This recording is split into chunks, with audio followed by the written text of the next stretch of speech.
Autolite and its 96,000 dealers present Mr. Danny Kaye in I Never Met the Dead Man, a suspense play produced and edited by William Spear.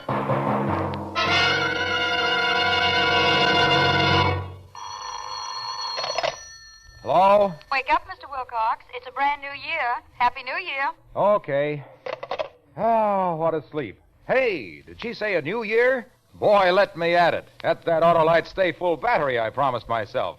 That wonderful water wagon, that thirstless, thrilling three-timer. Yes, sir, it needs water only 3 times a year in normal car use. Hello again. Are you up, Mr. Wilcox? Am I up? I'm as up as an Autolite Stay Full battery is up and away at a single starter shove on a winter's morning that's as cold as Blitzen. And alive. Alive as an Autolite Stay Full battery, built with fiberglass retaining mats to give 70% longer average life, according to tests based on SAE life cycle standards, compared to batteries without those Stay Full features. Mr. Wilcox, it's time for... Oh, yes. Suspense. And now, with I Never Met the Dead Man and the performance of Mr. Danny Kaye, Autolite hopes once again to keep you in suspense.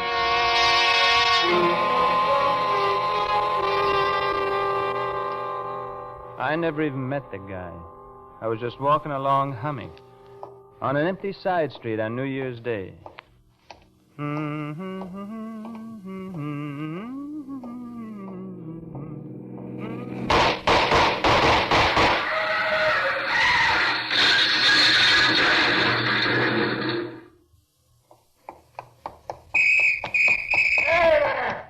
Hey, you! Stop! I didn't do anything, officer. Oh, nobody ever does anything. Why they pay us cops a salary, I don't understand. Well, you know me, Mr. Callan. Joe Wyckoff. I was on my way home from the plant. Running home, boy? No, I wasn't. Bullets were flying around here. Somebody killed that man in the car. Sure, somebody. Are you crazy or something? I had nothing to do with it. Ask anybody. Ask who, for instance, boy? There wasn't anybody else on the street when I turned the corner. Well, how about these buildings around here? He could have been shot from one of them. That's right, he could have. But you better stick around anyway, boy. That's how it started. Just walking along humming. All of a sudden, bang, bang, and a half hour later, the cops have me in the yes room at headquarters. No rubber hose, none of that kind of stuff. Just, where did I hide the gun? Where did I hide the gun? Where did I hide the gun? And I keep telling them I don't even own a gun. All the time I know they got nothing on me, that they're playing a long shot, but just the same, I'm scared. A murder rap, who wouldn't be scared? Finally, after a couple of hours, they let me go. Callan, the cop that nabbed me, was standing on the sidewalk outside. Well. Look, Mr. Callan, I wanted to tell you, I know you were just doing your duty, and there's no hard feelings. Well, that's real generous of you, boy. I was only trying to be nice about it. I'm wondering why you're trying. You're worried, aren't you, Wyckoff?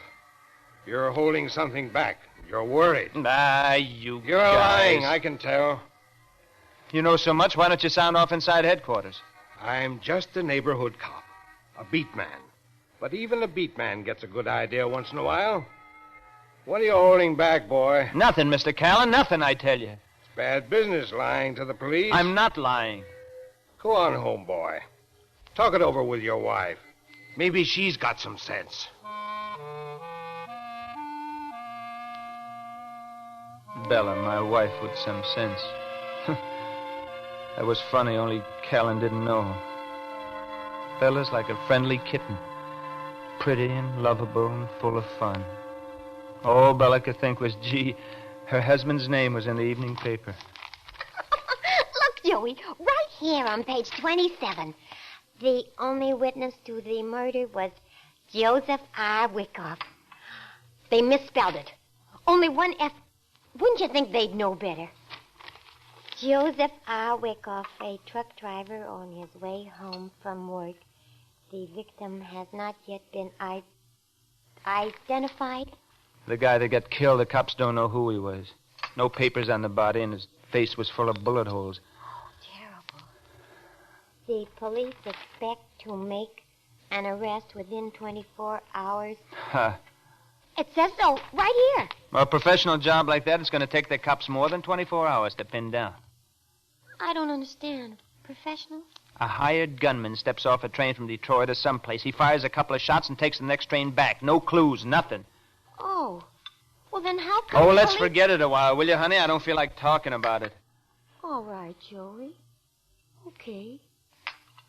You sick or something, Joey? You're all jumpy. You didn't eat hardly any supper. Well, I've got no appetite. Lots of times I'm like that. No appetite. It's a shame.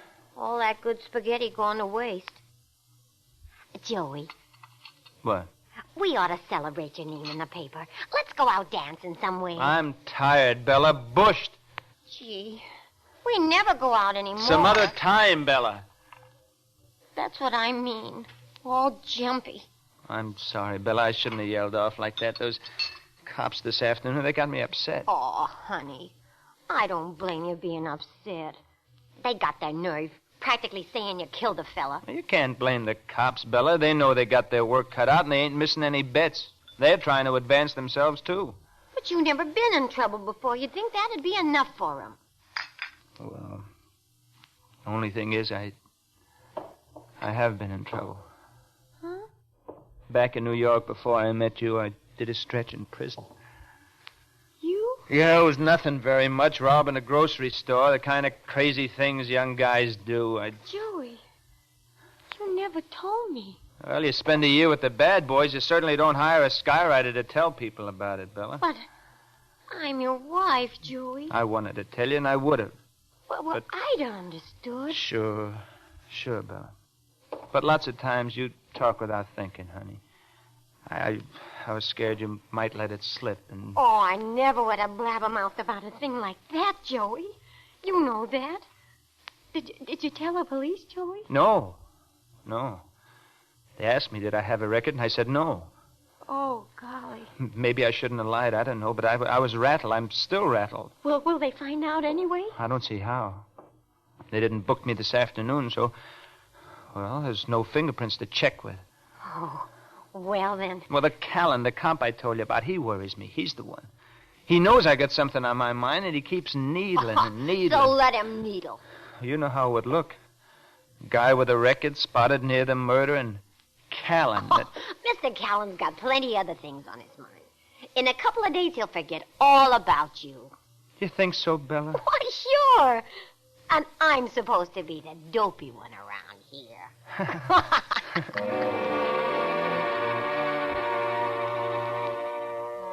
I got to thinking maybe Bella was right.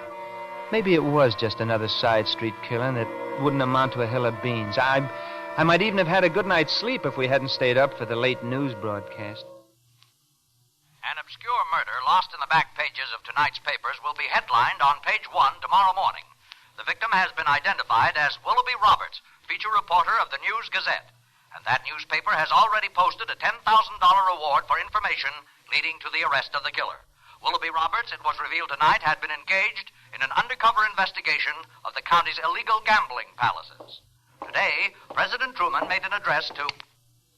My luck. Now, Joey. $10,000. Every cop in town will be out for that reward. If they find out about my record, Oh, Joey, don't. Bella, what am I going to do? There was nothing I could do but wait and pray that the cops would let me alone. Next morning, I went to work same as usual. All day long, I sat behind the wheel of my truck, trying to act like nothing was wrong. Finally, I went back to the plant. Hugo, he was the boss of us truckers. He had left word for me to see him in his office. Come in. Sit down, Joe. Now, I'm not supposed to tell you, Joe, but you're in trouble. Bad trouble. Yeah? A cop in here all afternoon pumping me. Was his name Callan? Well, he didn't mention no name. Thick neck, hard eyes. All the time looks like he's smiling at something he don't think is funny. That's Callan, all right. Is Wick off a friend of Pigeon Watts, he asks me, and I tell him... Pigeon Watts? The gambler, the big gambler. He owns that place outside of town. Oh. The Pigeon Coop. Uh-huh. The reporter, the guy that was killed, he was working on Pigeon Watts. The cops figure the Pigeon paid someone to do the job. Maybe you. Now, I don't know any Pigeon Watts. That's what I told this cop, this Callan. Joe Wyckoff mixed up with gamblers. I said, don't make me laugh. He can't even beat his wife at gin rummy. And anybody that can't beat Bella at gin rummy... Thanks. Thanks, Hugo. It slowed him down a little, Joe. Now comes the bad part. Go ahead. This cop, he went nosing around the trucker's locker room. He found a gun, Joe. Where? In the box for dirty towels. Near where you keep your stuff. Was it the gun No, it wasn't the one he was looking for. Not the one that did the killing. But it makes things look bad for you. Now, look, Hugo. All I'm telling you is what he said, Joe. What Callan said. He said at headquarters you swore up and down you didn't own a gun. And when he found this one in the locker room, he said it makes things look bad for you. Bad, Joe. All the truckers use that room, but right away it's my gun. Why didn't he ask the other guys who was... He did ask, Joe. They all say no. Well, so do I say no. Why does Callan believe the other guys and not me? I asked him that. He said... he said the other guys didn't do a stretch in the jailhouse. Oh. So he found out already, huh? It's true then, huh, Joe? Yeah. Yeah, it's true. What am I going to do, Joe? I don't know what you mean. I don't get it. What are you going to do? Well, these trucks, sometimes the cargo is valuable. What am I going to do, Joe? Yesterday, I'm your best friend. Today, I'm an ex-con who might steal a monkey wrench. Well, I got the owners to answer to, Joe. Suppose you were me. Suppose you had a driver you liked, but it turned out he had a record. What would you do? Same thing you're going to do. Oh, there are other jobs. Sure. All kinds of jobs for an ex-con, a murder suspect. Babysitting, maybe. Well, don't do anything crazy. Please, Joe. Well, suppose you were me. What would you do? I'd go out and get drunk. But I ain't a married man. Bella'll need you, Joe. She's not having any picnic. Does she know what's been going on? Well, the cop was heading for your apartment when he left here, so I called Bella to... Well, just to call her. In case there's any evidence to hide. Was that it? Oh, Joe. My buddy. My trusting buddy. Now, don't feel that way, Joe. Well, what way do you expect me to feel?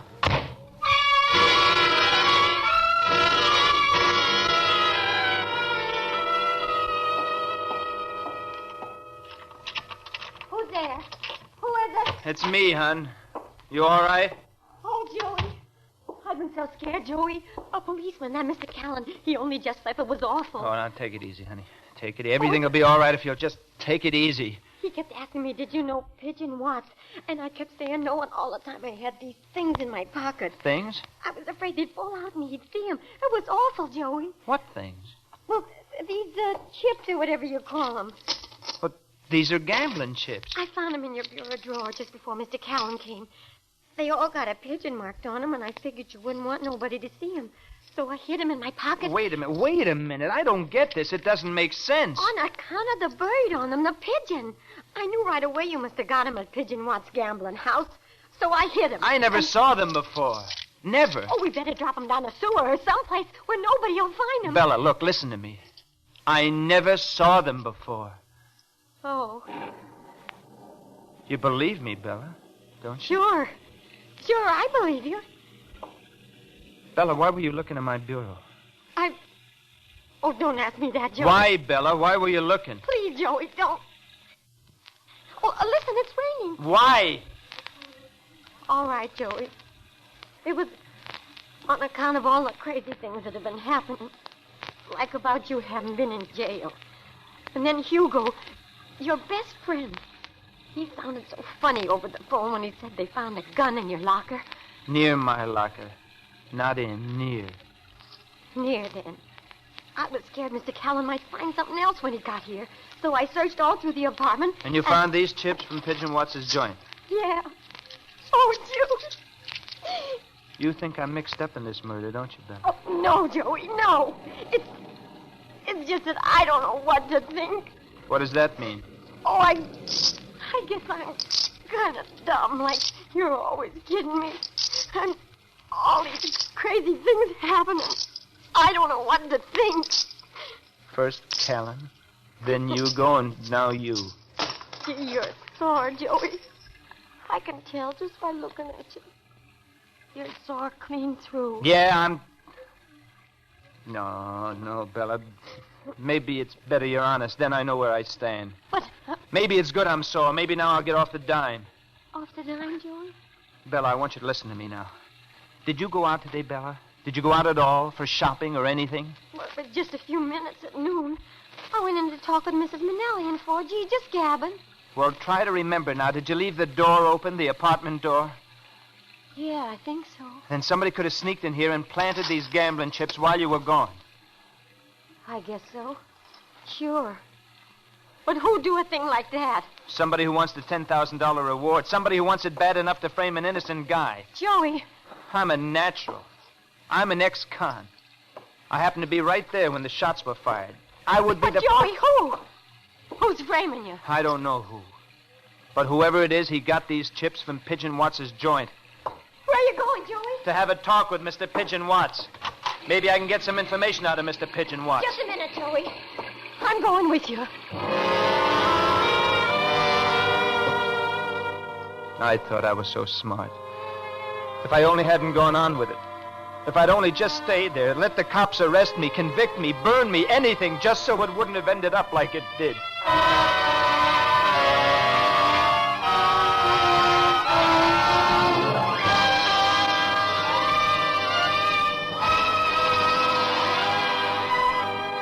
Autolite is bringing you Mr. Danny Kaye in I Never Met the Dead Man. Tonight's production in radio's outstanding theater of thrills, Suspense.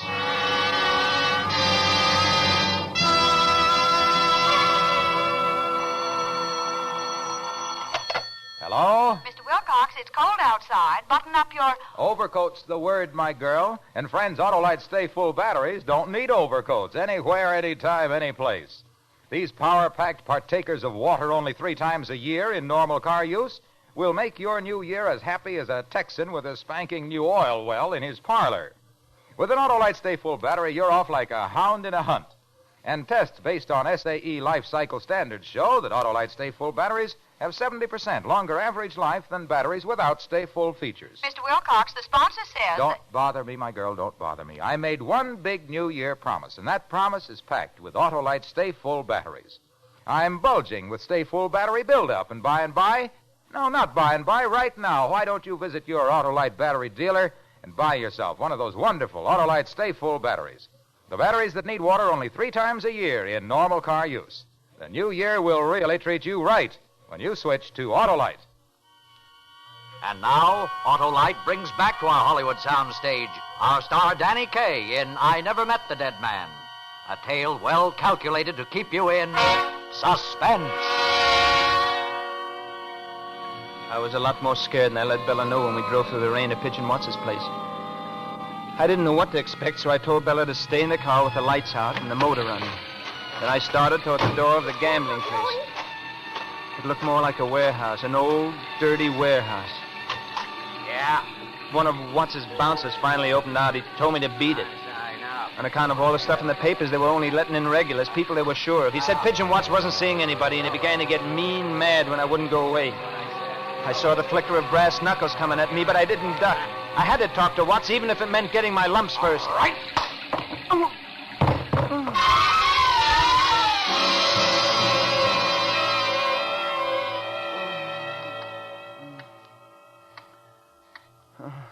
Still feel like a hard guy?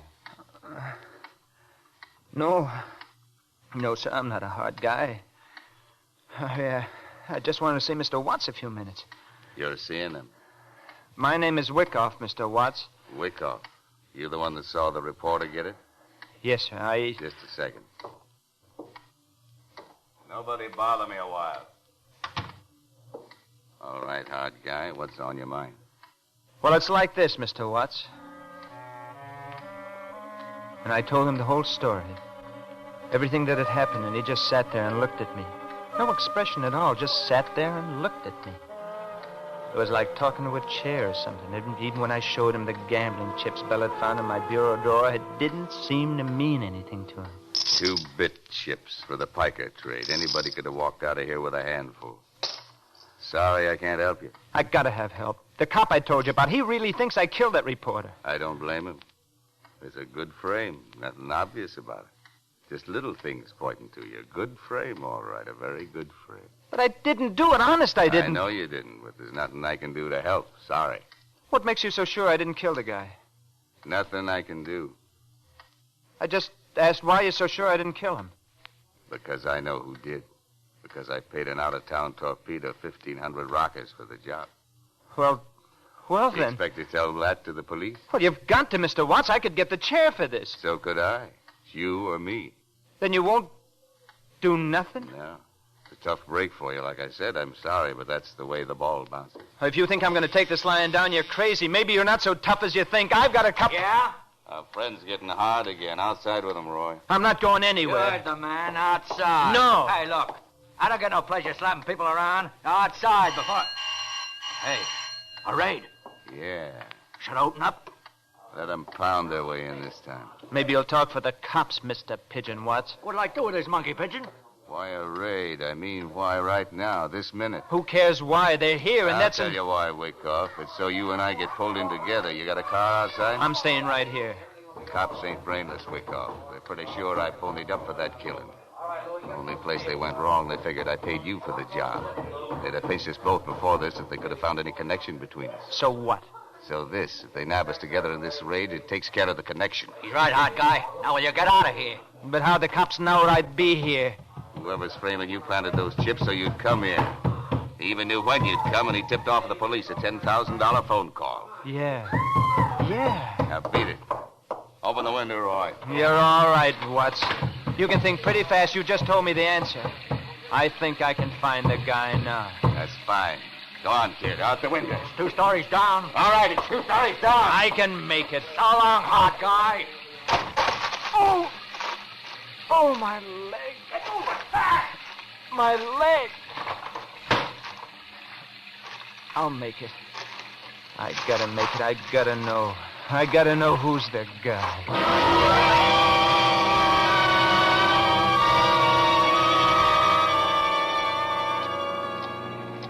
Nobody's following, Joey. You can slow down now. What happened in there? Your leg hurt, Joey? You're looking so funny. Who's the guy, Bella? These roads are wet, Joey. Not so fast. Who's the guy? What guy? What are you talking about? The guy, Bella. The guy you're framing me with. You crazy or something, Joey? Slow down. Not until you tell me the name of the guy. I don't know what you're talking about, even. I'm talking about you getting rid of your husband and collecting $10,000 at the same time. You weren't smart enough to figure it out yourself, Bella. Somebody had to tell you what to say, how to act. Who was it? Joey, please, you'll kill us both. Those gambling chips. You planted them in my bureau yourself. No. Then while I was in the gambling joint, you slipped away and telephoned the guy, and he tipped off the cops. Oh, honest, Joey. There ain't no way out of it, Bella. You're the only one knew I was with Pigeon Watts. Oh, you gotta believe me, Joey. Who's the guy you phoned, Bella? Watch out, Joey! Look. Who's the guy, Bella? All right, Joey. I'll tell you. Only slow down. It was Hugo, Joey. Sure. The gun in the locker room, sure. It had to be Hugo. Oh, it wasn't like you think, Joey. It was just when you were away on a job, Hugo'd take me out dancing once in a while. And who gave me those out-of-town halls? Hugo. My good friend Hugo. When I blabbed to him about you having been in jail, he got this idea telling Officer Callan. I didn't think what it would mean, Joey. I just didn't think. And then when it started, there didn't seem any way to stop it. You know I love you, Joey. Crazy kid. Can't we start all over, Joey? Like it never happened? Crazy kid. Please, Joey. Please. I won't never see Hugo no more. Oh, Joey, please forgive me. I forgive you. Crazy kid. Oh, Joey. Oh, my God!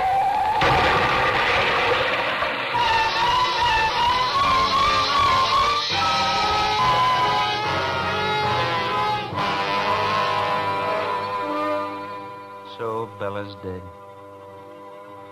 Killed in an accident, the newspaper said. But maybe it wasn't really an accident. The whatchamacallem here at the hospital, the psychiatrist, he says lots of automobile accidents happen because the drivers want them without knowing they want them. Down underneath, they want them, that isn't it? And they get careless. He says that any... Yeah? It's me, boy. Officer Callan. Oh. You. The nurse said I could only stay a minute. I'm sorry, Joe. I'm sorry what happened. Not your fault. I wanted you to know. We got the guy that killed the reporter. Professional gunman. He's still singing down at headquarters. Pigeon Watts won't like the tune. Good. That's swell. And Joe, that guy, Hugo, he won't be getting any more bright ideas for a while. I talked to some people at the plant, and, well, Hugo's job is waiting for you when you get out of here. That's swell, Callan. Thanks a lot. About, your wife, the only thing to do is try to forget everything that happened. Sure. Be seeing you soon, boy. Well, I'm sorry. Try to forget it, he said. Forget it.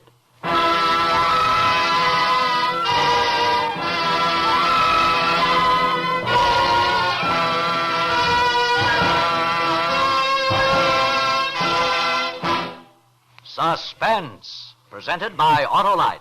Tonight's star, Danny Kaye. Hello? Mr. Wilcox, did you make your New Year's resolution? I promised myself the pleasure of another year of telling about Autolite Stay Full batteries, the batteries that need water only 3 times a year in normal car use. Autolite Stay Full batteries are just one of more than 400 products made by Autolite for cars, trucks, planes, and boats in 28 plants coast to coast. These include complete electrical systems used as original equipment in many makes of America's finest cars. Batteries, spark plugs, generators, coils, distributors, starting motors, and bullseye sealed beam headlights. All engineered to fit together perfectly, work together perfectly because they're a perfect team.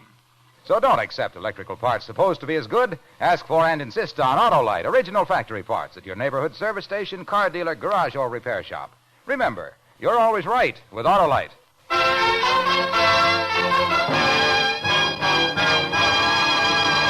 Next Thursday for Suspense, Robert Taylor will be our star. The play is called 4 Hours to Kill, and it is, as we say, A tale well calculated to keep you in suspense.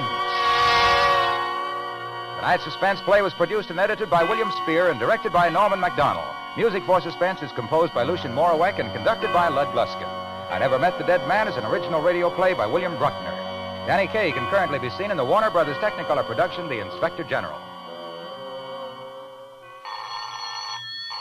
You can buy Autolite Stay Full batteries, Autolite resistor or regular spark plugs, Autolite electrical parts at your neighborhood Autolite dealers. Switch to Autolite. Good night. Tuberculosis, one of our most dreaded diseases, can be cured. The sooner it's detected, the quicker and easier the cure. Protect your own and your family's health. Get chest X-rays at once. This is CBS, the Columbia Broadcasting System.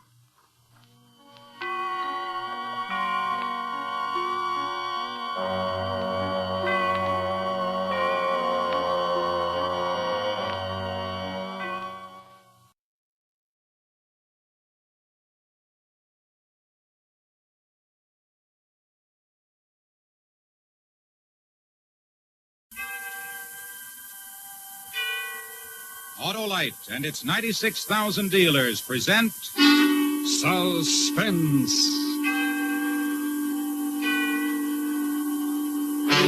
Tonight, Autolite presents transcribed A Murderous Revision, the story about a man who made a recording of a violent death.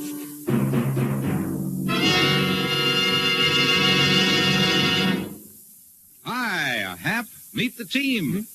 Where? Why, right under your car's hood, Hap. The Autolite electrical system, the family team of precision-made units, including the coil, distributor, starting motor, and the other parts that make up the complete Autolite electrical system. used as original factory equipment on many leading makes of our finest cars, trucks, and tractors. What does this team do, Harlow? Why, Hap, it goes to work for you every time you press the starting switch, sound your horn, or play your radio. The Autolite electrical system does all that, huh, Harlow? Right, Hap, because all its units are related like a family team by Autolite engineering, design, and manufacturing skill for the smoothest performance money can buy. So, friends, when your Autolite-equipped car needs replacement parts, insist on Autolite original factory parts, because from bumper to tail light, you're always right with Autolite. And now, with A Murderous Revision, Autolite hopes once again to keep you in suspense.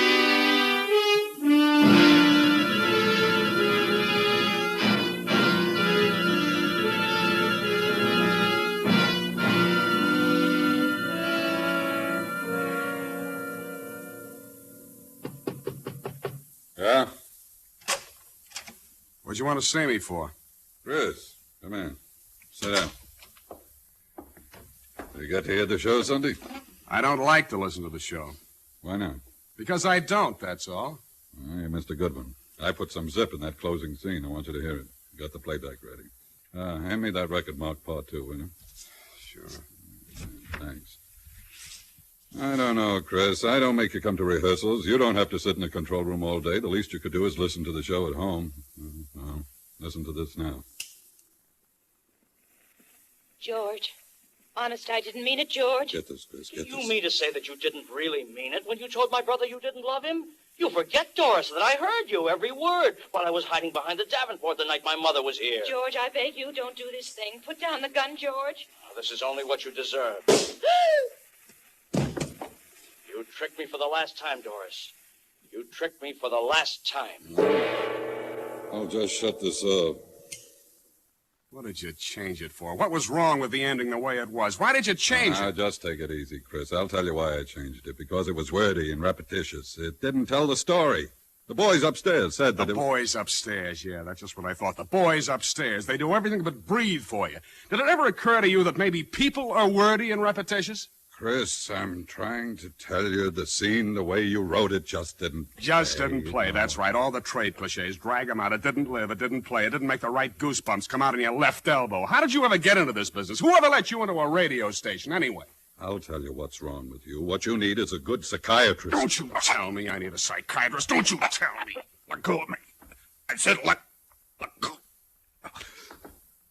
You're nuts. You listen to me, you. For 2 years now, I've turned out a murder a week for you. Week in and week out, a murder a week. I eat murder, talk murder, dream murder. And for what? Every time I turn in a decent script, you chop the heart out of it. Your contract is up next week, Chris. You've got only one more script to do. Write it and get out. You'll get better than a script. You'll get everything you deserve. I'm going to show you what a real murder sounds like. I'm going to show you if I have to kill you to do it.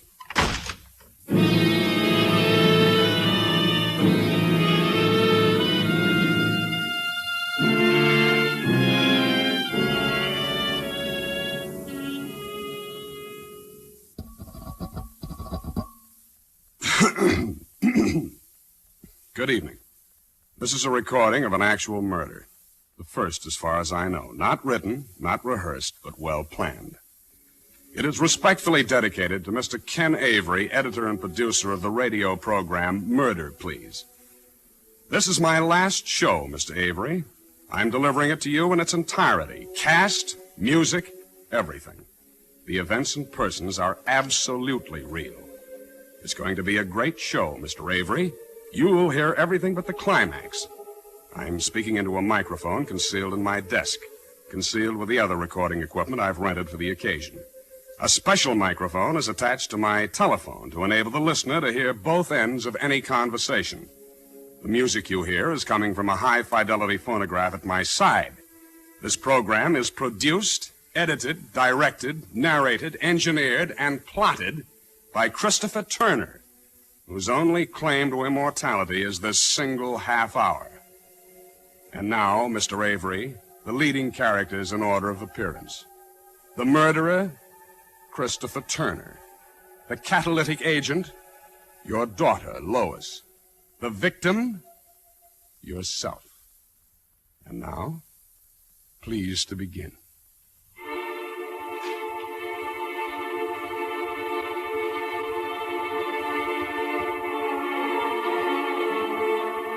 Murder, please.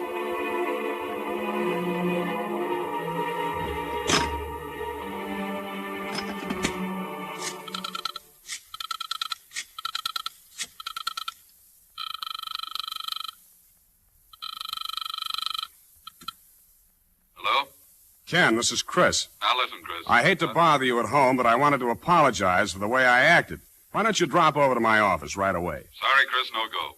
I put up with your little insanities for 2 years now. Temper tantrums, insults, coming in stowed to the gills. 2 years of that was plenty. I see. You won't change your mind. Not a chance. Maybe you can find somebody more patient than I am. Good luck. Thanks, Ken. Thanks a lot. Lovely opening scene, Mr. Avery. Thank you. You did exactly what I wanted you to do. You just threw away your last chance to save your life. Good work. An excellent performance. I kill you in the name of the parasitical breed you represent. The stupid, arrogant men of high places who milk the talent of others and claim it as their own. To you, Mr. Avery. If you won't come up to my office by invitation, which I suspected you wouldn't, there's still another way. The telephone book. Listen, Mr. Avery, the sound of the flipping of the pages. Your daughter's phone number. Ah, here we are. 2, 4, 8.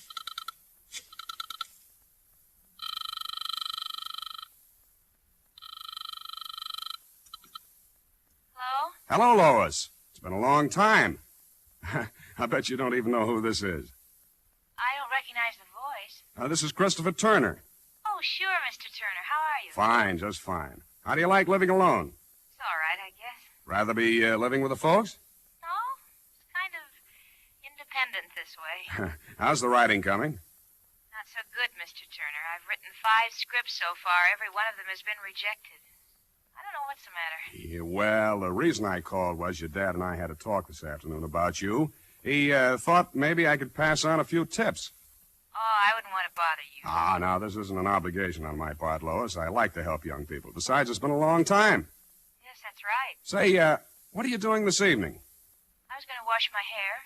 Well, why don't you wash your hair tomorrow evening and come down to my office right away, huh?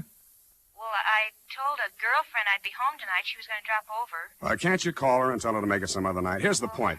This is the only free night I'll have this week. Things are sort of piling up, and I'd like to see you get something out of your writing the next week or two. Maybe you're doing some little thing, and I could sort of straighten you out in an evening. Well, all right, Mr. Turner. Fine. You know where my office is? I don't think so. It's right across from the broadcasting studios, the Brown Building, room 208. Yeah, I'll be right over. Fine, and bring your scripts with you. I will. I certainly appreciate this. Not at all. Goodbye. Bye. I'll be over in 45 minutes. And bring your scripts with you. I certainly appreciate this. Not at all. You see? That's how people talk, Mr. Avery. Let's see. What else? Oh, yes. Sound drawer opens. Gun taken out. Click of breech. Whirl of chamber. Bullets inserted in chamber. 3, 4, 5, and 6. Gun in drawer and drawer closed. And now we must wait until... You see, Mr. Avery, fate is a better dramatist than either of us. Just when things start getting dull, the phone rings. Hello? Hello, Chris. Hank. Oh, what's up? I tried your place all night. I tried your sister's place. Finally, I called your office. I wouldn't let myself believe it, but here you are, slaving away for old man Avery again. Hey, when are you going to tell him to go take a flying leap? I did just that today. No kidding? Well, congratulations. From here on in, nothing but bigger and better things. Yeah. Say, there's a rip-roaring poker game going on over here. Just room for one more sucker. What do you say? Can't tonight. I'm doing my last show. Oh, forget it for one night, why don't you? Live a little. Thanks, Hank, but I can't. I'm coming over there and get you away from that typewriter if I have to use force. I can't, Hank. The show's Sunday. I've got a script due tomorrow. You don't see me knocking myself out. Let 'em wait. Listen, Hank, you can't come over here. Don't you get it? I'm sorry, Chris. Honest, if I'd suspected. Sure thing. My sincerest apologies. Well, next time be sharper, will you? Give her my regards. Hey, anybody I know? A story conference, that's right. Yeah. Well, take it easy. Call me for lunch or something. You bet. Sorry, kid. Goodbye. Bye. Well, that was close. Good scene, though.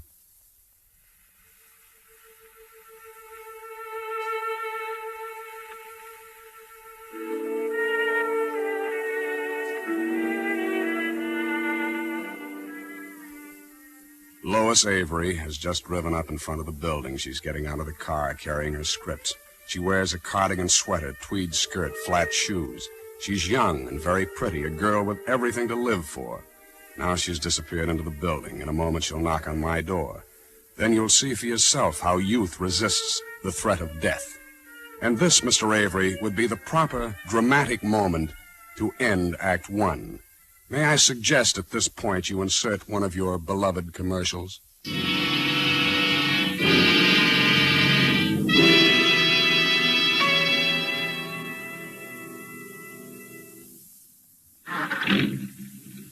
Hey, Hap, better turn on your lights. Press on, they're on. Thank you. And thank Autolite.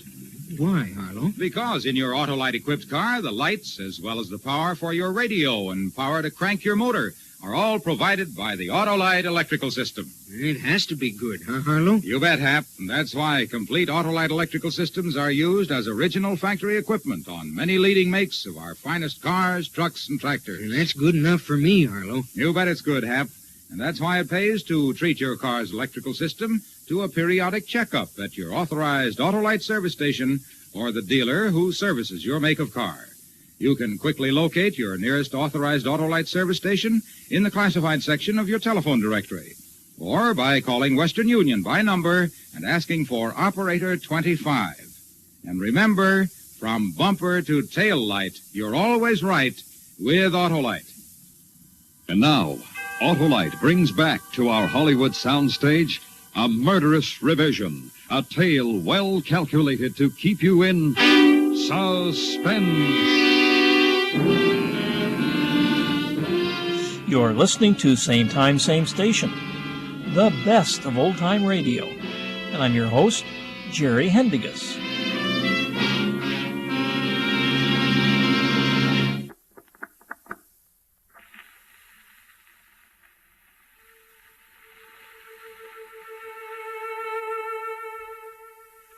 Act Two.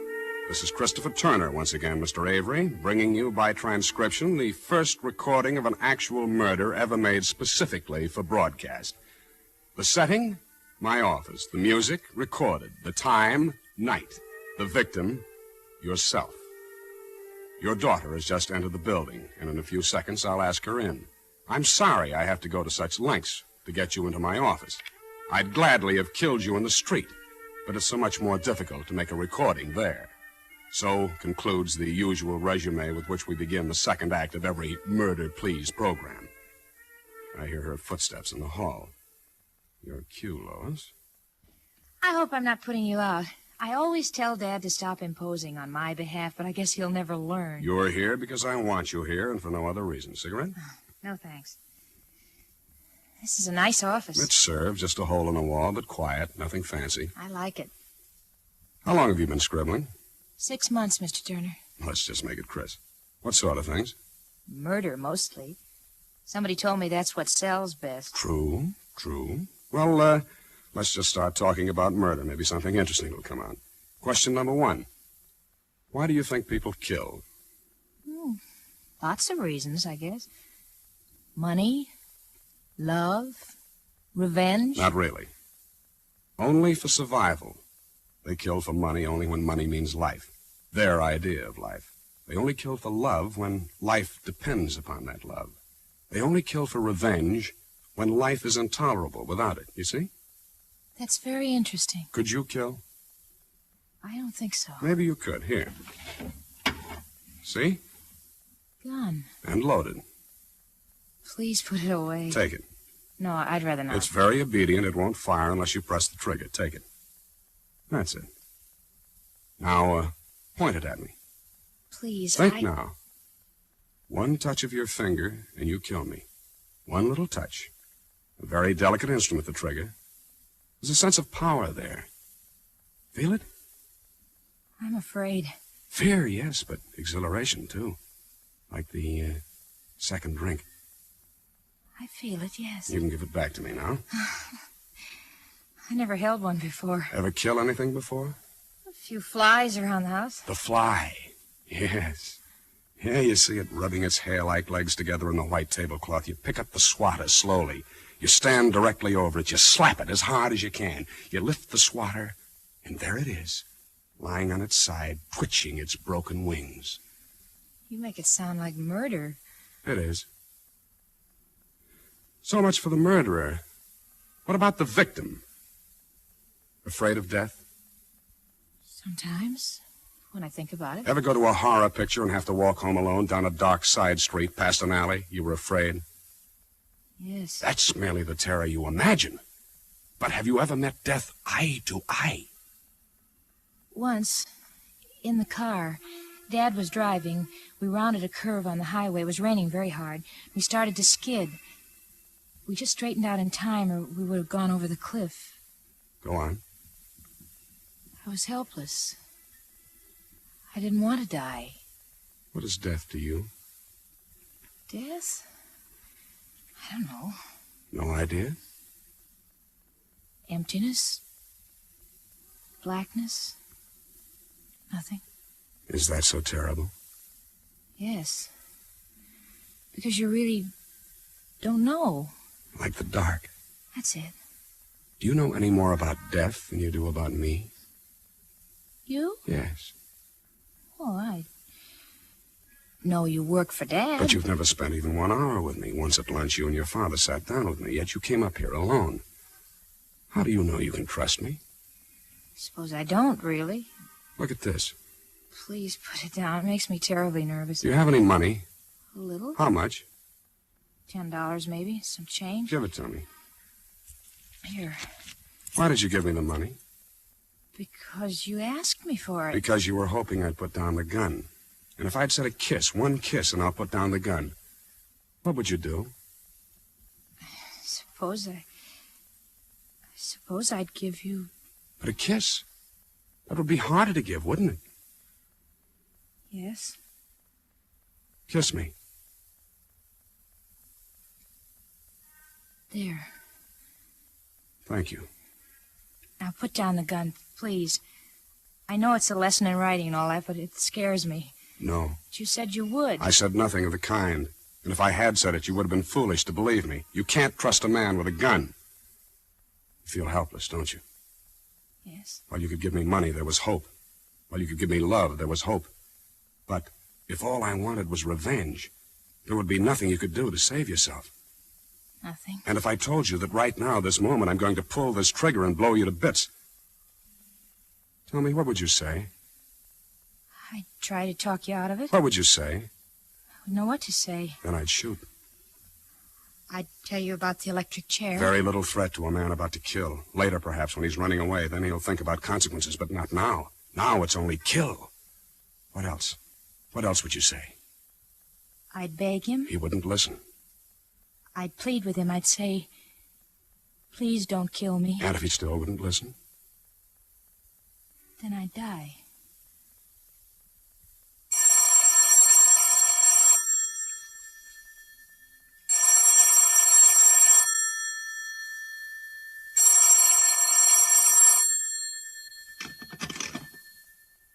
Hello?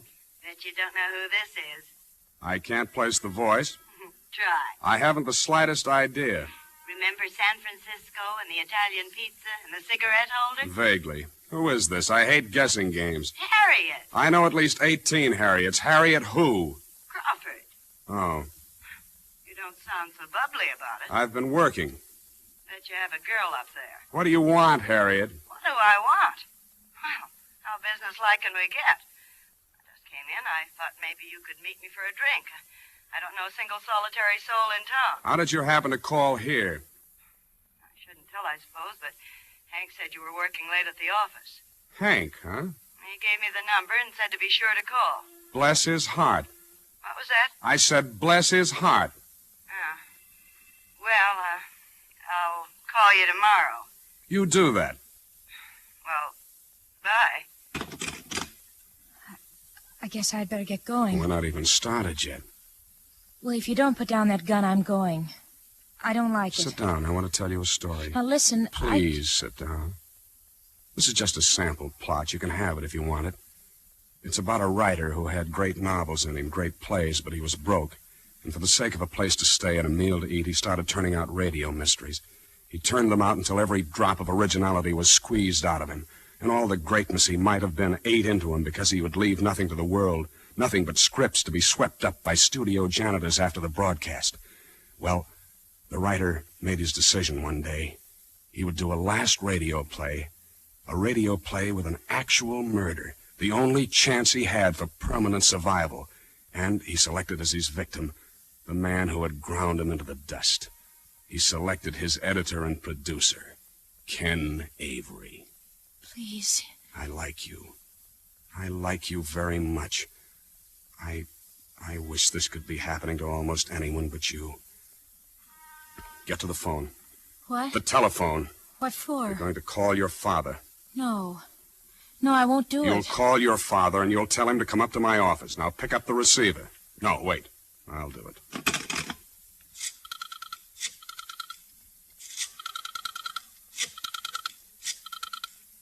Take the phone. Tell him. It's ringing. Take it. Hello? Hello? Dad? Lois? Lois, what are you calling this time of night for? Something the matter? No, nothing. You want him to take you home. You don't feel well. Lois, something's the matter. Where are you? Home? No, I'm at Mr. Turner's. Turner's? Is it poppin'? His office. I don't feel very well. Come and take me home. Come and take me home. I don't feel well. Give me the phone. Hello, Ken. Yes? Chris? Yes. Lois came up tonight to discuss some script she wrote, but she doesn't feel very well. You better come and get her. I'll be right over. Sit down. We haven't got very long to wait.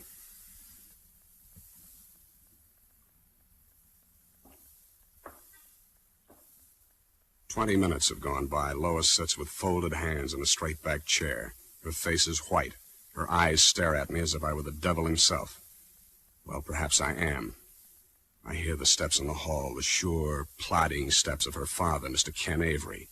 The climax, ladies and gentlemen of the listening audience, I address to you. Mr. Avery will never hear this portion of the entertainment.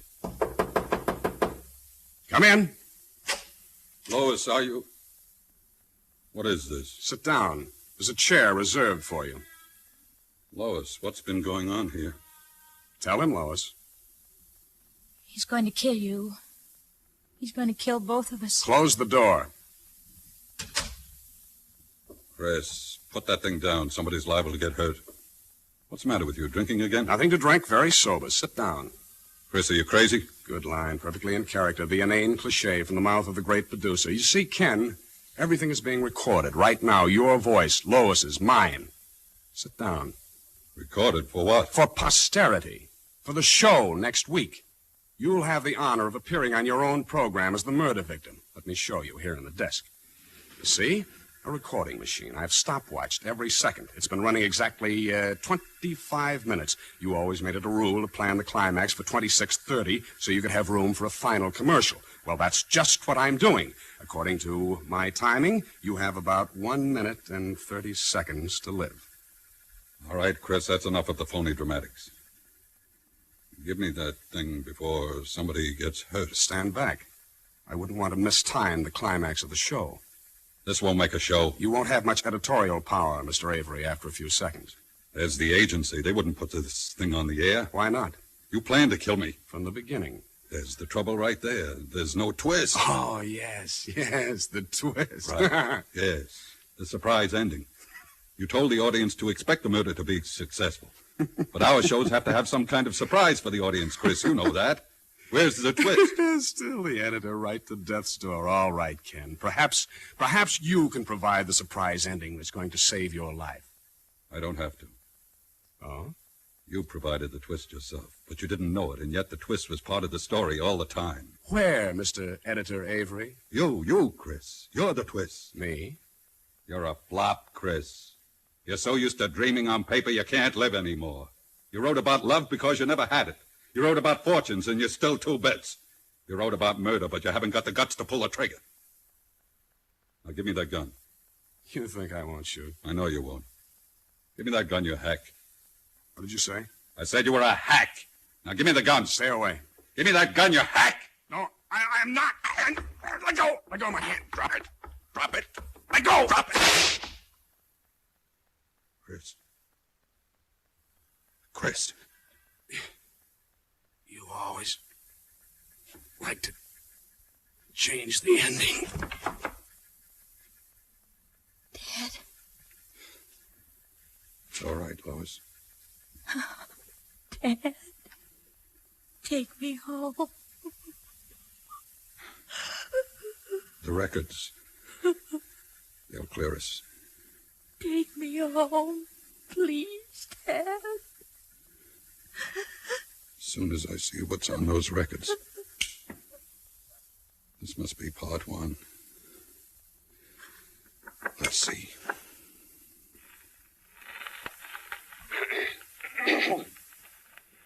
Good evening.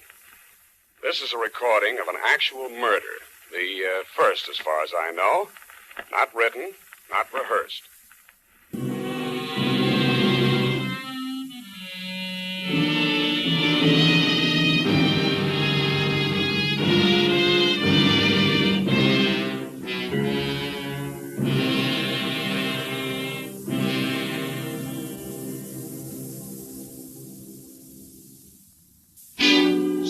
Suspense. Suspense is produced and transcribed by Elliot Lewis, with music composed by Lucian Morowick and conducted by Lud Gluskin. A Murderous Revision was adapted for Suspense by David Ellis from a story of S. Lee Pagostin. For the location of your nearest Autolite service station or your nearest Autolite spark plug or battery dealer, phone Western Union by number and ask for operator 25. Switch to Autolite. Good night. This is the CBS Radio Network.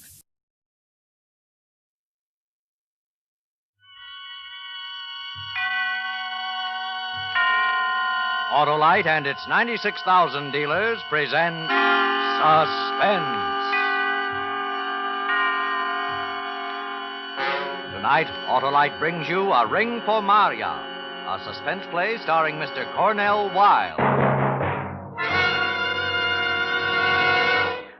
Oh, John, it's a beautiful ring. So you like it. A nice diamond, huh? John, I can't tell you how much. Oh, Maria, I would have done more for you and long ago, but for my business trouble, like a stone around my neck hangs that. I know, John. The store. Yes, the store.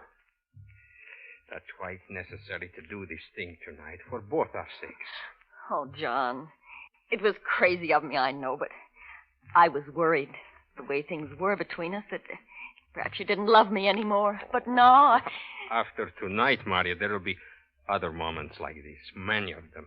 When we get our money from the fire insurance company, we needn't rush back into business again. After all, we have been working hard for nearly 10 years. We'll go someplace, enjoy ourselves first, together. I can hardly believe it. Only I wish that tonight was over with. When I think of what we must do. Oh, there's nothing to worry about, Maria. In the morning, you will be at your aunt's home in Minneapolis, and I will be here to handle everything myself. Don't you see? You'll be safe. And if I wasn't sure of everything, would I be willing to stay alone and face all the questioning? Oh, John. You're willing to do this For both of us, Maria. For our future. Now I can tell you how much this ring means to me. As long as I live, I will never take it off. Now I will go finish packing my bag.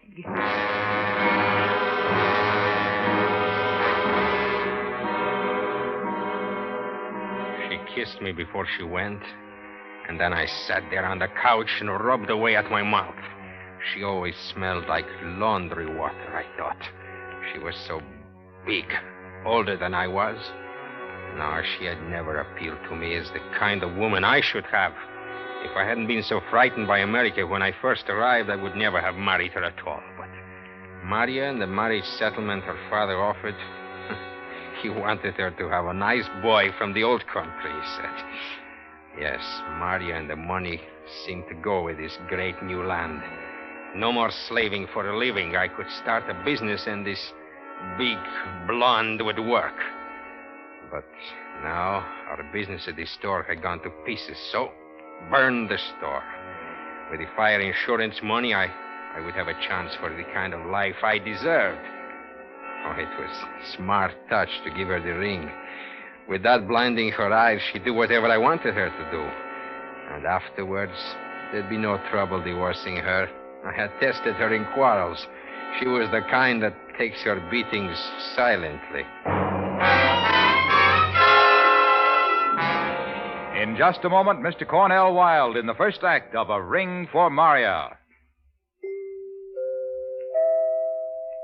Ringing in the new year early, Harlow? Why, no, Hap. Those are only the 3 chimes. What 3 chimes? The 3 chimes a year an Autolite Stay Full battery needs water in normal car use. Harlow, you deserve life for that.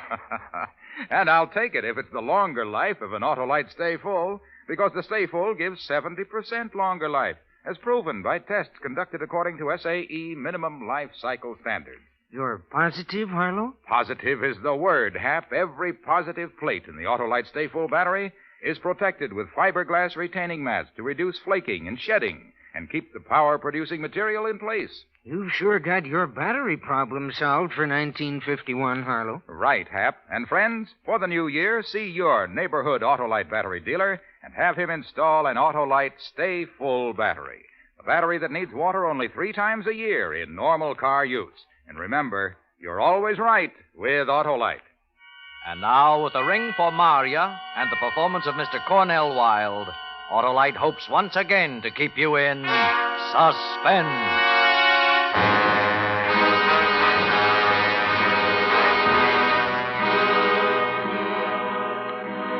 Before I left the house, I told Maria to be sure and telephone her aunt in Minneapolis that she was coming. Then I stopped in at a bar and ordered a whiskey. When the bartender wasn't looking, I spilled this whiskey all over my shirt front. Next, I telephoned my friend, Frank Laszlo, and told him to stop in at my house at 11:15 on his way home from his restaurant. He would be my alibi.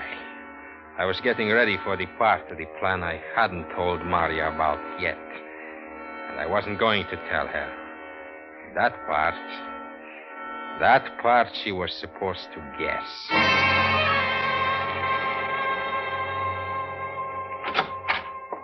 John? Oh, I'm so glad you're back. I tried not to think of it, but... John, you look... What's the matter? I can't do it.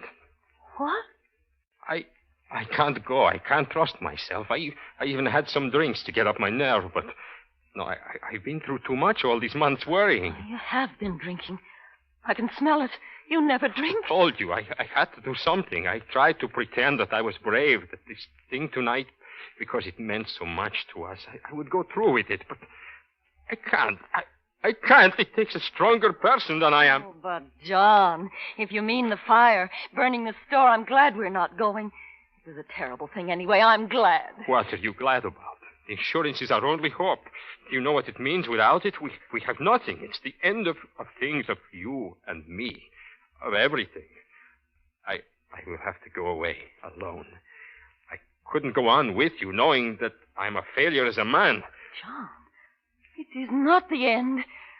Let them take the store. We'll begin fresh again. No. It was the only thing.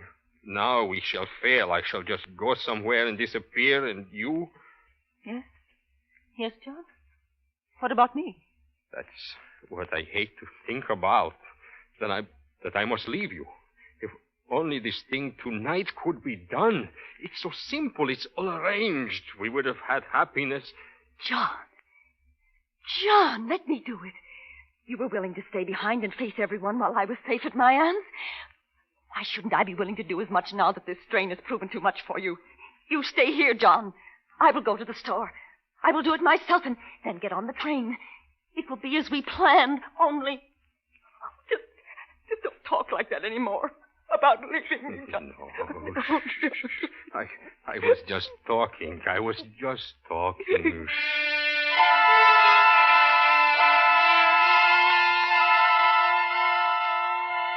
It was 11:15. Maria had been gone 20 minutes when I heard Frank's ring at the door. Good. I would keep him a half hour, and by then the fire should have been discovered, and someone would call me. Hello, Frank. Come in. Good evening, John. It's so nice of you to let me come so late. Does the letter mention my mother? How is she getting along? Yes, and your brother and his wife all are well. Come, sit down here. I have poured a glass of wine for each of us. Thank you. Where is Maria? Asleep? No, she went out to visit friends. At least that's what she said. You think I should suspect her, perhaps?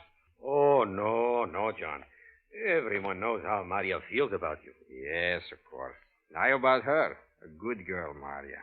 But here, you want the letter. Here. Here it is, Frank. Go ahead, read it. I'll pour some wine.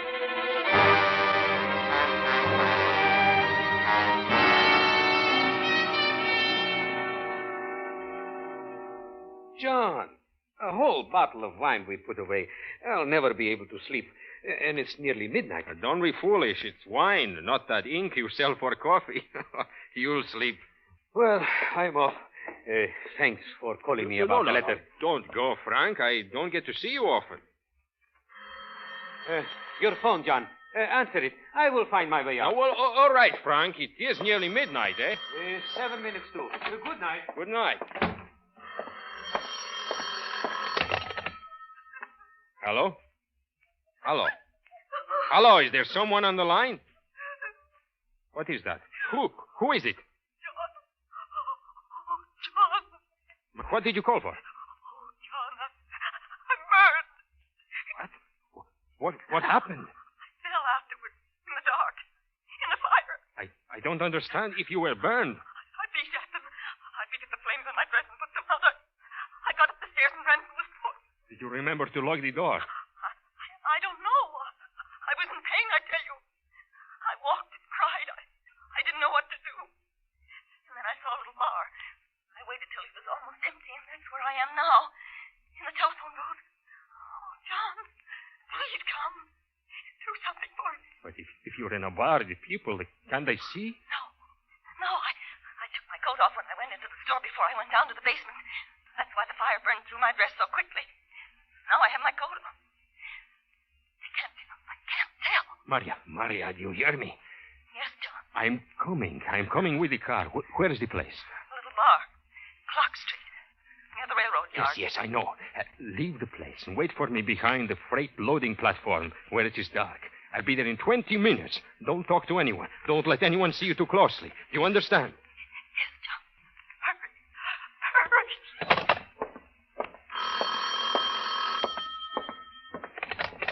Yes? Is this the home of John Markoff? Yes. Are you John Markoff? Yes.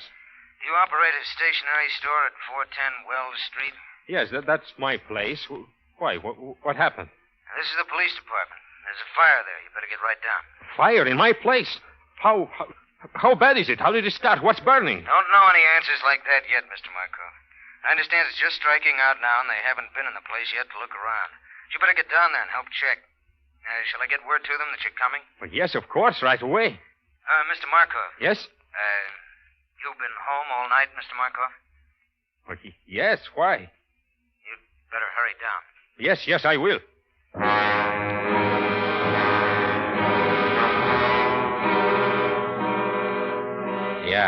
Yes. But which would I go to first? To Maria, who sounded in such pain she might tell everything to the first person who found her? Or to the store, where the fire people and perhaps the police were waiting to talk to me? I wanted to go to the store, but I didn't dare. I didn't dare to leave Maria alone. It was nearly a half hour after midnight when I drove up to the alley where I told her to wait. Maria, here. Hurry. I can't, John. Get in, come on. John. A doctor. Right away, John. Maria, how badly are you burned? Are you sure it's... John, it's bad. Maria, listen to me. The police have called me about the store, and they are waiting for me there. Do you understand? The police are waiting? But you will take me to a doctor first. You will. How can I, Maria? I told them I would be right down. I'd lost time driving to pick you up first. It will look suspicious. Very suspicious if I'm delayed. But I must. What'll I do? Maria, I must leave you someplace in the car and go the rest of the way in a cab. I will get through with them as quickly as possible. And then I will be back for you. I can't wait any longer. You have to, Maria. Don't you understand what it means? You must. Promise that you will stay in the car quietly until I call. All right. All right.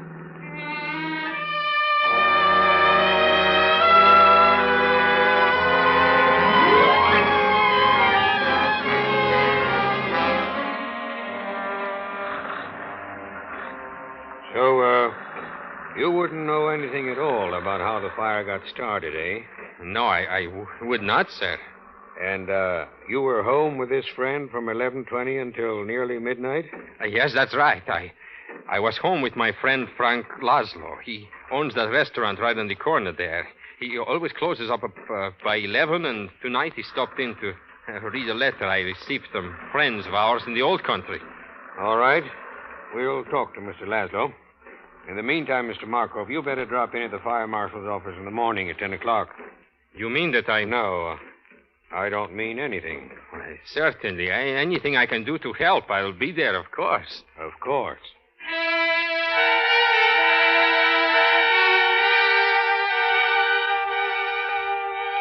It had taken a half hour of the talking.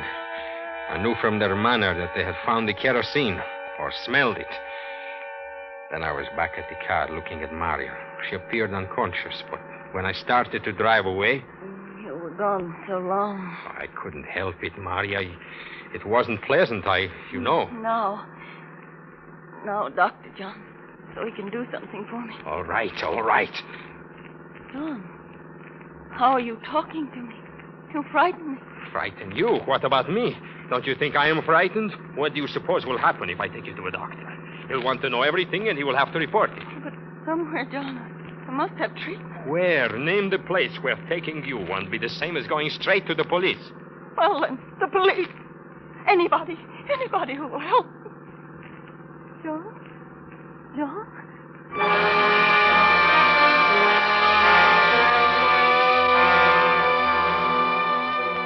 I couldn't answer her. I was trapped now, I thought. All I had to do was bring her in for help anywhere. No doctor, no hospital would treat her without reporting the case to police. And to take her home. If the police caught me bringing Maria there, if they found that she was burned, and I was helping her. For hours, it seemed, I drove that night wandering, thinking, trying frantically to find some solution, while Maria stared straight ahead, not speaking. Sometimes she would cry. Then it was quiet again. She slept. I wanted to get away from other cars, from people. So I turned onto an old dirt road that led along the river. When I got to a dark spot, I stopped. John? Yes, I'm here, Maria. Are we at the hospital? No. And there is no doctor? No, there is no doctor. There's no hospital. And there is not going to be any. You got yourself into this, and you got me into it. When you are found burned, it's prison for both of us. John, I said prison. Separate prisons, thank goodness. Anything to get away from you. Now, do you understand? Now, let me hear you say John again. Once more before I go. Yes.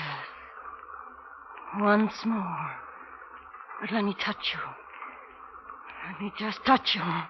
What are you doing? John! Get back. Take your hands away from my face. John! John!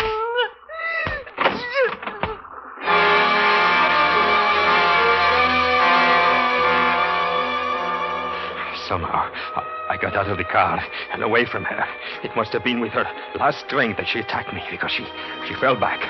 But then when I stopped to look back, she was out of the car and standing unsteadily on the ground. I called, but she didn't hear. She turned, and I saw that she was trying to reach the river edge.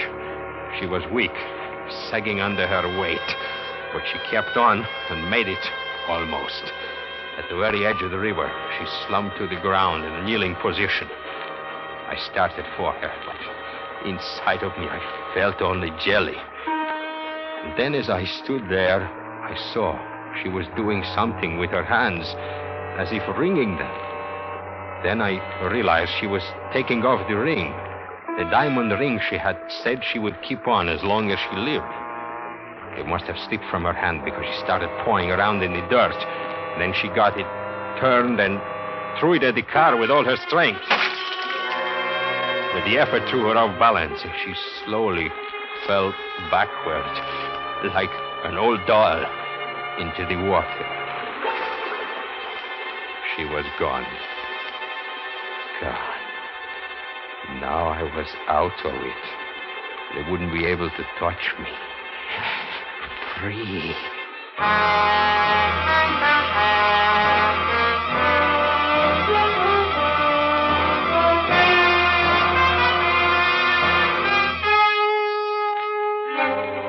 Autolite is bringing you Mr. Cornell Wilde with Irene Tedrow in A Ring for Maria, tonight's production in radio's outstanding theater of thrills, Suspense.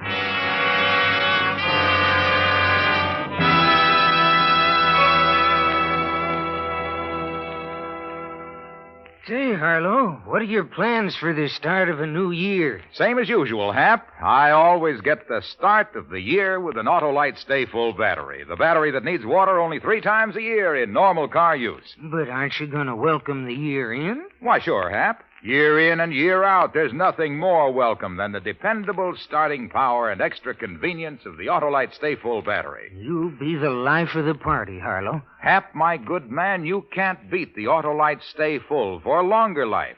70% longer life, in fact, as proven by tests conducted according to SAE minimum life cycle standards. Aren't you going to raise your champagne glass, Harlow? You mean fiberglass, Hap, because every positive plate of an Autolite Stay Full battery is protected with a fiberglass retaining mat to reduce flaking and shedding and keep the power-producing materials in place. But, Harlow, everybody's going to start the new year by having their neighborhood Autolite battery dealer install an Autolite Stay Full, a battery that needs water only 3 times a year in normal car use.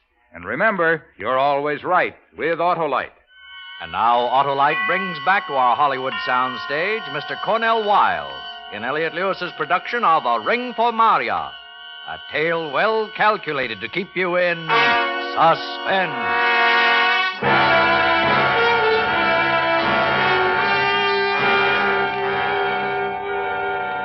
Early in the morning, I went to a police station. I had decided it would look odd when Maria's body was found if I had not reported her absence. They took her description, and then... How about jewelry? Did she have any she might be wearing? Only her wedding ring and earrings. Gold earrings shaped like a hoop. Nothing else? Nothing. All right, Mr. Markoff. We'll call you the moment we hear anything. Well, I think she'll be walking in on you soon. That's our experience in these cases. I breathed easier when I left the station. I had almost told him of the diamond ring. I didn't want to because I had failed to find it when I made a hurried search before leaving the river's edge. But I knew the spot, and when things quieted down, I planned to go there in daylight and search again. It was worth too much to let go. Just now, the only thing ahead of me was the visit to the fire marshal's office at 10 o'clock. But I wasn't worried about that. Let them ask their questions. I had an alibi. I was home when the fire started. And the only person who could implicate me in any way was dead. Yes, I had to admit things had turned out not bad. Not bad.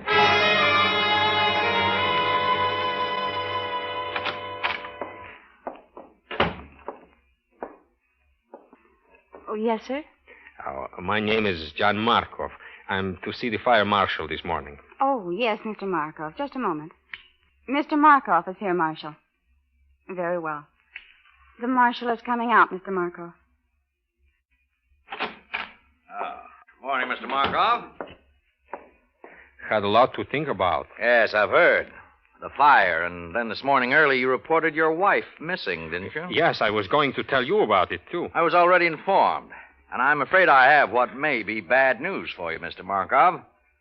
The police think they found her. Found her? How? Where? Very unusual. You reported her as alive only last night, yet this morning, a half hour ago, her body was found floating in the river. The description tallies exactly. Floating? You mean she was drowned? Maria? I don't mean anything of the kind. Come along, Mr. Markov. Police are waiting for you to make positive identification at the morgue.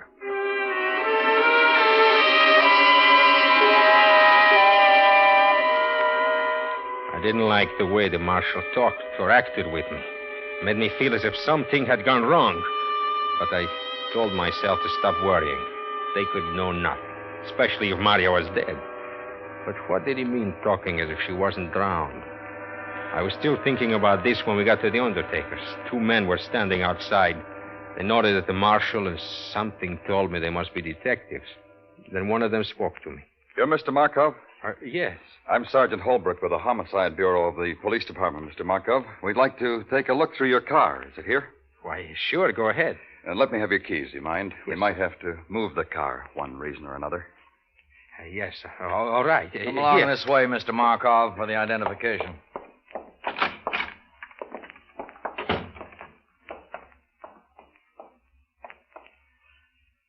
Well, Mr. Markov? It's her. It's Maria. But how? What happened? What happened was a tragedy, Mr. Markov. But do you see those marks on her body? Yes. Those marks are burns. And there was a fire in your store last night. But I don't understand. You think Maria... Marshal, can I talk to you for a moment? Oh, yes, Sergeant. Look over here.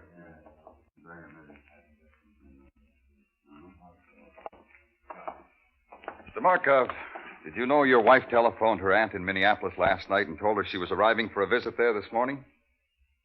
Did you or didn't you know that, Mr. Markov? You're awfully slow answering very simple questions. No, I did not know it. I see. Well, anyway, she did, Mr. Markov. You might like to know how we found out, would you? Why, yes. You see, when your wife wasn't on the morning train at 7 o'clock, her aunt got worried and telephoned your house, but got no answer. Well, I was at the police station reporting Mario's absence. That's right. At 9:30, your wife's aunt telephoned again, but this time to your place of business. Naturally, she was told the line was out of order. Now she really was worried, and that's how we found out about it. She telephoned the police. I talked to her. Did you tell her about Maria? No, Mr. Markov. I knew a body had been found that answered the description of Mrs. Markov, but I wasn't sure yet. I'm only sure now. But Mrs. Markov's aunt told me something else. It seemed that your wife was very happy about a gift you gave her last night, and naturally, as women will, she had to talk about it. She told her aunt. You remember the gift? Oh, yes, of course. It slipped my mind in all this that has happened. The ring, you mean? The diamond ring, you mean? That's right, Mr. Markov. She was wearing that ring, wasn't she, when you last saw her? Yes, I forgot. She must have been wearing that. That's right. And she left the house before the fire, naturally, about 11, you reported. And you never saw her after that until this morning, here? No, I did not. You're sure? You're very sure of that? Yes, I'm sure. Then how is it, Mr. Markov, that when we looked at your car just now, we saw something that had been caught in the rain scupper that runs along the side of the body over the windows? And this, Mr. Markov, is what we found stuck in there along with some loose, fine gravel. This diamond ring. What of it? The coroner's physician found no water in your wife's lungs. She didn't drown. In his opinion, she died from heart failure, directly superinduced by her pain and burns. How did this terribly injured woman get to the river, miles from the scene of the fire? The diamond ring tells us the answer. She was taken there and thrown in, Thrown in by you, who watched her die, even though you might have perhaps saved her life by getting medical aid for her. But I didn't throw her in. She fell in, I tell you. She fell in. It was an accident. No, Mr. Markov. We don't talk the same language. In mine, the death of your wife was murder.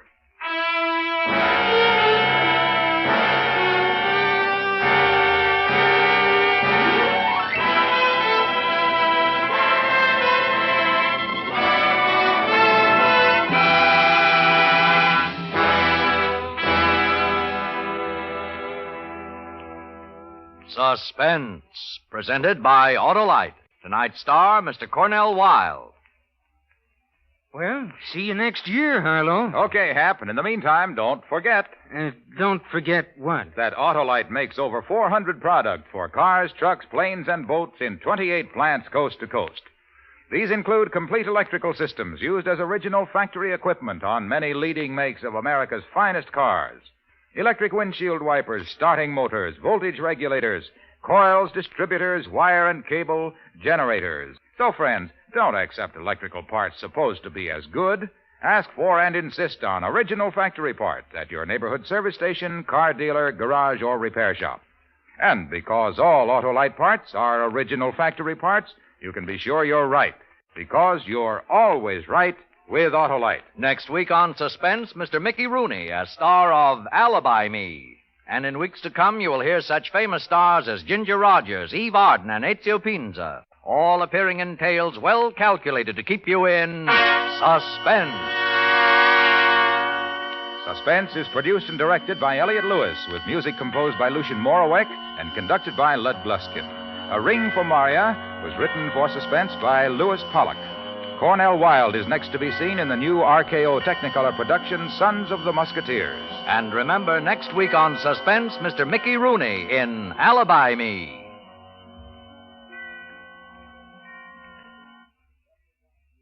This is Harlow Wilcox again to wish each and every one of you, on behalf of Suspense and 96,000 Autolite dealers from coast to coast, a happy and prosperous new year. This is CBS, the Columbia Broadcasting System.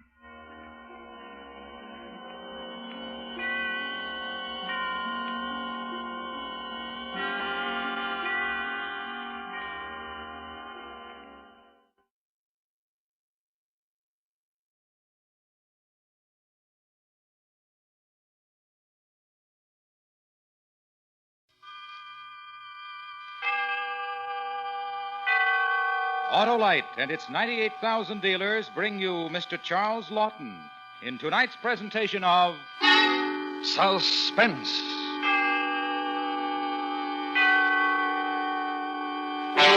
Tonight, Autolite presents a story about a man whose name was synonymous with death. A true story which we call Jack Ketch. Our star, Mr. Charles Lawton.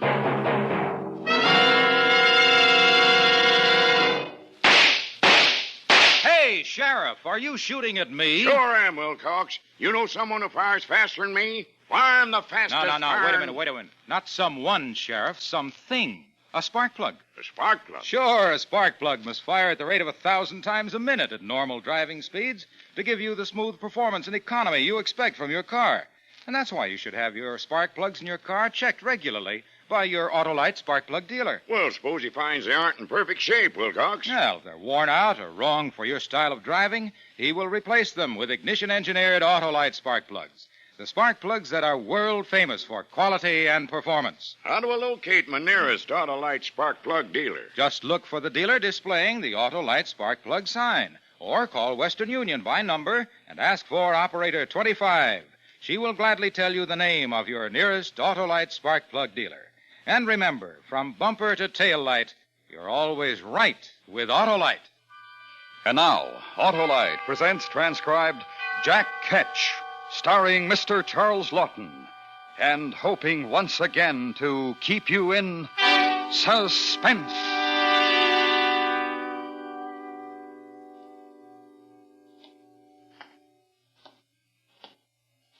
Evening, Mr. Price. Evening, William. Cold enough. Hard day for you, Mr. Price? I must say I'm fair wore out. What you need is a bit of the old warming for the cockles. How true. It's cruel work for a man in this weather. Well, you hop down to the Blue Ball, Mr. Price. Have yourself a dollop. I'd thought of it, but I happen to be a little short of funds tonight, William. I wonder if you... Oh. Here. Have one for me, Mr. Price. Oh, it's very nice of you, I must say, William. Very nice. Good night.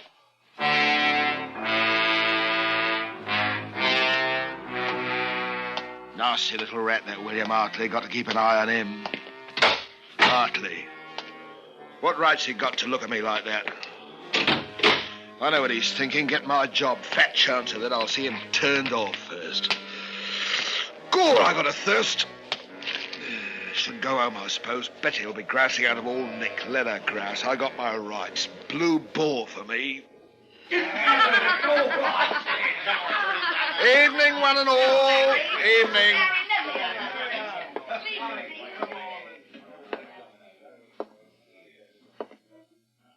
Evening, Mr. White. Mrs. White. Mr. Loam. Oi, Granny, spry as ever.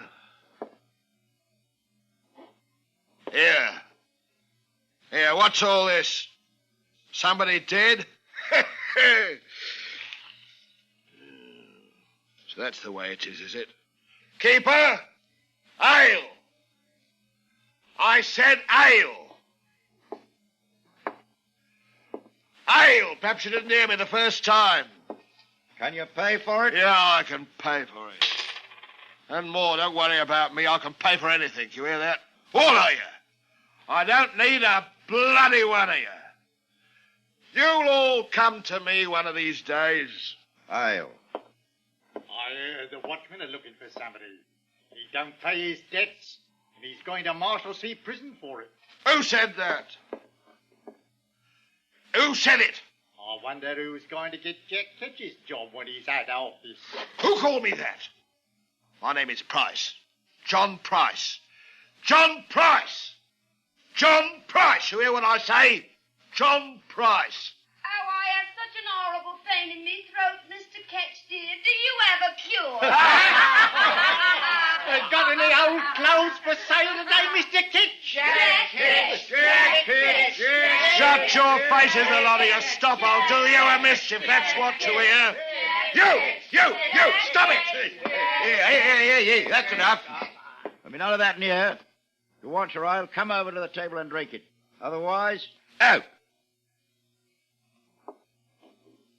Sorry I lost my temper. I'm sorry. I'm just very tired tonight. Accept my apologies, Keeper. I don't accept nothing from you except your money. I have to do that because I have to serve you. My charter says so. If any trouble from you, and out. That's a fact, and don't forget it.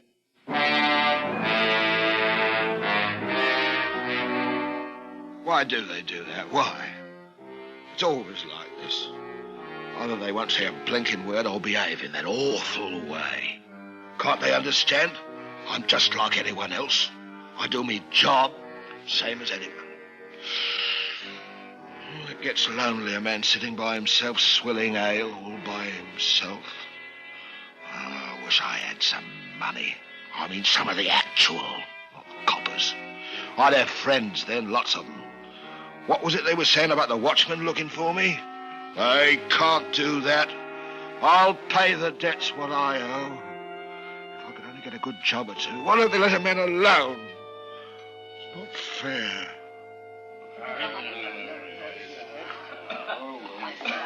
It's not fair. What ain't fair, Mr. Price? Who's that? Oh, William Hartley. You, eh? Got off late tonight, didn't you? That's right, Mr. Price. Having a bit of a guzzle, eh? I will not stand familiarity, William Hartley, and kindly remember your place and station. No offence intended. None taken, I hope. Granted. Mind if I sit down with me mug? I don't mind. Oh, long hours, short pay. That's the way of it. William Hartley, why do you talk to me? Why not, Mr. Price? You're my superior, ain't you? In a way. I have to talk to you. I don't... want you to have to. I want you to want to. I sympathise. I want a friend. I want people to smile at me on the streets and talk to me and like me. Oh, you've got a burden, Mr. Price, and no mistake. William, how would you like to lend me 5 sovereigns? I could pay you back with interest. I've got 1 or 2 odd debts to pay. I heard about that, Mr. Price. Harry White was saying... Harry White, what's he know? He's out of me job. Like you, William Hartley. You don't pull the wool over my eyes. I know. How could you think such a thing, Mr. Remember, I'm not out of office yet. Remember. You stay nice to me, William, because I have a position. How about a couple of sovereigns? I know you've got it, so there's no use... I'd like to oblige, Mr. Price, so help me I would. But my wife's expecting to gain, and you know how it is with another mouth to feed. How about a copper's worth of ale, then? You know, I was going to buy one for you, Mr. Price, but when I reached into my pocket, I found I'd just enough for me own mug. William Hartley, you're a dirty, sneaking little liar. Oh, Mr. Price. Don't you never find yourself in trouble? Because if you do, it's John Price is going to be there, taking loving care of you. Oh, Harry, you are a one. Now, you stop it. Anyone would think that we... Hello, Mr. White. Mrs. White. Good evening. Come on, Elizabeth. Time to be going out. All right, Harry. I said hello, that's all. I didn't do no harm, just hello. Well, hello, that's all.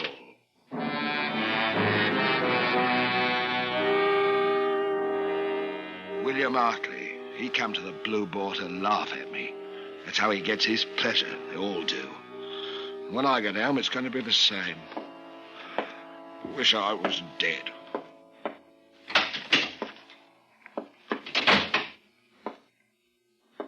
John Price, that you?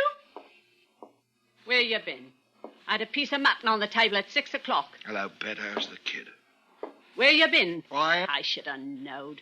You been boozing at the Blue Boar. Spent every blessed penny. I was tired, Bet. I thought a sup would help. Sup? Sweetheart, we got a few shillings put by, haven't we? Oh, no, you don't. He's desperate, Bet, girl. They'll have me in debtor's prison. I had the talk tonight. Do you good. Don't say that, love.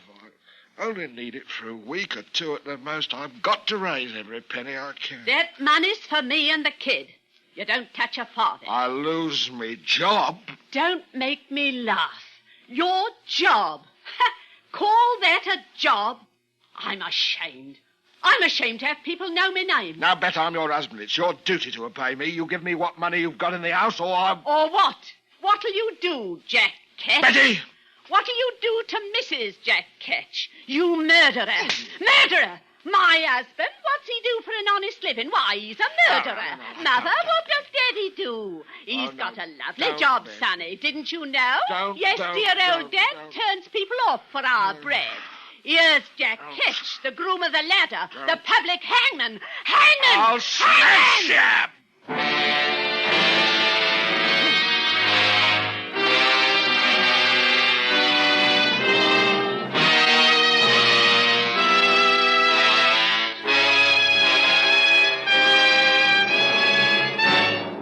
Autolite is bringing you Mr. Charles Lawton in Jack Ketch, tonight's production in radio's outstanding theater of thrills, Suspense.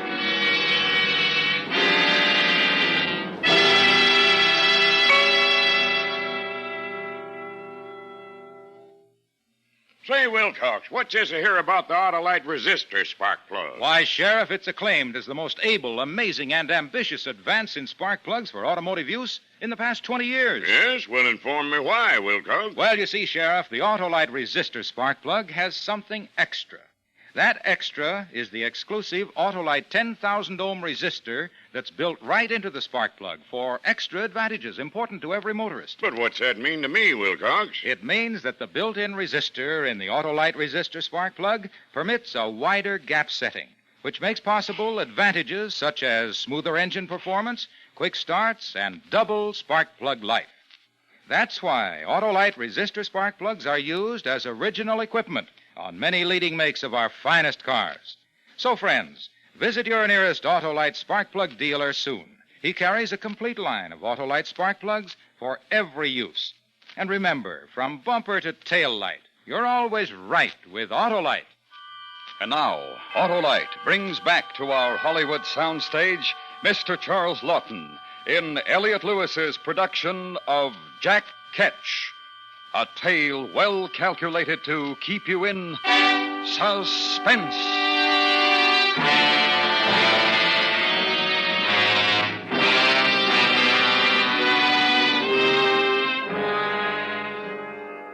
I suppose it was wrong to beat her like that, but what's a man to do? So what with me debts and what I done to Bet, here I am in Marshalsea prison. Not the first time I've been here, but what a stinking hole. Phew. All of us together, the muck of London, men, women, and dogs. There's one lad, though, that ain't so bad, come in yesterday. He's got learning, a gentleman, you can see that. Thomas Lovelace, his name. He's in debt to his eyes. £2,000. I'll be here until I rot, Price. I wouldn't say that, sir. There's always hope. You've been here before? 3 times, sir. This is my 4th, and always for debt. Of course, there was the matter of my wife, Betty, this time. What did you do for a living, Price? Shh. Why, what's the matter? Hadn't you noticed the others? They never talked to me, sir. Hadn't you noticed? No, not particularly. I'll tell you why. Because I was in the employ of His Majesty. In service to the Crown, that's why. That's why they don't talk to you? I suppose you won't either, sir, when I tell you, but you'll find out in a day or so anyhow. What's the use? I'm the hangman. Hangman? Hangman? But I thought that Jack... Shh! That's what they call me. Oh. I thought so. Go on, sir. I won't trouble you. You're a gentleman. You don't want the likes of me. You haven't got a very savory reputation, you know, Price. It was me job. Somebody had to do it. I've heard that you rather enjoyed it. That is a lie. And what about the poor devils who paid you to put them out of their misery quickly? Well, I was happy to oblige. Poor souls. Sometimes they give me a few pence to help them through the awful passage to heaven. But Lord bless you, I did my best. And if they didn't have any money? Well, I wouldn't hold it against them, you know. Of course, I'm not. Wouldn't you have taken the money, I ask you now, wouldn't you? I wouldn't have had your job, Price. Not for £1 million. Oh, well, that's the way of it. Each man to what he knows. Right, Mr. Lovelace? My profession is hangman. Yours is to be a gentleman. Am I right, sir? And we're both in debtor's prison. That gave him something to think about. He wasn't so high and mighty after that.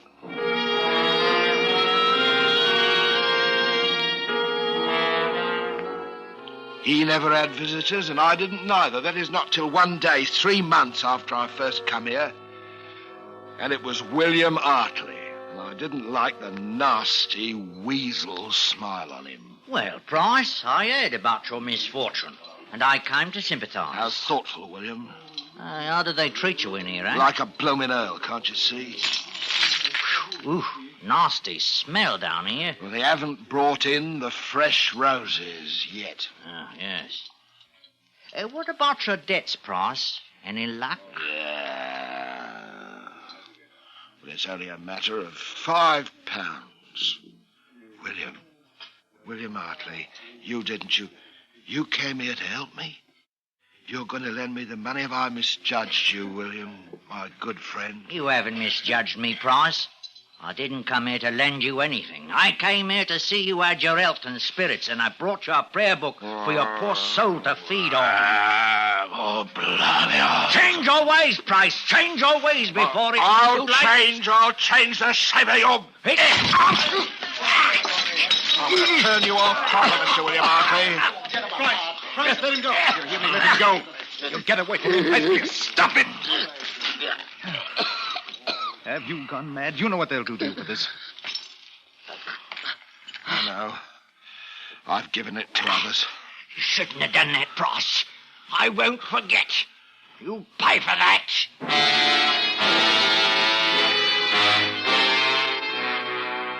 I paid 30 lashes and slumgullion for a month. I wasn't going to forget William Hartley, never in my life. It was Mr. Lovelace who saved me a crust or two of bread when I was brought up from the black hole. It was the best meal I ever had. Then things was the same again. The weeks went by. I wrote a song ballad. Mr. Lovelace did the words in writing for me. I called it The Man of Destiny's Hard Fortune, whereby his hopeful harvest is like to be blasted. Nobody bought it, though, and I still didn't have the money to pay me debts. And I heard about Betty and the kid. They'd run off and left me. That's when I made up my mind to get out of Marshalsea. That and William Hartley. I'd pay a little call on him. I told my idea to Mr. Lovelace one night. Mr. Lovelace. Yes? Come closer. Listen, I'm getting out, see? Now, you've treated me right. I'm willing to take you with me. But how can you? We've got these chains. It's impossible. No, it ain't. They take 'em off in the afternoon when we exercise, don't they? All right. That's the time. But how? Leave it to me. You want to go with me? I'd rather die trying than stay. All right, so here's what we do. There's a woodshed next to the gate in the yard. Doors always open. When we have our constitutional tomorrow, we hop in there and wait till it's dark. One of the keepers will see it. Yeah, there's a new one on. I've been watching him. He's been drunk for a week, easy as pie. You wait.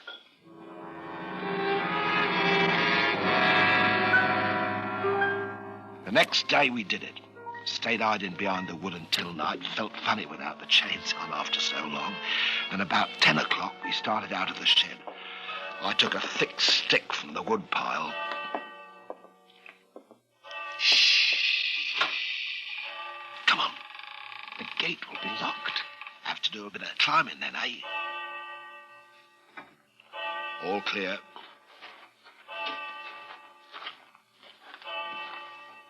Look, keeper, he's asleep. We have to pass him, supposing he wakes up. He won't.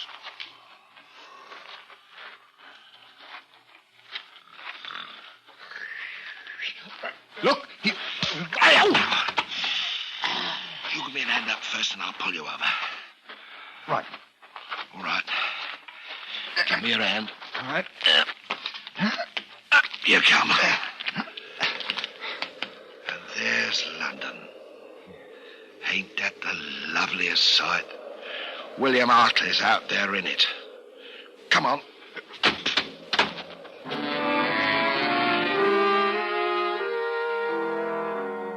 We stayed together until we were well out of sight of the prison.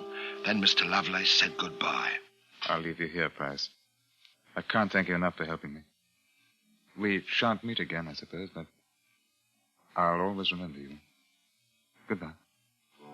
And he went his way. A couple of minutes later, I found a broom maker going home from selling his wares, and after a short argument, I had 2 silver shillings in my pocket. I tossed for it. William Hartley now, or later. My first one. And that took me to the nearest alehouse in Bunhill Fields. Hartley would have to wait, but not for long. I was going to do him a mischief, pay the little scut back before the night was out.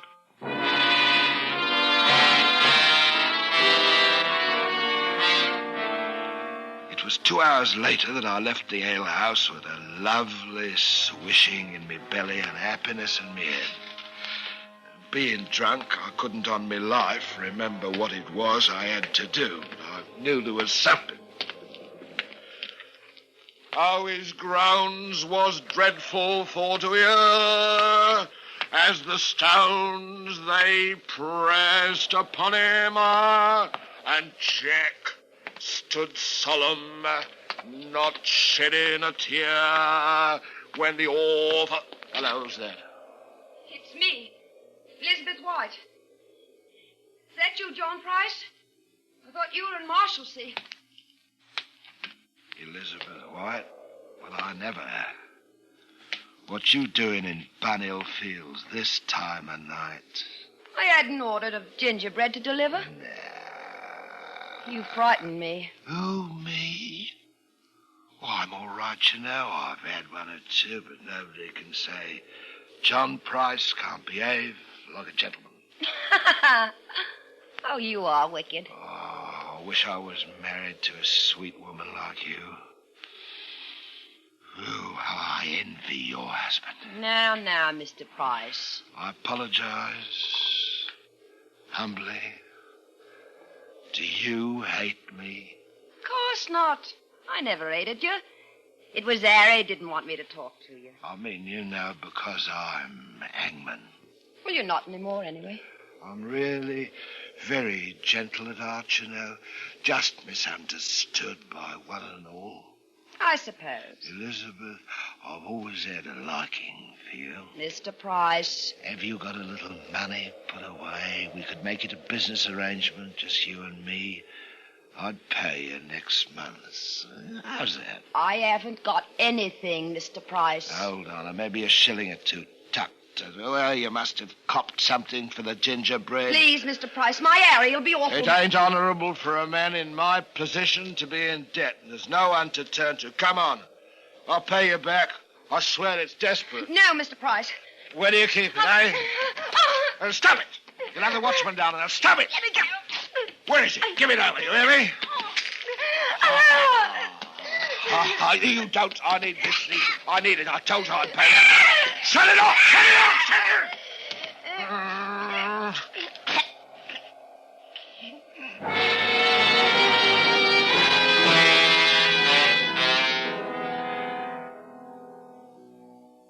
Well, here we are again. Newgate this time.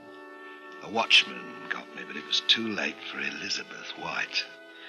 Afraid I done her in. Poor soul. I'm to hang for it, so there you are. I can hear them coming for me now. I'd like a last swig or something to see me on my way.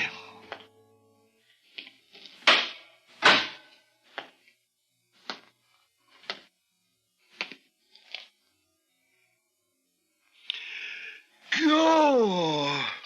William Hartley. Are you ready, John Price? You nasty little winkle. You mean you're the hangman? I am. God blimey, I was coming back to turn you off, you maggoty worm, and I forgot her. You wouldn't be here now. I bear you no malice, John Price. Yeah, you won't make no hangman. Not for long, you won't. You wait. They'll start calling you Jack Ketch. You wait. It's me duty. I always knew that someday I'd find me calling to protect the people from such poor wretches as you. I have found it. Oh, blimey, I might have known it. Bar me too. Well, I haven't got a brass farthing for you, and me clothes won't fetch tuppence, so blast you. I don't want neither. It's me job, John Price. Turning you off is me job, and that's what I'm about to do. You've come to a wicked end, as I knew you would. Well, if I am going to nab the stifles, and it's William Hartley's going to do it, I'm better off dead. Here, William. You write something for me on the wall. I got some charcoal. What? What do you want me to write? Here died John Price, public hangman of London. He was turned off upon that gallows which he had served so well in his day. God save the king in the year 1686.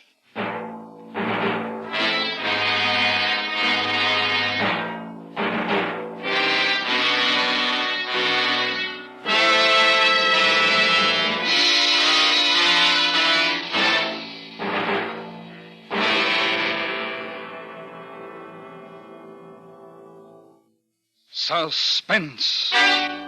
A true story presented by Autolite. Tonight's star, Mr. Charles Lawton, will return in just a moment. This is Harlow Wilcox speaking for Autolite, world's largest independent manufacturer of automotive electrical equipment. Autolite is proud to serve the greatest names in the industry. They are members of the Autolite family, as are the 98,000 Autolite distributors and dealers in the United States and thousands more in Canada and throughout the world.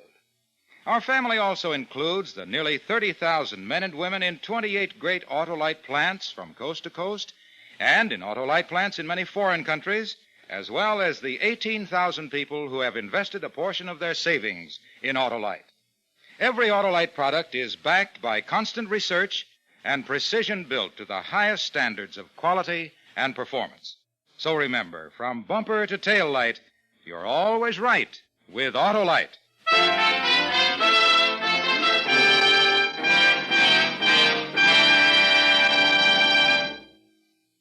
This is Charles Lawton. Next week, the third member of our first drama quartet will be your guest. Mr. Charles Boyer will appear as a man who successfully played both sides of the law. Vidocq's last case is the story, and it will be heard next week on Suspense. Jack Ketch was written for Suspense by Anthony Ellis. Suspense is transcribed and directed by Elliot Lewis. Music was composed by Lucian Morowick and conducted by Lud Gluskin. In tonight's story, Joe Kearns was heard as Hartley. Featured in the cast were Joan Banks, Doris Lloyd, Ben Wright, Raymond Lawrence, and Ramsey Hill. Charles Lawton may be seen in the fall tour of the first drama quartet's presentation of Don Juan in Hell by George Bernard Shaw. For the location of your nearest Autolite spark plug or Autolite battery dealer, or your nearest authorized Autolite service station, phone Western Union by number and ask for operator 25. Switch to Autolite. Good night. This is the CBS Radio Network.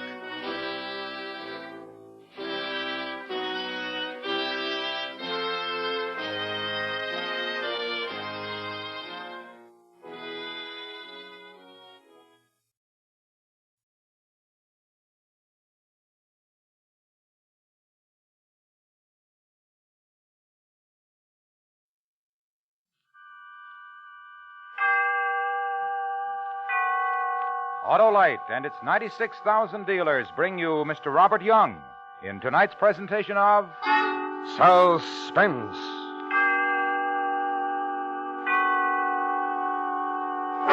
Tonight, Autolite presents a story about a man who commits a murder efficiently and safely, only to find there was a witness. The story is called A Murder of Necessity, starring Mr. Robert Young.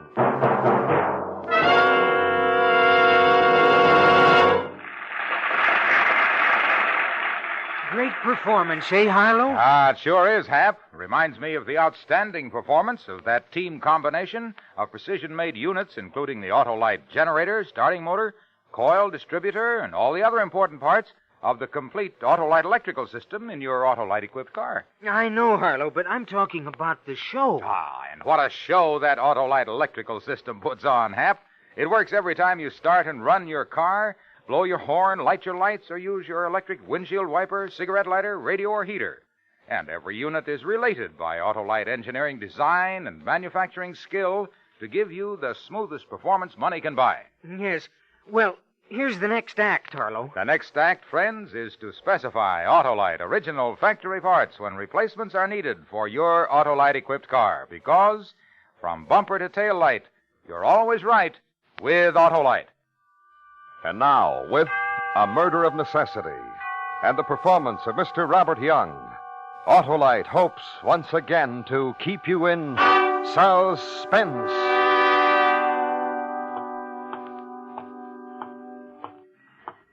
I'm walking along a city street with murder in my heart. Tonight is the night I must kill. Remember the name, Herbie Sachs. Fat, sweaty Herbie Sachs. He'll be sitting behind his big desk, and he'll look up at me and smile, and his fat neck will spill over the expensive collar of the expensive shirt that he'll be wearing.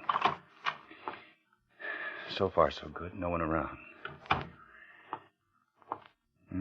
So far, so good. Why do I keep saying that? Some sign painter will have a new job. Scrape the name in gold letters off the glass door.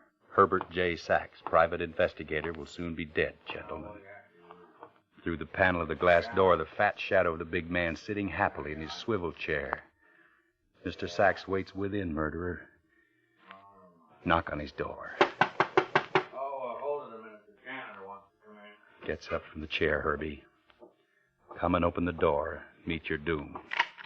Start in the other office. Oh. Hello, Mark. What do you want?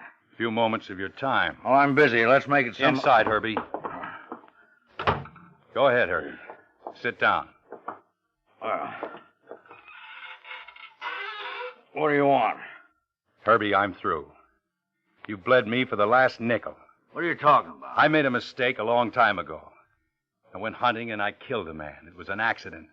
But instead of turning myself in and getting off on a charge of manslaughter, I listened to the advice of a man named Herbie Sachs. Go home, Mark. Nobody saw you shoot him, you said. Nobody did, except you, Herbie. I'll be silent, said Herbie. Now, look, Mark. And I've had to pay for your silence. Haven't I, Herbie? Through the nose. Who do you think you are? Coming here like this? Why, for 2 cents... For 2 cents, you'd sell your mother, your grandmother, and your wife, Gretchen. A nice girl who doesn't deserve you. I'm warning you, Mark. You're through warning people, Herbie. I wonder how many others will breathe easier when once they learn you're no longer exercising the big stick. What are you going to do? This.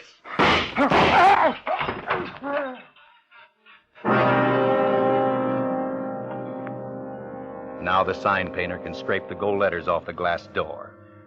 Herbert J. Sachs sits dead in his swivel chair, the blood running a crazy pattern down the front of his expensive shirt, his mouth silent. No words, no accusations. No talk of any kind. No talk...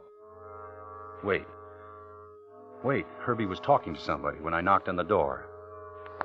Nobody here. Who was he talking to? Must have been talking to somebody on the telephone. He didn't hang it up.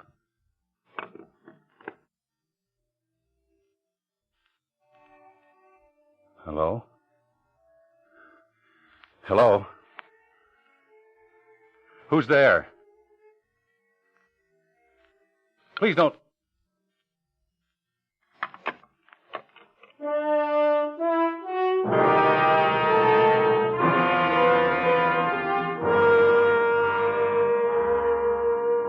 The phone in Herbie's desk drawer had been off the hook. Herbie'd been talking to someone on the phone. Who had it been? Somebody I knew? Somebody I didn't know? Somebody like Herbie who'd make me suffer some more? I had to find out. But how? How? I got an idea. The phone pad. Today, March 24th, and under the date, 3 names. L. Collins, the name Janice, and a phone number, and an Art LaFoon. Could it have been one of them? On the phone, you heard... What? Was it a radio? Was it a record? That's all you have to go on, but it'll have to be enough. Even now, whoever it was may be calling the police.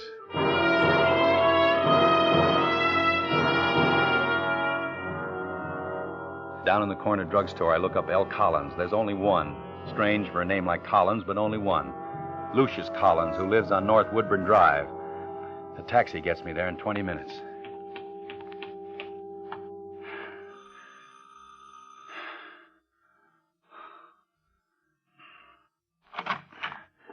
Yes? Mrs. Lucius Collins? Yes. Is your husband at home? Yes. You want to see him? If it's possible. Come in. Just follow me. What did you say your name was? I didn't say, but it's, Paul Drake. Oh. Lucius, there's a Mr. Drake who wants to see you. Drake? Yes, Mr. Collins. A mutual friend asked me to call. I'd like to speak to you alone, if I may. I'll close the door. Mr. Collins... sit down, Mr. Drake. Thank you. You said a mutual friend sent you? Who? Herbie Sachs sent me, Mr. Collins.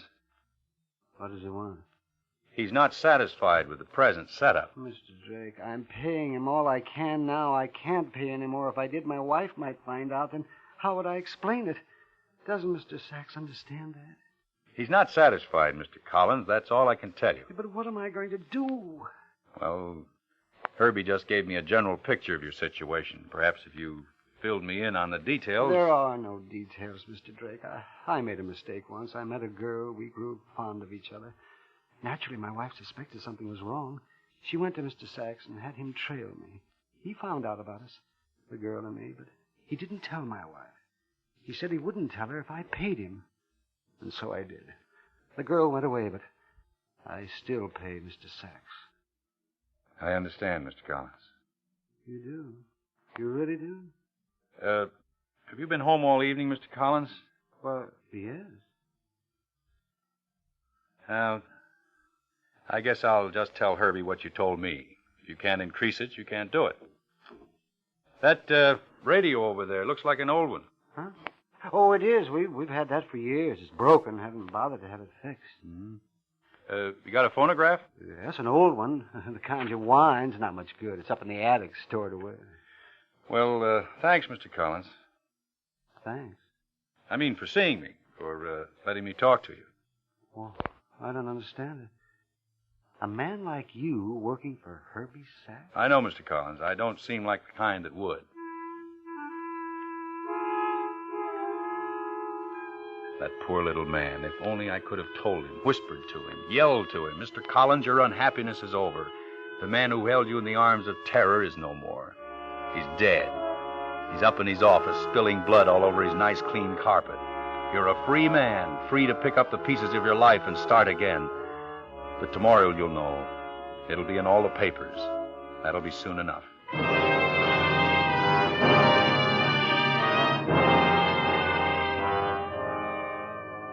The first name on the list I check off. Lucius Collins is a man with problems of his own. He didn't play his broken radio or the old phonograph stored away up in his attic. So I call the phone number next to the name on the pad that reads Janice.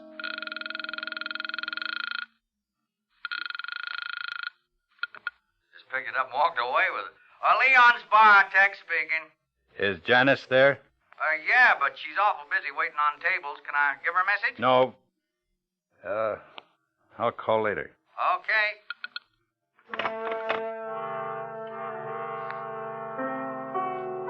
I found Leon's Bar downtown on Main. It was a cheap place, but it was full of people. Then I saw the girl waiting on the tables. She was pretty, but a prettiness that was cheap like the bar. I walked over to an empty booth in the corner and sat down. I waited. Then she saw me and came over and stood beside me. What'll you have? Whiskey and water.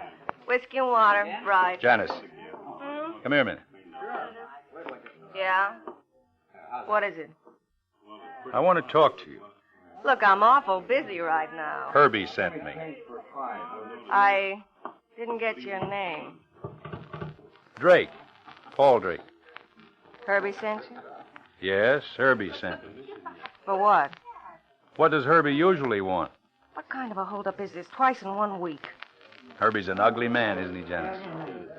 You're a funny guy. I'd almost get the impression you didn't like him. Well, it isn't necessary for an employee to like his employer, is it? No. What are you? His collection agency? In a sense. I'm also an advisor of his. What do you mean? Sometimes I advise him about his clients. Perhaps I could advise him about you. What would you advise him? I think you're a pretty girl, a very pretty girl, Janice. I'd advise him of that. You shouldn't say things like that. Why not? Because they're not true. Yes, they are. What do you want from me, mister? I'd like to take you home tonight, to where you live. That's all I want. That's a lot.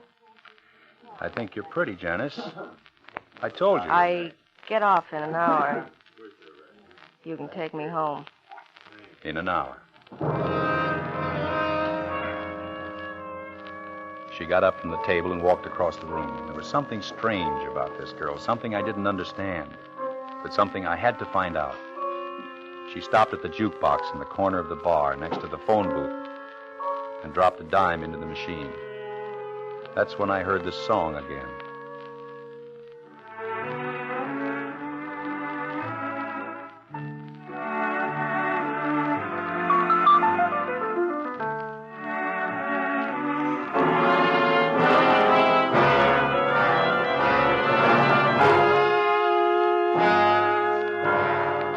Autolite is bringing you Mr. Robert Young in A Murder of Necessity. Tonight's production in radio's outstanding theater of thrills, Suspense.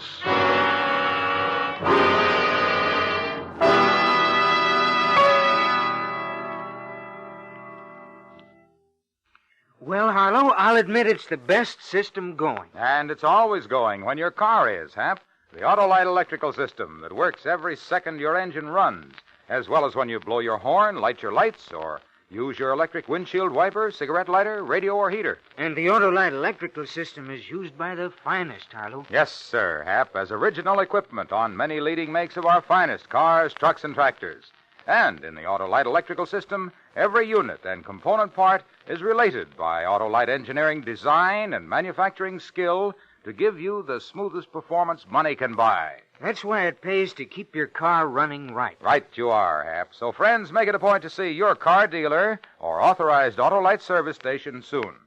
You can easily locate your nearest authorized Autolite service station in the classified section of your telephone directory under Automobile Electrical Service.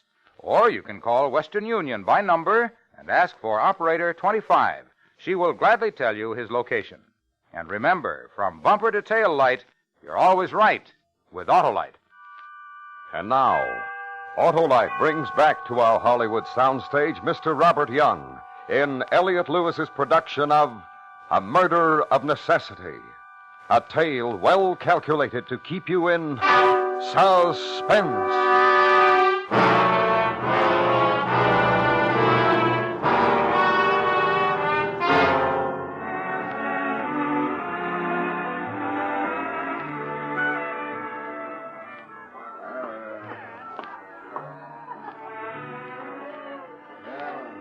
Well, Oh. Nice music. You like it?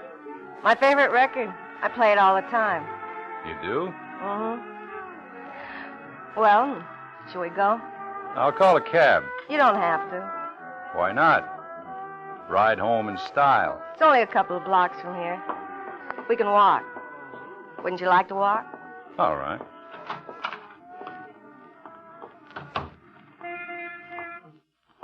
Beautiful night. Not a cloud in the sky. I love fresh air. What's your last name, Janice? I've got a lot of them. Call me Janice Gibson. All right, Janice Gibson. What kind of a girl are you, Janice? If you work for Herbie Sachs, you know all about me. Not the details, pretty girl. Why do you keep saying pretty girl? Because it's a statement of fact. You are pretty, Janice. I'm the kind of a girl that you read about in the confession magazines. Only they make those stories up. They're fiction. My story's not fiction. It's a real one. I believe you. Long time ago, a girl with big ideas came out of the sticks. Landed in a big city. And she met a man named Herbie Sachs. She met him after she'd gone off the deep end. She wanted thrills. Those thrills ended her up in a straitjacket in a sanitarium. They were the kind of thrills you don't write the family back home about. Mm-hmm. But how does Herbie figure? Herbie is a man with many ways and means. And when the girl ended up an addict, Herbie was the big brother. He had a soft shoulder and he stretched out a helping hand. Uh-huh. After I was cured, he told me I had to pay him for his silence. The silence that would keep the family back home from finding out about the thrilling things that had happened to the girl from the sticks. Are you? Yes. Well over them. That's good. Why do you work for a man like him? Oh, check it off the living. Were you at the bar all night tonight? Ever since 8 o'clock. Why? Nothing. I guess I'm making conversation because I don't want to talk to you anymore. Look, mister, you can walk on the other side of the street. I didn't Oh, ask wait a you minute. I didn't mean it that way, Janice. Honest. Believe me. What I meant was I didn't want to talk because I suddenly feel like kissing you. This is where I live. The bug house.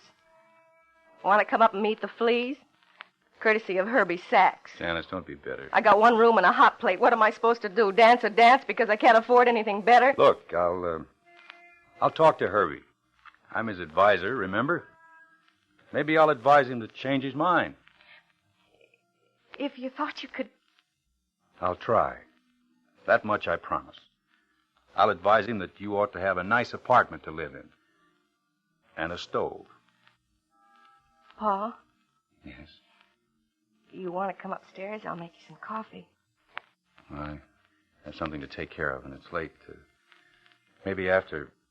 You won't come back. Once you leave, I won't see you anymore.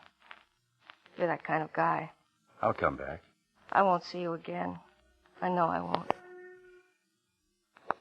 Kiss me, Paul. Hard. Like you were going away for a long time.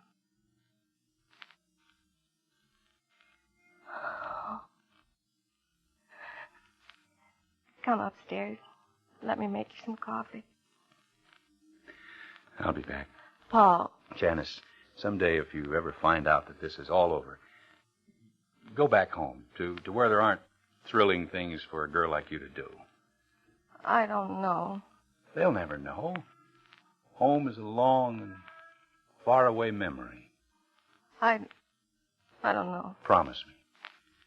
On the kiss. Maybe. Maybe, Paul. Maybe. I took her in my arms and kissed her again. Then she turned and disappeared through the door into the cheap boarding house. And the black night closed in on me again, and the fear and fright returned.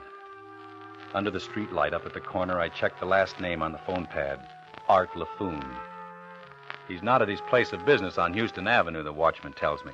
Mr. LaFoon is never at his place of business at 2:30 in the morning, he says with raised eyebrows, even though it is a novelty business and novel things are always happening.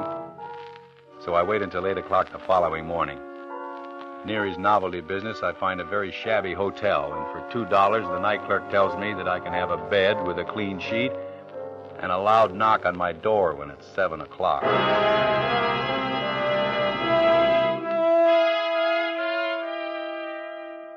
By 5 minutes after 8, I'm standing in front of Mr. LaFoon's novelty business on the 3rd floor. My hand closed tightly around a piece of blue steel that means death for Mr. LaFoon. Yeah, all right, Midge. The shipment will get out to you on Friday. Okay. I promise you, Midge, and when LaFoon makes a promise, he keeps his word. Okay, kid, I'll see you. Hello, brother. Mr. LaFoon? That's it, brother, LaFoon. Anything that's novel or new, see LaFoon. Here, let me show you these small telescopes we just got in. I made some a couple of years ago, but those were tame. Here, take a look at this one. Look, Go ahead. Just squint your eye. You gotta focus. Herbie sent me. Yeah, I was... What was that, brother? Herbie Sachs. Yeah? You mentioned the name, Herbie Sachs. What am I supposed to do? You know Herbie. Who are you, anyway? I work for Herbie Sachs. You made another statement. Tell me how to react, brother. Hey, look, Mr. Novelty Man, I don't know how to convince you, but I'll get rough if I have to. Okay. Take it easy, brother. Take it easy. That's an expensive shirt. That's why I'm here. Herbie doesn't like you buying such expensive shirts. Who are you? I'm recently hired to make collections. I've come to collect. You know what? I think you're lying. You don't work for Herbie Sachs. You don't work for him at all. I told you I was just recently hired. And why didn't he tell me you'd be around, brother? I talked to him on the phone last night. Why didn't he tell me, huh? You talked to Herbie on the phone last night? Yeah, brother, I talked to him. What happened when you talked to Herbie? What do you mean, what happened? Who are you, brother? Nobody you'd be interested in. Yeah? Well, maybe the cops would be interested. Put it down. Get your hands off of me. Later, Mr. LaFoon. Later, we'll take care of some unfinished business when it's dark and no one will see me.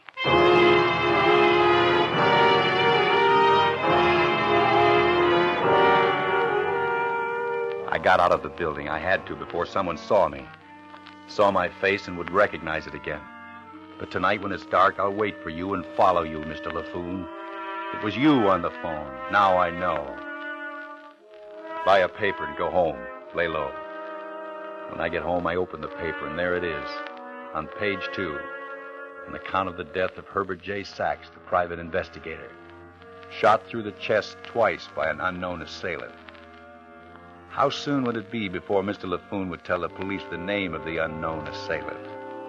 Long enough, because LaFoon was the kind of man who'd wait for the killer to get in touch with him.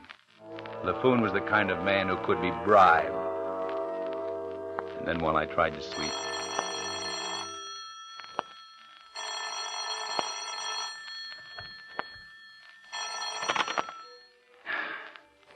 hello. Mark, Hmm? this is Gretchen Sachs, Herbie's wife. Yeah. Hello, Gretchen. Did you read about Herbie in the papers this morning? Yeah, I read Gretchen. I want to talk to you, Mark. Talk? It's important. Can you come out to the house? Have the police been out to the house yet? No. I was down for a few minutes at the morgue to identify the body. That's all? That's all. It's important that I talk to you. I was on the other end of the phone, Mark. Why didn't you answer me when I picked up the receiver? I had to take time to think things through. Have you thought them through? Yes. Will you come out to the house and talk to me? Yes. Gretchen, I'll be out. In a little while. I'll wait for you.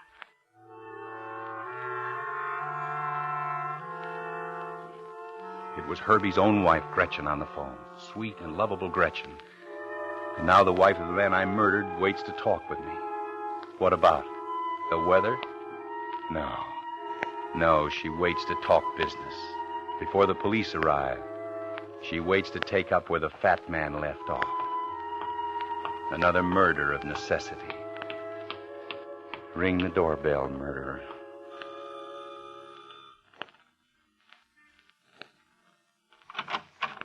Hello, Mark. Come in. Mark! Oh, Mark. You fool. You fool. I'm sorry, Gretchen. I hated him. I hated him. What are you saying? I couldn't stand him. Everything he was, I hated. He wouldn't let me go. No. I don't believe you. Last night, I called him on the telephone. Called him to tell him to come home. Because No. when he got home, Mark, I was going to kill him.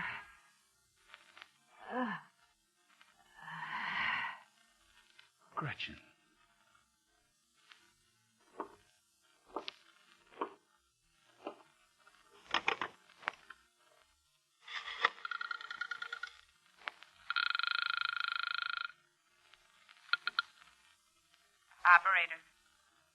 Operator.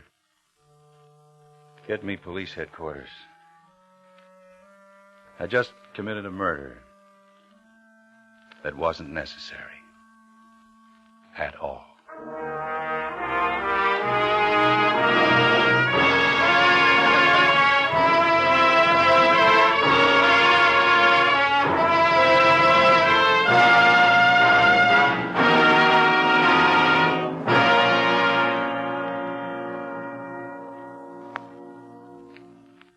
Suspense.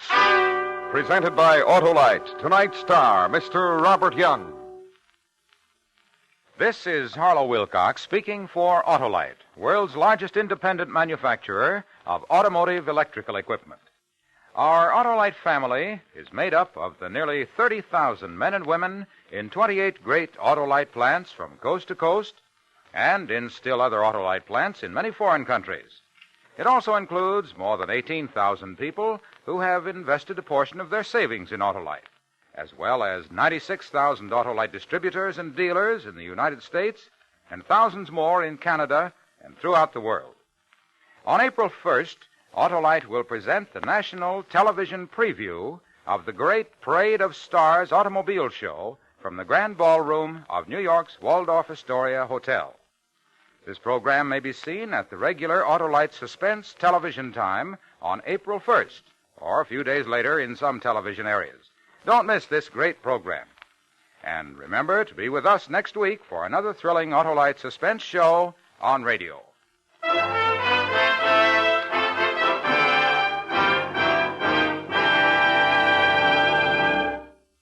Next week, our star will be Miss Deborah Carr, as a girl who chose a most dangerous way of making a living and bet her life on its success.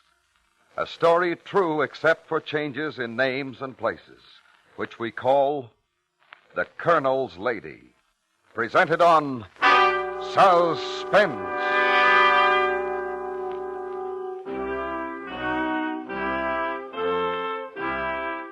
Suspense is produced and directed by Elliott Lewis, with music composed by Lucian Morowick and conducted by Lud Gluskin. A Murder of Necessity was written for Suspense by Richard George Pettacini. Featured in tonight's cast were Paula Winslow, Charlotte Lawrence, Joe Gilbert, Howard McNear, Lou Merrill, and Joseph Kearns. Robert Young, star of Father Knows Best, appeared through the courtesy of the Crosley Corporation. And remember, next week on Suspense, Miss Deborah Carr in The Colonel's Lady. This is the CBS Radio Network.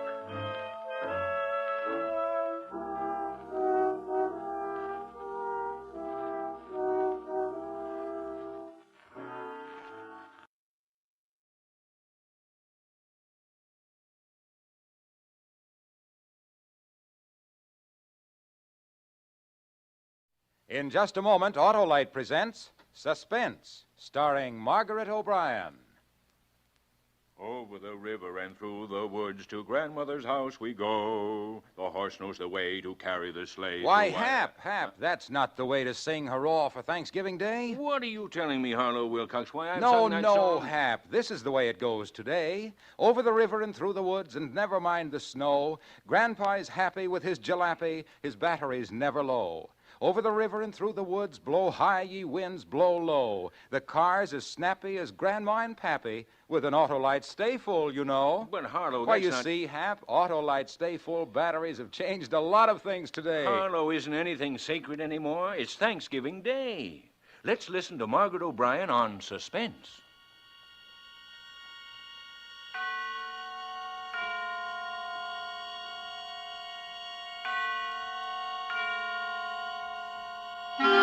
Suspense.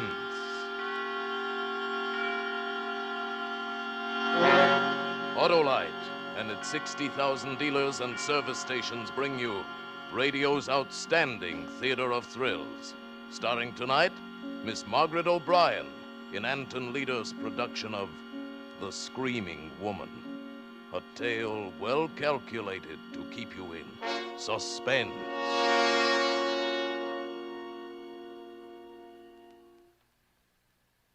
I'm Margaret Leary, and I've got to tell you how it happened. It was Thanksgiving Day, and it was nice and sunshiny. Almost like summer, except cooler. Mama was cooking the turkey, and I was watching. And Mama said to me, "Good heavens, I forgot. Your Aunt Cynthy's made some cranberry relish for us. Run over and get it, Margaret, so her feelings aren't hurt. And hurry. This turkey's done to a turn."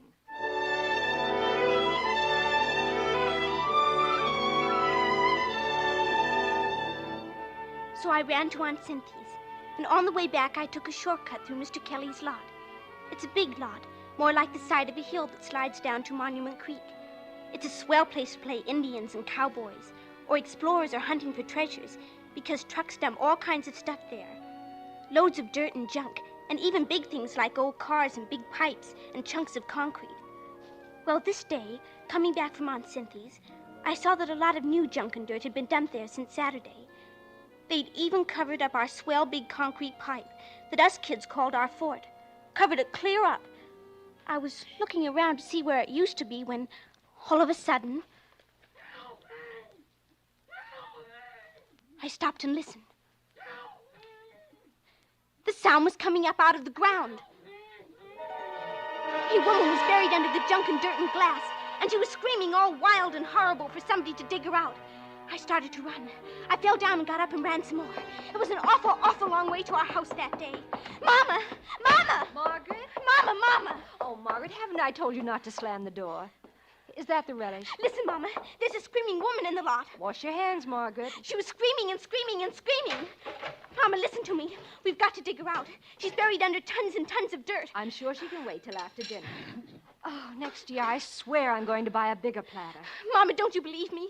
You've got to believe me. Margaret, I've got a million things to do. Good gosh, look at you. How'd you get your knees so dirty? We're running back from the lot. Never mind. Scoot and tell your dad we're about to eat. He's in the front room reading his paper.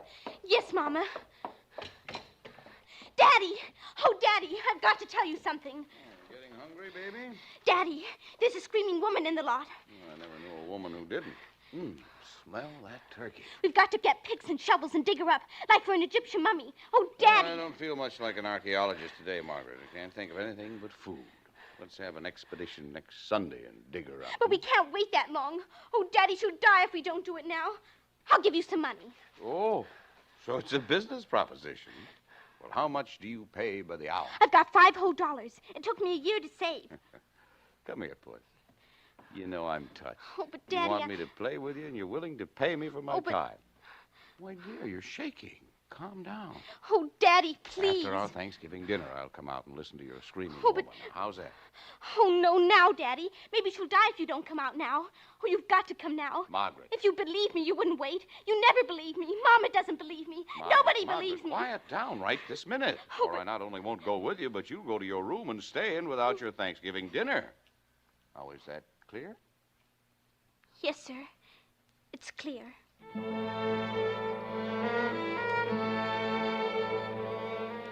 I always liked Thanksgiving, almost next best to Christmas.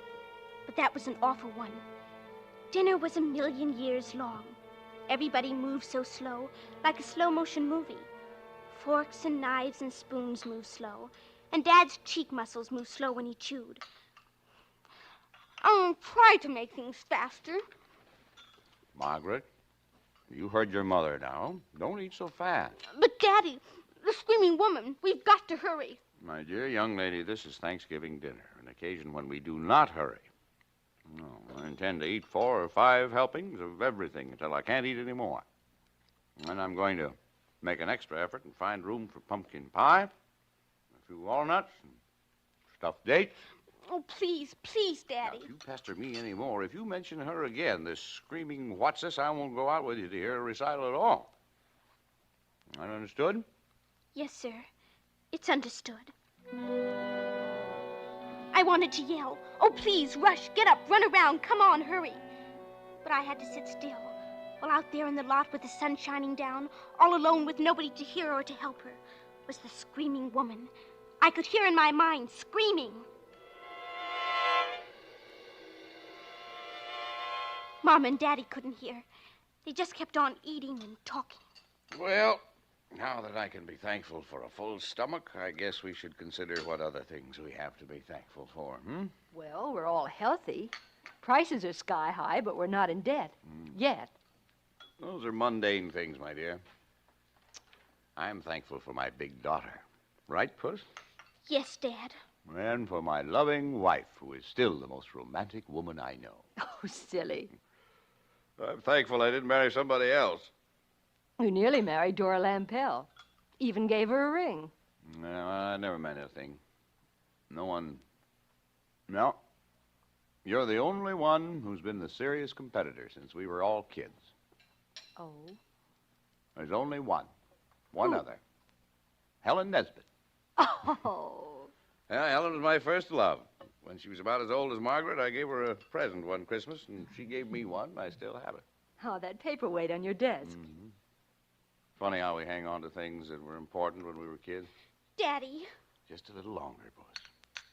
Warm up my coffee, will you, dear? You know what I'm thankful for, dear? Seriously. That we stayed here in this same town where we grew up. Here you are, dear. Thank you. The same friends. Even the same street. It's been a peaceful life.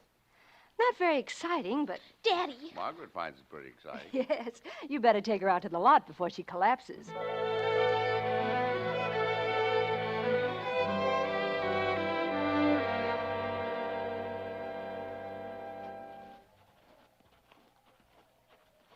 All right, now, where is your screaming woman? Lead me to her. Over here, where our fort used to be. Fort? The big concrete pipe. It's all covered up now. Kelly's really getting this lot filled in. All right, where's the lady? Right about here, Daddy. Listen. Don't hear a thing, except the wind. Better button up your sweater, Puss. Shh. Listen. Well, that's the trolley over on Aspen Street. Hey there! Screaming woman! Hey! Looks like the Dolans are starting out for a drive. Well, I guess your screaming woman's let you down, Puss. But she was here, Daddy. Right under here where they dumped all this dirt. I heard her screaming and screaming, like she was underneath the fort. Somebody's dumped tons and tons right on top of our fort. Yeah, too bad they buried your fort, Margaret. I saw two of Kelly's big trucks backed in here last evening. There was a dump truck in here this morning, too. It isn't because they covered the fort. It must be your screaming woman doesn't like grown-ups. Only delivers her solo for kids, I guess. Maybe she can't scream anymore. Well, I'm going back and take a nap. Let my dinner settle. Well, aren't you going to help me dig? Now, listen, my dear. Don't you think this is a sort of a silly game? But it's not a game. Now, don't stay too long, dear. Mama probably likes some help with those dishes. Daddy! Daddy! I know I heard her scream. I know it.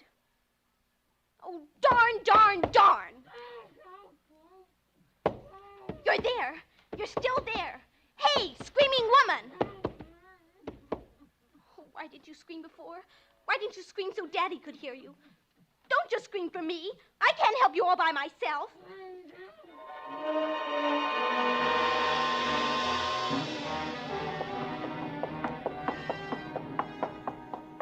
Daddy! Daddy, where are you? Upstairs, Margaret. Daddy, she's screaming again. Right after you left, she started to scream. You've got to come back. Oh, there now. Come here. Let me feel your head. Please, Dad. Why, you've got a fever. You're going to lie down, young lady. We can't leave her down there, Dad. We just can't. Come on into your room. That's right. It's awful, Dad. It's awful for her to be screaming and nobody listening. Nobody You caring. lie down, Puss. Lie down now. Come on. She'll choke where there isn't any more air and she'll die. Now, you're going to lie down the rest of the afternoon before you make yourself sick. No, I've got to dig. I've got to dig her up. All those comic books you read. Now, I forbid you to leave the house. Close your eyes now and take a nap. That's my good girl. What am I going to do? What am I going to do?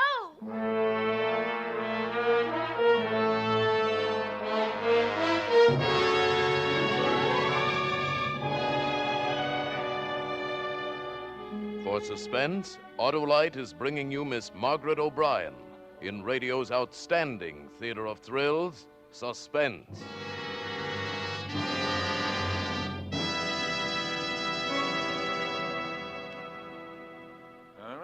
I have a hunch you're going to give me another Autolite Stay Full Battery Thanksgiving song. No, not me, Hap. No? No, sirree. By Cornelius, I'm going to tell a Thanksgiving story. It's a fable. Couldn't be anything else if you told it. Now, listen to this, my trigger-tongue trooper. Last year at this time, my car called me out to the garage. Quite a car, too, Hap. Once a year, she overhauls me. Wow, and on Thanksgiving Day, too. Harlow, she said, I have an empty feeling, and I'm so confounded thirsty all the time, I think you ought to do something about it. I'd like to end up Thanksgiving Day with that fine, full feeling that lulls you to sleep as soon as the mince pie disappears. Well, how, my pretty, says I, can all this be accomplished? Easy, she chimes. I need to switch to an Autolite Stay Full battery. Why, with an Autolite Stay Full battery, I'll never be thirsty, and if you use me normally, I'll need only 3 drinks a year. And what's more, with the oversized electrical capacity and fiberglass insulation of that Autolite Stay Full battery, I'll have more power, stay lively longer, and save you time, trouble, work, and worry. And Harlow, for a fellow as lazy as you are, think what all this means. Well, when she came up with all those points in my favor, I hurried, I hastened, I hurtled till I was exhausted. And by Christopher, I got an Autolite Stay Full battery and gave it to Clarissa. I call my car Clarissa. Thanksgiving morning. We took a spin, and I could tell she was happier than a penguin with skis. Sounds like Harlow in Wonderland. Well, now, let's get back to Margaret O'Brien and the Screaming Woman. And now, Autolite brings back to our Hollywood soundstage Miss Margaret O'Brien as Margaret in The Screaming Woman. A tale well calculated to keep you in suspense.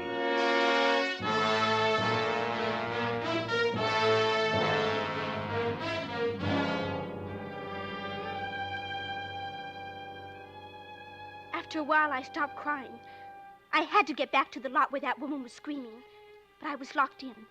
I tied a sheet to the bed and let it out the window and shinnied down to the ground. Then I ran to the garage and got shovels and ran to the empty lot. The sun was almost down and it was getting cold. I started to dig fast. Hiya, Maggie. It was Dippy Smith, who was 10 years old, the same as me. He goes to my school. What you digging for? For a screaming woman. She's down in the ground and I'm going to dig her up. You can help me dig, Dippy. There's an extra shovel. I don't hear nothing.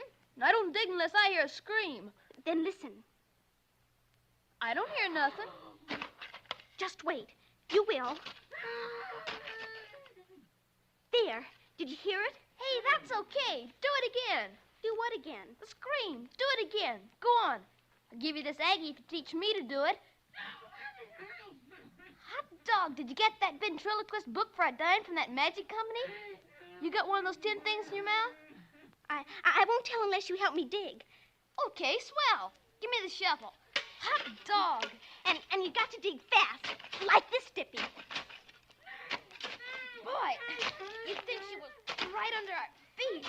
You're wonderful, Maggie. Say, what's the screaming woman's name? You must have made her up a name.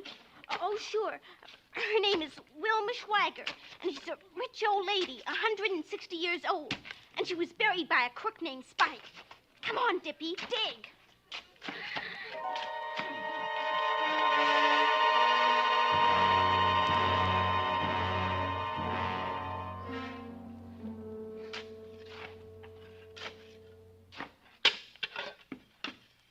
Keep digging.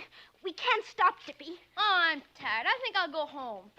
Dippy, stop. You can't. There really is a woman buried here. Well, sure. You said so, Maggie. Oh, don't you believe me? I wasn't throwing my voice. Come back, Dippy. Okay, but I'm getting tired of digging. Now, look, Dippy. I'll go way over here, and then you listen. Okay. Listen. Hey, there really is a woman here. That's what I told you. Well, come on, let's dig. How's she breathing, do you think? I think she's in the fort. Remember? Sure. That's where she must be. 5 or 6 of us kids could get in it so it's big enough. I sure hope it isn't just a radio or something. Well, a radio would be nice, too. Here. What do you kids think you're doing? Oh, hello, Mr. Kelly. I'm tired of chasing you out of this lot. If one of you gets hurted, maybe your folks would sue me. But, Mr. Kelly, there's a woman screaming. You kids beat it. Do you hear? Yes, sir. But listen, Mr. Kelly. Don't you hear her? There. I don't hear a thing, and neither do you. Now beat it. Come on, Maggie. Mr. Kelly, somebody's got to dig her up. Don't argue with me or I'll phone your folks. This is my property. Do I have to put up a fence? Why should I spend money to keep people off my own property? Dippy, it's him. He's the one. Huh? He murdered Mrs. Kelly. He hit her on the head and stuck her in the fort and dumped loads of dirt on top. But she wasn't dead. She came to.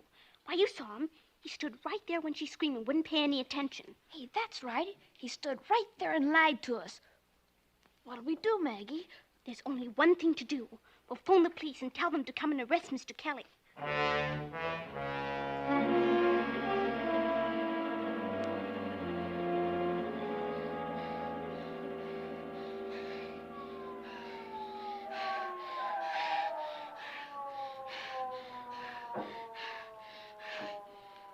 Hey, they sure got here fast, Maggie.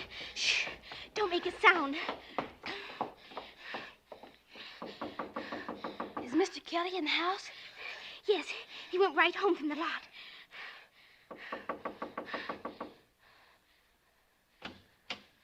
Yes, officer. You, Mr. Kelly? Yes, sir. What can I do for you? Is Mrs. Kelly at home this evening? Why, sure. Can I see her, sir? Why, sure. Hey, Anna. What's up? We got a call. Oh, good evening, ma'am. What is it? Oh, I'm sorry, folks. We got a call that Mrs. Kelly was buried alive in an empty lot. Sounded like some kid calling, but we had to make sure. We always check, you know. Why, I can't understand It's those blasted kids. If I ever catch them, I'll break their necks. Maggie, cheese it.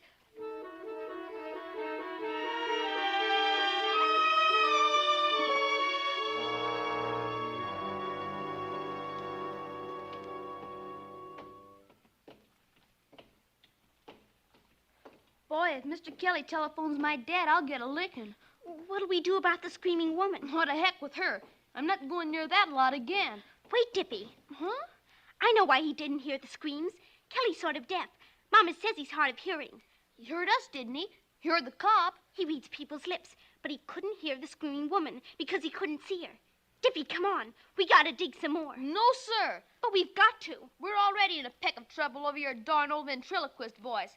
I'm not going to get in any more trouble. No, sir. And he went off and left me alone. I wanted to crawl down under the ground with the screaming woman and die, too. It was dark now, and Dad would be hunting for me. If he found me, I'd get a licking and be put to bed. And then nobody would help the screaming woman at all. There was only one last thing to do. So I did it. To go all over the neighborhood from house to house and find out who's missing. Why, hello, dear. Hello, Mrs. Griswold.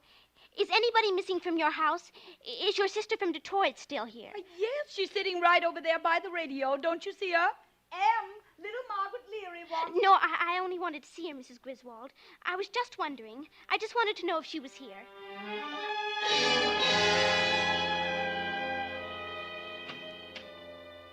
Hello, Mrs. Pikes. You're looking good. I'm glad to see you're at home, Mrs. Pikes. I'm awful glad.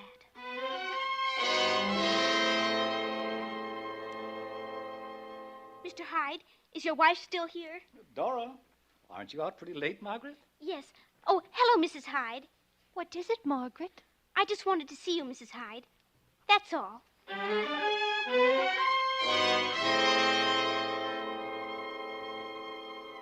The hours were just rolling along, and I rang bells and knocked, and I rang bells.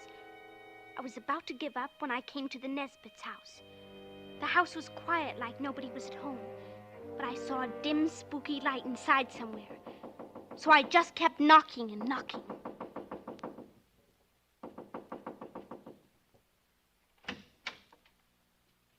Oh. What do you want? Oh, nothing, Mr. Nesbit. I only wanted to see Mrs. Nesbit. She's not here. She's gone to the store. At night? Besides, it's closed today, I think. The drugstore down on Clark Street. Oh, well, then she ought to be back pretty quick. I'll come in and wait. Hey, wait a minute. I'll just sit down here and wait. I sure like this rocking chair. Go right ahead and do whatever you were doing, Mr. Nesbit. I wasn't doing anything. Oh, looks like you were packing or something, with all those boxes and trunks around. Going away? No, Helen's been sorting things out, getting rid of a lot of stuff. Oh, burning it up in the fireplace. Yeah, that's right. Dad always burns our junk out in the alley. Clothes smell awful when they burn. Look, kid, Helen may have gone on from the store to visit a friend. Well, if she doesn't come back soon, I'll leave. Yeah, I'll tell her you were here. What do you want to see her about? Oh, nothing much. Hey, that's too bad. What? I guess you lost the key to that box. You had to break the lock. No, it was broken already. Hey, I bet your folks don't know where you are, kid. No, sir. They think I'm in bed. What friend did Mrs. Nesbit go to visit? Oh, I don't know what... I mean, hey, look, kid, I ought to tell you, she won't be back tonight. Oh? No. She went to the store, like I said, but she was going from there over to Beechwood to visit her mother. On a bus. She'll be gone 2 or 3 days. Oh, that's a shame. Why? Well, Mama was expecting Mrs. Nesbit to come over tomorrow.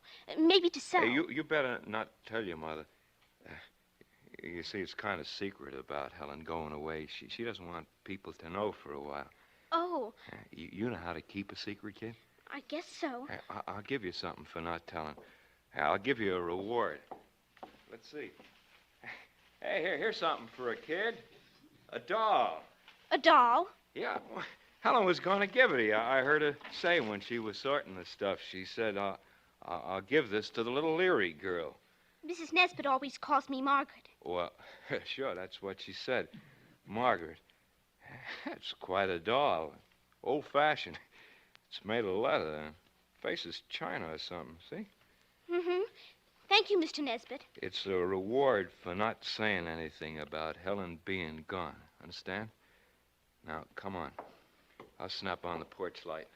Mr. Nesbit, did you finish your driveway? What do you mean? Did you get all the dirt hauled off to make it smooth? Sure. Now, come on. I saw your dump truck in the lot this morning and... What do you mean? Were you in the lot this morning? No, I was at home. I looked out the window. Please, Mr. Nesbit, let go of my arm. You've been playing out there today? Answer me. Oh, don't. That hurts. I wasn't playing. It's no fun now with our fort all covered up. The fort? What's that? Nothing, Mr. Nesbit. Tell me what you're talking about. Nothing but that old concrete pipe. You know something. That's why you came here. You've been snooping around that lot and you found out something. What do you know? I don't know anything. Let me go, Mr. Nesbit. If you don't let me go, I'll... Ow! There! Come back! Hey, come back, kid. I'll give you something else. I'll give you something else. Come back, kid. Come back. Mr. Nesbit yelled because I kicked and bit his hand. Then I ran, but I heard him running after me. It was dark and quiet and scary on the streets, and more scary out there in the lot. I ran straight across the place where I heard the screaming, and it was so quiet. And all of a sudden, there was a man in the lot, right in front of me. Stop, Margaret. Oh. Margaret? Oh, Daddy. Margaret, where have you been? Do you have any idea how your mama's worried?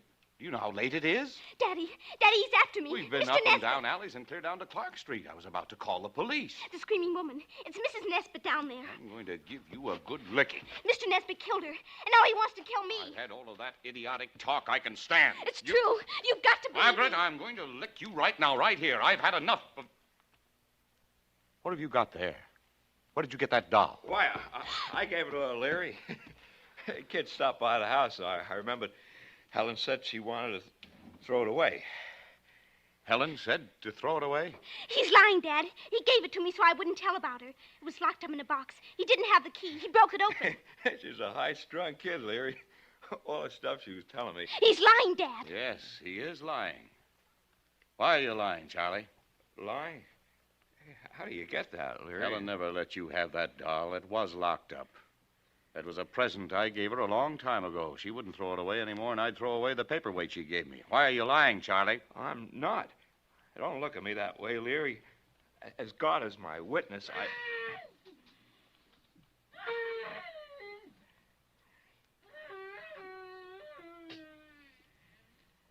It's her. Dad, it's the screaming woman. As God is your witness. No, Leary, don't! No, no.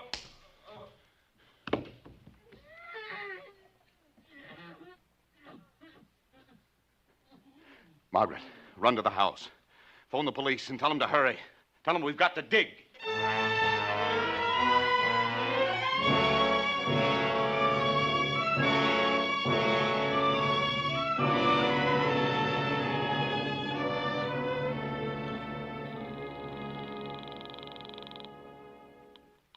Hello? Hi, Dippy. Everything's fine. Everything's worked out keen. The screaming woman isn't screaming anymore. And they've got a lot of people down there digging her up. Hey, that's swell. Hot dog. And you know what else, Dippy? They're going to uncover our fort again. Oh, Dippy, wasn't it a keen Thanksgiving?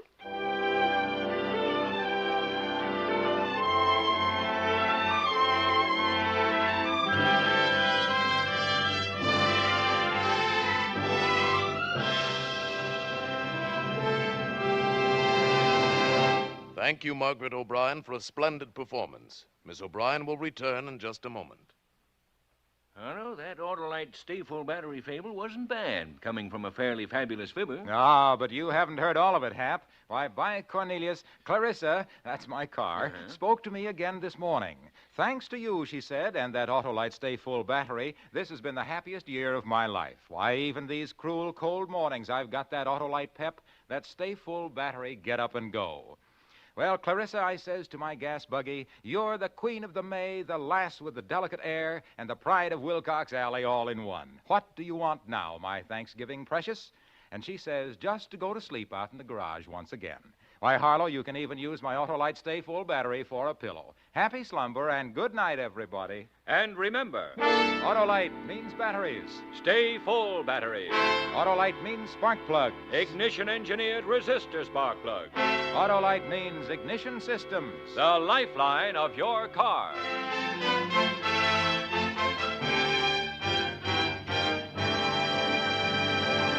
And now here again is Miss Margaret O'Brien. It's been just wonderful being on Suspense, and I hope you let me come back again sometime. We will, Margaret. And now let me tell our listeners about next week. Claude Rains and Vincent Price in the famous mystery story, The Hands of Mr. Ottermole. Another gripping study in suspense.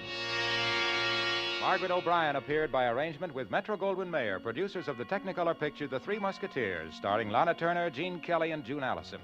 Tonight's suspense play was by Ray Bradbury, adapted for radio by Sylvia Richards, with music composed by Lucien Morawek and conducted by Lud Gluskin. The entire production was under the direction of Anton M. Leader. In the coming weeks, Suspense will present such stars as Rosalind Russell, James Cagney, Ronald Coleman, William Bendix, and many others. Make it a point to listen each Thursday to Suspense, radio's outstanding theater of thrills. And next Thursday, same time, hear Claude Rains and Vincent Price in The Hands of Mr. Ottermole. This is the Autolite Suspense Show signing off. Good night. Switch to Autolite. This is CBS, the Columbia Broadcasting System.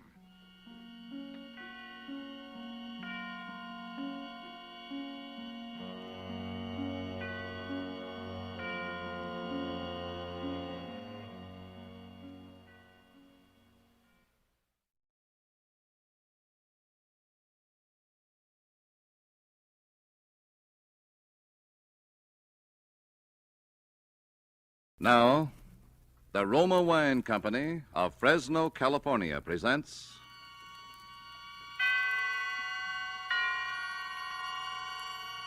Suspense. Tonight, Roma Wines bring you the suspenseful play called A Guy Gets Lonely, starring Dane Clark. Suspense is presented for your enjoyment by Roma Wines. That's R-O-M-A, Roma Wines. Those excellent California wines that can add so much pleasantness to the way you live, to your happiness in entertaining guests, to your enjoyment of everyday meals. Yes, right now a glassful would be very pleasant, as Roma Wines bring you a remarkable tale of suspense. And with the drama called A Guy Gets Lonely, and with the performance of Mr. Dane Clark as Eddie Lewis, Roma Wines hope indeed to keep you in suspense.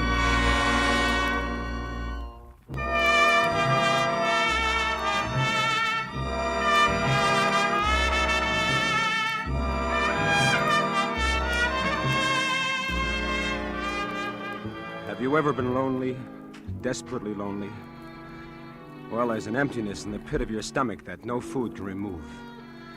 There's a coldness about people's faces that make you shudder. And you do silly things when you're lonely. Maybe that explains what happened to me. Maybe. Anyhow, I was hanging around the shooting gallery in one of those Broadway penny arcades that night, one of those places where you can play a game of chess, get your fortune told, have 10 shots at Hitler, all 15 cents. And I was alone, as usual, thinking the dull, drab, dreary things a guy thinks about when he's alone. When suddenly an old man standing next to me said, Well, my aim is not what it used to be. Oh, got a match, my boy? Match? Oh, sure, here. Oh, thank you. You haven't by any chance got a cigarette to go with that match, have you, son? course. Here, take one. Oh, thanks again. You know, with cigarettes so scarce nowadays, the only way a gentleman gets a smoke is to buy 'em himself. Yep. Thank you, thank you. What's the matter, kid? You look like your ship came in, only your mother-in-law was aboard. Oh, nothing. Oh, come on.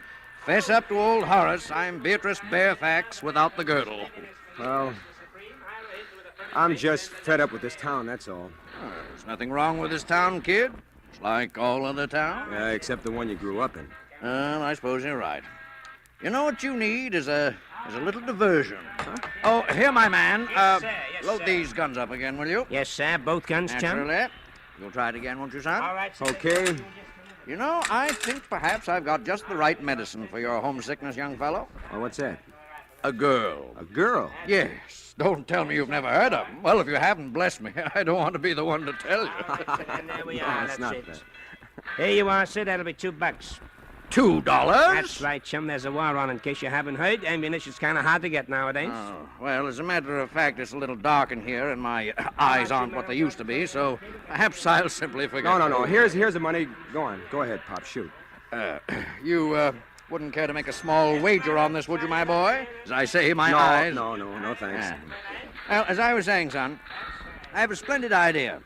Now, tomorrow, being the Sabbath, my wife and I are bound for Minnewanka on a peaceful little fishing expedition. If you'd care to accompany us, there is a faint chance, just a faint chance, mind you, that I might round up a beautiful young lady who will make it a foursome.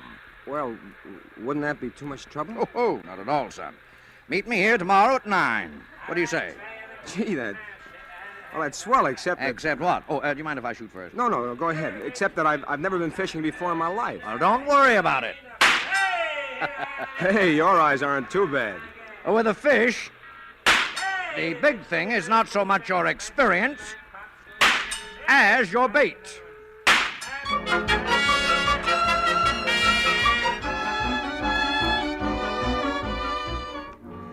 The idea of not being alone again on Sunday is what excited me. I didn't give much thought to the girl until I saw her. If you've ever seen a truly beautiful woman walking toward you, you'll know what I'm talking about. First, you see the tiny gray silhouette in the distance, and then the figure seems to spring to life. Each curve rounds into place, and finally you see the smooth oval face and the long auburn hair dancing in the breeze. And before you know it, you're in a trance, that's all. That must have been what happened to me when I first saw Jolie, because I don't remember much of anything until I heard myself saying, "Oh, hey, what's that?" A worm, silly. You can't fish without a worm. Do I have to? Well, of course. As captain of this boat, I promised to bring in more fish than Horace. Wow. I order you to put that worm on the hook. No, it shakes. Rather gracefully, don't you think? Kind of reminds me of a shimmy queen at a burlesque show. Oh. There. Oh. Now you did it. Easy, wasn't it? Now drop your line in the water. Okay. Well, where's the fish? Patience, lad, patience. The fish hasn't had a chance to read your advertisement yet.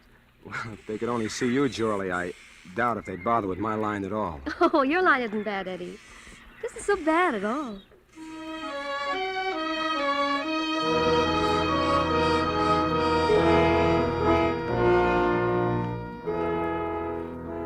I guess in the next few hours I told her just about all I could remember about myself, about wanting to be an actor and leaving home and coming to this town and the disappointments, and how I decided to go home while I still had some money left, and how lonely I was, how terribly lonely I was. And before she left that night, she wouldn't let me take her home. I made a date for the next night. It's funny how quick you can get to feel that way about somebody when you're lonely. We met in the Astor lobby, and after we talked for a while... Well, for a slow starter, you certainly poured on in the backstretch. No, please don't laugh, Jolie. I'm pretty serious. About what?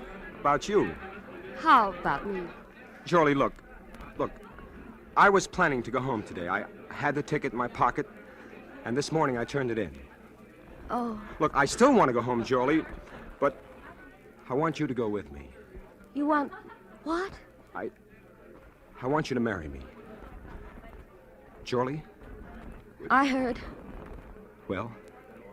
You want an answer now? Yes. It's no, Eddie. Oh. I'm sorry. Well, Is there somebody else? No, or it isn't is there... that, Eddie. It isn't anything you could possibly imagine. It isn't even that I don't love you, because maybe I do. Jolie! But you see, Eddie, I was going to ask you something tonight, too, and it doesn't stack up very well against what you asked me. Jolie, what? What? Oh, I know it's silly. We've only known each other for 48 hours, and it shouldn't matter, but... Oh, it doesn't matter anyway now. Jolie, you've got to tell me. It's just an old story, Eddie. Such an old story that you probably wouldn't even believe it. That's the trouble. Look, I believe anything you told me. It's about my mother out west and how I support her and how she needs an operation, and... I was going to ask you for $1,000. Is that all? That's enough. Oh, Jolie, why did you put me through such a cold sweat for a little thing like that? Well, it's pretty complicated, Oh, Eddie. what's complicated about it? Look, Jolie. Look, here's a ring. It's all I've got right now, but I wish you'd wear it. Oh, it's beautiful. An old Samoan chief gave it to me when I was in Tahiti. Go ahead, look inside. To Eddie Lewis from Question Mark. Yeah, I had that engraved in it when I got back to the States. I never did know the old guy's name. Will you wear it? Eddie, I'll meet you here tomorrow for lunch. And if I'm wearing the ring, third finger, left hand, you'll know that I do. All right. Jolie, Yes? do you want the money now? No, Eddie, no. Not now.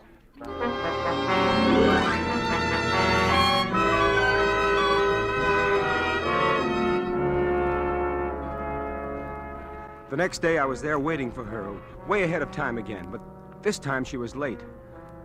After a half hour, I began to get worried. Then I began to get scared.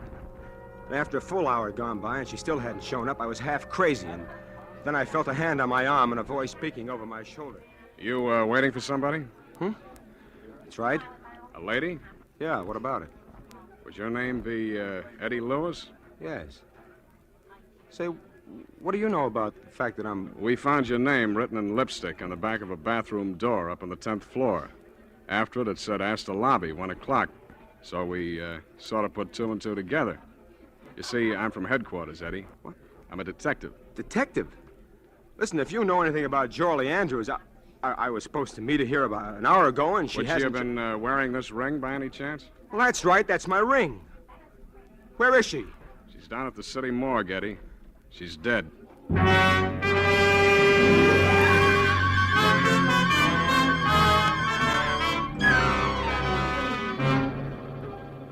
For suspense, Roma Wines are bringing you as star Mr. Dane Clark, whom you have heard in the first act of A Guy Gets Lonely, a radio play by Don Paul Nathanson, which is Roma Wines' presentation tonight of Suspense.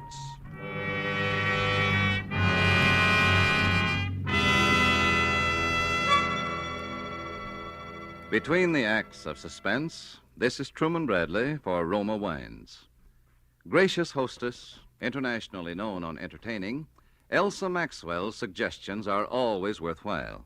Spring is here, and nature is again bursting into life. Let's bring some of this beauty to the dinner table. A centerpiece of spring flowers will brighten your table, and there's no better way to awaken winter-weary appetites than by serving cool Roma Burgundy with the meal. This glorious wine from California goes well with almost any food. So simple, and yet how charming. A few flowers to give your table the gay note of spring. A bottle of cool, delicious Roma Burgundy as the subtle accompaniment to a savory meal. You'll enjoy the tart piquancy, the fruity, robust taste of this distinguished Roma Burgundy. Like all Roma wines, unvaryingly good, always high in quality. The result of selected grapes, slowly brought to perfection in California's choicest vineyards, gently pressed, then brought to fullest flavor by the ancient skill of Roma's famed wineries. Yet all this goodness is yours for only pennies a glass. Remember, more Americans enjoy Roma than any other wines. R-O-M-A, Roma Wines. And now Roma Wines bring back to our Hollywood soundstage Dane Clark as Eddie in A Guy Gets Lonely, a play well calculated to keep you in suspense.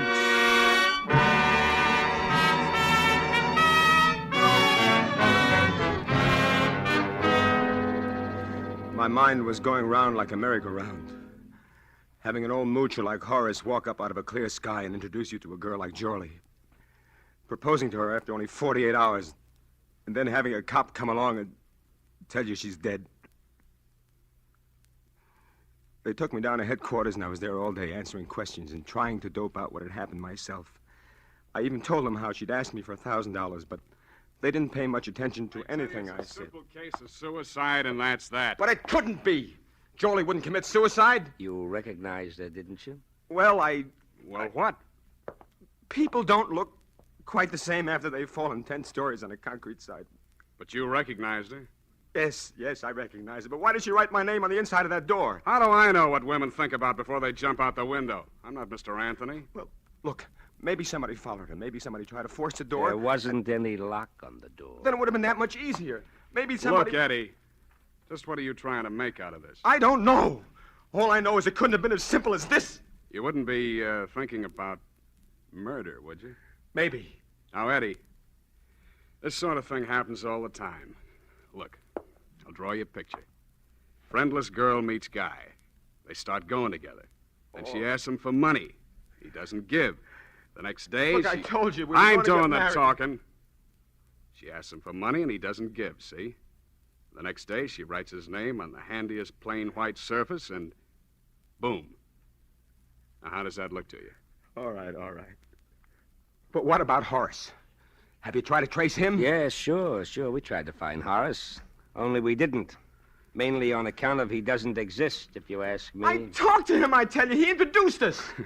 You don't have to go that far to explain how a man meets a girl nowadays, Eddie. Look, he did introduce us. He was an old man, white hair. It was in a shooting And he gallery. has a hobby of introducing guys to beautiful gals, and nobody knows where he lives. And the only time you ever met him was in the Penny Arcade that's so busy they wouldn't remember George Washington being in there. That and the time you were seen together by a couple of lake trout. Oh, cut it out, will you, son? All right, go on home, Eddie. I wouldn't leave town just yet, though, if I were you. All right. And, Eddie. Yeah. I wouldn't push that murder theory too far, either. Why? Because you know who's the only possible suspect for murder? That's right. You.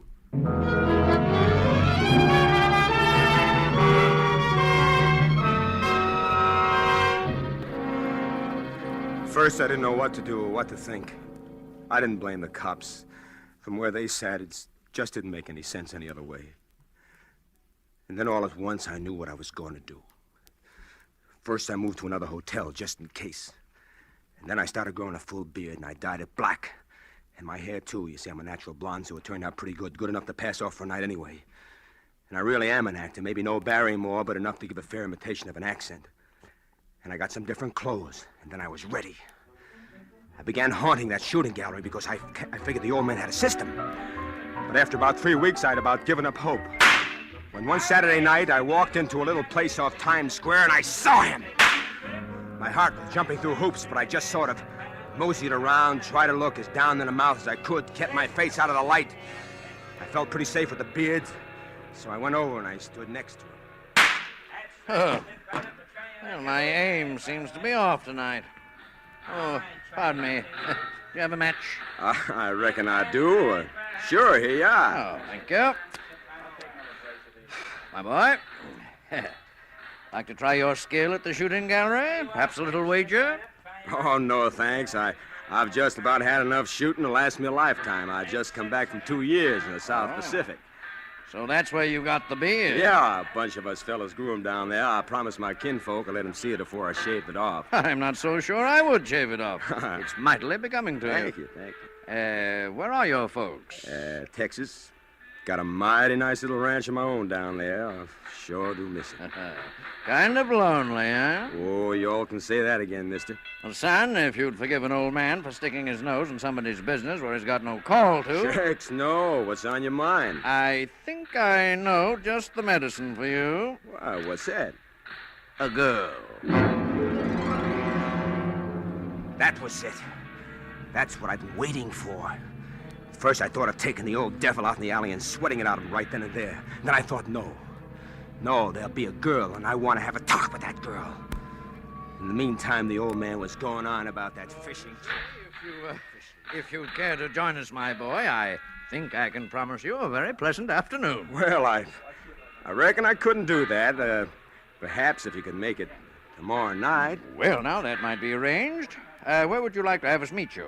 Well, couldn't you just sort of give me the young lady's phone number, tell her I was fixing the call? I'm afraid, you see, this particular young lady doesn't have a phone. Well, don't think I'm not downright grateful, mister, or that I wouldn't enjoy your company, but... But you'd rather be alone. Shucks. No, don't get me wrong. I'm no wolf or nothing like that, but... Well, when a fella has his first date with a gal in more than 2 years, maybe you can't understand what that means. I think maybe I get the general idea, son. I'll tell her to look for a handsome Texan with a beard. Can you be here tomorrow night at, say, 8 o'clock? Oh, I calculate I sure can. Well, then, my boy, you've got yourself a date. The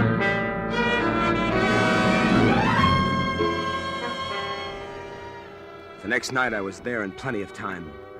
I had plans for that girl, lots of plans. As I got around toward 8 o'clock, I kept looking toward the street entrance, but somehow I must have missed her because the next thing I knew, there was somebody standing beside me and I heard a voice. Hello there. I'm Joyce Island. It seemed as though minutes went by before I was able to say a word. If it hadn't been dark where I was sitting, she couldn't have but helped to see that something was wrong. Because the girl was Jorlie. My Jorlie, who was supposed to be dead. The Jorlie that I'd seen it myself at the slab at the city morgue. And somehow I managed to pull myself together and start talking. You're Johnny Farrell, aren't you? Yeah, that's right. It was sure mighty nice of you to come. Oh, that's all right. I wasn't doing anything. Is there anything in particular you'd like to do now? No, nothing in particular. I thought maybe you'd like to go dancing or something like that, Only what? Well, I discovered a terrible thing just before you got here, Miss... Ma'am. You can call me Joyce. You see, I left my wallet up in my hotel room. Oh? If you all wouldn't mind stopping by there with me for a minute while I pick it up, then we could... And I suppose while we're up there, I can look over your etchings. Oh, huh? no, ma'am. I ain't that kind. Honest, I'm not. But if you don't want to go, Oh, what's the difference? Come on, let's go.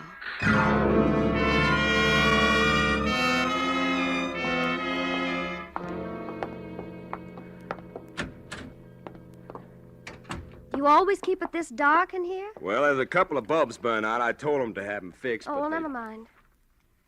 Where's that wallet? In the closet there, my other suit. Say, Joyce. Yes? Would you mind if I stepped in here and sort of slicked up a little before we went out? No. Go right ahead. I went into the bathroom and got out my razor. My plans were still the same. I excused myself a minute before we came upstairs, and I made the phone call that I'd planned to. But there was a couple of little extra flourishes to be added on now that I hadn't figured on before. First, I shaved off my beard.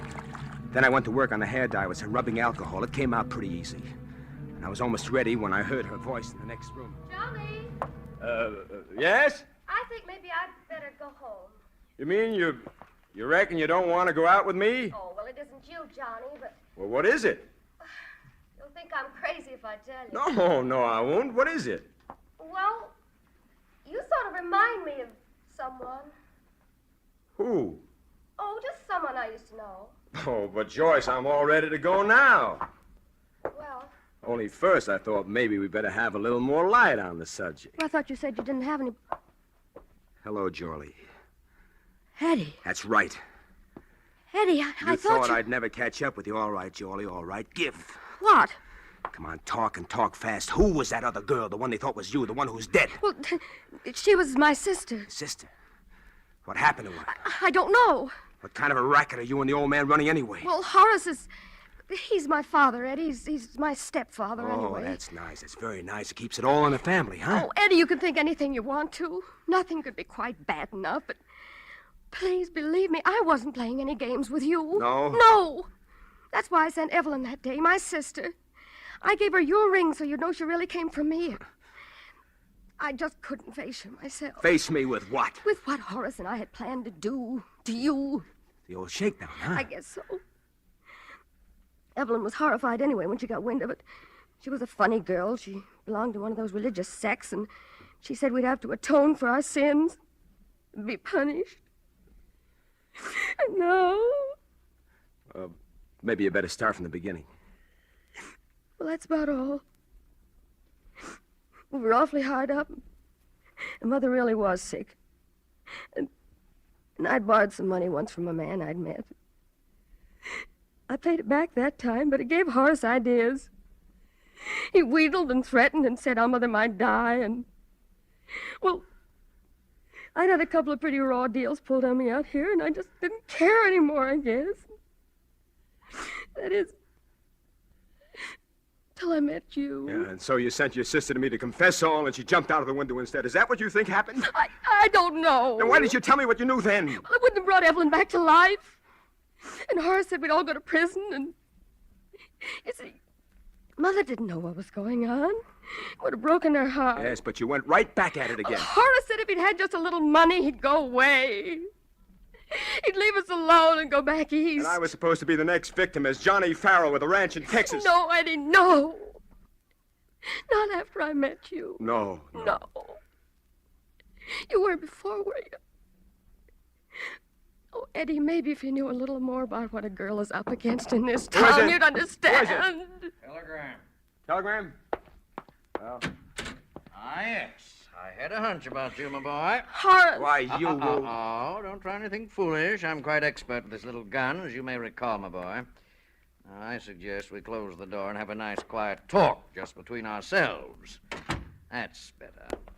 So, in spite of all my admonitions, you still persist in this confessional mood, do you, my dear? Horace, what are you going to do? You young people may not see it quite my way, but I'm an old man, and I don't fancy the notion of spending my remaining years behind bars. It's quite a penalty for extortion, you know. You're telling me. And so I'm afraid there's going to be a little accident up here.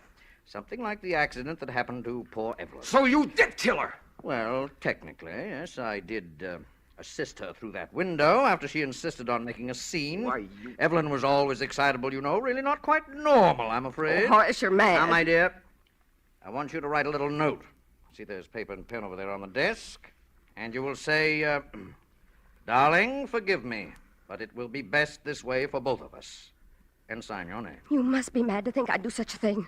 You wouldn't like to see me kill your lover here, would you? Oh, yes, these old eyes can still tell love when they see it. Jolie, look, don't do it. Don't do it. Can't you see he's going to kill us both anyway? Horace, will you promise, Of course then? I will. That's it, my dear. Write it down just as I told you. There's only one thing wrong with all this, Horace. You want to know what it is? Naturally. I've already called the police. They're waiting for me in the lobby right now. And if I'm not down there in about 5 minutes, they'll be up here. Oh, dear. This is embarrassing, isn't it? Isn't it? I think perhaps you'd better get on that telephone, my boy. Give directions for the officers to go away immediately. Say that you no longer have any need of them. Well, all right. Hello? Hello, desk?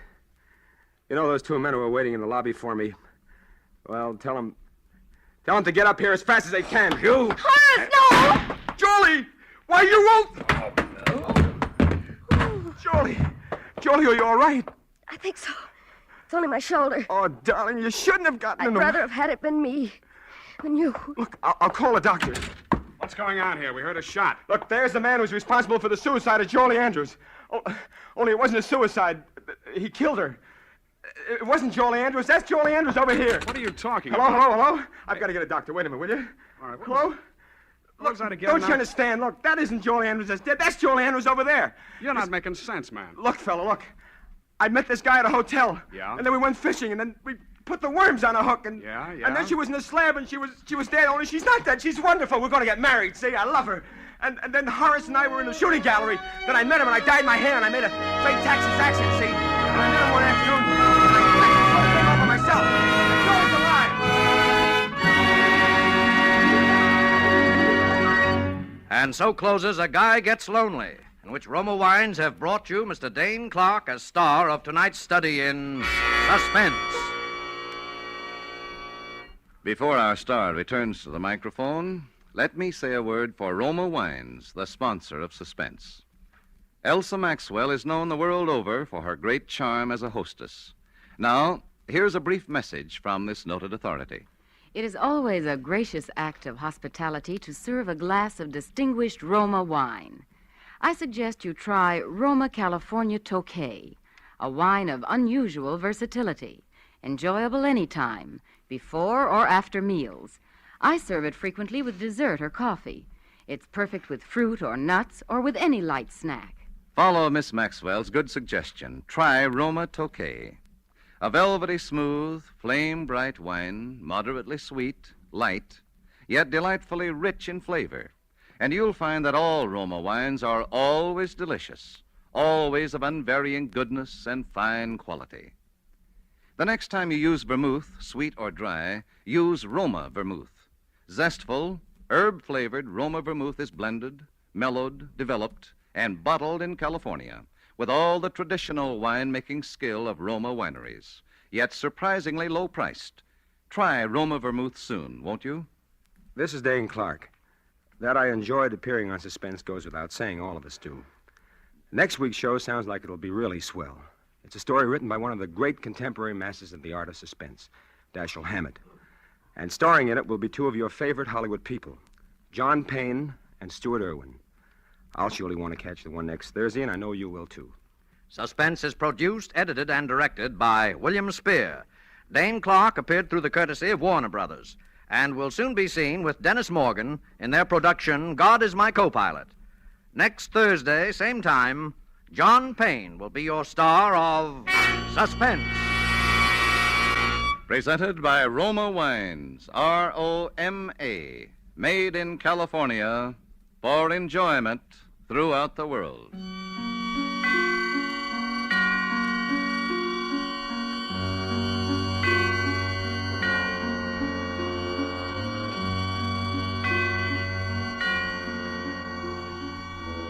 This is CBS, the Columbia Broadcasting System.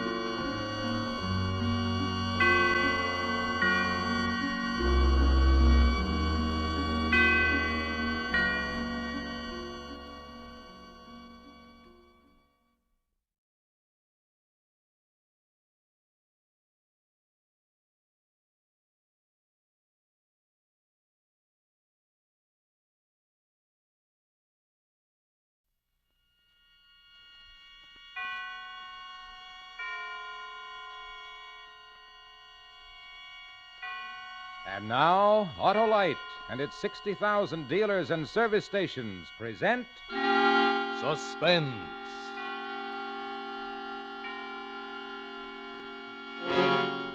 Tonight, Autolite brings you William Bendix in Breakup, a suspense play produced and directed by Anton M. Leader.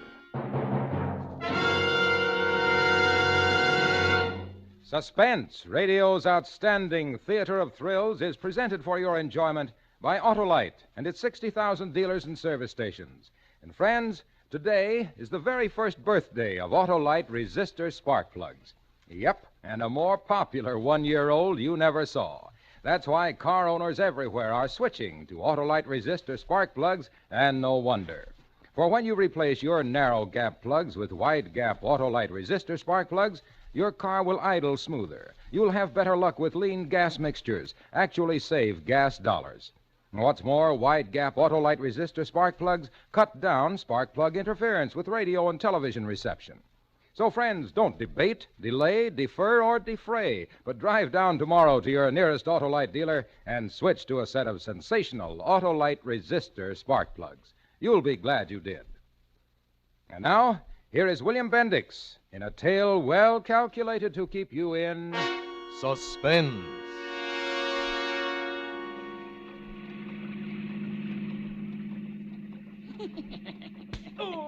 Let him alone, Chick. Max, tell Chick to let him alone. All right, Chick. Just use him for a footrest. It ain't often a fella gets a chance to wipe his feet on a cop. Where are we taking him, Max? Oh, to the end of the line, Marty. Then we give him a transfer. A steel jacket transfer. Get the picture, Chick? Chick gets the picture. When, Max? When we get over the bridge. Yeah, we'll make Keplerhan a good cop. And then we'll dump him. Chick, I said enough's enough. Make it stick this time, will you, Max? You're awful sensitive for an ex-cop. You with us, Marty? What do you think? I think maybe you're remembering that before they bounced you off the force, you and Keplerhan once teamed together on the homicide squad. Once had long red curls, too. No, Max, what I'm remembering is the raw deal that Captain Brandt gave me. And the little murder rap Kivalan's been just sweating to pin on me. Marty, tell you what. Yeah? You're all the time asking for a chance to climb up in the organization. I'm going to give it to you now. I'll let you combine business with pleasure as a personal favor. I'm listening. I'm going to let you put the quiet on Kevlahan all by yourself. How's that? I didn't hear you, Marty. I said, how's that?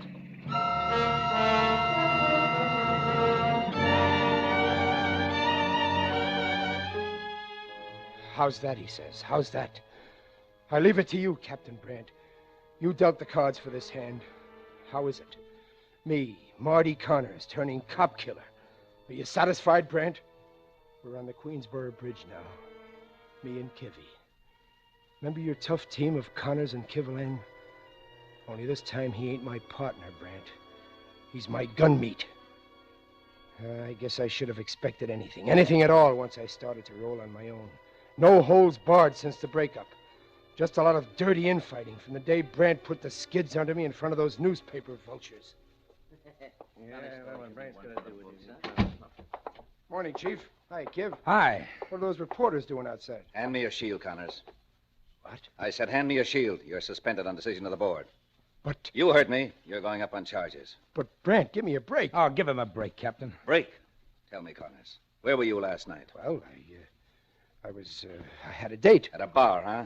With a dame you never saw before. Well, we had a few drinks and... And what happened after that? Well, you see... I'll tell you. You're the only one who doesn't seem to know because everybody else read it in this morning's paper. Strange dame got you dead drunk at a bar.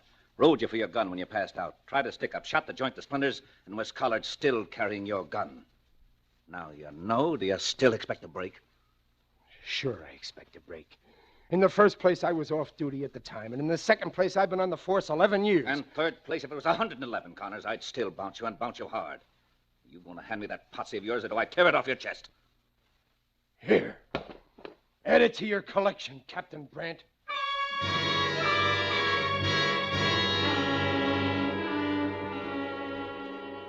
I'm sorry about the verdict, Marty, but don't blame Brandt. Oh, sure. Don't blame Brandt. Blame me. I'm the first cop ever gets drunk, huh? Brandt don't drink. You don't, huh? Well, Not a one of you knows what liquor smells like, I suppose. It's a laugh. Oh, stop it, Marty.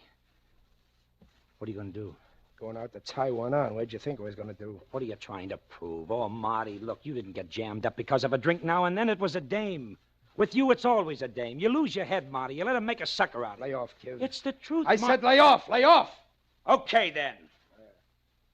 Oh, Marty. Marty, let's not... I mean, you and me, we... How are you fixed for money? I got enough. And pretty soon, maybe I'll have a lot more. Big bundles of it. I've already got a call from Doc Williamson and Max Shale. What? Nibble on that one, Kiv. Marty, are you crazy?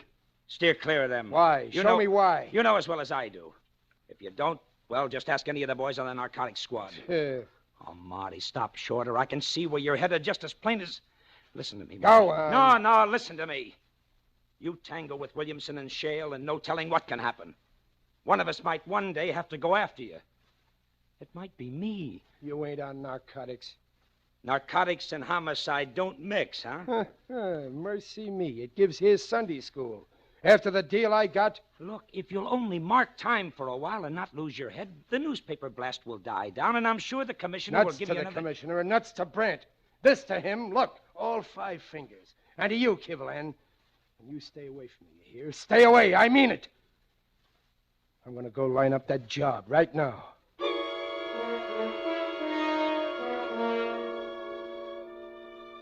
So you're Marty Connors, huh? I can use you. I can be used. It pays $150 a week. I need a guard. You know the setup Max and me are in. We got a nice club, nice customers, a lot of them rich. It attracts cheap guns. And they figure maybe they can knock the place over and take all the dough around the gambling tables. Now, you have a reputation for being hard. That might stop the trouble even before it begins. That would be part of your job. And the other part? I carry a lot of money and 1 or 2 other things. I want personal protection. Well? It's a contract. But is that all I do? Don't I get in on the big stuff? Not the gambling, the big stuff. I don't know what you're talking about. The dust, Doc, the dust. That's what pays off. I still don't know what you're talking about. But when I think you're worth more, I'll see that you get a chance to earn it. Until then, don't let your nose get dirty. You know what I mean? I'm a too-hanky man. Hey, who's the long-legged redhead at the piano? Do I get a chance to protect her, too? I handle that myself. Leave it strictly alone. Understand? Sure. I don't blame you. Not the least little bit.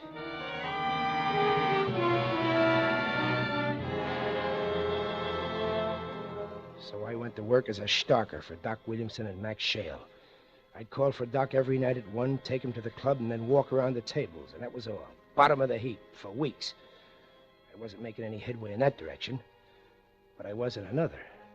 Rita, I learned her name was Rita. Sometimes she'd be there when I called for Doc, but I might have been collecting the laundry for all the attention she paid, until one time I rang Doc's doorbell, and she answered it. Hello, big fella. Tell Doc I'm here. He's not in. When will he be back? Not soon. Maybe. Won't I do? Didn't he leave word? He didn't leave anything. Except me. I'll wait for him in the lobby. What's the matter, Marty? Don't you like me? Mm-hmm. I like Doc's watch and chain, too, but I don't heist it. Why not? You're big enough. Maybe you take better care of it than he does. Maybe he treats it bad, leaves it around lonesome in a satin-lined case. Don't you need a watch, Marty? Well, you can't tell. Might come a day when I'll need the right time bad.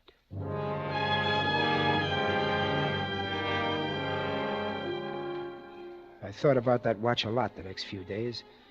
The next time I rang Doc's doorbell and she answered it and said, Hello, big fella. Tell Doc I'm here. He's not in. You lovely, lousy, long-legged redhead. Marty, Doc will be back in a minute. Where can we meet? I gotta see you. My place tomorrow? Yeah, your place tomorrow. And the next day. And the next.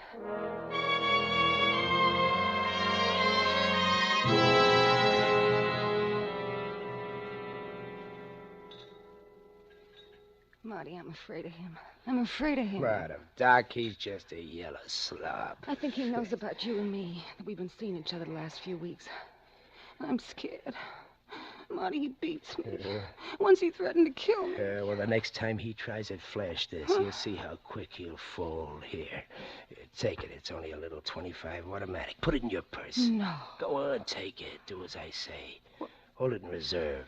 He raises a finger to you, draw fast, and watch him retreat.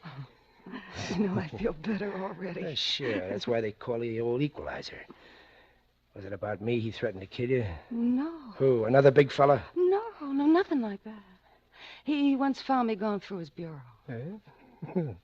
What's the secret? He wears a girdle? All right, then, don't tell me. Here, have another drink. Marty, you know what Doc and Max do for the really big money? Well, sure, they peddle dreams. That's no secret. Not really. Why? You know the setup? Yeah, I'm just an arm, a yard and a half a week arm. Well, I know the setup. I'm the only one who does, aside from Doc and maybe Max. Well, go on. Max does most of the work. He's distributing the stuff, but he gets a smaller cut than Doc does. You know why? Because before you can distribute the stuff... You've got to have it to distribute. Doc's the buyer. He has the contacts all over the world. And guess where he keeps what he knows? The addresses, codes, shipping dates. Well, how would I know?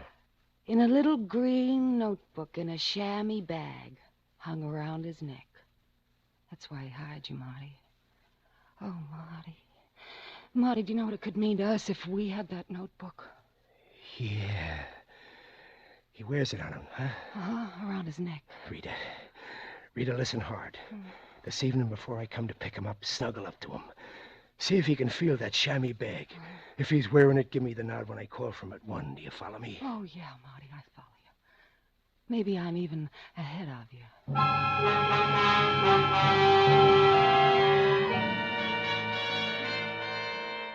I went up there at 1. I rang and rang, but no one answered. When I tried the knob, the door swung open. Rita wasn't there. But Doc was. He would never be deader.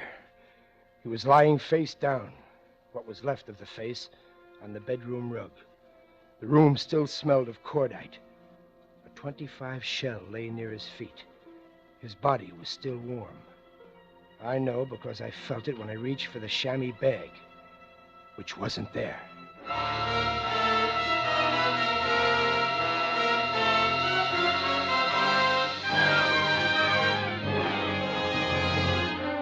For suspense, Autolite is bringing you William Bendix in radio's outstanding theater of thrills, Suspense.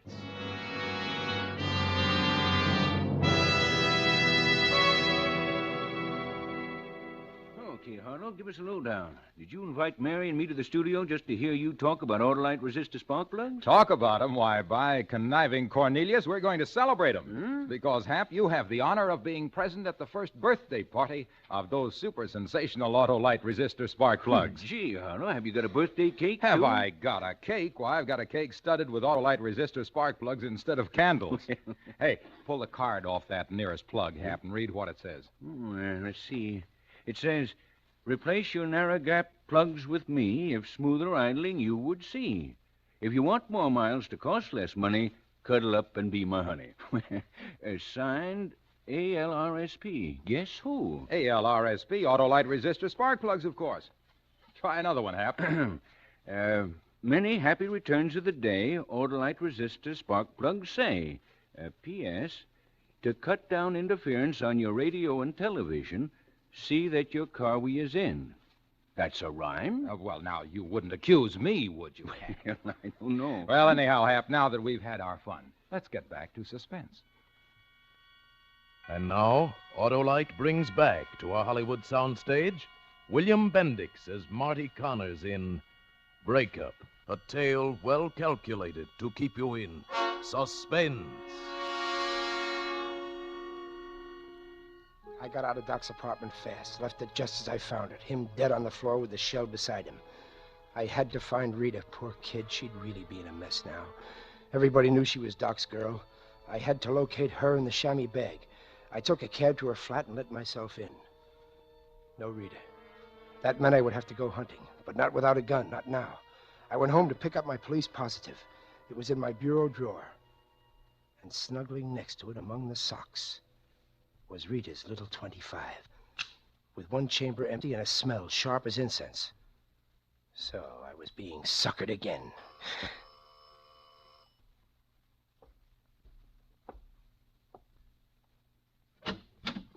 Kivy. Well, Kiv, you old son of a gun. Well, come in. Come on in. Can I fix you a drink, Kiv? I ain't here as social, Marty. No? No. Remember I told you I might be sent after you one day? Well, I'm sent. What are you talking about, Kiv? The elevator boy found Doc dead a few minutes ago. So? So you're the only one he took down from that floor since 10 o'clock. Well, Kiv, you know what to expect from a sleepy elevator kid. Why ain't you with Doc tonight? Well, it's my night off. Kiv, you don't really think I've turned killer? Why not? Oh, by the way, I know about you and that redhead. Come on, let's go, Marty. Brant wants to talk to you. Brant, huh? I should jump at that. I don't hop bells for Brant now, Kiv. You know that. As far as I'm concerned, you and Shut Brant up, both... Marty. You don't make me. If Brant wants to talk to me, he comes here with a warrant yet. Then I'll have to take you. If you want it, copper. What? You drawing on Stay me? where you are, Kiv. You ain't bringing me in. You big ape. You're trying to nerve yourself up to it? Oh, Marty. Back, Kiv. A guy would think you meant it. I do mean it. I swear I'll let you have... Not you, Marty. Not an excuse. That ought to keep your nose out of it for a while, Kiv.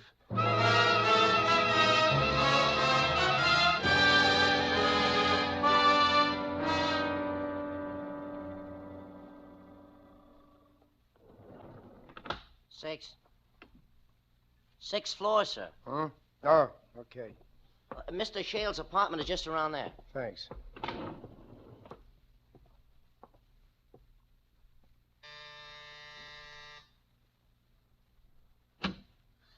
Max, Marty. Oh, Marty, I've been so worried about you. I've been sitting here dying by inches, Marty. I didn't know. A sweet frame you nailed together, a sweet one. Is that what you think?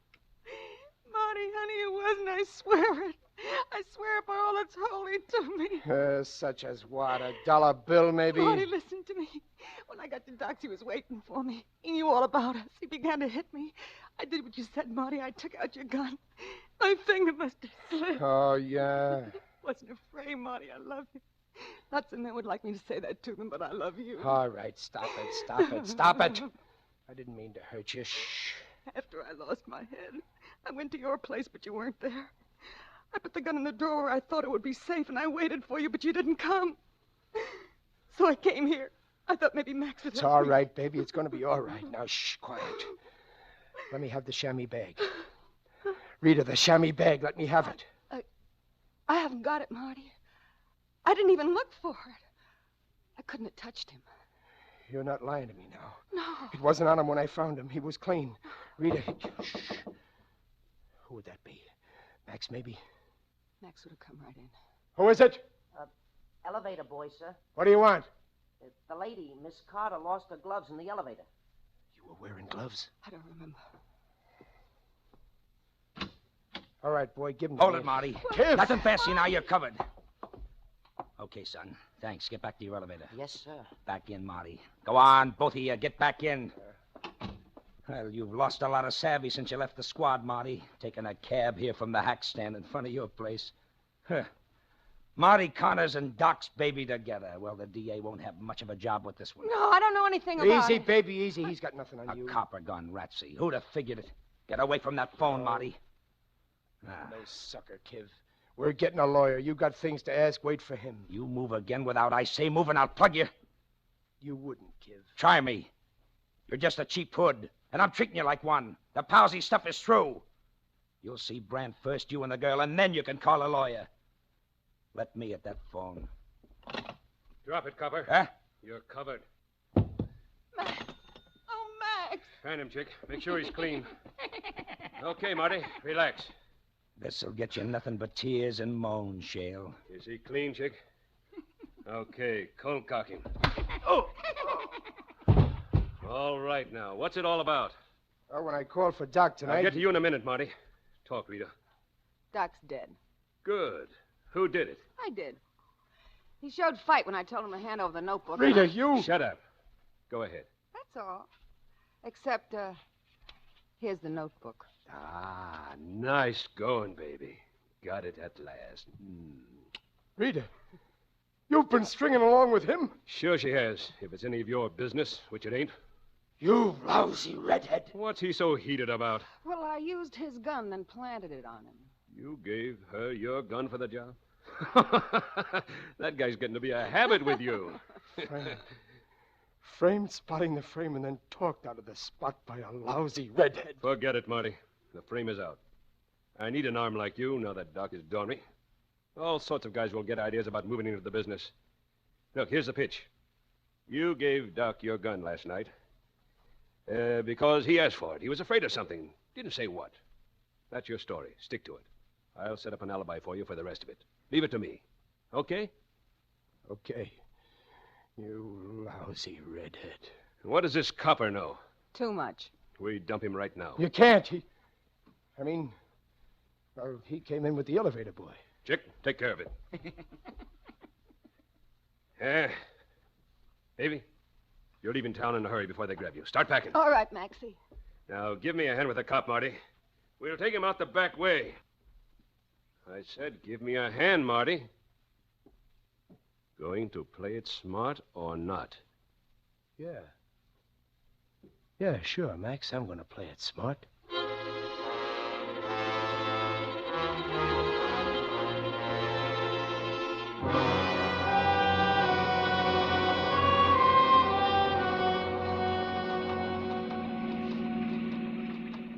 Well, I'm still waiting for your answer, Marty. I've been waiting all the way across the bridge. Cut hard to the left here. Now. Hey. When you cut hard, don't you? How's Kivlin, chick? Nice and dark, ain't it, Marty? This'll do. Pull up here. Cut the lights. I guess we're ready. Well, Marty? Chick'll do it if you won't. Okay. Stay a small-time hood. Chick, roll out the cop. Wait a minute, Max. Kivalahan is... Kivalahan goes. You don't pull that stuff, Marty. It's too late. Not Kivalahan, Max. Chick, roll him out. Max! Take your hand out of your pocket, chump. We're 2 guns to your 1. You're with me now, or else you go with Kivalahan. Not Kivalahan, Max! Chick, get him!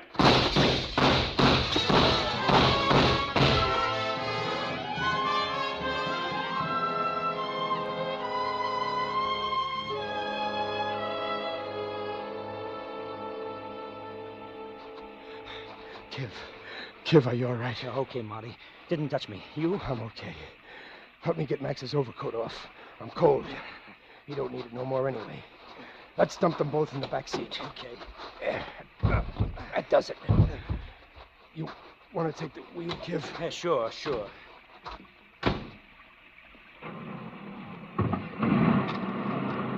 Oh, this is almost like old times, Marty. You and me together. Yeah. But I'm still going to have to take you in to see Brant. It's a good trick if you can swing it. Huh? I told you, if Brant wants to see me, let him come to... Marty!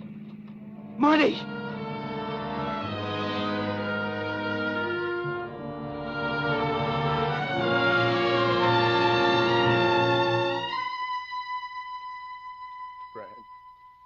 How's he going to be, Doc? Matter of minutes. If Captain Brandt wants to talk to him at all. I phoned him. He should be here Kiv. now. Kiv. Right here, Marty, right here. You're going to be okay, pal. Kiv. I heard the doc. Where's the top coat I was wearing? The one I took off Max. Why, it's right here, Marty. Yeah, here it is. There's a little notebook in one of the pockets. Narcotics ought to see it right away.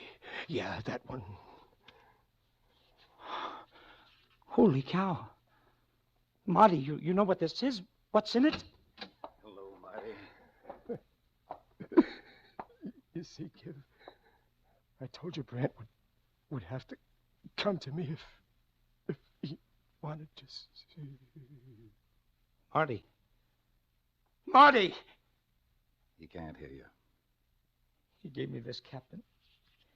You know what it is? It would have put him right back on the force. He was never off it. What? That's right. It was a plant, right from the time he let the dame shoot up the saloon with his gun. You planted him with that gang? Don't look at me like that, Kiv. It was a good idea and it worked, and I ain't ashamed of having thought of it. It was the only way to get the goods on these dope runners. Yeah, but As for Marty, well, he was a good cop. And after all, this is what he was paid for.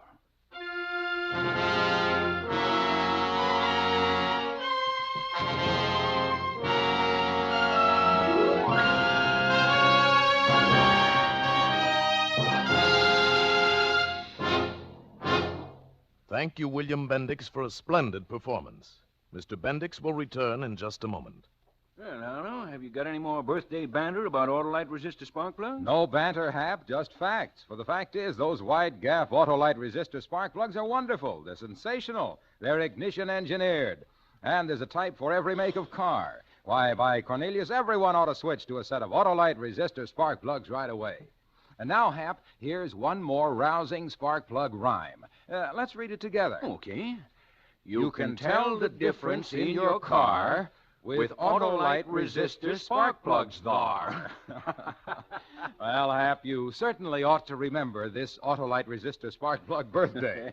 And friends, here's something for everyone to remember. Autolite means spark plugs. Ignition engineered resistor spark plugs. Autolite means batteries. Stay full batteries. Autolite means ignition systems. The lifeline of your car.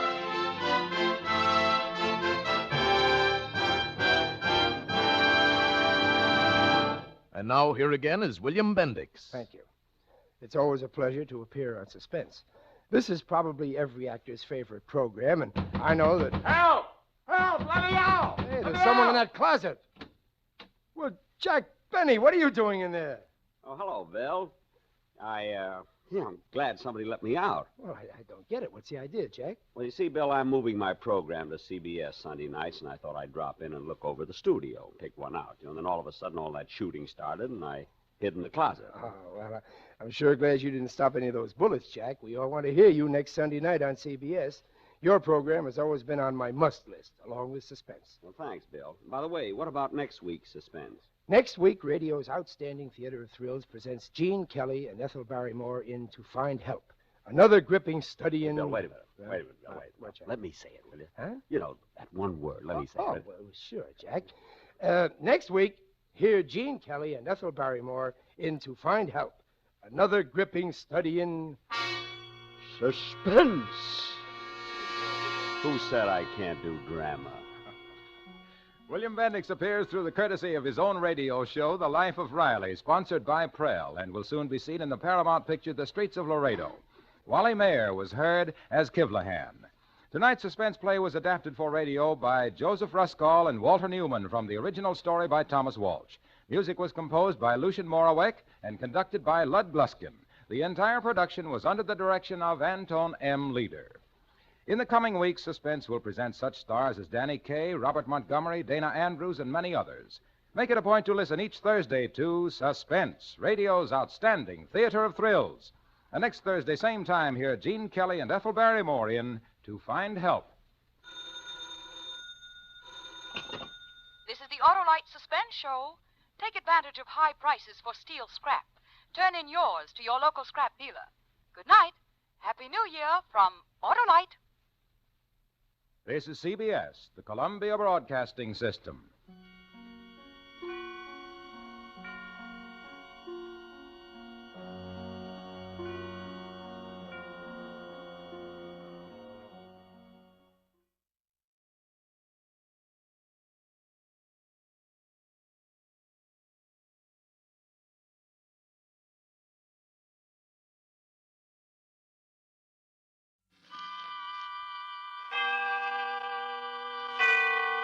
Autolite and its 98,000 dealers bring you Mr. Herbert Marshall in tonight's presentation of Suspense.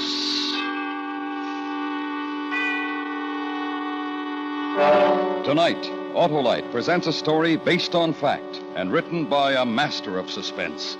An adaptation of the 19th century Bourne murder case called The Dead Alive. The author, Wilkie Collins. Our star, Mr. Herbert Marshall.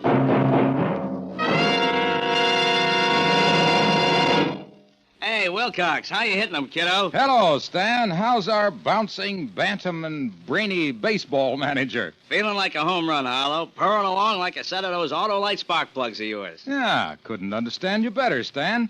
Those ignition-engineered Autolite spark plugs are designed for the smoothest and most economical performance money can buy. Wouldn't use any other, Harlow. They're real major league. Thank you, Stan. Friends, if your car isn't giving you the performance it should, why not have your spark plugs checked by your nearest Autolite spark plug dealer? He's equipped to give you expert cleaning and adjustment. And if those spark plugs are worn or need replacing, he'll install a set of famous ignition-engineered Autolite spark plugs, either standard or resistor type. To quickly locate your Autolite spark plug dealer, phone Western Union by number and ask for Operator 25. And remember, from bumper to tail light, you're always right with Autolite. And now, Autolite presents The Dead Alive, starring Mr. Herbert Marshall, hoping once again to keep you in suspense.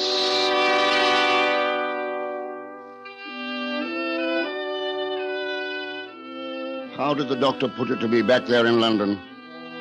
Your disease, Mr. Lefranc, is overwork. Your cure is rest. Your alternative is death. Nice choice of words there, but not to be ignored. For any excitement stirred sudden, unbearable pains in my head. The trip was restful, though the prospect of visiting a country just 5 years beyond a civil war was a little disturbing. The long-standing invitation of my mother's distant relative appeared to hold a promise of friendship and hospitality. The very thing for a nerve-ridden English barrister. I boarded a railroad car at Boston, which deposited me at Morwick Station. The countryside viewed from the station was as flat, as monotonous as any that the earth can show. If to be cured meant, in my case, to be dull, I picked the very place for the purpose. Mr. Philip LeFranc. Oh, yes, of course. You must be Cousin Silas. That's right. I didn't mean to startle you. No. I was fascinated by this very interesting countryside of yours. Let's start off on an honest footing. This view is uninspired, Philip. But it's good farmland. That's most important. Is this your luggage? No, just these bags. Here, I'll take the big one. That's all right. You carry the 2 small bags. Oh, but your hand, that bandage, it must be painful. It's just a scratch. He couldn't hurt me. The carriage is this way. Our ride to Meadowcroft Farm passed, for the most part, in silence. And silence seemed most appropriate as we drove through a grove of stunted, twisted trees. On the road ahead, a short, wiry little man walked towards the house. He glanced over his shoulder, then casually angled to let us pass. But something went wrong with our horse, for he swerved towards the man. Watch out! Hey! You nearly killed that man. Next time he'll move out of the way faster. But you led the horse directly at him. No matter. That man was John Jago, my overseer. Not a very nice man, Philip. Not nice at all. Then why do you keep him? Unfortunately, Father left a controlling interest in this estate to my sister. And Letty feels that Jago can run things better than I can. That's still no reason. You might have killed the man. In which case, I would have given him the sort of burial I'd give my dog. Not my favorite dog, mind you.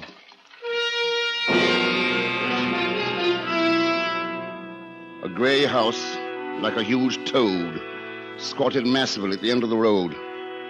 3 barking hounds chased our carriage up to the front porch. My cousin sent them scampering as we dismounted. A melancholy, middle-aged woman without visible attraction of any sort waited for us in the hallway. Cousin Philip, I trust the Lord sent you an easy voyage. A delightful voyage, Cousin Letty. It's very good of you to have me. Thank my father, rest his soul. We shall do our best to honor the invitation he extended to your branch of the family. Silas, did you pass Mr. Jago on your way up? Yes, I passed him. You might have been good enough to offer him a lift. I did, after a fashion. This way, Philip. I'll show you to your room. Supper is at 8, Cousin Philip. We start exactly on the hour. Silas left me in a clean, almost sterile room. To pass the time, I made a game of searching for some dust. It was depressing not to find any. I paced, I worried, read, and generally tried to keep the gloom of the house from sinking into my bones. It was useless. By 8 o'clock, I was morosely trying to decide whether to go down to dinner or to repack and leave. My stomach made the decision for me. I walked out of my room and into the loveliest creature I had ever seen. Oh. I'm sorry. Oh, no, my fault. I shouldn't run down hallways. Of course, you're Philip. Of course. But they told me nothing about you. Well, I don't think they're quite sure of how to classify me. I'm Naomi Colebrook. We'd better go downstairs. We'll miss dinner. Are you visiting too, Miss Colebrook? Oh, no, I've been here over 6 months now. I'm a vague sort of relative. Letty and Silas took me in after my parents passed away. Oh, that was very good of them. Yes, it was. But I am glad to have someone else here now. Is anything wrong? Well, there are tensions in this house. You may feel them. I already have.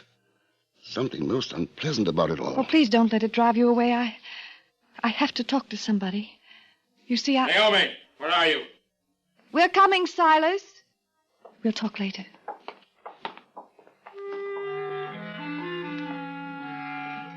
Dinner started off as a quiet affair. Naomi, Silas, Letty, and myself were there, of course. The 5th person was John Jago, the fellow we'd almost run down. He acknowledged the introduction to me, then lapsed into silence. The only time I saw any animation on his face was when he glanced at Naomi. Silas noticed it, too. You find Miss Naomi's face interesting, Mr. Jago. I beg your pardon. Silas, please, don't start in again. It's offensive for the help to be staring at you like that. Your imagination is being overworked again, Silas. Dear Letty, you're so fond of Mr. Jago. Isn't there one small pang of jealousy at his interest in Naomi? Silas. I'm sorry, Miss Letty. When your brother is in one of these moods, it's best that I retire. Good night. Good riddance. There was no need for that, Silas. You're too even-tempered, Naomi. Let's put it to our guest here. Philip, what did you think of that surly fellow's behavior? Why, I don't know. As to looking at Miss Naomi's face, it constantly attracts my own gaze. Oh. Does it? Yes. Does that make it necessary for me to leave the table? Let's both go for a walk, Philip. I've had enough of this for one evening. But, Naomi... Let her be. Go, Cousin Philip. I wish to talk to my brother alone.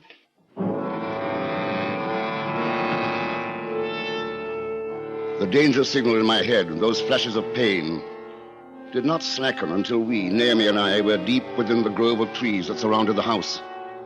The moon was full, its rays filtering through the dense overhead growth of twisted branches. We walked slowly towards a pale green glow that diffused the gray night ahead of us. What's wrong? Philip, your face is... It's passing. Pain. The doctor warned me to avoid excitement. Silas starts up with everyone. And he turns his anger upon poor Mr. Jago. Yes, they had a terrible fight the other day. Mr. Jago had to use a knife to defend himself. He won't bother me. I'm not too sure. He was furious with you at dinner. I refuse to allow anybody to interfere with the pleasure I take from your company. But, what's causing that green mist ahead? Oh, that's a natural lime kiln. They say it's been burning for centuries. There's a hypnotic quality about this green pit. I can't take my eyes from it. It terrifies me. I keep imagining what would happen if someone were to fall in there. Or they should put a fence about it. Philip. What? There, by the trees. Someone's watching us. Huh? Who's that? I hope I'm not intruding. What do you want, Mr. Jago? I don't wish to disturb you or this gentleman, but I must speak to you, Miss Naomi, in private. This is hardly the manner to approach, eavesdropping from behind a tree. Oh, no, sir. I've just been walking through this grove and came upon you, but I must talk to this lady. We won't it hold until tomorrow? It would be a great kindness on your part, a very great kindness if you'll let me speak before I rest tonight. Very well. We'll go back to the house. Not the house, miss. Why not? There are eyes and ears in the house, and footsteps so soft that no person can hear them. Then we'll speak here, where we can see all about us. Sir, if you don't mind. I don't want to leave you here, Naomi. Oh, I'll be quite all right, Philip. Mr. Jago will see me back to the house. You know best. Good night, then. Good night, and thank you.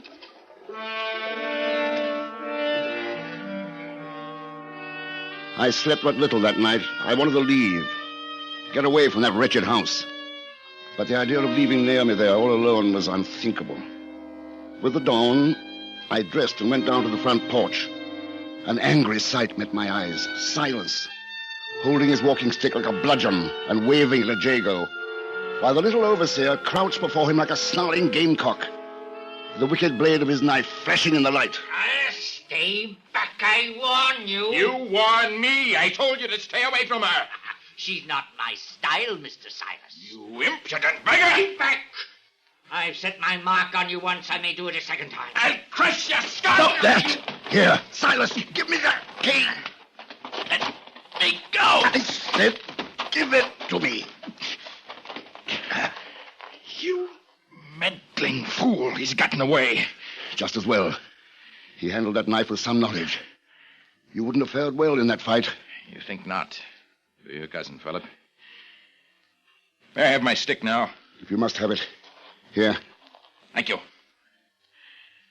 Now, I'd like to walk through the grove, unless you have some objection. So you insist on following him? We will finish this now, Jago and I. And this is a warning to you, Cousin Philip. Leave Naomi alone, or you may have some of the same.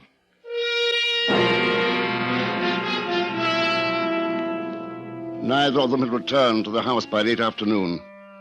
Naomi stayed in her room all day. Cousin Letty sat in her rocking chair and knitted, her eyes never leaving the front door as she waited fearfully. The ugly premonition of violent death hung about the rooms. Finally, approaching footsteps, and we watched to see who would enter.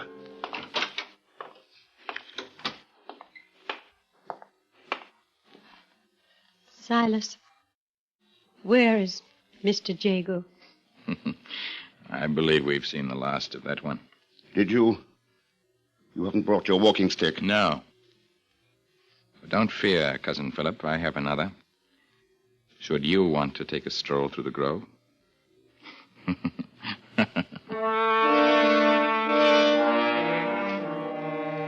Much later that night, I sat in my room, fully dressed, trying to read. The wildest thoughts were skipping frantically through my mind.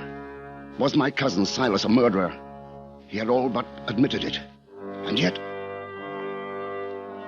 Someone was walking through the hall. A light, almost stealthy footstep. I opened my door as a wide-robed, ghost-like figure descended the stairway. It was Letty, her body rigid, staring blindly before her. It is dangerous to rouse a sleepwalker, so I followed. Out of the house, through the grove of trees, to the mouth of the lime kiln. She stood there, trembling in the green light. As she took one further step towards the kiln, I reached out and grabbed her shoulders. Look, it's me, it's Philip. Letty, do you understand? Philip. He's there. Mr. Jago is there in the kiln. How do you know? He called to me. His voice, it came from there. That was a dream, Letty. You walked in your sleep. No dream. He's in there, I tell you. There's nothing we can do. Nobody could climb down into that pit to see. Over there, by the tree. A long pole with a mesh iron net. You'll see. Mr. Jago is in there. He told me so. And in the black of that night, I set about the macabre task of fishing the kill. Within the hour, I had brought up a partially burned walking stick, Jago's knife, and a small heap of charred bones.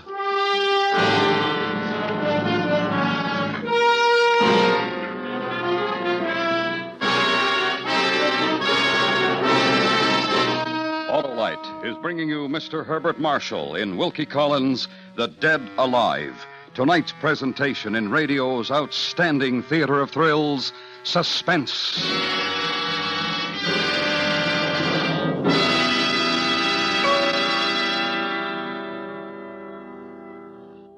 Hey, Harlow, you know I signed a whole new team. Yeah? Stan, who are they? Why, a set of those Autolite resistor-type spark plugs, of course. Then you're set for a winning season, Stan. Those Autolite resistor spark plugs are the greatest advance in spark plugs for automotive use in the past 2.5 decades. Is that all? I thought they was the best in 25 years. You're right, Stan. And that built-in Autolite resistor makes possible such advantages as double spark plug life, smoother engine performance, and quick starts. And the resistor spark plug is only one of a complete line of world-famous Autolite spark plugs, ignition-engineered for every automotive use. That's a straight pitch, folks. So see your nearest Autolite spark plug dealer for a spark plug check soon. He services all makes of cars, and he has ignition-engineered Autolite spark plugs, either standard or resistor type. To quickly learn his location, phone Western Union by number and ask for Operator 25. And remember, from bumper to tail light, you're always right with Autolite. And now, Autolite brings back to our Hollywood soundstage Mr. Herbert Marshall in Elliot Lewis's production of The Dead Alive, a tale well calculated to keep you in suspense.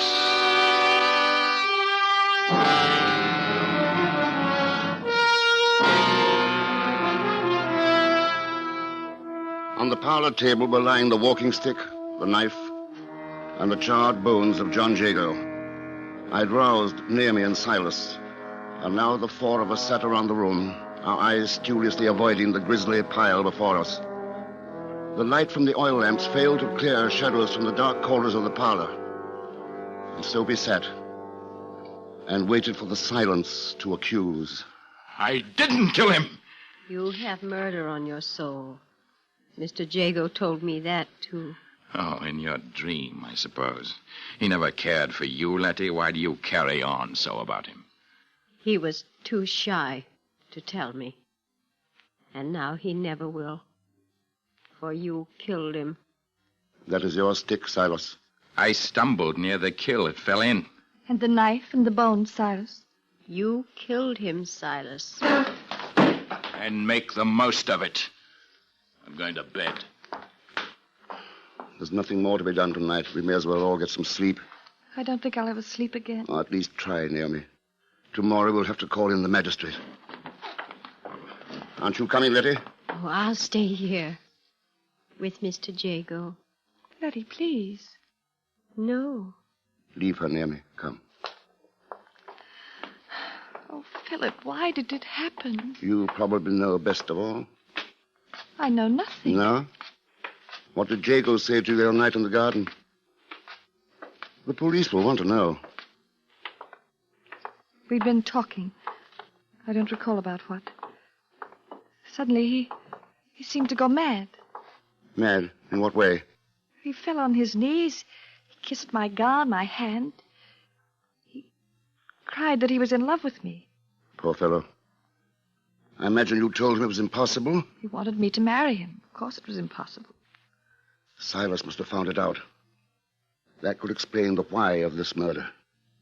Well, I can't stay here anymore. Nor can I. Tomorrow we'll move into town until the police clear us. And then... What then, Philip? Oh. Good Lord, what's that? Oh, don't leave me. Well, it's too late to catch whoever that was. Someone overheard us. Yes, someone. Here, get into your room, bolt your door, and don't open it for anyone. You hear? Philip, I'm so afraid. Truthfully, darling, so am I.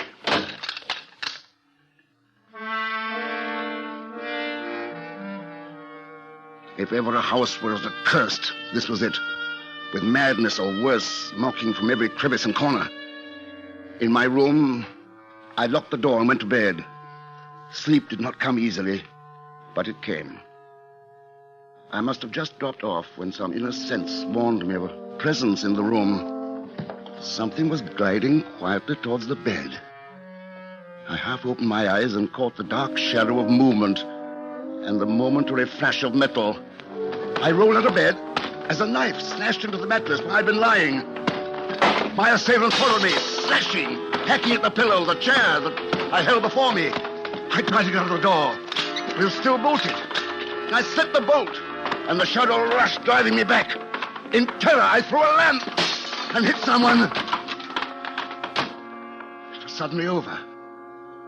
The knife wielder had gone.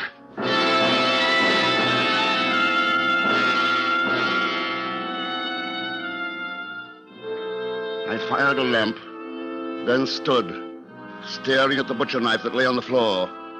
My being revolted in fear and anger. I was sick. Sick of this house, of my cousins, sick of waiting to be struck down in the dark. Get up, Silas. Who's there? Stop pretending you're asleep. Philip, the devil's the matter with you? Naomi wouldn't have had you under any circumstances. What did you hope to gain by killing me? Killing you. If I wanted to kill you, cousin, I would face up to you like a man, not strike in the dark. Who else in this house would do a thing like that? What of Letty? Letty. It couldn't have been a woman. Don't underestimate our New England women, Philip. They're strong as oxen. You better come along with me while I question her. You don't trust me? Exactly.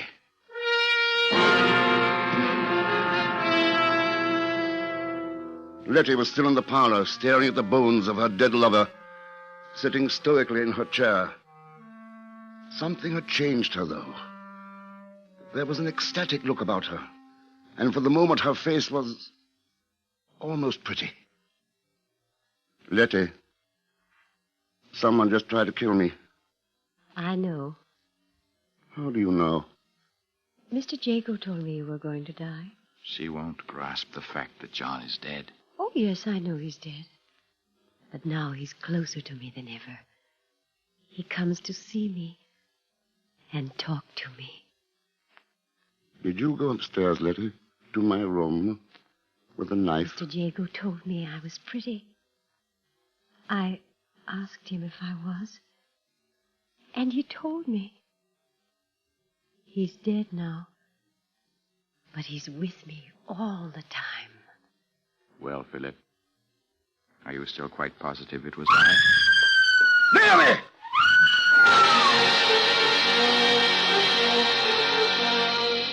I ran up the stairs, Silas at my heels. A nagging, insane thought kept tugging at my brain. Letty, Silas, and myself, we'd been together in the parlor. Then who was it? What was it? What horror was attacking Naomi in her room? Naomi, open this door! It's me! Naomi! Philip! Naomi, are you all right? Stand back! I'm going to break it open!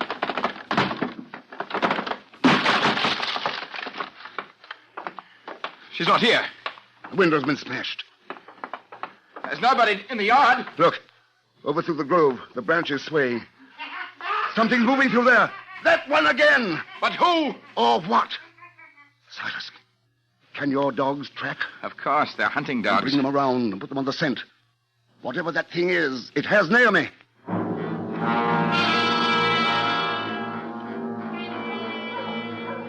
The dogs picked up the scent and ran, baying into the tree grove. Silas and I, lanterns spraying yellow light through the darkness, followed. Somewhere ahead, there was something. Man or monster, without a mind. Suddenly, at the lime kiln, the dogs stopped howling. We saw Naomi, lying by the edge of the pit. I knelt beside her, feeling the life beat feebly through her pulse. And then, another feeling. The air parting behind me, as something crept towards my back. Something poised to push me into the kiln. I turned sharply, and a shadow flowed backwards, crossing to the opposite side of the pit. The green glow stippled around the form of a man. John Jago. Alive. Yes, very much so. Though it would have been nice to have Mr. Silas hanged for my murder. Your plans for me were very much more direct. I would kill for Miss Naomi, not just talk like Mr. Silas. You think she'd ever look to you? Someday, Mr. Silas, with you and your cousin dead. Oh, my, yes. And I would return, feigning loss of memory. It can't work out now, John. You best come along with us. Oh, take me, sirs. Come over here. I'll be glad to. Wait, Silas. He's too close to the pit. A slip and we'd all be in. Try, please. I'm a match for you both. Mr. Jago, I hear you. I'm coming, Mr. Jago. No. Stay back, Letty. I have no use for you anymore. You said I was pretty, Mr. Jago. You said that to me. Letty, don't go near him. Keep away, you stupid, ugly woman. No. You didn't say things like that in the lime kiln.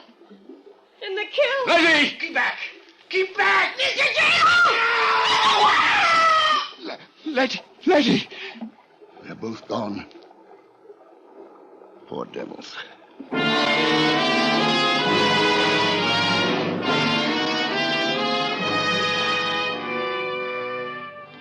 It was the next day in the carriage, riding back to town. Naomi beside me. The sight of her lovely face driving away ugly thoughts of the night before. Is it all behind us now, Philip? All that hatred? It's finished, my darling. There's just you and I and our future together. A peaceful future. We'll have to watch your nerves. Nerves? Oh, my Lord. In the excitement, I forgot all about it. But the excitement might have killed you. Killed? It cured me. That doctor was wrong. My life was too dull. Then excitement is what you need. Yes. I've been thinking about our honeymoon. There's a wonderful old castle on the Rhine. They say it's haunted.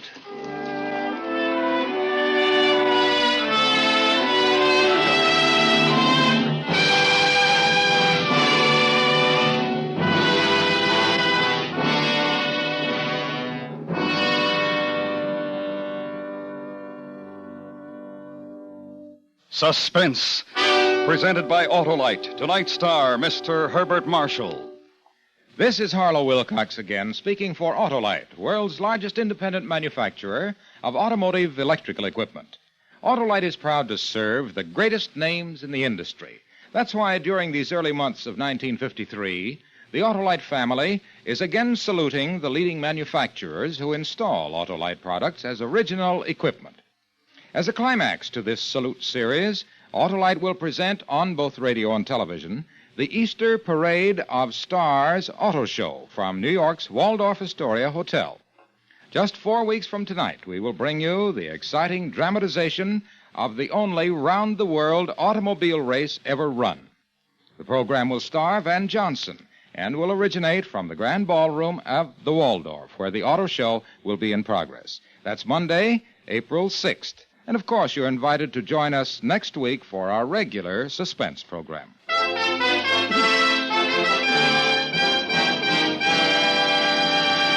Next week, a story about heroism as we document the attempt of 3 brave men to conquer the mountain.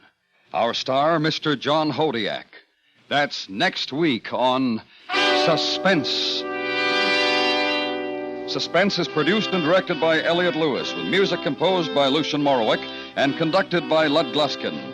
The Dead Alive was adapted for Suspense by Sam Rolfe from the story by Wilkie Collins. In tonight's story, Mary Jane Croft is heard as Naomi, Lamont Johnson as Silas, Jeanette Nolan as Letty, and Joseph Kearns as Mr. Jago. Herbert Marshall can currently be seen in the RKO production Angel Face. This is the CBS Radio Network.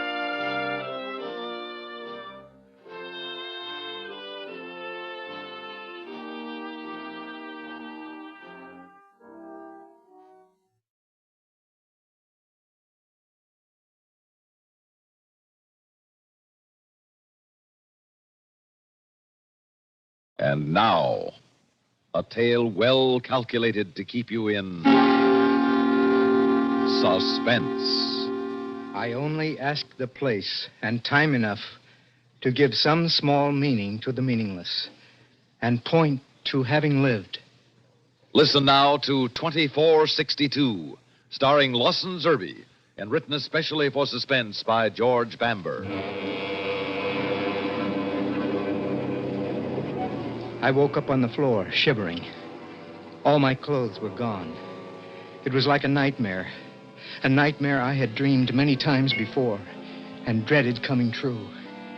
At first, I thought I'd awakened in my own room, that somebody had taken all my furniture as well as my clothes. But then I realized it wasn't so much a room as it was a cube, an empty, sterile cube with luminescent walls that hummed with a soft blue-green light. I jumped up then and threw myself against the walls trying to find a way out. And there was none. No door, no window, not even a ventilation tube. I banged on the walls and screamed, but no one answered me. Nothing but the smooth plastic blue-green walls that hummed with the electric current in them, that gave them light and air and death.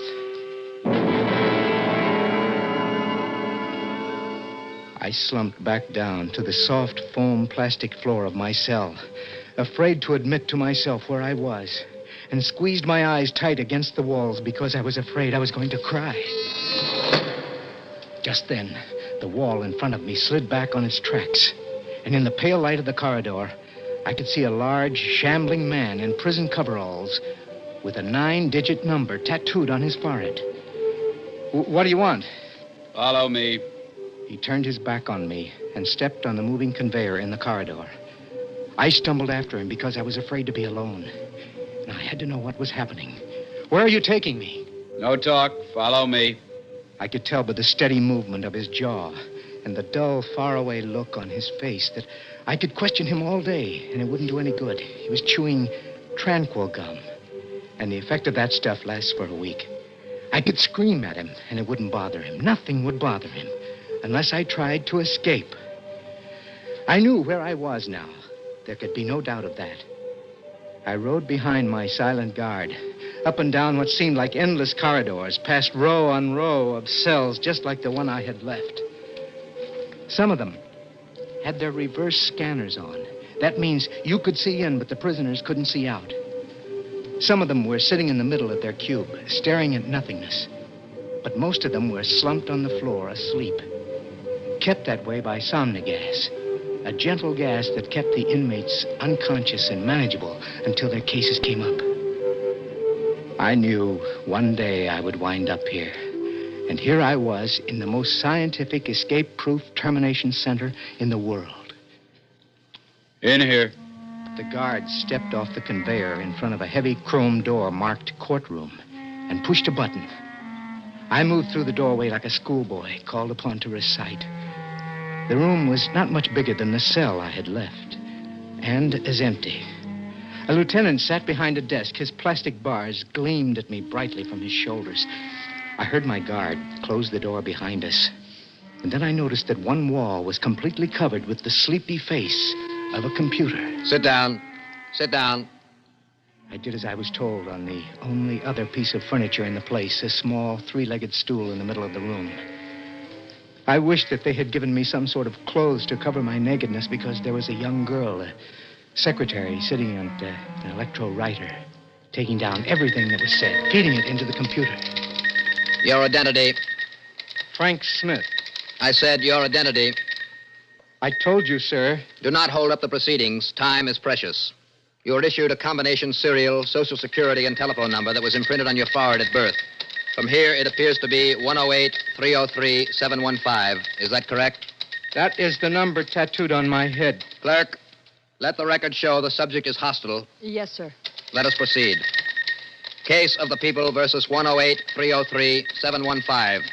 Convened in the first court at 1800 hours in this day of our world, 18 of November, 2462. 108-303-715, you are charged with 2 counts. 1, writing non-productive literature, and 2, wasting government time. How do you plead, true or false? I don't understand. Have you or have you not written poetry? I'm a clerk in the Space Department. True or false? False. I have here some 100 pieces of doggerel. I shall read a portion of one. See if you recognize it. In my treeless, greenless office, mid the bustling mad despair, I hunger after exile from the chrome and filtered air. Well? It's not a very good poem, is it? Did you or did you not write this poem? True or false? I hardly see Answer, true or false? False. Account, then, for the fact that this poem was written on your electro typewriter. There are millions of electro writers. As you may or may not know, each electro writer has its own characteristics, as individual as fingerprints. An expert has identified this poem as coming from your machine. I can call him in to testify if you like. There are 2 ships. I'm not the only one assigned to that machine. You are not only a poet, but you are a very stupid one. Every electro writer imprints the date and hour of transmission. In every case, the poems were written on your machine, while you were supposed to be sitting at it doing the invaluable work of the Space Department. What have you to say? What can I say? You are charged with 2 very grave counts in this court. Writing non-productive literature and wasting government time. How do you answer? How else can I answer? Guilty. 108-303-715. You insist on imposing on this court concepts of legality as ancient as 1962. In this court, subjects are neither guilty nor not guilty. They are simply productive or non-productive, social or antisocial.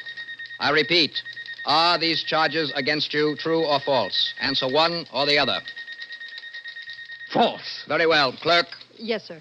signal the judicial computer that all facts and considerations of this court are now at hand, and submit the subject's work record, fitness report, sanity estimation, IQ, cooperation quotient. I watched, like a sleepwalker, as the lieutenant handled the thin, punched, and tabulated cards that were the history of my life.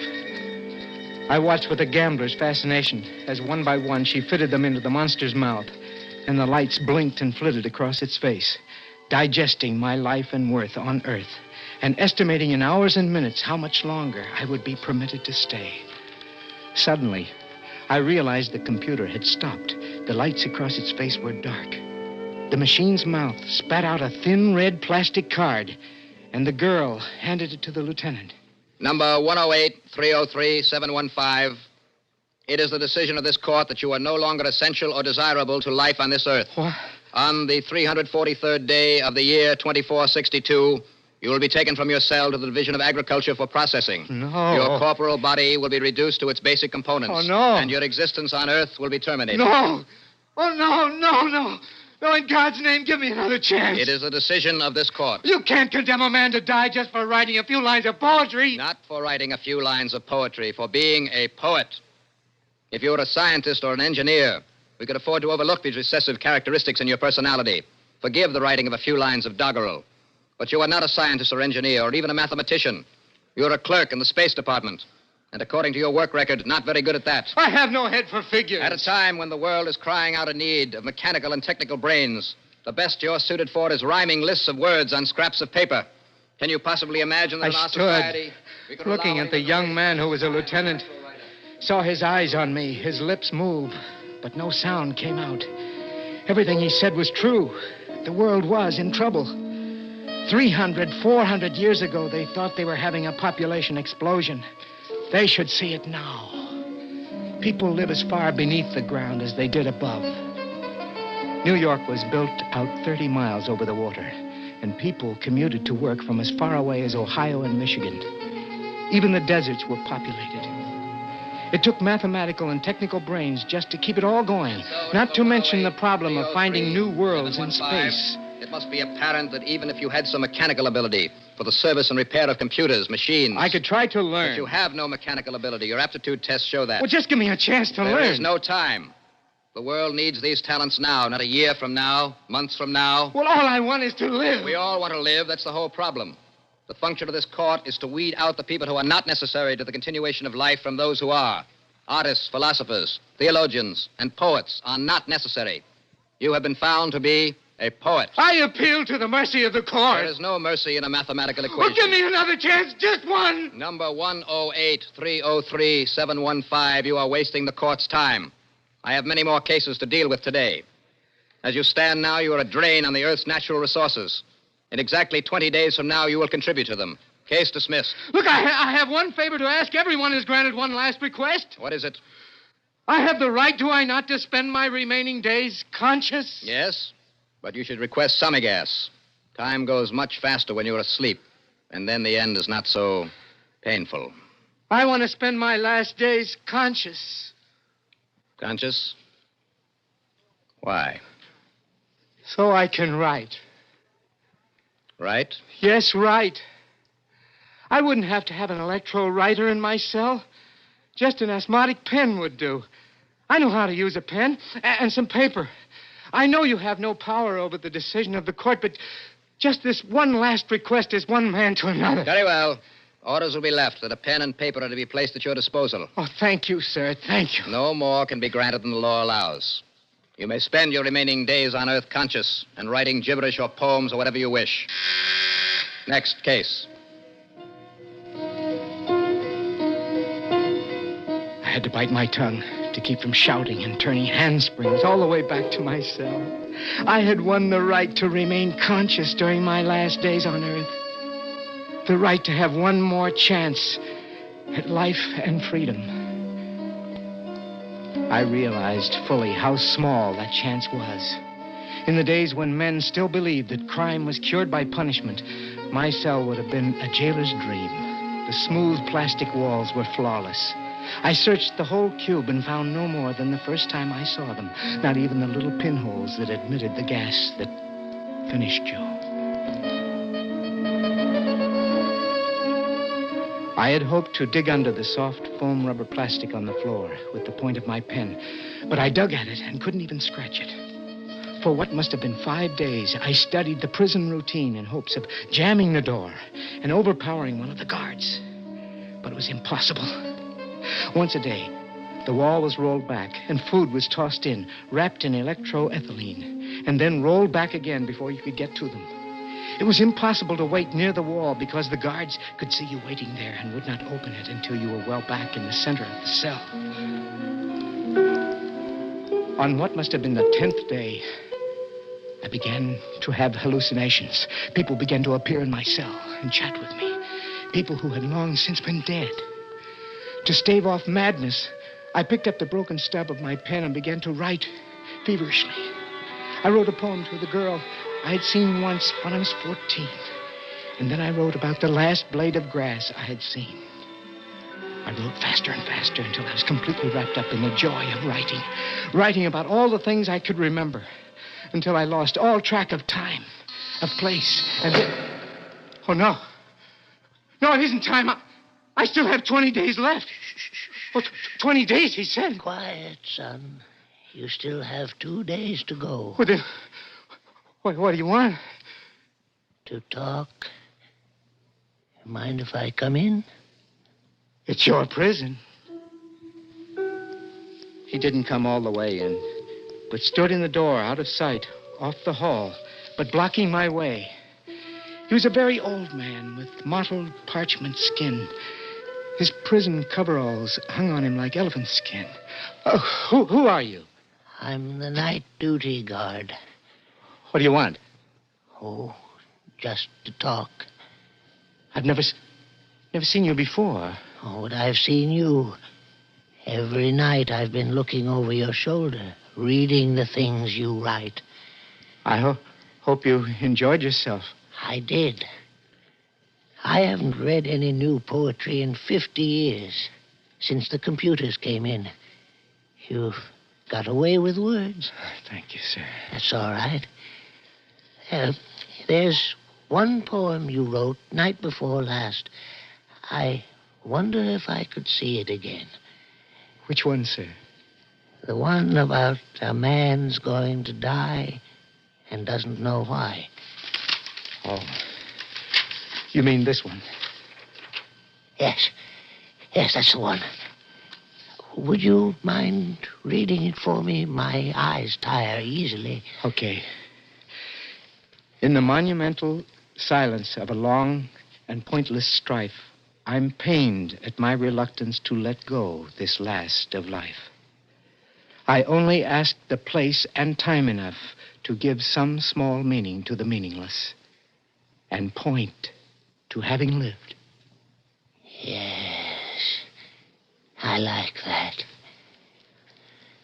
How would you like to get out of here? Are you crazy? No. Nobody leaves here alive. Guards do. But I'm not a guard. You could be. Oh, now I know you're crazy. You could be if you put on my clothes, my uniform. That wouldn't do any good. They'd still recognize me by the number on my forehead. That's what gave me the idea. Look at your number and look at mine. 108, 808, 715. Only the 8s are different. Yes. We could take that pen of yours and make your 3s look like 8s. But you're an old man. I'm young. They'd recognize the difference immediately. No, they wouldn't. The only one who sees me is the guard that relieves me, and he's unhappy, Gum. The only thing he looks at is my number. As long as that's right, he's happy.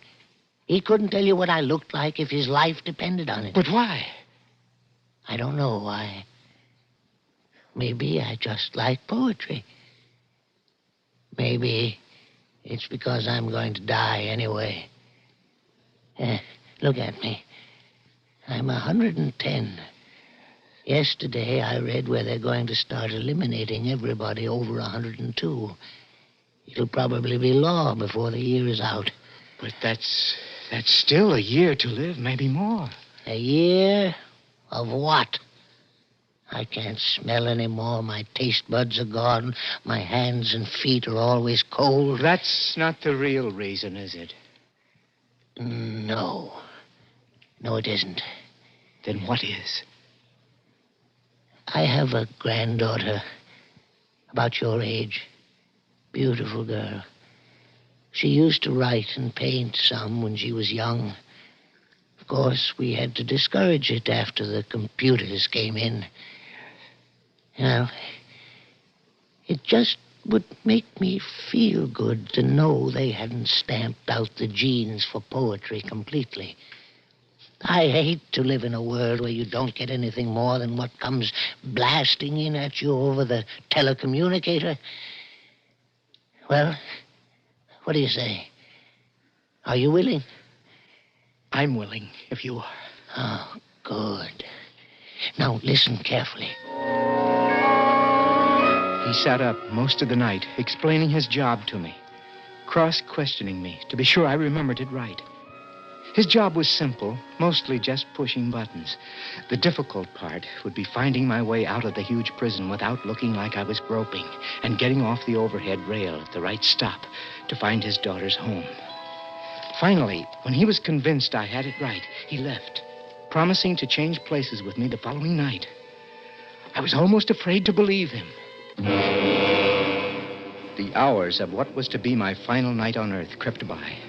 The day had been bad enough, but the night was worse. 100 times I decided the night was over, that it had all just been a sadistic trick by the old man so he could watch the agony of my final hours on Earth to pass the time. I was just about to beat against the walls and scream when...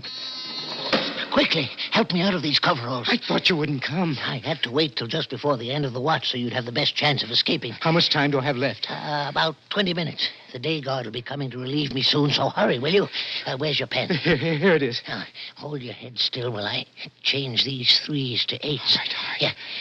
Remember, stay on the overhead rail until you get out of Arizona. My daughter is the next stop after that. Okay. There, you're finished. Goodbye. I don't know what to say. Don't say anything. Say goodbye before I change my mind. At best, courage is a quicksilver thing. Goodbye, old man. And thanks. Quick, close the door. I did as I was told, raising my hand to break the circuit. And I watched the old man smile at me at the control board and take up his position in front of it. The clock on the board said 10 minutes to 5 in the morning. 10 minutes before I would be released. How's it going? Huh? I said, how's it going? Everything quiet? Fine. I recognized him as the guard that was supposed to relieve the old man. For a minute, I was afraid he recognized me when his eyes drifted across my face. But then they flicked up to my forehead, checked my serial number, and he resumed his steady, quiet chewing. I came in a little early. You can never tell about the overhead rail when it's going to get jammed up. Yes, I know. Things are a mess. What's that? Trouble in cell number 84. See the flashing light on the board? Yes, I better turn it off. Cell 84. That was my cell, the one I just left. That meant the old man was probably banging on the walls. I see cell 84 is scheduled for termination this morning. Probably lost his nerve. They should make them all stay under Sami gas while they're here. Makes them easier to handle that way. I can't turn the alarm off. Of course you can't. As long as he's hammering on the walls and screaming that way. You better go down, see what he wants. Do I have to? Of course you do. It's the law. He might have something more he wants to say. I walked down the hall, feeling the guard's eyes on my back. I didn't dare argue with him anymore for fear that he would become concerned. It was all over now. I knew it was all over. I could see the old man beating on the walls of his cell beyond the transparent plastic wall, screaming soundlessly. He had changed his mind. He wanted to live. In a minute, he would be running down the hall, shouting for help. And in 2 hours, I would be dead. I raised my hand to break the electric circuit. Oh, there you are. I was afraid you wouldn't come back. You took the poems with you, and I couldn't remember that one. All I can remember is I only ask the place.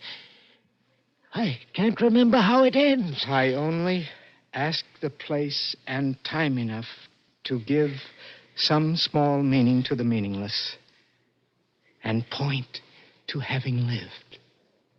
Yes. That's it. And point to having lived.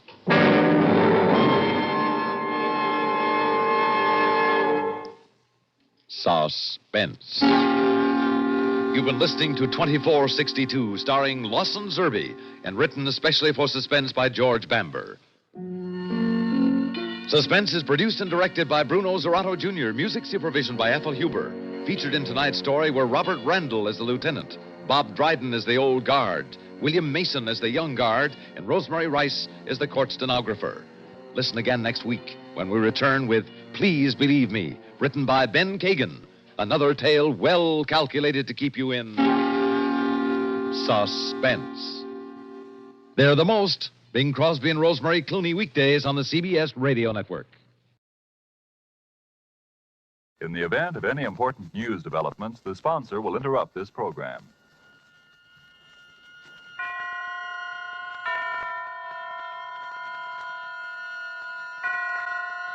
Roma Wines present Suspense. Roma Wines, made in California for enjoyment throughout the world. Salud. Your health, senor. Roma Wines toast the world. The wine for your table is Roma Wine, made in California for enjoyment throughout the world. The Roma Wine Company of Fresno, California, welcomes you again to this weekly half hour of suspense. Tonight from Hollywood, Roma Wines bring you as stars two of the screen's most distinguished actors, Mr. Thomas Mitchell and Mr. Donald Crisp. They appear this evening in a play written for suspense by Robert Tallman, in which psychiatry is called upon to deal with a sick mind which has unknowingly been tempted thrice by murder. And so with the performance of Thomas Mitchell as the millionaire tycoon Edgar Lowndes and of Donald Crisp as the psychiatrist Dr. Aronson, we again hope to keep you in suspense.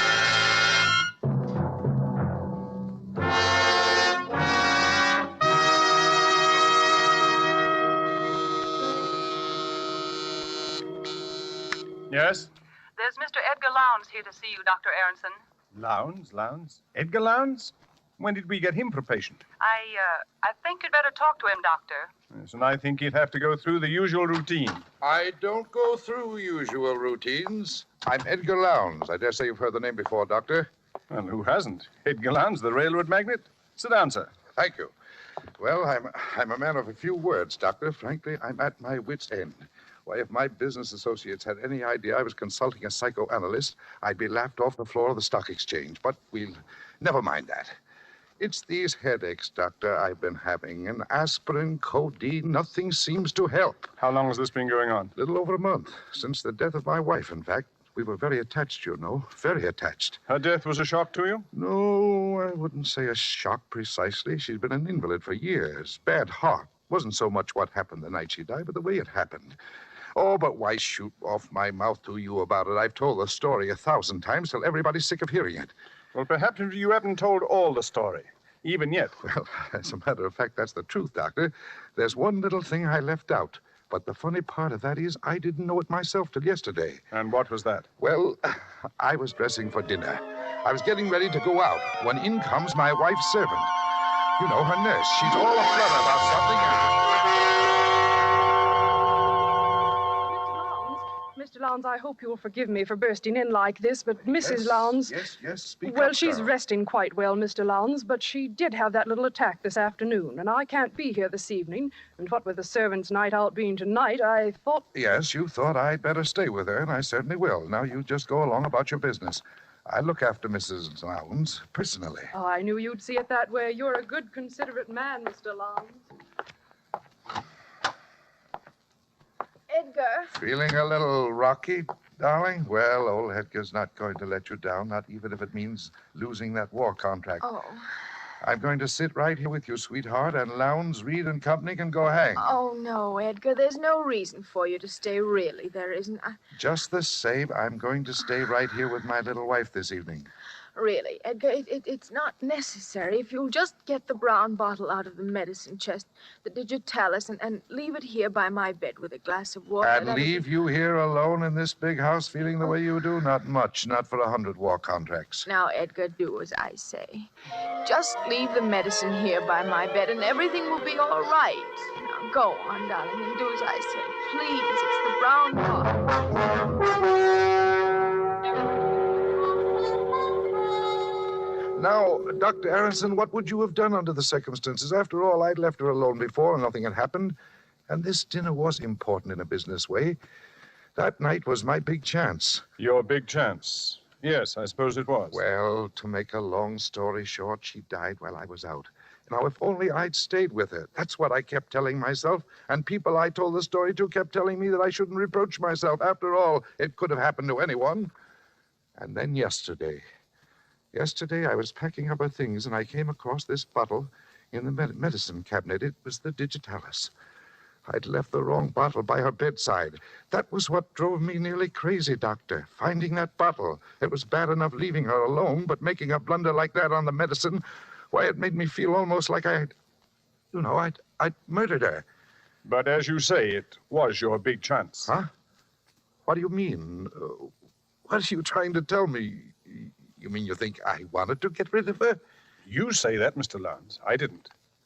But I see our time is up. I can't talk to you anymore today. Oh, but you've got to. You can't leave me up in the air like this. Why, you've practically accused me of wanting to murder my wife. Perhaps we'll understand your feelings towards your wife better, Mr. Lowndes, when we've discussed the others. What others? Hey, what are you trying to give me? Relief, Mr. Lowndes, for those headaches of yours.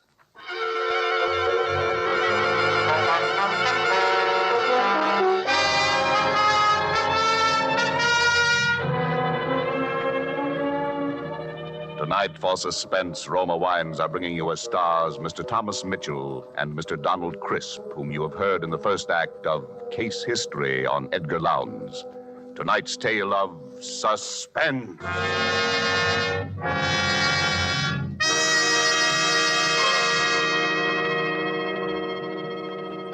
Far from the scene we've just left, far to the south, across the equator, is another scene I ask you to visit with me. It's just before the dinner hour on the beautiful roof terrace cafe of the Hotel Metropolitano of Guayaquil, Ecuador. We're finishing our appetizers, an excellent sherry, and lifting your glass, you remark to our host that you envy him such wine. He laughs. You're very kind, he says, but I'm afraid the compliment is misdirected. It is your own California you must praise for this splendid wine. And then he holds the bottle up, and looking at the label, you see Roma California Sherry. This could easily happen in many far countries, where discerning tastes have found Roma wines a luxury, imported and treasured. For these are, in every sense, fine wines, excellent in flavor and character, from the rich vineyard country of California. Products of age-old skills in winemaking, aided by modern scientific quality controls and tests. And here in the United States, Roma wines cost astonishingly little, mere pennies a glassful, because here there is no import duty to pay, no overseas shipping costs. Such enjoyable flavor and quality, such low cost, such high wine value have won tremendous popularity for Roma wines. They are by far America's largest selling wines, enjoyed by millions with meals, when entertaining, anytime. To enjoy these delights yourself, ask for R-O-M-A, Roma wine, made in California for enjoyment throughout the world. And now it is with pleasure that we bring back to our soundstage Donald Crisp as Dr. Aronson and Thomas Mitchell in the title role of Case History on Edgar Lowndes. A tale well calculated to keep you in suspense.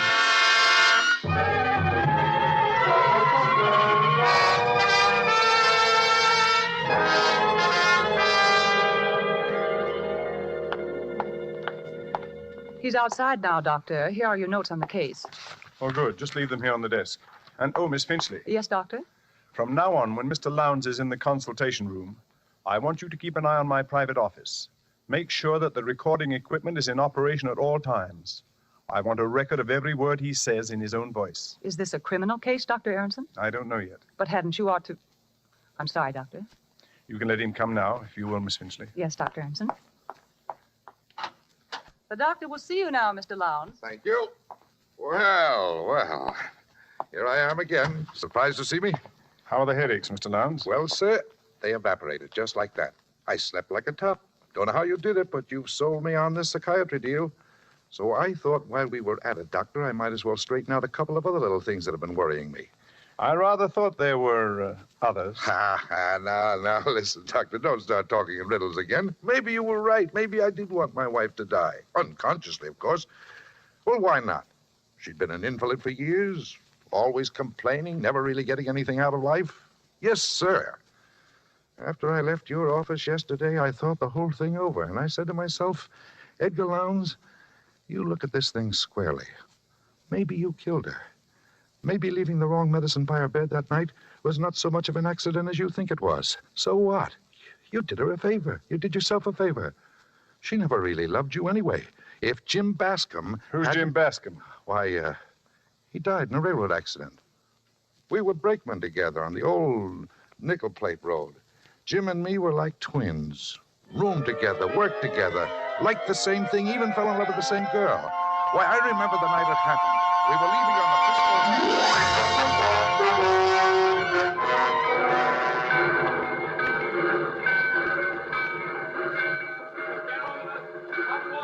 Reckon we better climb on top, Ed. It's our signal. Hey, wait a minute, Jim. There's Virginia. Ah, bless her heart. I knew she'd come to see us. So hurry up, sweetheart. Oh, gee, I'm glad. I was afraid I'd be too late. There's not a train in the whole Nickel Plate line you wouldn't haul up for us, Virginia. Oh, Jim. Baby.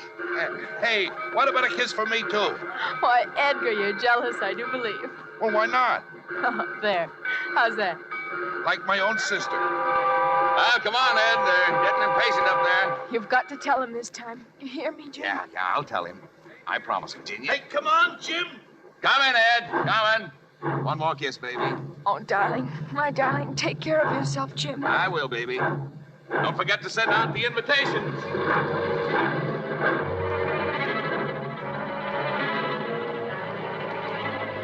I knew when I saw him kiss her like that, it was all up for me with Virginia. Jim told me when we were crossing the divide. He and Virginia were going to be married the minute they got back to Milwaukee. We were carrying an extra heavy load that haul, and when we started down the pass... Ed, for the Lord's sake, watch me close. Don't turn your wheel till you see me turn mine. One jolt away, this train's rolling down the grade, and we'll all land in the ravine. Sure, Jim. Don't worry. I gotta be in good shape for that wedding, remember? Yeah, I remember. I watched him walk back along the cars. It was pretty dark, and I had a cinder in my eyes since we left Salida. I thought I saw him reach the brake wheel on the other car and signal to me. I grabbed the wheel in front of me and braked my car with all the strength of my body. Hey! For the Lord's sake, Ed! We rolled, free of the car behind. The coupling on Jim's car had broken. The light changed as we crossed the switch, and the runaway cars raced out at a dead-end spur.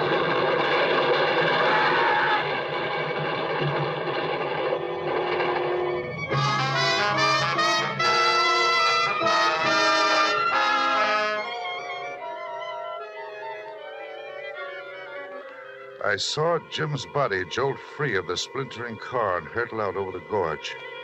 Just then we plunged into a tunnel. I never found Jim's body.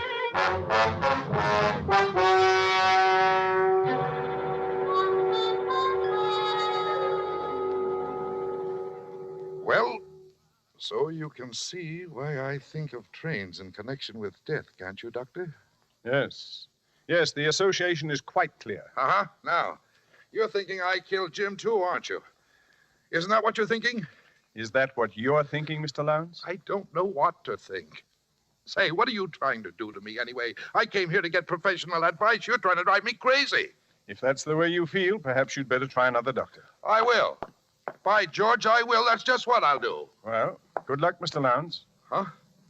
No hard feelings? No, of course not. And you won't tell anybody about... Why, what is it, Mr. Lowndes? You're trembling.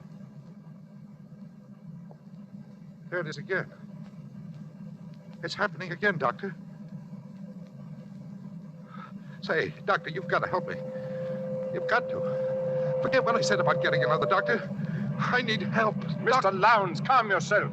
What is it? What's happening again? I'm hearing it again. The train. Like in the dream. Make it go away, Doctor. But I hear it too, Mr. Lowndes. It's just a commuting train that passes over the bridge out there. Look out of the window. You can see it. Oh. Oh, of course. Thank heaven. I thought the dream had... You never told me about a dream before. No, and I'm not going to. You know too much already. Yes, Mr. Lowndes, I'm afraid you're right. I know too much already.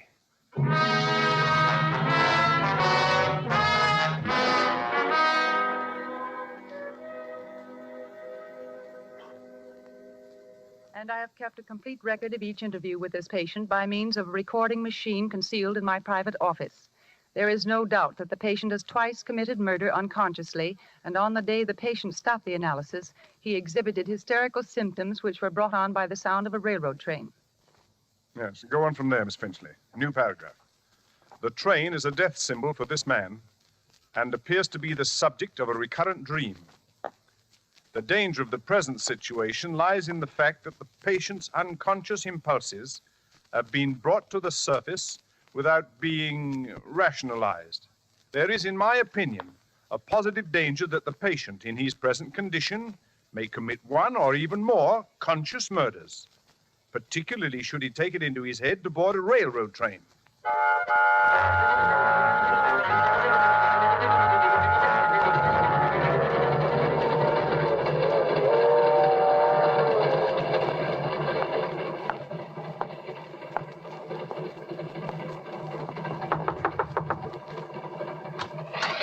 Yes, sir?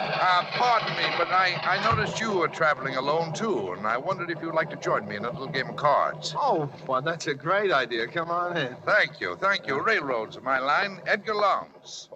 Not E.J. Lowndes? Uh-huh.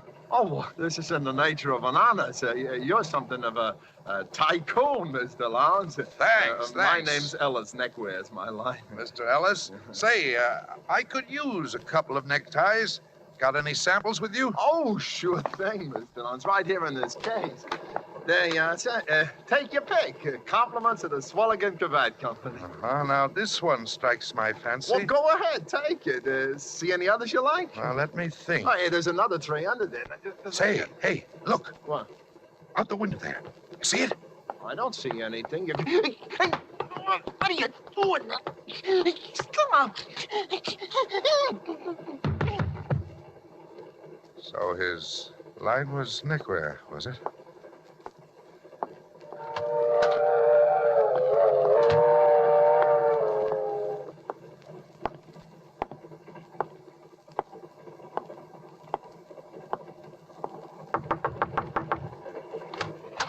Yes, sir.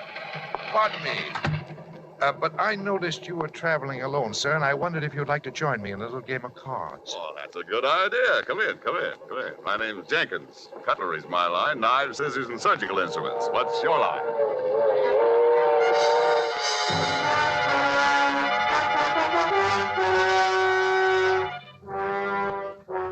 Police of 5 Midwestern states are on the lookout tonight for the homicidal maniac who stalked the corridors of the Lightning Express transcontinental luxury train, claiming the total of 3 victims murdered in cold blood. Edgar J. Lowndes, an executive of the railroad who was aboard the train on the fatal night, has posted a personal reward of $50,000 to anyone giving information leading to the arrest of the murderer. Well, it's happened. There was nothing you could have done to prevent it, Doctor. Even if you'd sent your report to the police, there wasn't enough evidence. And there still isn't enough evidence. Well, you run along. I'm going to stay here and finish these reports in longhand. You can type them in the morning. You're sure you don't need me? Absolutely. I think I'll take your advice. Good night, Doctor. Good night. Oh, Miss Finchley. I almost forgot to tell you. Oh, she's gone. What a nuisance. Talking to yourself, Doctor? Lowndes. How did you get in here? The door was unlocked. Would you rather I'd come back during office hours? Why, yes. I'd rather you did, Mr. Lowndes. Was it very urgent? It's the headaches, Doctor. They've come back. It started again about a week ago. Well, that's after what happened on the train. Doctor, tell me the truth. Did I commit those murders, or didn't I? You're the only one who knows the answer to that. Something to do with the dream, I think. Oh, yes, the dream. We were getting around to that when you left here the last time. Now, tell me about it. Well, I hear the sound of the train, and I'm sitting there beside someone, a stranger, I think. He's wearing a checked waistcoat, and there's a heavy gold watch chain with an elk's tooth suspended from it, like the one my father used to wear when I was a child in Wisconsin. Tell me something about your father. He died when I was quite young. He'd been an invalid, Doctor, ever since I could remember. He used to sit in an armchair, in a wheelchair it was, really, in front of the parlor window. He looked out into the street hour after hour. Sometimes, when I came running into the house, he'd put out his cane and trip me, and I hated him for that. At one time, Doctor, I think I was about 8 or 9 years old at the time. Edgar? Edgar, come in here this instant. Your father wants to talk to you. Oh, heck, Mother, I was gonna get up a ball game. Now, the ball game can wait. You come along with me. Can I ever have any fun, Mother? Can I? Hush up. Here he is, Jonathan. Come closer, boy. Won't ever look at you. Yes, Father? Just as I thought. Grass stains all over the new suit I bought for you, huh? Where? There, and there, and there, and there, and there, there. I won't have him get the idea just because his father's an invalid. He can roll in the dirt like a gutter snipe and get away with it. Stop blubbering. Now go wash your face. I'm driving into town today. Want you to go along, run errands. The car my father drove was an all-electric, a battery job. His legs were completely paralyzed, and my mother had to practically lift him into it. But the car itself was entirely controlled by hand. Driving it gave him a sense of power he needed. I used to dread those trips into town with him, the horrible spectacle of Mother helping him in and out of the car while the neighbors stared, and then riding along with him alone, without anyone, nothing, to intervene for me. That was the worst.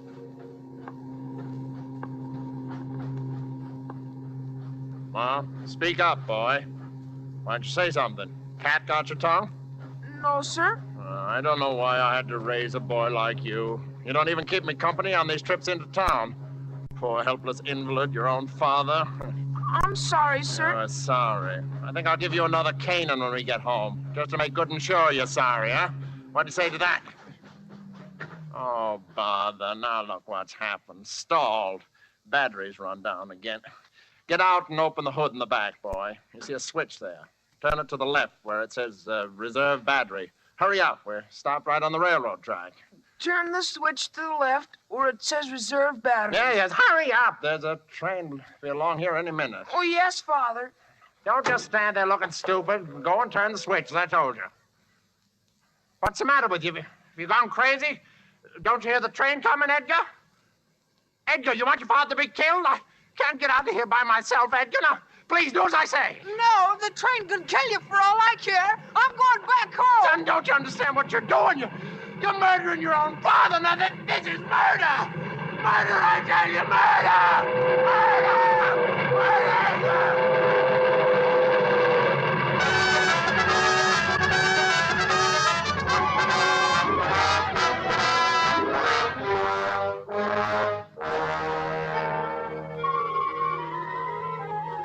I walked home with those words of his ringing in my ears. I can hear them nearly yet. Son, don't you understand what you're doing? You're murdering your own father. Murder! It's murder, I tell you! It's murder! Murder! But I never felt a qualm. Those words were like sweet music to me, Doctor. Well, that's the end of the story.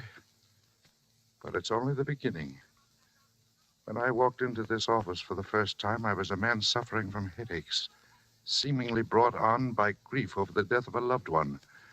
Now I see myself as a man who murdered his father, his best friend, and his wife, who must kill and kill again, because every time I kill, I'm killing him, my father, whom I hated beyond all comprehension, and for whom one death agony was not enough. Now that you know all about these things, my dear doctor, I'm afraid that you'll have to be the next on my list. Put that gun away, Edgar. You don't really want to kill me. I'd be a fool if I didn't. Well, the headaches will come back, Edgar. There'll be no one here to cure them. They won't come back. You showed me what caused them, didn't you, Doctor? You'll have worse things than headaches. You'll begin to hear things. You'll have delusions. You'll think you can hear a train passing outside at this very moment, don't you? But if you look out of the window, you'll see there's no train there at all. You won't trick me into turning my back. Come out from behind that desk. Keep your hands up high. That's it. Now then. What was that? Don't you understand what you're doing? Where's that voice coming from? You're murdering your own father. There it is again. It's murder, I tell you. Murder. Stop it. Murder. Stop it. Murder. Stop it. I hear no voice. Stop it. I can't stand it. I'll kill myself. Then give me the gun, Edgar. Please. Doctor, make it stop. Take it away. Only here. Make it stop. That's enough, Miss Finchley. Shut it off. Are you all right, Dr. Aronson? Yes, thank you. You almost had me thinking I was hearing voices. Well, I did hear voices, and that's why I came back. And I remembered about your wanting Mr. Lowndes' interviews recorded, so I went in the other room and started the machine. When he became violent, I played back the last part of the record, thinking it might divert his attention. Good girl. We've got all the evidence we need now to put Mr. Lowndes where he can't do any more harm. You may have evidence, but you haven't got me, and you won't get me alive. Dr. Aronson, the window! Stop him! Sorry, Doctor. I can't wait. I've got to catch a train. Hey, Jim! Wait for me!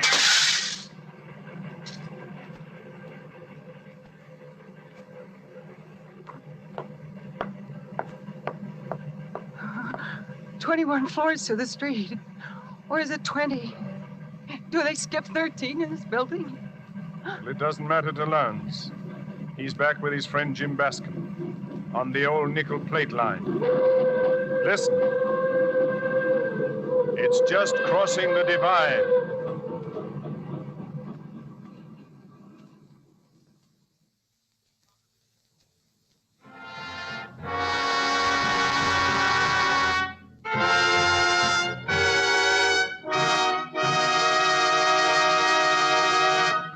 And so closes Case History on Edgar Lowndes, starring Thomas Mitchell and Donald Crisp.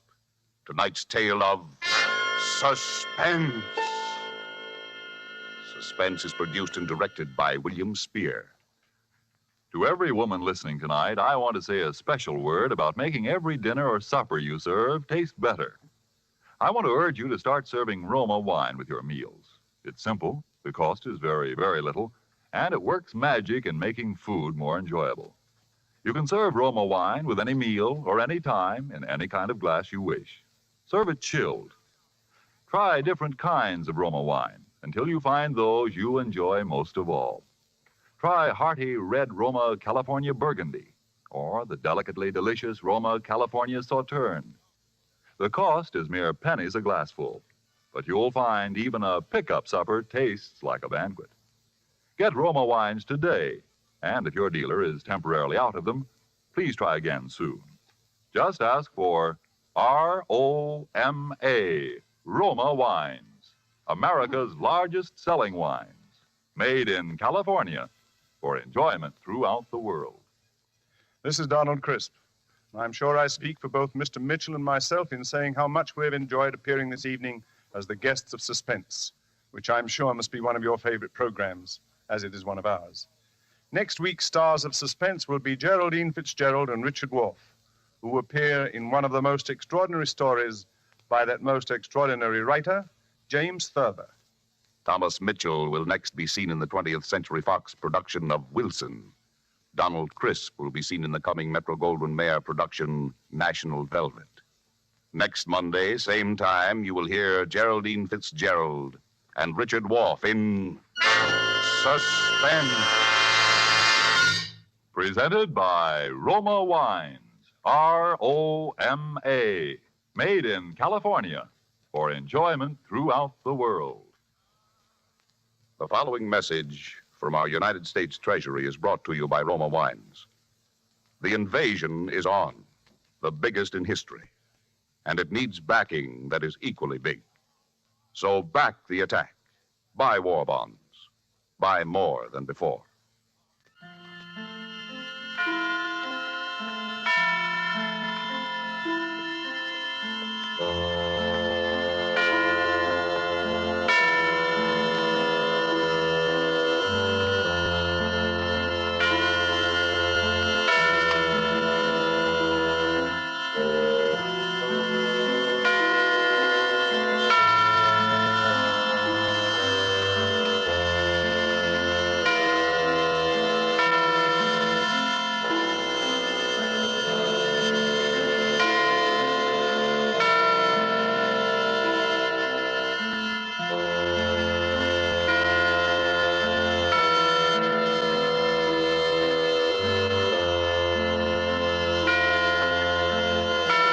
This is CBS, the Columbia Broadcasting System.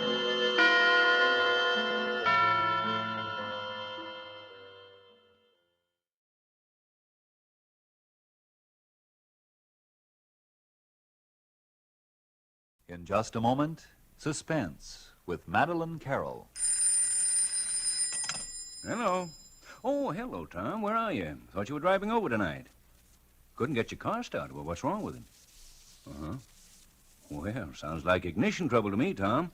Why don't you call Ed's Auto Electric, best service station in town? He's an Autolite man. Really knows his stuff and believes in preventive service. You know, fixes things before they happen. Carries Autolite parts. You know, Autolite. Spark plugs, batteries, complete ignition systems. Yeah, that's right, the works.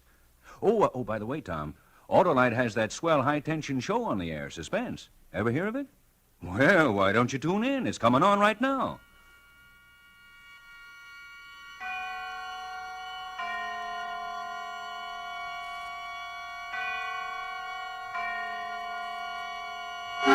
Suspense.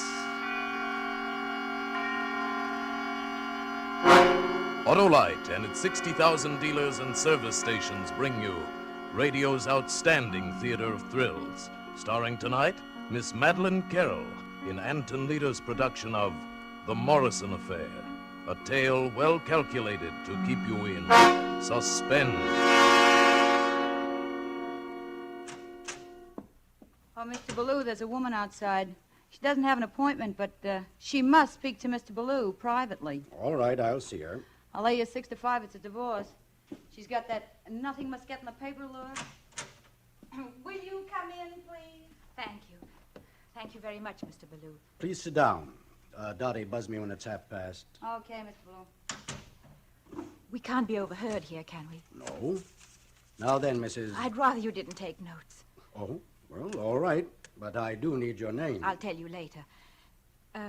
Do lawyers have any kind of code or rule against revealing confidential information? Like priests? Yes. However, you want me to promise before I hear your case? Yes. All right, if it makes you feel better. I've handled hundreds of divorces. Oh. And never lost a patient. It is a divorce. Yes, in a way.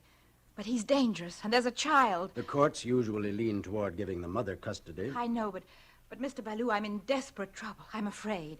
You can't understand till I tell you. Well, then? You see, I'm English. My husband is American. He grew up here in Boston, a very prominent family. The Morrisons. He's Dr. Paul Morrison. Yes, I know Dr. Morrison. Oh? That is, I've heard of him. Then you know he's a surgeon. I met Paul in London in 1939. We were married very soon after we met. And then England went to war, and Paul decided to stay in England to help out. He was different then. So deeply concerned over human suffering. The war changed him hideously. For those first 2 years in London, we were happy. Almost completely happy. Quite suddenly, America was in the war, and Paul had his orders to return to the American Army Medical Corps. We spent the little time we had left at a cottage in the country. And all the time I was trying to forget the one thing that had been preying on my mind ever since they told me at the hospital that... But I couldn't. And so finally, even though it was our last day together, I went up to London to do what I had always known someday I would have to do. It was late afternoon when I returned. Who is it? Oh, darling, where on earth have you been? I'm sorry I'm so late, Paul. Never mind about being sorry. Come over here this instant. Give me a kiss. Want to know something? What? You're a heartless hussy going off and leaving me alone all day. Our last day. Do you think I'd have gone if it hadn't been important? Now, look, darling, I'm a doctor, too. I don't know what doctor you went to see this time, but none of us can perform miracles. I don't believe in miracles, Paul, and I didn't go to London to see a doctor. I went to find out if we could adopt a child. Adopt a child? I know you've always been against the idea, Paul. Darling, by this time tomorrow. It's not this time tomorrow I'm thinking about, Paul. It's all my life. If I can't have a child of my own, then I want to adopt one. But, Sheila, I sort of halfway picked out one at the orphanage today. What? His parents were killed in an air raid, and oh, Paul, you've always wanted a boy. I've wanted a son, yes. But adopting a child involves certain risks. There are fundamental laws of heredity. Now you're being plain old-fashioned. You can call it anything you like. It's out of the question. Why? Give me one reason why. You know the reasons as well as I do. All I know is I'm a woman and I want a child. Sheila, come here. Look at me. Maybe I'm old-fashioned or overcautious, but if we got a child that way, picked him out like something on a grocery shelf, you might feel he was your son, but he wouldn't be mine. And the son has to be for both of us, or not at all. I stayed on in London for more than 6 months after Paul left. It was ghastly there for everyone. As for me, I lived in a fever of loneliness, worse than loneliness. Then my mother asked me down to the country to wait out the war with her. It was a summer evening when I took a crowded train from Paddington, and I sat alone in the compartment, numb with my hunger for Paul. You must understand, that day I wasn't myself. I wasn't accountable. You see, I had a double kind of loneliness. When the conductor opened my compartment door for other passengers, I didn't even look up at first. Here we are, missus. I'll let suit you. Oh, thank you ever so much. It's the window seat. No, I want the window seat. Now then, you two. I reckon the missus is going to want some of that fresh air for the little nipper. Here, you can have my seat if you like. It doesn't make any difference to me. Oh, it's very kind of you, miss, I'm sure. Mum, I want to see the guards van. Not now, Johnny. But, Mum, you promised. Missus, I'll let you know when we're near Reading Junction. Oh, thank you. No trouble at all, missus. I hope Mary's not taking up too much room on the seat, miss. No, not at all. Well, she's shoving and pushing me, Mum. Now, Mary. I'm not either. I just need more room than Oh, him. now I'm stop, you holding just bigger. stop it. Mary, stop rummaging in my carry-all. There's nothing in it to eat. Oh, dear. Children can be such a trial. Oh, hush now, hush. Yes, I know you're hungry. Can I hold him for a minute? What, miss? Mary is a pig. Mary is a pig. Pig yourself. No. Do you two like to look at pictures? Here's a magazine with all sorts of pictures about America. My husband sent it to me. Oh, that's kind of you, miss, I'm sure. Now, thank the lady, thank her. Thank you, Mum.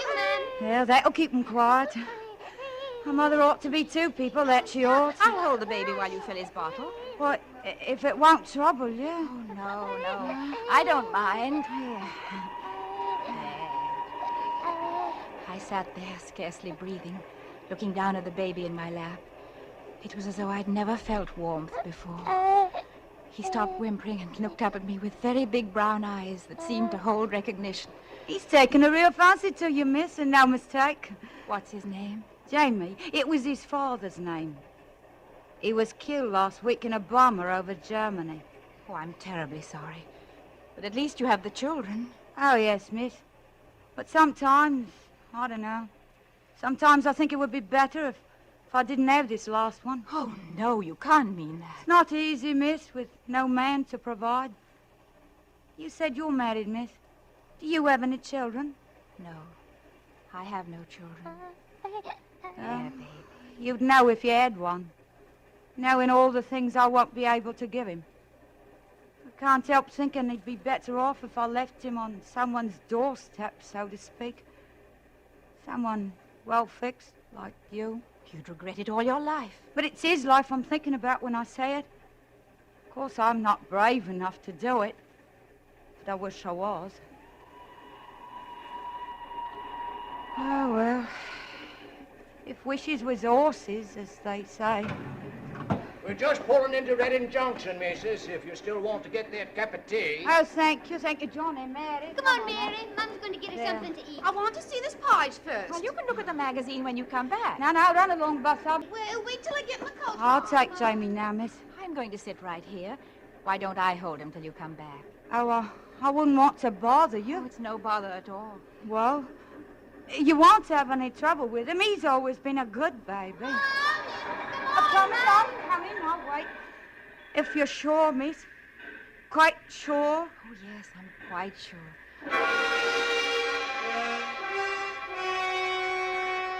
Maybe you'll say what I did was wicked, that she didn't tell me to take her child. But I know she did. She made her decision and I made mine. After a few minutes, I got up and carried the baby down the corridor. I was trembling so I was afraid I'd drop him. I managed to get off the train and made my way across the crowded platform. It was nearly time for the train to pull out. Hurry up now, train's leaving. Then I saw the woman, her two older children coming toward me. I stepped behind a post. Oh, she's a pig. Mary's a wicked pig. Too bad. Come on, now we've got to hurry. Don't stop worrying. Now we have to hurry. I stood there and watched the three climb onto the train. Then he began to move. And it was the brakes or a train whistle. If only I hadn't imagined it was something else. Above the racket of the train, it sounded like a woman screaming.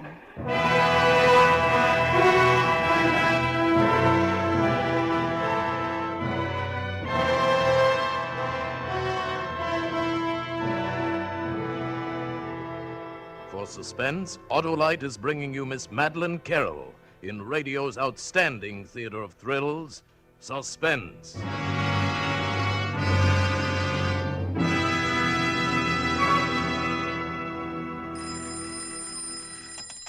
Hello.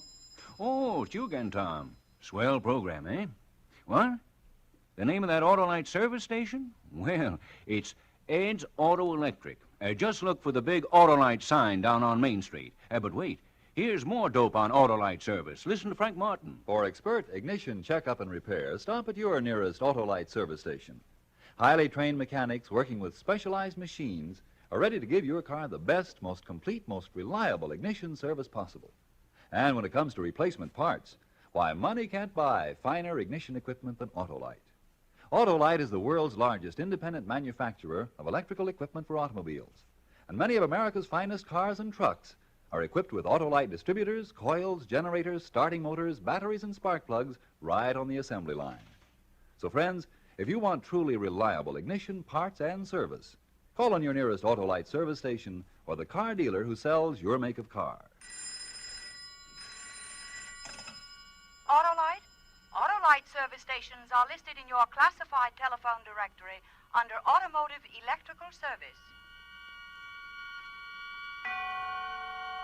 And now, Autolite brings back to our Hollywood soundstage Miss Madeleine Carroll as Sheila in The Morrison Affair, a tale well calculated to keep you in suspense. I can't file for your divorce, Mrs. Morrison, until you and your husband turn the child over to the British consul. My husband doesn't know.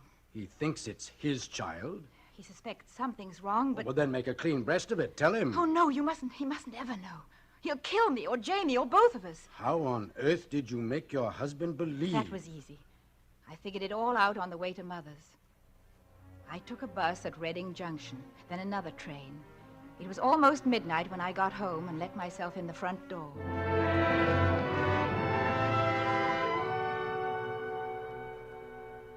Mother was waiting up. Is that you, Sheila? Yes, Mother. Oh, you've had me worried. Sheila. Is the fire still lit in the kitchen, Mum? Oh, yes, but... Don't ask questions now, please. He's hungry. I'm going to heat him up some milk. Whose baby is it? He's mine now. What do you mean, Sheila? Whose was he? I don't know. Here, hold him while I get the milk. Oh, shh, baby, shh. You mean you've adopted him? I stole him. Sheila. I don't ask you to understand, Mother. I only ask you to help me. Because I'm your child and because I can't ever have a child of my own. But Paul won't let you keep this child. If he thinks it's his own, he will. Oh, look, the poor little mite's starving. Yes. It may be years before the war's over and I see Paul again. He'll look forward to seeing his son. But he's bound to ask where his son was born. He was born here. But there are records of such things, Sheila. The date, the place, the parents, the doctor. I know. Mother, telephone Dr. Lucas. Dr. Lucas? Why, he's a charlatan. He's not even a real doctor. Oh, does that matter? He's greedy, and that's the kind of man I need. Tell him I want to see him tomorrow. Because tomorrow, my son Jamie will be born.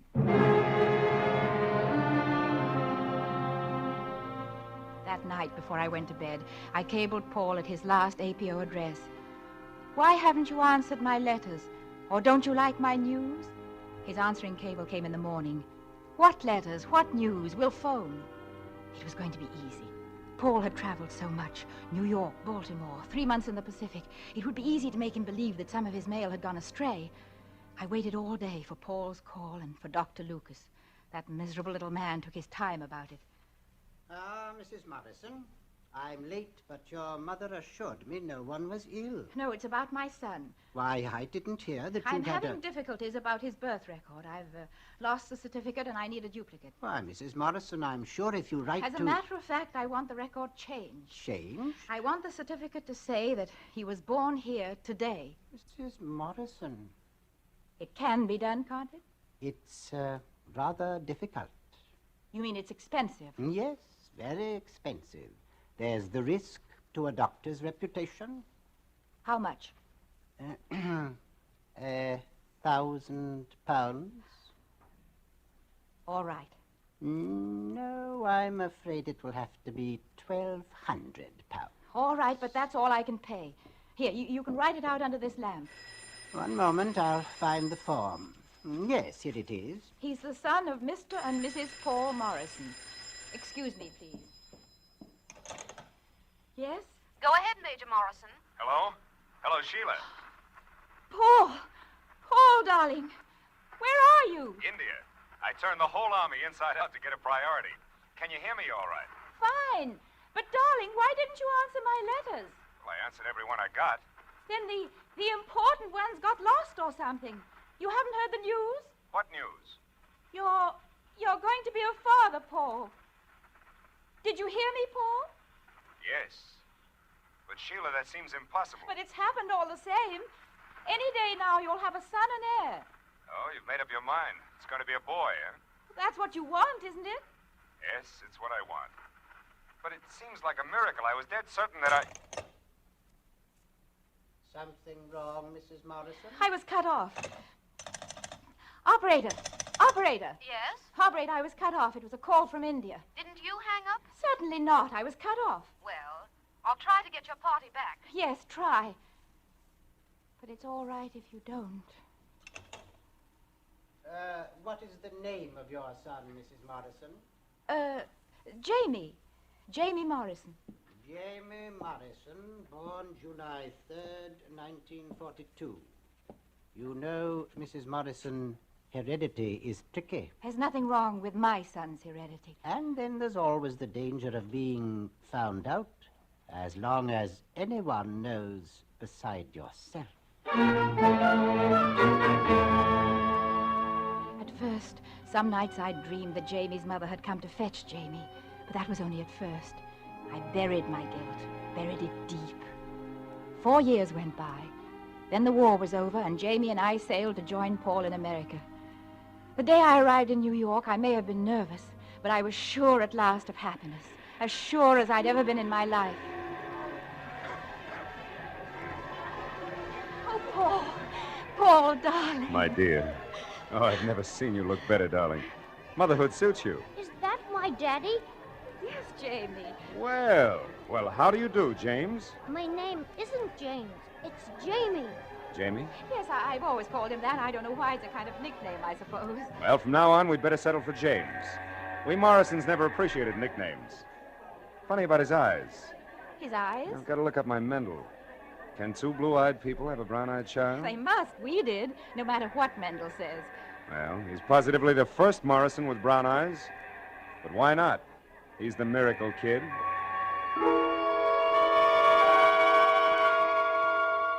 The miracle kid. Blue eyes, brown eyes. I rolled the phrases around my mind, hunting their real meaning.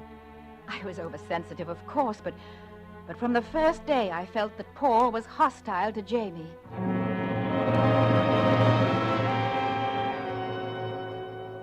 Where's my miracle kid? He's taking his nap. What do you want with him? I'm driving down to the rifle range with a friend. I thought I'd take James along. Oh, but he's too young, Paul. Too young for what? To play with guns. Oh, that's just why I want to take him along.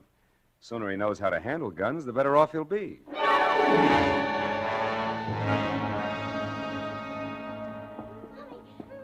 where are you, Mommy? Here I am, Jamie. Mommy, I fell off. Oh, darling, what's happened? I fell off the horse. He went too fast and jumped around, and I fell off and hurt my knee. Yeah, I brought the iodine. He's more scared than hurt. Oh, not iodine. Use peroxide. It won't sting. I told you he was too young to ride. Oh, it was a gentle horse. Jamie lost the seat when it started to trot, that's all. We'll do better next time, won't we, kid? I guess so, Daddy. There won't be a next time. Yes, there will be, Sheila.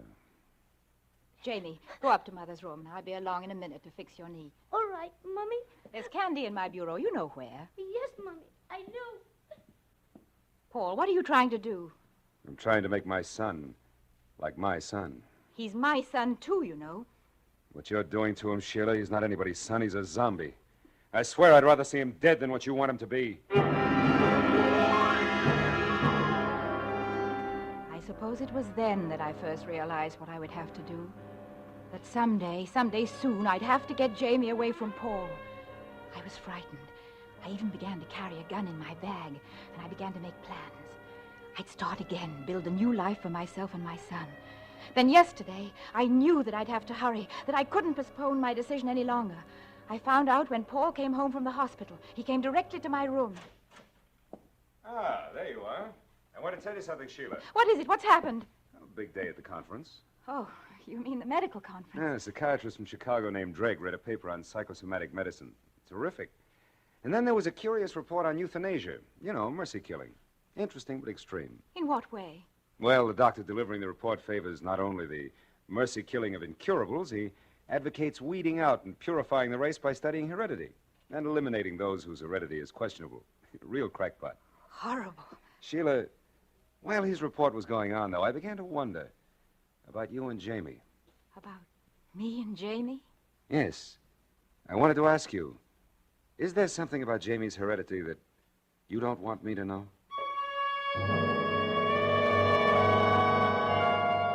Then I understood. The danger was real and now. For myself, but mostly for Jamie. Paul was playing with me like a cat plays with a mouse. This talk about mercy killing, heredity, this subtle, cruel talk, threatening me with Jamie's death, announcing in advance the mercy killing of a child who is inferior because he isn't a Morrison. That's why I've come to you, Mr. Ballou. I can't risk Paul's getting custody. I have to take Jamie away first, far away where Paul can't reach him, and then get a divorce. Mm-hmm. I want you to tell me where it's safest for us to go and get the papers I need. Mrs. Morrison, I promised that whatever you told me would be confidential. I'm sorry I made that promise. If I hadn't, I'd go to Dr. Morrison and tell him that his wife carries a heavy load of guilt, a very heavy load, and it's coloring everything she does. You think I'm insane? I think you have dangerous delusions. And you won't help me? I can't, Mrs. Morrison. A psychiatrist might help you, but only if you go to him now before it's too late.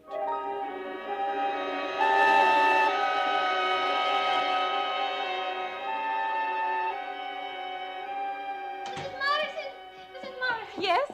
You're to go to the hospital. Dr. Morrison said for you to come right away. What is it, Elsa? What's happened? It's the little boy. Jamie! He got hold of one of his daddy's guns. He's done it. He's killed Jamie. Jamie was playing with it, and it went off when it was pointed right at himself. He's hurt bad.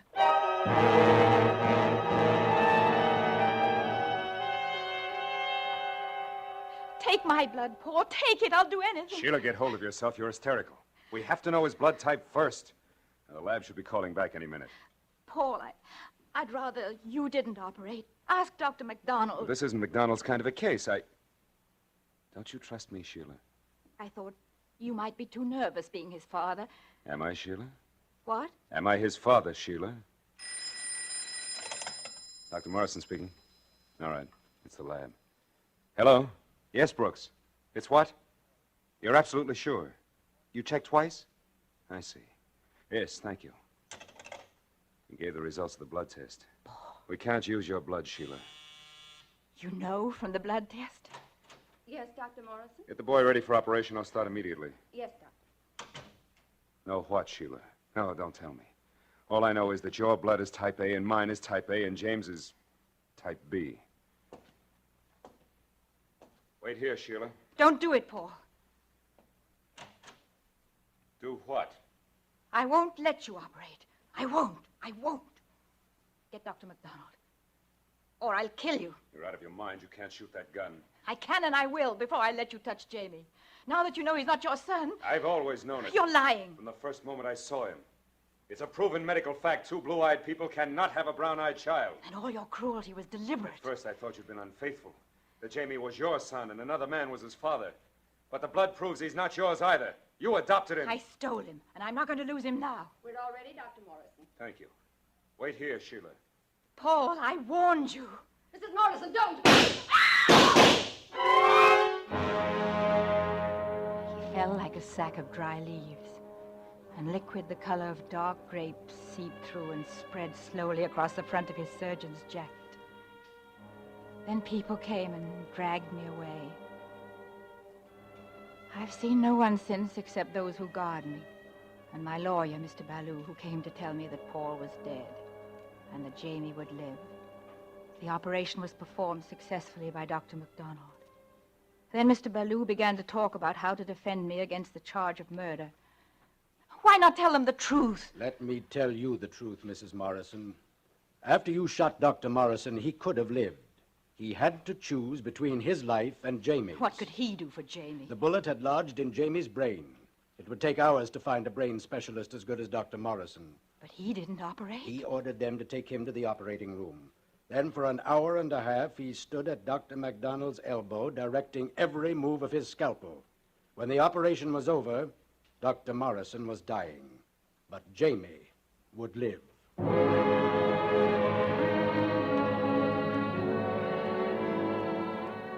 And so, in my defense, Mr. Ballou intends to plead insanity. But I wasn't insane then. Nor am I now, I know that. I'm merely a selfish woman. Everything I did for myself, not for Jamie. I can see that now. But Paul gave his life for his son. And no matter what happens to him now, Jamie had a father.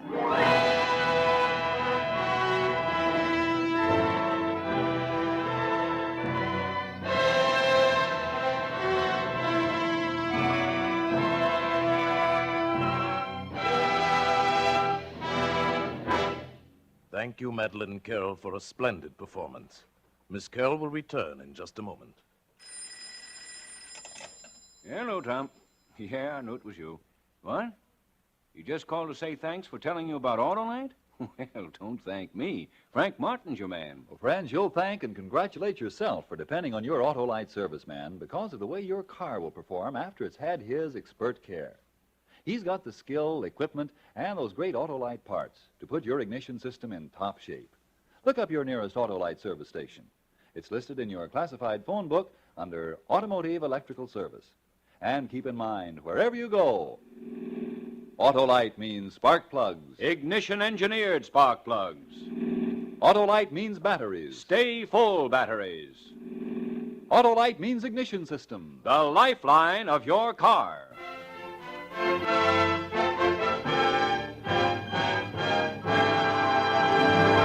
And now, here again is Miss Madeline Carroll. It's been a great pleasure to appear with this fine cast on Suspense. It's a program I've always enjoyed hearing, and I'm looking forward to next week's story, in which that rising young star, Burt Lancaster, appears. It's another gripping study in... Suspense. Madeline Carroll appeared through the courtesy of 20th Century Fox, whose current production is The Luck of the Irish, starring Ann Baxter and Tyrone Power. Tonight's suspense play was written by Pamela Wilcox, with music composed by Lucien Morawick and conducted by Lud Gluskin. The entire production was under the direction of Anton M. Leader. In the coming weeks, Suspense will present such stars as Gregory Peck, Edward G. Robinson, John Garfield, and others. Make it a point to listen each Thursday to Suspense, radio's outstanding theater of thrills. And next Thursday, same time, hear Burt Lancaster.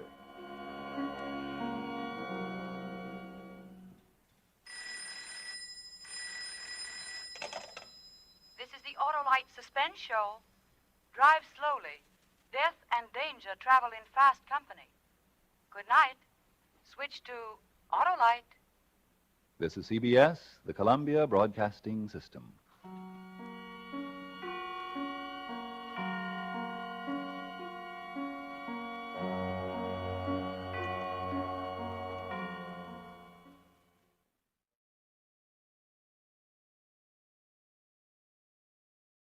Now, the Roma Wine Company of Fresno, California presents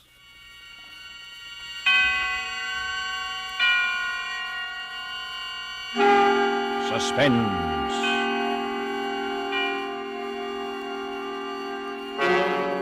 Tonight, Roma Wines bring you the distinguished actor Mr. J. Carroll Nash, a star in Footfalls, a suspense play produced, edited, and directed by William Spear. Suspense is presented for your enjoyment by Roma Wines. That's R-O-M-A, Roma Wines. Those excellent California wines that can add so much pleasantness to the way you live, to your happiness in entertaining guests, to your enjoyment of everyday meals. Yes, right now a glassful would be very pleasant as Roma Wines bring you a remarkable tale of suspense. And with the drama called Footfalls and with the performance of Mr. J. Carroll Nash, Roma Wines hope indeed to keep you in suspense.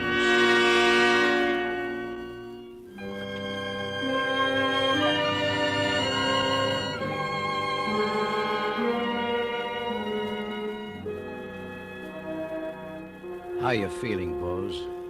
Good, Charlie. I feel good for a man who is going to die. Oh, don't be silly. What do you want to talk that way for? Oh, it is true. I know. But I do not feel bad. I ask you to come here only because I feel like talking a little while. You mind if I talk a little while, Charlie? Sure. You talk as much as you want to. Charlie Rugg. All these years a cop. But a good cop and a good friend. You know I'm your friend, Bose. Yes, I know it. All these years I knew it.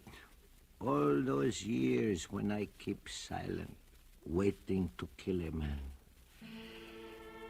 There are not many people now who still remember my Manuel. But you remember, even when he was a little boy. Yes, perhaps it was true. I was too fond, too easy on him after his mother died. But it was only because he was not so strong. And he was a good boy. Always Manuel was a good boy.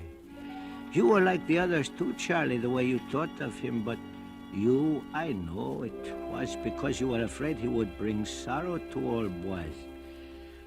I even remember the first time you were afraid, when he was just a little fellow.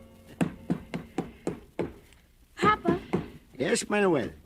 what are you doing? What am I doing? Well, what I always do. I work. I mend shoes. How do you? What kind of questions do you ask me? How do I? You see, ever since you were a little baby, how I do. With my knife, my hammer, with the little nails. But how can you work when you can't see? Well, why do I have need to see when I have my hands and my ears? Papa, what is it like to be blind? Oh, it is not like anything. What I touch with my hands, what I hear with my ears, those things I see with my mind as well as you do with your eyes. Oh, it is nothing to be blind. Good morning, Miss Evans. Good morning, Boaz. Hello, Manuel. Hello. Papa, is it really true that you can tell everybody by their footsteps? Oh, of course. Didn't you see just then? And you really can't see them at all? Not even a little bit? Not even a little bit. To me, a footstep is as to you a face or a voice. Each one is different. That is how I know people and remember them, even for many years. All right. Tell me who's coming down the street now. But you mustn't look. Oh, somebody is coming now. Well. That is the easiest of all, Manuel. That is our policeman, Mr. Rugg. Now, am I right? Mm-hmm. Oh, hello, Charlie. You come for your shoes? No, just passing by. But I'll pick them up if they're ready. Well, not yet, Charlie. But do you come back this afternoon, then they will be ready. Papa, can I have a nickel? Always a piece for the pocket, huh? Here's what I have. Now, you take a nickel out, huh? Thanks, Papa. Here, you young scamp. Let me go. Well, what is it? It wasn't a nickel he took. It was $50. Well, that was only a mistake. Huh, Manuel? You keep the $50. Now, go on. Run along. Thanks, Papa. Goodbye. I didn't mean to butt in between you and your young one, Bose, but I thought maybe you didn't... That I did not know. Oh, I knew. But Manuel, he needs things now, and he is not like other boys. Well, he's not so strong. Yeah, it's none of my business, but spare the rod, you know. He is a good boy. My Manuel is always a good boy.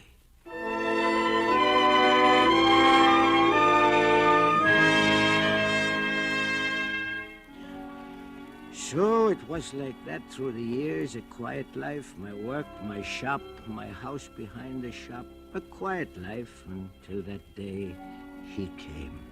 My Manuel, he was a big boy now, almost a man. Still, he was not strong. I remember that day, it was evening, and Manuel had just come into the shop. I knew what he wanted. Hello, Pop. Oh, hello, Manuel. Well, have a good day today? Sure, pretty good. So, well, what were you doing today? Oh, just walking around and thinking. Thinking? Uh-huh. Thinking about what? Just about people and things. They pay much for that kind of work, Manuel? You want me to get a job, Pop? Oh, Manuel, no. You do that when you want to. To work is good, but to think is good, too. You're a swell guy, Pop. Well, now, maybe a piece for the pocket, huh? Well... $5? 10, maybe? If it's all right. Sure. Here you are. Huh? There's a stranger coming down our street. You hear? Not the way you do, Pop. Why, he's stopping at our door, I think. Well, I think I'll be going, Pop. Yes, Manuel. Good night. Good night, Pop.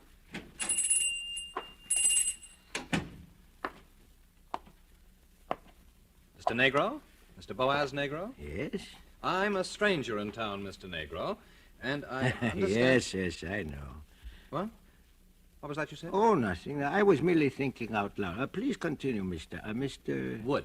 Campbell Wood. Wood. Mr. Campbell Wood. Uh-huh. Well, as I was saying, I'm a stranger in town, and I was told down at the depot that you had a room to rent. Well, matter of fact, I have. Well, I'm just starting at a new job in the bank, and I can't afford to pay too much, but... I always like to help a young fellow to get a start in life.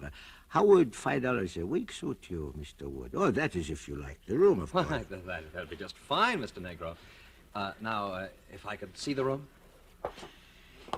So you are making your start in life, eh, Mr. Wood? Well, I hope so, Mr. Negro. You know, I can tell something about you, Mr. Wood, by your voice, but even more by your footsteps. By my footsteps? Oh, that is a sort of specialty of mine, yes? I think you will, as they say, go places, Mr. Wood.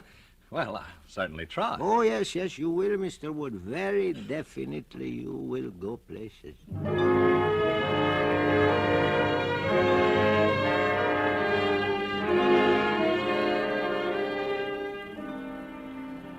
Yes, and I was right. He did go places, maybe even a little too fast, and there was talk. That fine young Mr. Wood who lived with old Boaz Negro, they said, what a contrast to that son, that Manuel, who did nothing. Then that night when he came home late. Oh, good evening, Mr. Wood. You are out rather late tonight. Yes, I had to attend a special Board of Trade meeting.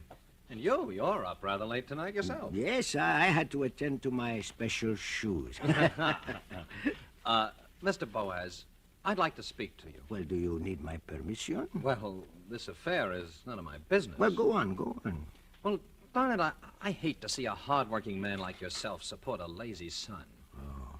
Why doesn't he get himself a job? You know, my Manuel is not strong. Well, that's what I've heard you tell your friends, but he doesn't appear undernourished to me. Well, really, Mr. Wood, my Manuel is not too strong. Well, couldn't he learn your trade, then? Shoemaking? Well, it may be good enough for a blind man, but for Manuel... Well, I'm getting a bit tired, so I guess I'll be going upstairs. Oh, darn it! Getting as careless as a newborn baby. Now, let me see. Oh, dear. Gee whiz. Oh, am I glad it's all here.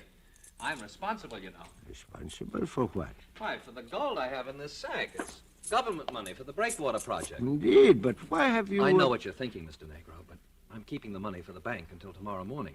You see, Too many people in town know that we received the funds, and I don't trust that old safe we have down at the bank. Well, very, very clever, Mr. Wood. So you take the money home for you with safekeeping, and nobody is any wiser. Very clever. I rather think so myself. I'm glad I dropped the sack in front of you, Mr. Negro, because I know I can trust you as far as, well, as far as I can trust myself. Well, that is a fine compliment for an old cobbler, Mr. Wood. Well, I'm going upstairs now. Remember, I have your word. Yes, you have my word. What's that? Oh, well, a mouse, I suppose. I will have to set a trap. Is Manuel home? No, Mr. Wood. He is not here. Good night.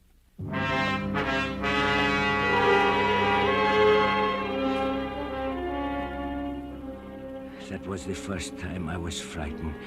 That was the first time I ever thought of such a thing. Manuel was home, and he has heard everything I thought. Manuel has heard the tinkle of gold. The tinkle of gold. Manuel. Yes, Pop? Did you hear, my boy? Yes, I heard, Pop. You won't say anything. Why should I? Ah, you are a good boy, Manuel. Are you short of money? Perhaps $10? Thanks, Pop, but I don't need it now. Well, are you sure, Manuel? A $5 or a $10? Not now, Pop. Some other time, huh? Sure, Pop.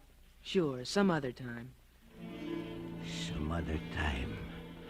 My Manuel was a good boy. Yes, but I wished he did not know about the money. I tried to return to my work, but I could not. And suddenly I knew that I was listening. First I heard footsteps there in the house behind the shop. The footsteps prowling here and there, halting, advancing again. Then others pacing back and forth, back and forth. A door opened. A voice. Hello, casino or gin rummy? Sure, why not? The steps again. The door closing. And then silence. Oh, how I wished to know what that silence meant. And yet, though I wished to know stronger in me than that, I wished not to know. It was cold, and I pulled my old coat around me, still listening to the silence. A little later, I thought I heard a little sound like the rustling of the wind outside my shop. But I could not tell. And then, perhaps I dozed there in my chair. Smoke! Yes! There's fire in my house! Fire! Help! Fire! Fire! Fire!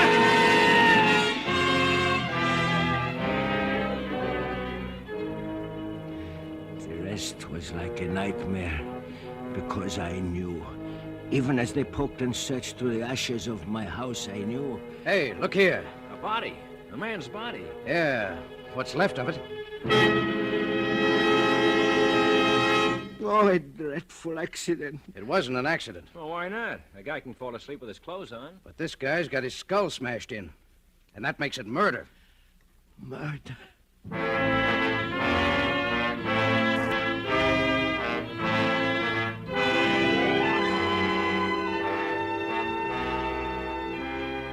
For Suspense, Roma Wines are bringing you a star, Mr. J. Carroll Nash, whom you've heard in the first act of Footfalls by Wilbur Daniel Steele, which is Roma Wines' presentation tonight of Suspense.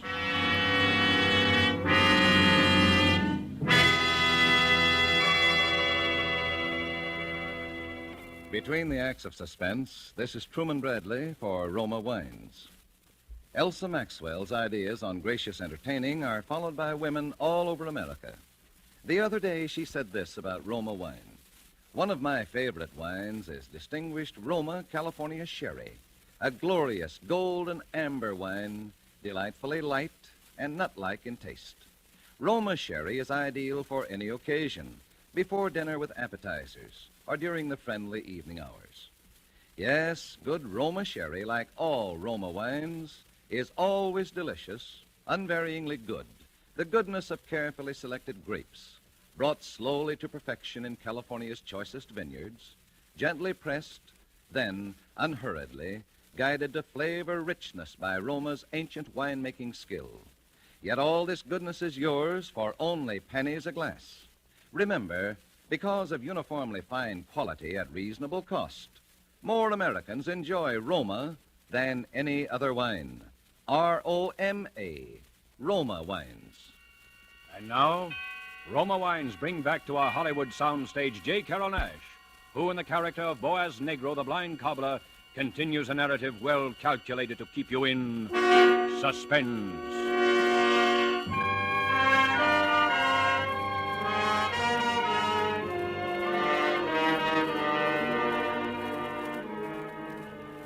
It is very kind of you to listen, Charlie. I feel suddenly so old. I feel that it is right for me to tell about it because sometime tonight I am going to go. Oh, but that nightmare day when the body was found in the ashes of my house, when I was forced, with my heart breaking, to agree with you that a dreadful crime had been committed. You remember, Charlie, you came to me here and... Listen, Bose. We have identified the body every way there is. The clothes, the cufflinks, the watch they gave him at the bank. You know that. And the money's gone. Yes. All right, then. For the 100th time, where is Manuel? Where is Manuel? And for the 100th time, I do not know. Come on, Bose. Quit stalling. Where is he? I am not stalling. I don't know, I tell you. Oh, all right. When did you see him last? After supper.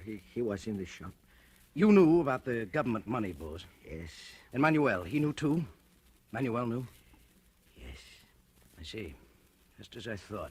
Well, you must not think those things about my Manuel, Chief. He is a good boy. What happened after you saw Manuel? Nothing. He went into sleep. I stayed in the shop and worked. I see.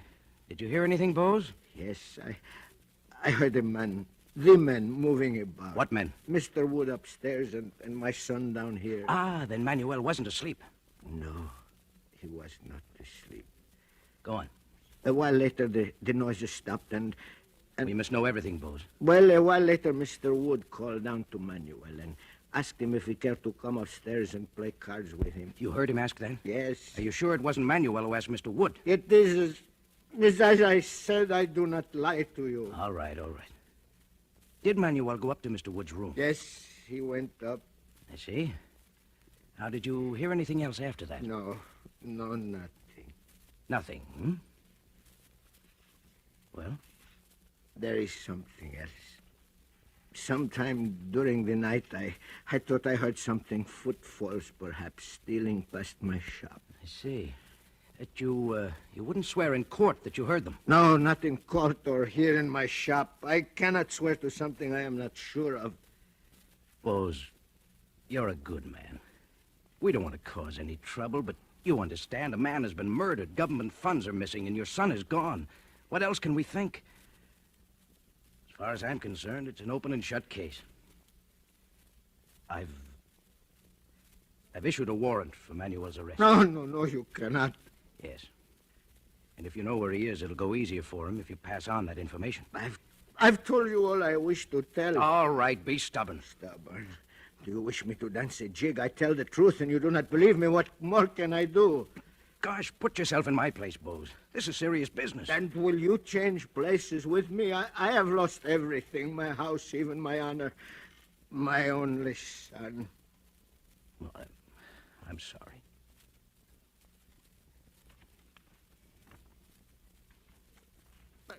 Someday that murderer will return to the place of his crime, and when he does, I shall be waiting for him. Yes, then I will show you, for I shall be waiting for him.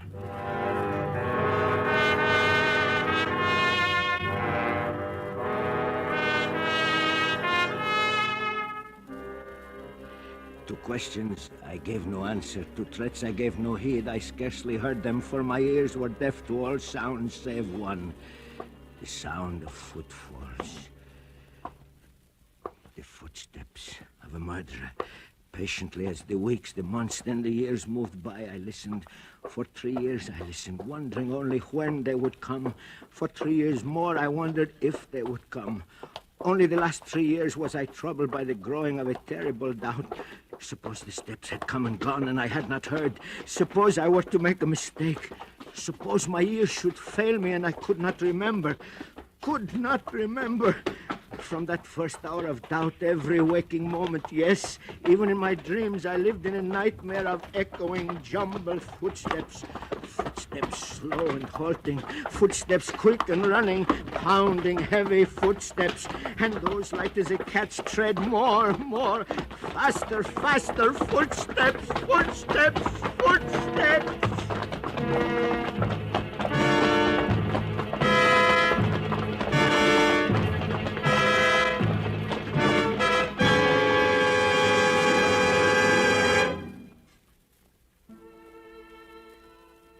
It was the evening of the winter holidays, the Portuguese festival of Menun Jesu. Christ was born again in 100 mangers and 100 tiny altars.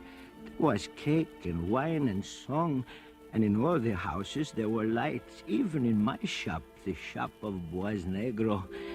A customer had just called for his shoes and gone out again. Now I was thinking of putting out those lights. I reached up to turn the switch, then stopped. Someone had entered the shop. The newcomer stood by the closed door. I wondered why I had not heard the footfalls leading into the shop. Yes, what can I do for you? Well, I don't know. To tell the truth... You'll have to come nearer, please. I am a little deaf. Oh, all right. Can you hear me now? Fine, just fine. I have a pair of expensive boots with me, and they're in need of repair. Could you fix them? I think so, if you'd care to leave them with me. Well, darn it, I haven't got them with me now. I just thought could I look around a bit? Look around. Well, you are welcome, but I assure you there is not much interest in a poor cobbler shop. Well, that may be true, but the lights. Put on these lights. I can't see. Why did you turn them off? I can see much better in the dark. You're crazy. You can't see at all. How did you know? Well, put on those lights. Stay where you are.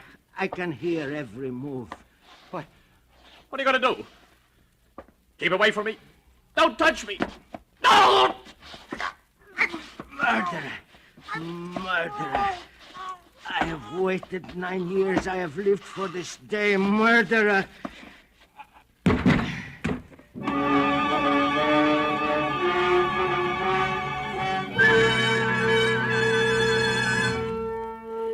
Then as he died, suddenly I realized this man that I had killed has a beard. A full beard over his face, over his throat where my fingers strangled him. Could have been wrong, but no, the footsteps I was certain of. Then perhaps others would not know him for who he was. If suddenly I knew what I must do. That his last cries had been heard, I knew, for I could hear the crowd gathering outside my locked door. But I set about my task as carefully as though he had been alive. With a sure, unhurried touch, I continued at my work, even as you battered at the door. All right, stand back, all of you. Stand back. There now. Come on, Martin. Yeah, all right. Lord only knows what we will find in here. Bose! Dark as pitch. Bose, where are you? Put on the lights, Martin. I can't find... Oh, here it is, Chief. Yeah, that's much better. Bose. Bose, what are you doing there on the floor? Bose, you all right? Chief, he's shaving someone. Bose, what are you doing there? It's all right, Charlie. I'm through. I'm through. Now, tell me, is it that murderer? This guy on the floor is dead, Chief. Strangled. Tell me, is it that murderer? Manuel, Bose? You mean Manuel? Not Manuel. I told you my Manuel was a good boy. But I ask you, is it that murderer? Well, good Lord. What's up, Chief? That man on the floor. It's Campbell Wood. The bank fellow we thought was burned. Burned? Him burned? No, it was my boy that was burned. That murderer killed my boy. He put his clothes on him and set fire to my house. I knew that all the time. Why didn't you tell us all this before? And have you laugh in my face? Could I tell you that I thought those footfalls moving along the side of the shop belonged to Mr. Wood? A blind man with crazy ideas, you would say. Could I stop him and ask where he was going? If I were not blind, he would have killed me too. No, it was not my son that ran away. It was this murderer all the time. But I told you he'd come back. And I killed him. I showed you. Now you can hang me for my crime.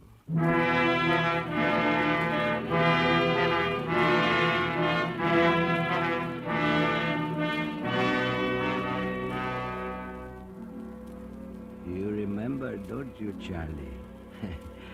And you did not even bother to arrest me. Perhaps you did not believe old Boaz had such strength in his hands, huh? He died of heart failure. Did he? Well, so be it. But you believe now that old Boaz has no trouble with these ears, huh? Ah, yes, I hear. I hear everything. Even a voice close in my ear.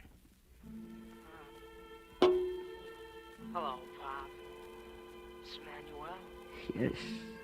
Yes, I hear. Oh, Manuel. How are things with you, Manuel? Fine, Pop. Fine. You need a little money?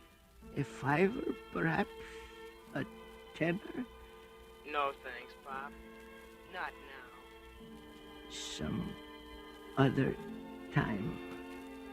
Pop. I'm waiting for you, Pop.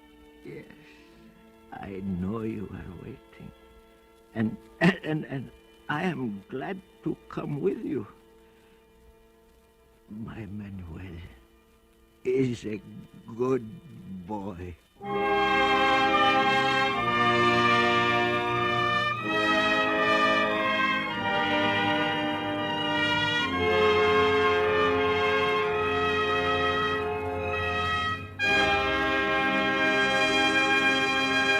And so closes Footfalls, in which Roma Wines have brought you J. Carrol Naish as star of tonight's study in Suspense. This is Truman Bradley with a word for Roma Wines, the sponsor of Suspense. July, one of the warmest months, calls for tall, frosty, iced drinks. And famous hostess Elsa Maxwell recently said, "I've discovered the perfect hot weather drink, wonderfully cooling and refreshing, one that guests really go for. I mean Roma Wine and Soda, made with distinguished Roma California Burgundy or Sauterne. Yes, Roma Wine and Soda is simple to prepare. Half-fill tall glasses with Roma Burgundy or Sauterne. Add ice cubes, sparkling water, and a bit of sugar. And for a decorative touch, garnish with cherries or fruit. And be sure to use Roma Wine, always uniformly good, yet costs only pennies a glass, so you can serve it often. And the next time you use vermouth, choose Roma vermouth, sweet or dry. Zestful, full-flavored Roma vermouth is blended and developed with all the traditional wine-making skill of Roma wineries, is made and bottled in the heart of California's famous vineyards, yet surprisingly low-priced. Try Roma vermouth soon, won't you?" J. Carrol Naish appeared through the courtesy of Paramount Pictures and is currently being seen in their production, A Medal for Benny. Next Thursday, same time, you will hear Bonita Granville as star of Suspense. Presented by Roma Wines, R-O-M-A, made in California for enjoyment throughout the world. This is CBS, the Columbia Broadcasting System.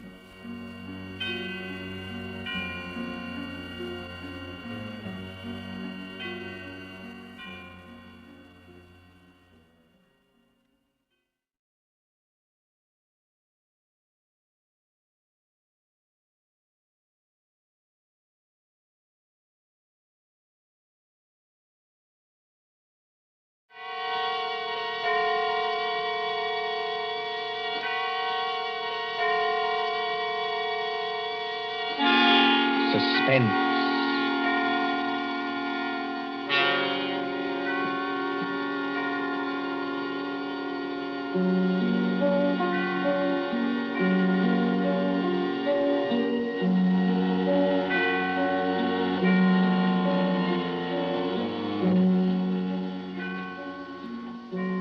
Suspense is compounded of mystery and intrigue and dangerous adventure.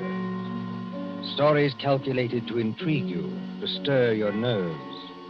Tonight, for instance, as we begin, you may want to ask yourself, how could a young lady, a bride, walk out on a balcony alone and vanish? Completely vanish. We trust that while you are wondering how and why it was done, we shall keep you in suspense. For Suspense, tonight CBS presents The Bride Vanishes by John Dixon Carr.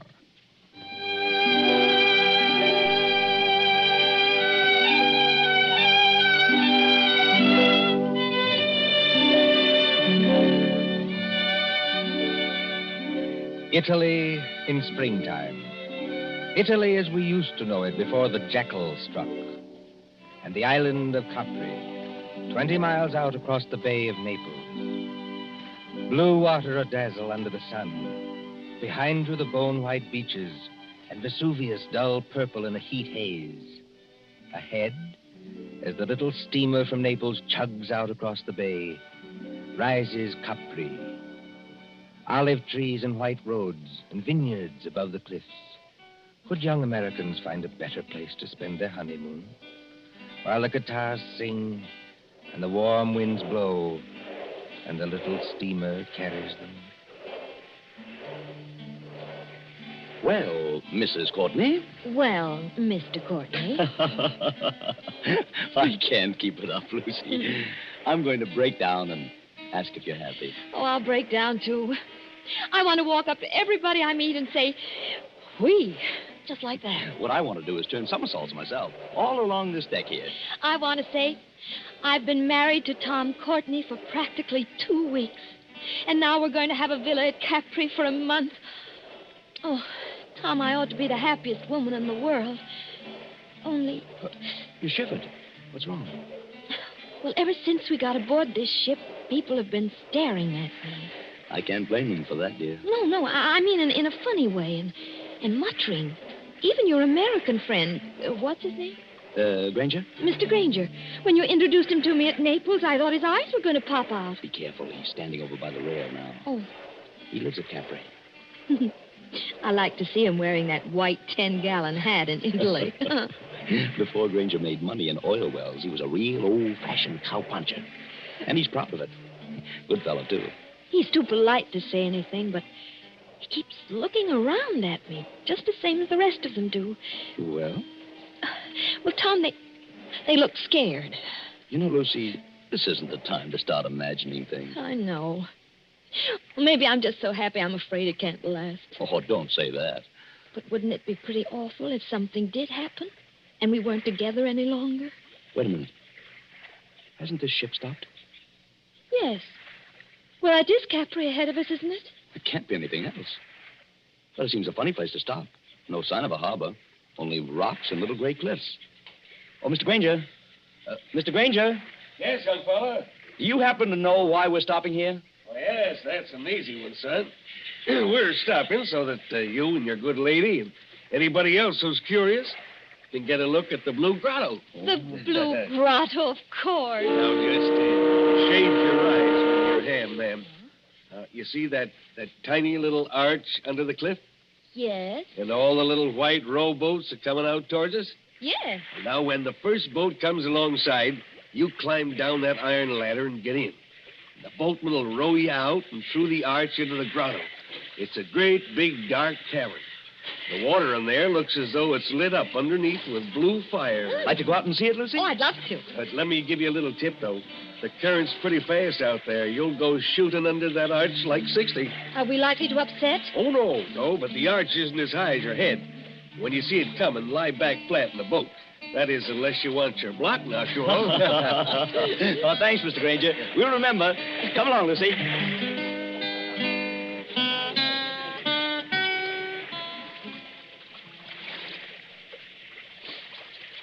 Easy on the ladder, Lucy. Don't look round yet. Oh, I'm all right, darling. And just as good a swimmer as you are. I'm in the boat now. Take one more step. It's Steady. Yeah, there you are. Now turn around facing the boatman and sit down here beside... What's the matter with the boatman? Easy, man. Do you want to upset us? Sit down. You come back, yes? Come back? Well, I've never been here before in my life. Push off, man. Start rowing. The other boats are piling up behind you. You come back. Start rowing, can't you? Andare subito. Basta. Tom, he can't take his eyes off us. I wish he'd watch out where he's rowing. You come to live at the Villa Borghese, yes? Tom, how does he know that? He's the lady.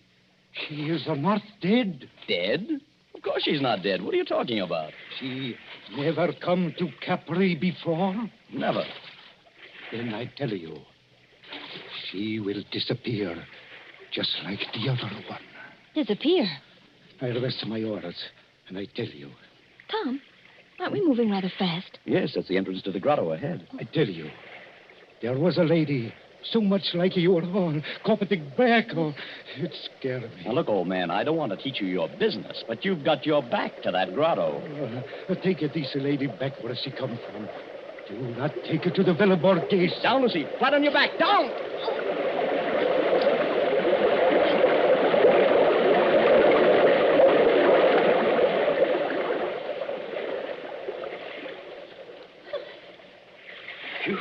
Signore, I am sorry. I almost make you get hurt. You know you nearly got your own head knocked off. Excuse me, no. I am used to it. Now, I will roll you round the Blue Grotto.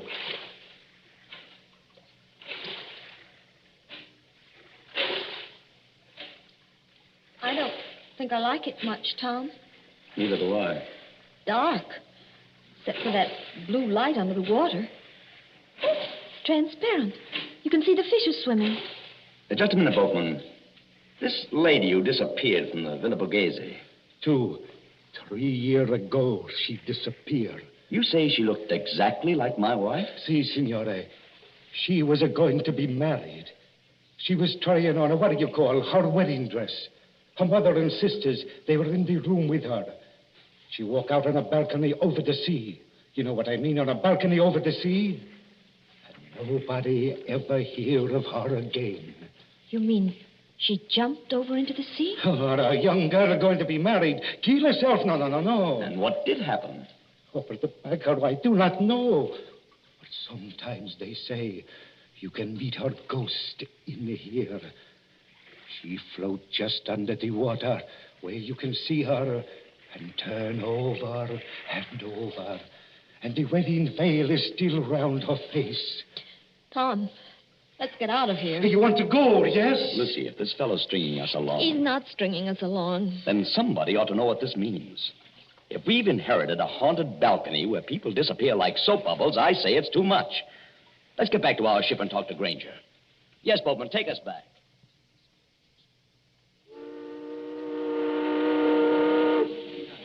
Mr. Granger! Mr. Granger! I'm aboard, ma'am. Oh. You too, young woman. This ship will start to help us again. Yeah, give me a hand, Lucy. Thanks, dear. Oh, didn't anybody else go to the Blue Grotto? Well, ma'am, no. Not after they saw you go. It's all right. We've just heard the story, Mr. Granger. Oh, I ought to have told you about it myself. All the way out here, I've been cussing myself and thinking what an ornery old badger I am for not telling you when I first met you in Naples. The girl did vanish, then? By a first-rate miracle, yes. In broad daylight and within 20 feet of her mother and sisters. You don't look like a man who'd believe in miracles, Mr. Granger. Oh, I'm not, son. I'm just telling you what happened. But why is everybody so excited? Somebody must have thrown her off the balcony. Josephine Adams was all alone on a balcony 40 feet up a cliff, smooth as glass. She didn't fall. She wasn't thrown because there was no sound of a splash. And she didn't come back from the balcony because her mother and sisters were in front of the only door. Yet, within 15 seconds, 15 seconds, mind you, she just vanished. You believe that? Sure, I believe it, son. Why, it's a fact. Did you know the girl's family? Oh, very well. We've got a real English-speaking colony here. Oh, by the way, in about half a minute now, I'm going to show you your new home. Oh, can we see it here on the ship? Oh, sure you can, ma'am. It's on the edge of the cliff. Dr. Davis's house is on one side of it, and my shack's on the other. That's why I want to ask you a question. Of course. Ask anything you like. Well, I'm an old stager man, but not exactly up to the high-toned society around here. But do you trust me? Yes, I think so. Well, then promise me something. Unless you're with somebody you do trust, keep away from that balcony. Do you honestly think there's danger? Or... I don't know, son. If I did, I wouldn't have to talk this way. Sounds like a dog barking. I thought I heard it before. What is? A big police dog. And led by a very handsome woman, if you ask me. Oh, Lord, here she is again. Who? The Countess. She lives in our colony. She looks like an American. You take your eyes off her, Tom Courtney. She is an American. Married a Count Parcheesi or something like that. Just call her Nellie. My dear Mr. Granger. Hello, Nellie. It's true. Everybody told me so, but I couldn't believe it until I saw her. She does look exactly like poor Josephine Adams. Just as small, just as dainty. Please, is everybody trying to give me the jitters? Nellie, I want you to meet some friends of mine. Oh, you don't need to introduce me. I know who they are. You're the nice young couple who've taken that villa. I'm Nellie Lucchese. Oh, yes. This is my dog, Tiberius, named after the wicked Roman emperor. You know who used to live at Capri? I must confess I'm terribly fascinated by wicked things. Aren't you, Mr. Courtney? Lucy, stop digging me in the ribs. I haven't done anything. No, and you're not going to. Tiberius seems to have taken quite a fancy to you, Mrs. Courtney. Oh. I've never known him to go to a stranger before. Well, I only wish I could borrow him. He might be a charm against... Oh, no, I don't know. We'll be at the harbor in a few minutes. Then you must let me drive you up to the villa. You won't be able to get any servants, I'm afraid, because they won't stay there. But you can camp out. Look, there's the villa. We're passing it now. Where? On the cliff, where I'm pointing. Wait a minute. Well, there must be some mistake. That's not the Villa Borghese. It sure is, son. That's a palace like all the other houses there.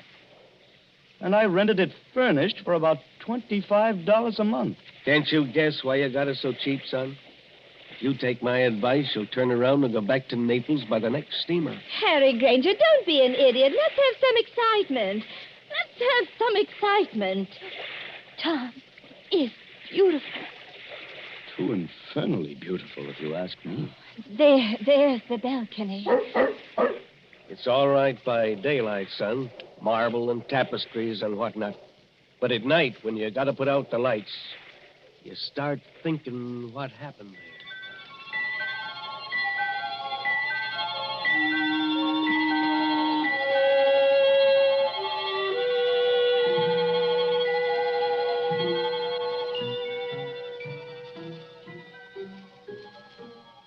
The moon over Capri makes a deathly daylight. You could see to read on that balcony if anyone went out there. Frosted glass doors open out on it from a big room on the ground floor. Two determinedly calm persons and a dog sit looking at each other. Lucy, stop it. Stop what? Stop looking over at that balcony. I'm sorry, darling. Why are we sitting here anyway? There's an outer room that's much more comfortable. It's like having a toothache. A very little toothache. I may be dense, Angel, but I don't follow you. You put your tongue against the tooth to see if it'll hurt. You know it will hurt, but you go on doing it just the same. That's us. Maybe you're right. Oh, Tom, did you ever think we'd have a lovely house like this? The house is all right, yes. Then they have to go and spoil everything. Our honeymoon. With this blasted Tommy rod about... Tom, you're as jittery now as I was this afternoon. Oh, even Tiberius is jittery. Yes, I guess I am. Easy, boy. Easy. Well, there's whiskey on the table. They call it Vicky here. Make yourself a drink. In a minute. Not just now. Lucy, there's nothing wrong with that balcony. Suppose you walked out there this minute. I've had a horrible longing to try it. Just because I know I shouldn't. Well, nothing could attack you. All you'd have to do would be to yell. That'd bring Mr. Granger out on his balcony like a shot. And the neighbor on the other side of us would... Well, who is on the other side, by the way? A loony doctor. A what? A specialist in brain diseases. Dr. Davis. He's English. Listen. It's somebody in the outer room. Easy, Tiberius. Easy. Tom, I'm afraid. It's all right, darling. You hold Tiberius's collar while I open the door. We don't want him to fly at anybody. We're going into the other room and stay there. Ready? Yes.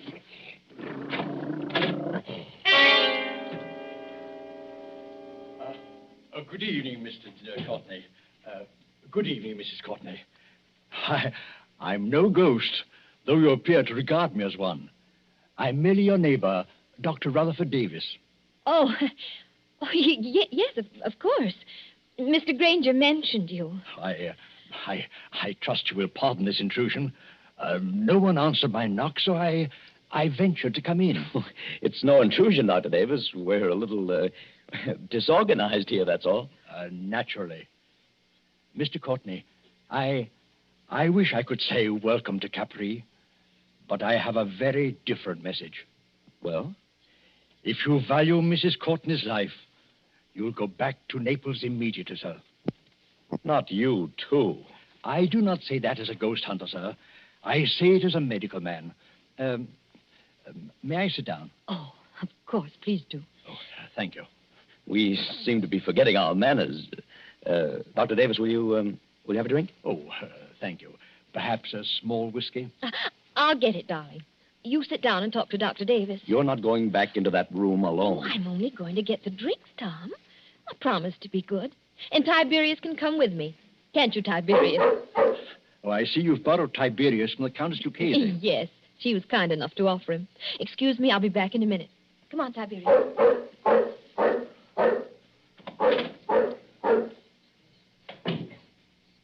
I hope this is all right, Doctor. No, sir. It is not all right. Your wife is in very great danger. But why? Because of that balcony? No. Because she looks exactly like the late Josephine Adams. I don't get it. Mr. Courtney, did you ever hear of paranoia? It's some kind of mental disease, isn't it? The paranoic begins by imagining that he or she is being persecuted by someone. First, he hears things. A voice in his brain whispers, "You'll be killed. You'll be killed. You'll be killed." He hears it in the tick of a clock, in the rattle of a train, in the footsteps on the street. There are holes in the walls through which his enemy is always watching. Invisible speaking tubes bring him messages. There are pains in his joints and nightmares of attempts to poison him. His brain bursts and he kills. He kills. He kills. Well, excuse me for speaking so strongly. But how does this affect us? Mr. Courtney, will you examine this sheet of paper? What is it? The fragment of a typewritten diary. I found it on the cliffs months ago. Don't ask me who wrote it. But I know there's a criminal lunatic on this island. He imagined that poor, inoffensive Josephine Adams was his enemy. So he killed her. Killed her? How? I don't know. And what happened to the girl's body? I'm not a detective, sir. The body was carried out to sea, perhaps, or washed along the cliffs and into the Blue Grotto to be lost. But don't you understand the danger to your wife? You're not suggesting that with somebody's cracked brain, your wife is Josephine Adams, created all over again. Kill Lucy? It couldn't be done. It was done, my friend. Listen. It sounded like a dog howling. Mrs. Courtney is rather a long time in getting that whiskey. She wouldn't go near the balcony. She promised not to go out on the balcony. People do very perverse things, my friend, when they know they shouldn't. Lucy! Lucy! That seems to be Tiberius out on the balcony. I can't see anything else from here. She's gone. She's gone. She's gone.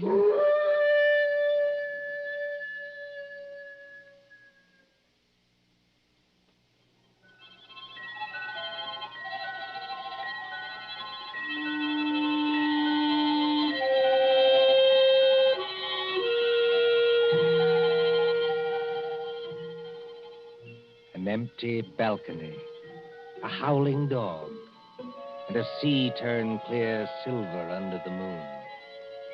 Then, after the tumult and the shouting, there are other pictures.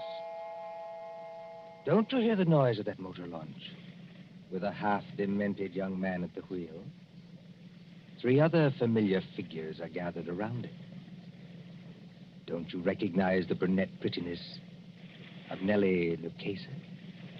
And the white 10-gallon hat of Harry Granger? And the neat, pointed beard of Dr. Davis? But what on earth is he going to do out here in this motorboat? I'd like to know that one myself. Listen, please. All of you. Now, take it easy, son. We're with you. What time is it? Time? Yes. What time is it? It's 2:30 in the morning, going on for 3. 12 hours.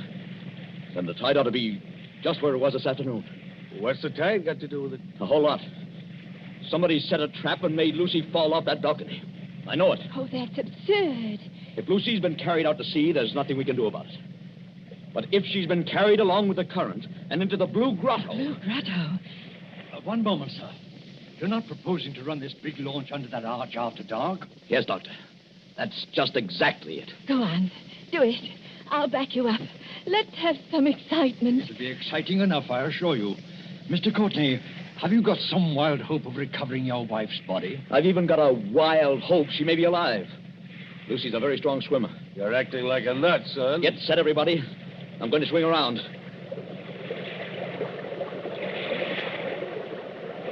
We're in the current now. Better hold tight. I've got to duck my own head when we go through. Everybody else squat down. I still protest against this. Don't you understand, Mr. Courtney? Get ready. Here we go.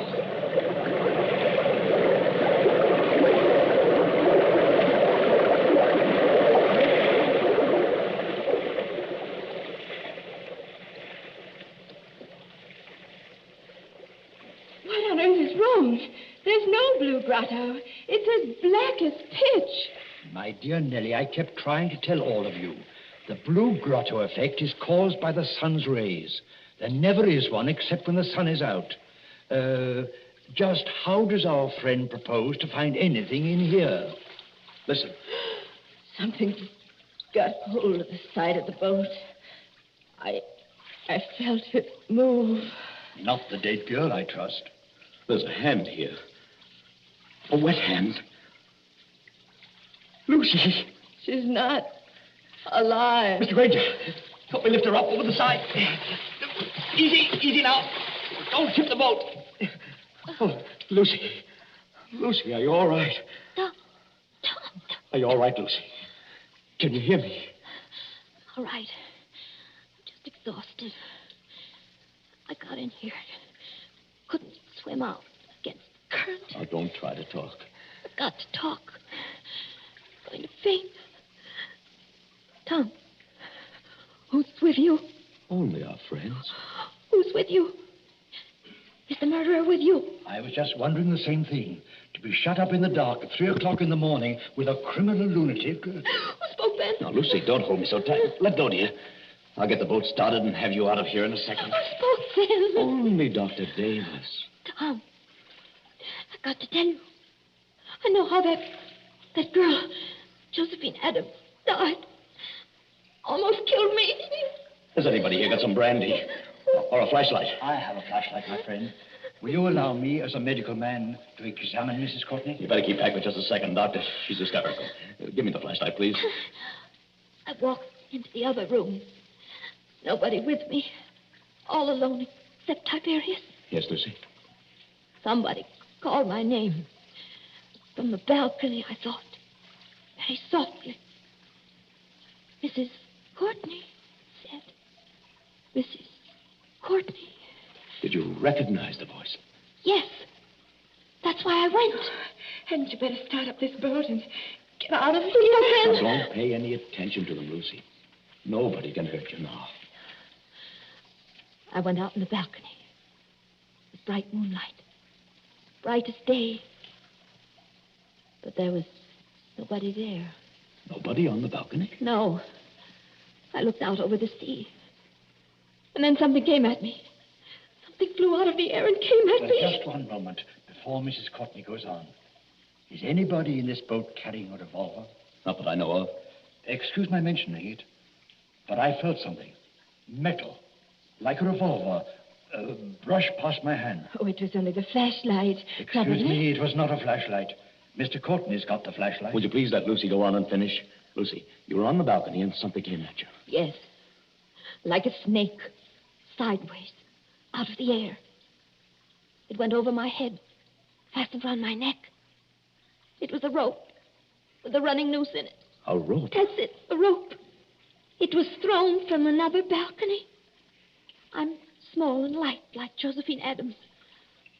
But it pulled me sideways and over the rail.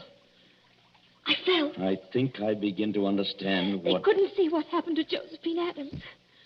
Frosted glass doors to the balcony, so they couldn't see. Now, take it easy now. You're perfectly safe.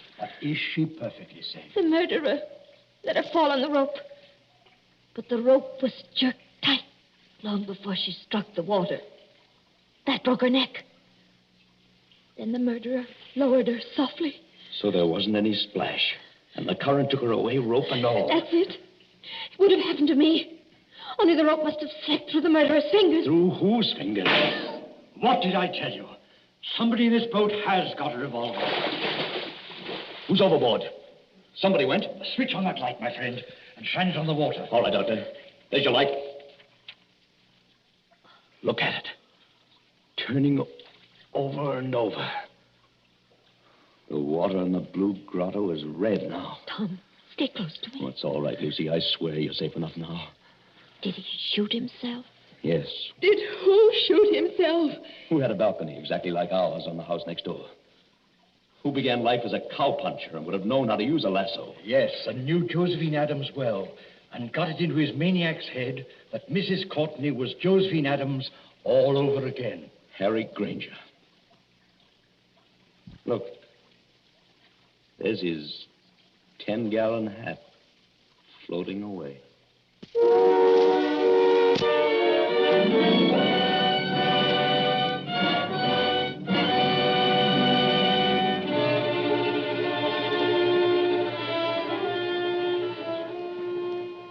And so ends The Bride Vanishes, a story of mysterious doings in the Isle of Capri. And tonight's story of suspense.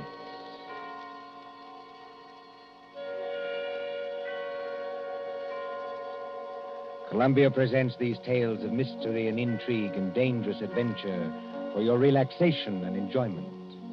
Next Tuesday, there'll be another in this series. Same hour, 9:30 Eastern Wartime. William Spear, the producer, John Dietz, the director, Alexander Semler, the composer, conductor, and John Dixon Carr, the author, are collaborators on Suspense.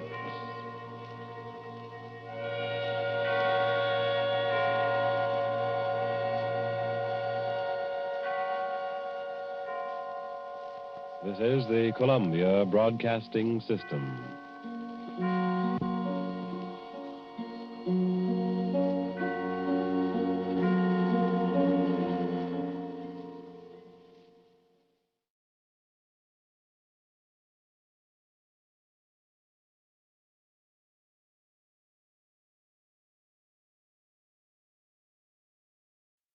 Now, Roma Wines present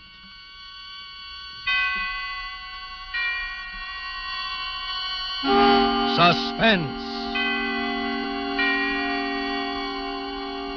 Tonight, John Barbie and Son, starring Thomas Mitchell.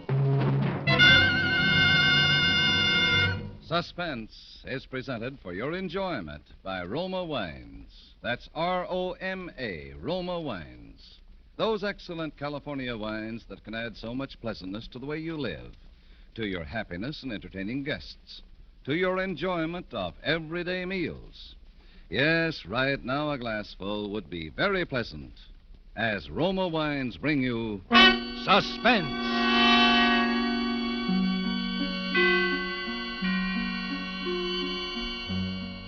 This is the Man in Black, here for the Roma Wine Company of Fresno, California. who tonight from Hollywood bring you as star Mr. Thomas Mitchell, who will soon be seen in the 20th Century Fox production, Captain Eddie. He appears this evening in a drama of desperate escape. And so with John Barbie and Son, and with the performance of Thomas Mitchell, we again hope to keep you in suspense.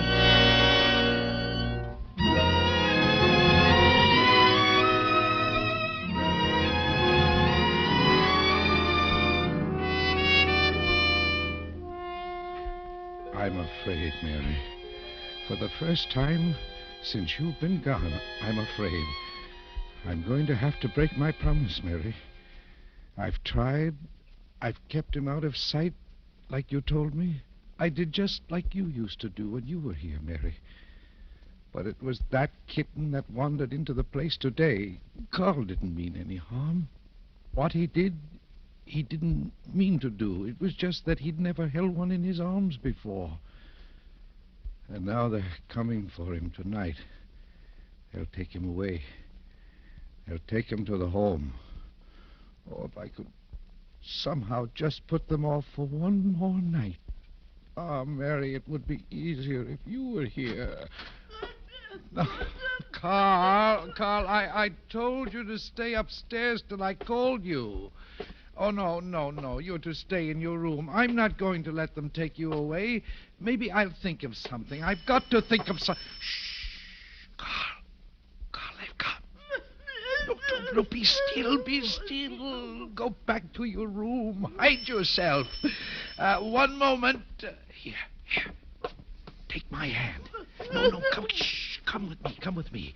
You're to stay in your room and not make a sound. You're to be very quiet. Do you understand? If you do as I say, I might be able to keep you here one more night. Coming.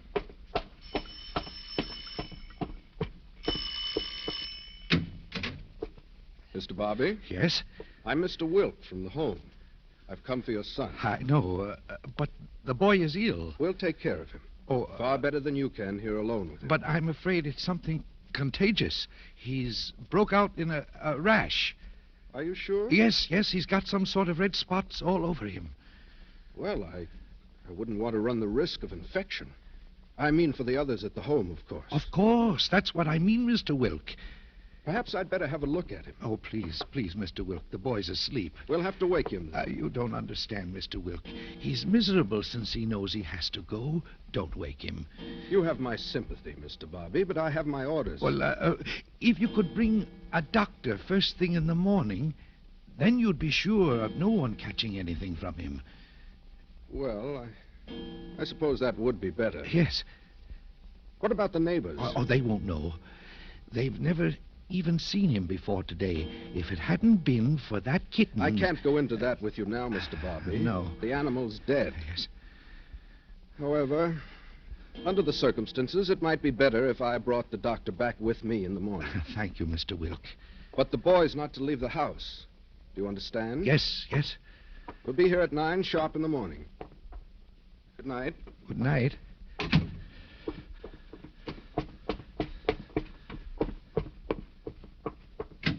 Carl. No. It's all right. It's all right. Now you can stay one more night.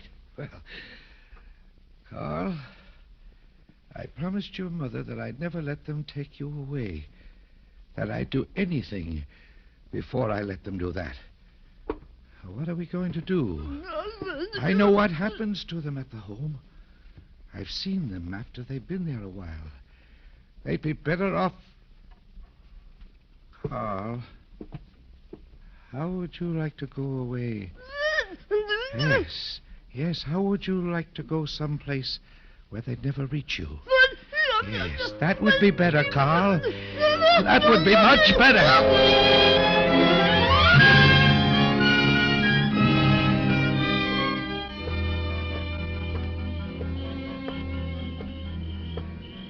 Here comes a truck, Carl. Now listen carefully. You're to hide in the bushes by the side of the road here. I'm going to flag him. If he stops to pick me up, you're to climb in the back of the truck without him seeing you. You're not to make a sound. You're not to try to say anything, and stay there until I call you to get out. Do you understand, Carl? Yes. Now get in the bushes. Hello. Any trouble? Could you give me a ride to San Diego? Sure. Hop in. Oh, thank you. Oh, just a moment. Yeah, something wrong? Yes, my glasses. I seem to have lost my glasses. Oh, did you drop them? Yes, I'll find them. I had them a minute ago. Okay. Can you see out there? I'll take a look around back here. Want a flashlight? Oh, never mind. Get in the back of the truck, Carl. Do you understand? Yes, that's it. I found them. Oh, good. Yes, right by the back of the truck here. Well, thanks for waiting. Lucky break. Well, tell you the truth, I don't usually stop for people, but it's so late and you're a little, A little older than most you see on the highways. Oh, I didn't mean that, but what's the matter? You have car trouble? No, you know what transportation is in these days. I couldn't get a bus or a train. Yeah, I know. Lots of soldiers and defense workers in these parts. Have to consider them, you know. Oh, yes, of course, I know. Tell me, do you make this trip often? Oh, yeah, twice a week. Oh, I imagine you get pretty tired of it, don't you? No, I like being out in the open. Yes. Hey, you hear that? Yes. I suppose he's getting restless. Oh, then you saw. What was that? Oh, that's my cat. What do you mean? Oh, I picked up a stray cat back in Pedro. Oh. Cute little kitten. I got a box fixed up for him in the back of the truck. You know, it gets pretty cold up here. A kitten? Yeah. What's the matter? Oh, my billfold. I seem to have lost it. You have? Gee, when did that happen? I don't know. I guess back where I dropped my glasses. I had it then. Well, that's too bad, but I can't go back, you know. Oh, no. I wouldn't expect you to. If you'll just let me out here, I'll catch another ride back. Well, okay. If I was on my own time. Oh, no. Thank you very much. It'll be all right. Okay. Good luck. I hope you find it. Just a moment. Yeah? The back end of your truck's open. Oh, it is? Oh, well, I'll... No, don't get out. I'll close it for you. Oh, thanks. Get out, Carl. Run back for the road. Down the road, yes. It's all right now. You can drive on. How's the kitten? Oh, he's all right. He's fine. You can drive on now. Oh, well, thanks. So long.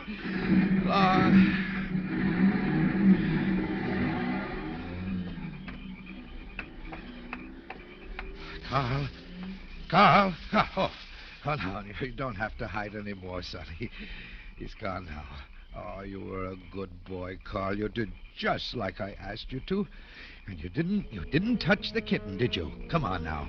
We'll get other rides. We'll manage.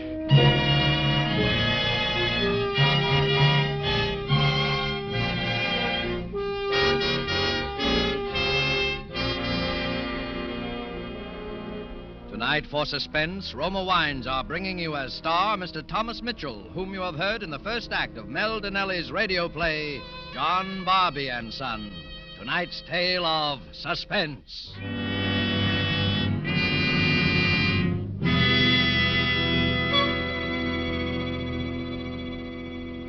This is Truman Bradley for Roma Wines.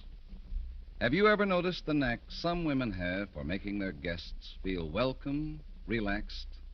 Well, one such woman is the renowned hostess, Elsa Maxwell. And here's what she suggests you do the next time friends come to dinner. Flatter your guests and make that dinner more enjoyable by serving good Roma California wine.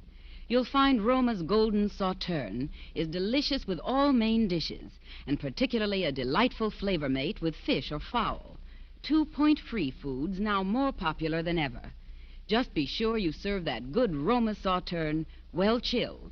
You'll enjoy the delightful bouquet, the superbly delicate flavor, and golden glory of this wine grower's masterpiece in any glassware. Distinctive Roma wines are grown in California's choicest vineyards, beginning with choice wine grapes picked and gently pressed at the top of their flavor richness, then watched over and developed with all the ancient winemaker's skill of Roma's famed wineries. The quality of Roma wines never varies, always the same tempting flavor, yet all this goodness is yours for only pennies a glass. No wonder more Americans enjoy Roma than any other wines. R-O-M-A, Roma Wines. And now it is with pleasure that we bring back to our soundstage Mr. Thomas Mitchell, who resumes his role as father and fugitive in John Barbie and Son, a tale well calculated to keep you in suspense.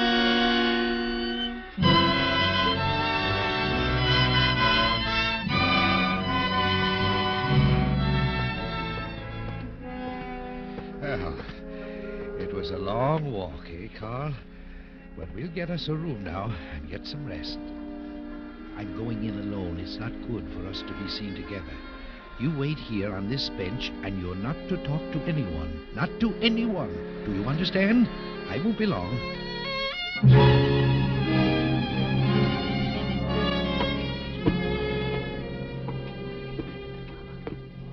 Good evening, sir.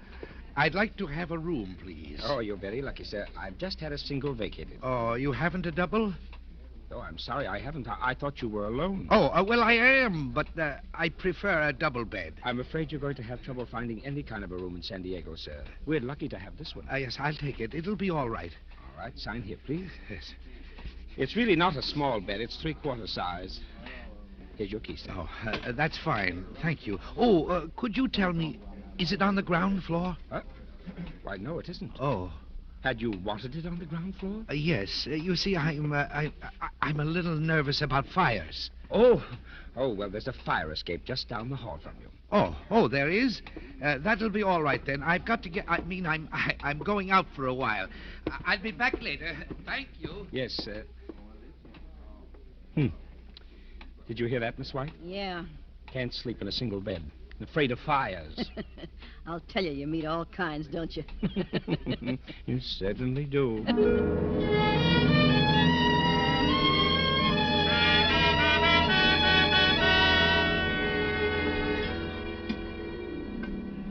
I'm right behind you, Carl.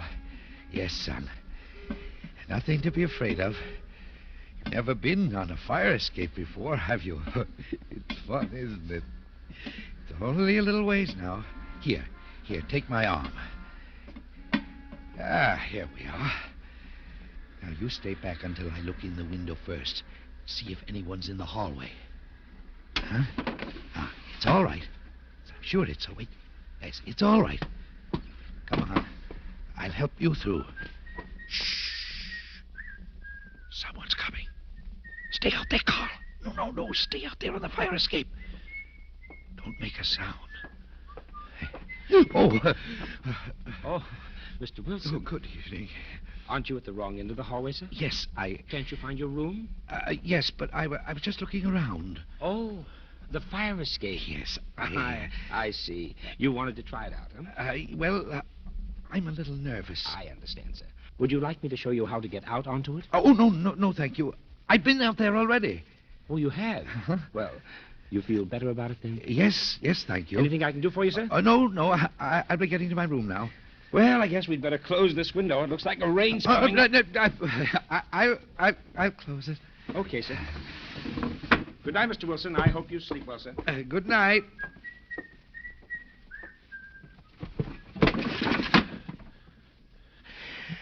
It's all right.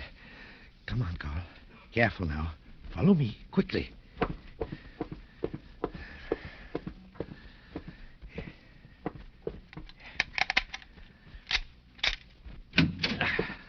There now. Hungry, Carl? Well, I'll get us something to eat. Then we'll have a good night's rest.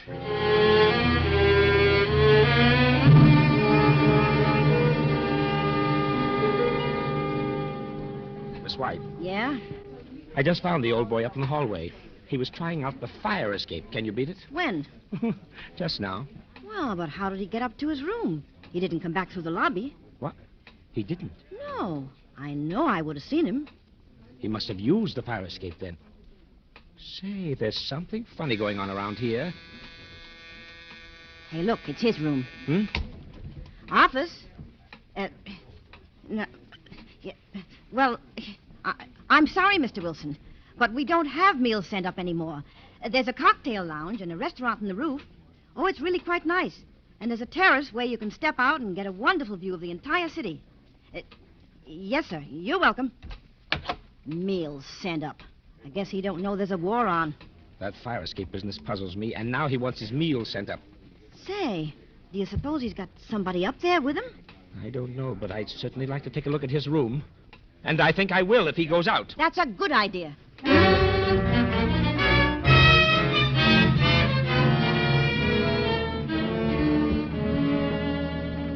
Now, I won't be long, Carl.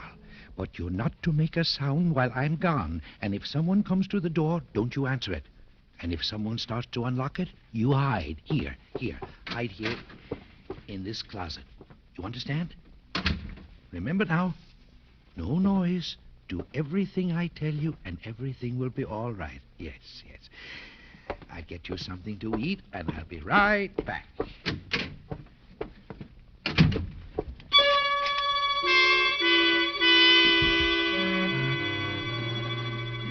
Well, going out again, Mr. Wilson? Yes, I am. To get a little something to eat. Have a nice dinner. Thank you. Miss White. Yeah? Have Frank take the board. Let you and I go upstairs. We'll have a look around while he's gone. Okay. Frank. Yes, ma'am? You saw the old man that just went out the door? Yes, ma'am. Well, we're going up to his room. If he comes back before we return, ring twice to warn us. Yes, ma'am.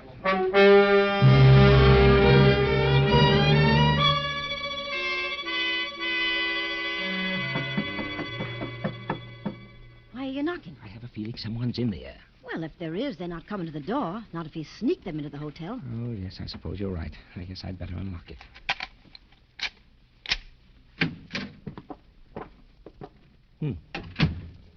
Well, there's nothing unusual here. Look at this bundle of things, though. What do you mean? Well, here's a cap. Well, that looks like a boy's.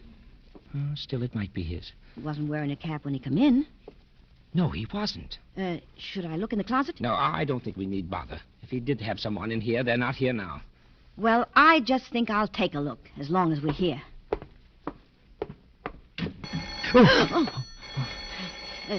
That's Frank. Well, he couldn't have had his dinner that fast. Maybe Frank's made a mistake. I'll see. Frank? Yeah? All right, we'll be out. He says he's carrying a package. Must have brought something back to eat here in the room. Come on, Miss White. We'd better get out of here. Hey, we'd better go down the stairs. I think he'll be coming up in the elevator. Come on. Miss White. What's the matter? You've walked off with the cap. Great Scott, I have. I didn't realize... what do we do? Shall I go back? No. I don't think you'd better. No. He'll be up here any minute. Yeah. Well, maybe he won't miss it, and we can put it back if he goes out again. Yes. Come on.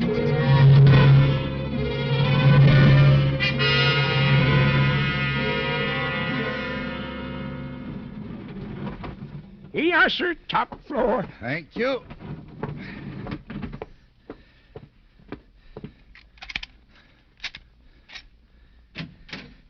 Here we are. Milk and Carl. Carl, where are you? What are you doing in the closet? Was somebody here, Carl? Someone's been here. Where's your cap that was on the bed there? Who's here?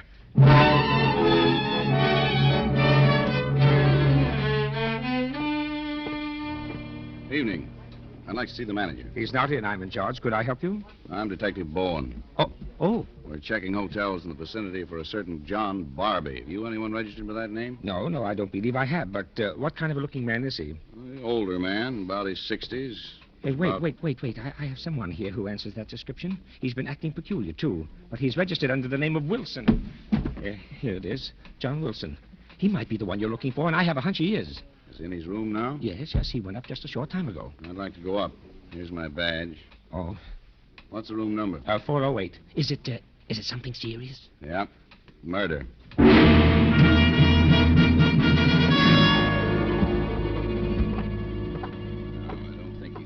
To make trouble, but I think it'll be easier if he opens the door himself. Well, I'll say that it's something about his moving to a double room. Yeah.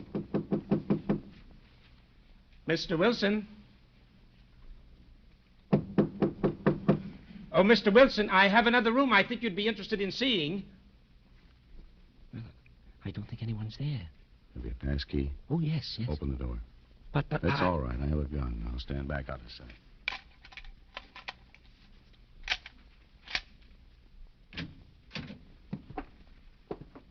There's no one here. Look back at the door.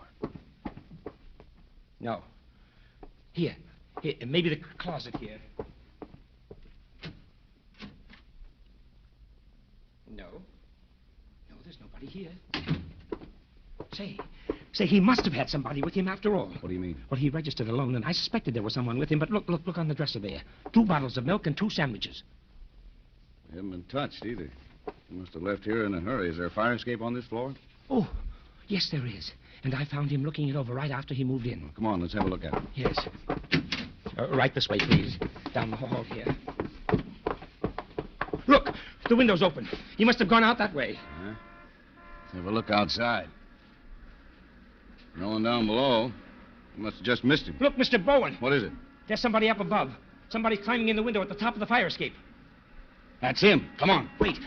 It'll be quicker going up to the elevator. He can't get away. There's a cocktail lounge on the top floor. We'll catch him there. There's no place else for him to go.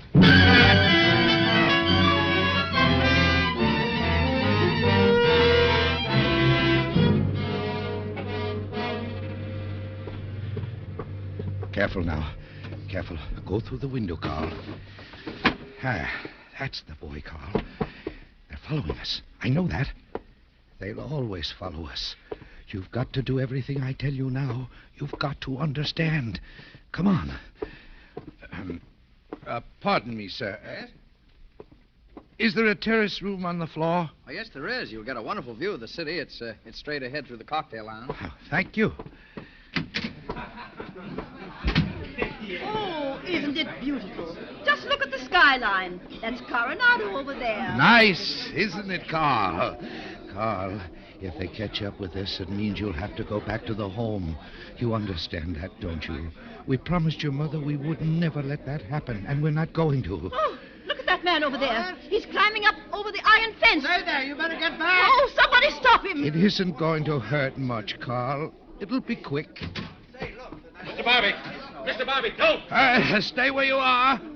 This is my affair. Now, Mr. Bobby, that isn't going to do anybody any good. Now, just listen to me a moment. If you come a step closer... I won't. But listen to me. What do you want? Now, Mr. Bobby, don't jump. Come back with me. They'll go easy on you. You'll not take him back to that home. I know what happens to them there. Now, Mr. Bobby, you're ill. You don't know what you're doing. You're... Now, I listen. tell you not to come any closer. All right, I won't. But listen now. I'll not listen to anything. I know what's best for my boy. I promised his mother, didn't I, son? What? Who are you talking to there, Mr. Barbie? Don't pay any attention to them, Carl. Why, he thinks the boy's there with him. Are you ready, Carl? You don't want to go back to that home, do you? Mr. Barbie. Now, there's nobody there with you. What? What did you say? I say there's nobody there with you. Nobody. What kind of a trick is this? Well, you're just imagining things. You're ill. Now, they'll go easy on you, I promise you that. There's nobody here with me? No. Your son's dead. And what you're going to do now won't help anything. Well, this is my son here by my side. No, Mr. Bobby. No one's by your side. This is the trick. Oh, I see it now. You were trying to confuse me, to keep me busy talking so this man could sneak up behind me. Is that it? Mr. Bobby, now we're just trying to save your life. Now come back away from that ledge and let us talk. No, I've had enough of your tricks. Are you ready, Carl? Oh, no. Don't let him. It won't hurt much, Carl. Oh, no. Take my hand, son. Take my hand. Oh, no, my dear. Oh, that's terrible. May I ask what he was wanted for? Murder. Murder? Yeah. He killed his son last night. The authorities are going to take the boy away to a home. And I guess his mind just snapped. It's probably better this way. Because he thought the boy was with him. Right to the end.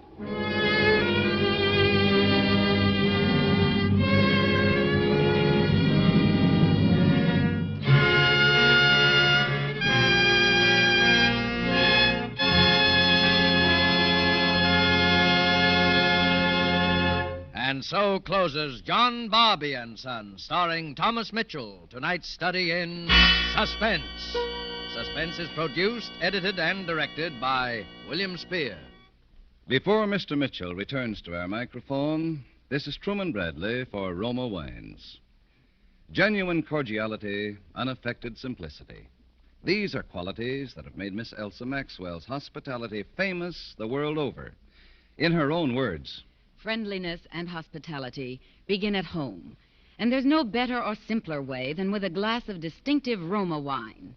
I suggest Roma Tokay, a most delightful wine, to be enjoyed any time, any place. Serve with coffee or dessert, as a delightful finishing touch to your meals. Or set out Roma California Tokay with cheese and crackers when friends drop in. Roma Tokay is a velvety, flame-colored wine, moderately sweet, light, with a slightly nutty flavor. Be sure it's Roma Tokay you serve. that's a mighty worthwhile idea, Miss Maxwell's. Try Roma Tokay and the other Roma wines, too. You can depend on Roma wines to be always delicious, always pleasing to the palate, of unvarying fine quality. And the next time you use vermouth, sweet or dry, choose Roma vermouth.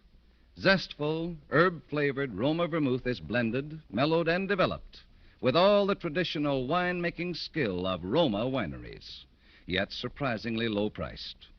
Try Roma vermouth soon, will you? This is Thomas Mitchell. It's been a great pleasure to appear here tonight on Suspense, a program for which all actors have a unique regard. Next Thursday, my old friend Edward G. Robinson will be your star. Mr. Spear's been telling me a little about the story. Sounds like surely the most remarkable predicament a man ever got himself into over his wife. I'm sure you won't want to miss it. I know I won't. Night. Remember, next Thursday, same time, you will hear Mr. Edward G. Robinson as star of Suspense. Presented by Roma Wines. R-O-M-A. Made in California for enjoyment throughout the world.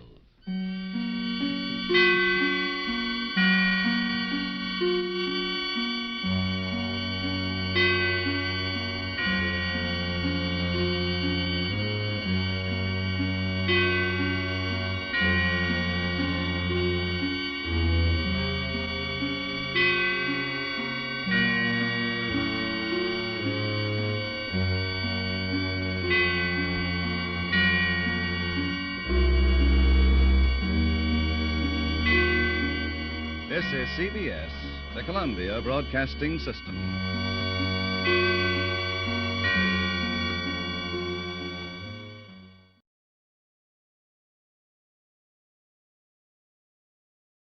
Now, Roma Wines present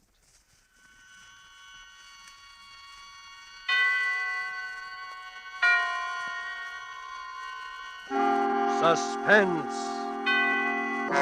Tonight, The Night Man, starring Virginia Bruce and Richard Wolff. Suspense, presented for your enjoyment by Roma Wines. That's R-O-M-A, Roma Wines. Those excellent California wines that can add so much pleasantness to the way you live, to your happiness in entertaining guests, to your enjoyment of everyday meals. Yes, right now a glassful would be very pleasant, as Roma Wines bring you Suspense. This is the Man in Black, here for the Roma Wine Company of Fresno, California, who tonight bring you as stars Miss Virginia Bruce and Mr. Richard Wolff. They appear in The Night Man, a new study in terror by Lucille Fletcher. It is a story of dark midnights and of a woman to whom the familiar face and voice of murder return for vengeance. But before we raise the curtain on our suspense play, here is a message from Roma Wines. In many foreign countries where discerning tastes have found Roma wines, they are an inexpensive luxury, imported and treasured. For Roma wines are in every sense fine wines from the choicest vineyard country of California. They are products of age-old winemaking skill, aided by modern quality controls and tests that assure unvarying excellence of taste and character. Yet, Roma wines cost you mere pennies a glassful. Such enjoyable flavor and constant quality, such low cost, such high wine value have made Roma by far America's largest selling wines, enjoyed by millions with meals when entertaining any time. Try Roma wine yourself.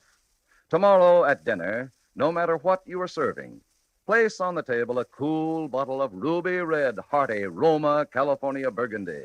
See how much new zest it adds to food, how it makes a real occasion of even the simplest meal. To enjoy this extra mealtime pleasure, just ask your dealer for ROMA, Roma wine, made in California for enjoyment throughout the world. And now with the performances of Virginia Bruce as Stella Rhodes and of Richard Wolff as the Night Man, we again hope to keep you in suspense.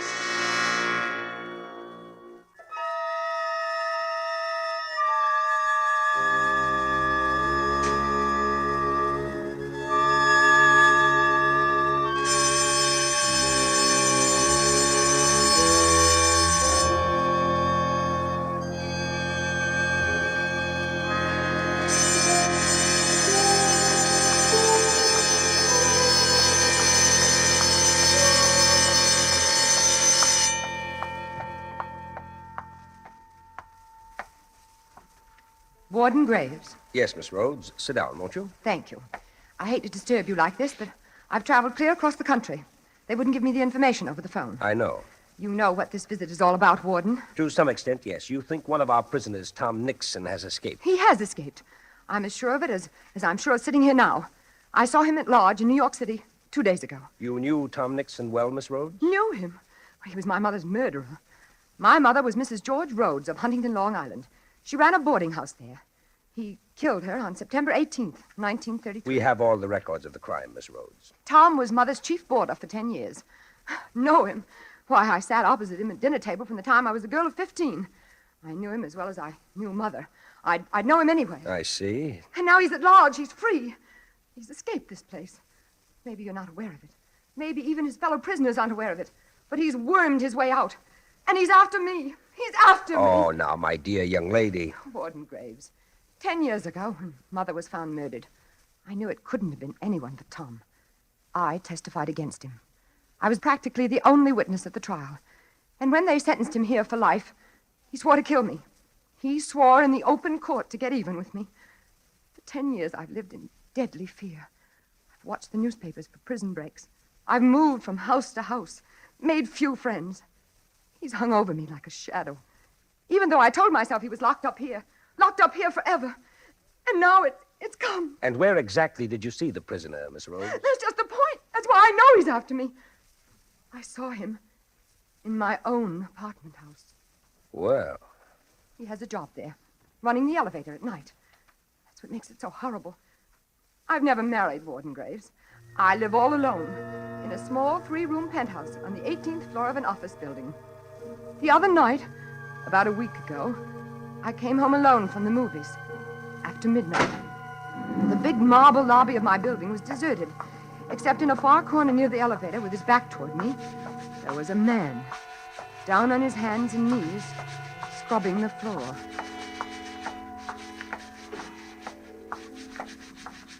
Good evening. Evening.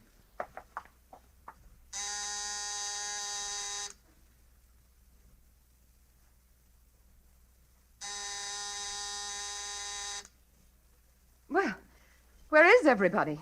Isn't the elevator working tonight? You want to go up in the elevator, Mum? Certainly. I'll be right with you. Okay, Mum. What floor? I was in the elevator, and we had started to ascend before I really saw him. It was Tom. His hair had turned white, and there was a horrible stoop to his shoulders.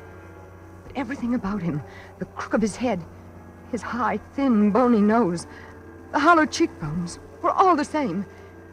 And then he turned and stared at me. I could see those deadly, pale, cold eyes, those heavy eyebrows, still black, that familiar, quiet, sarcastic mouth. What floor, Mum? Oh, my floor. Yes, the penthouse, please. Penthouse? Where's that? On the roof? Yes, on the roof, please. 18th floor. Okay. Warden Graves. It was like being in a cage with a wild beast. He kept watching me, peering at me furtively as the elevator moved with agonizing slowness up and up past the floors. I shrunk back, averting my face. The light in the car was dim. My only hope was that he did not recognize me. Here's your floor, miss. Thank you. Good night. Good night. Good night. You can go back down. I don't need anything, thank you. What's the matter? Forgotten your door key? No, it's right in my bag. I'll find it in a minute. You want me to let you in? Let me in. No, good Lord. I got pass keys to all the doors. It's no trouble. No, thanks, but No, I have it right here. Good night.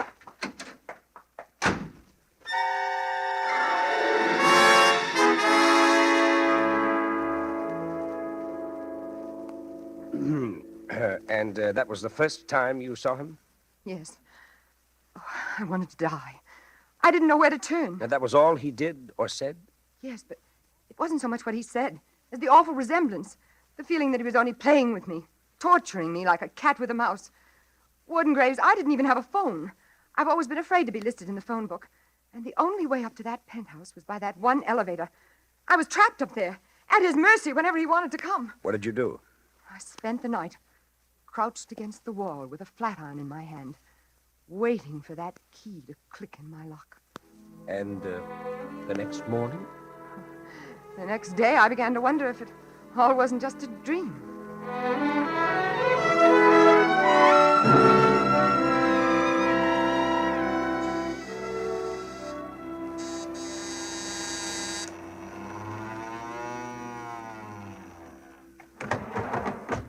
Good morning, Miss Rhodes.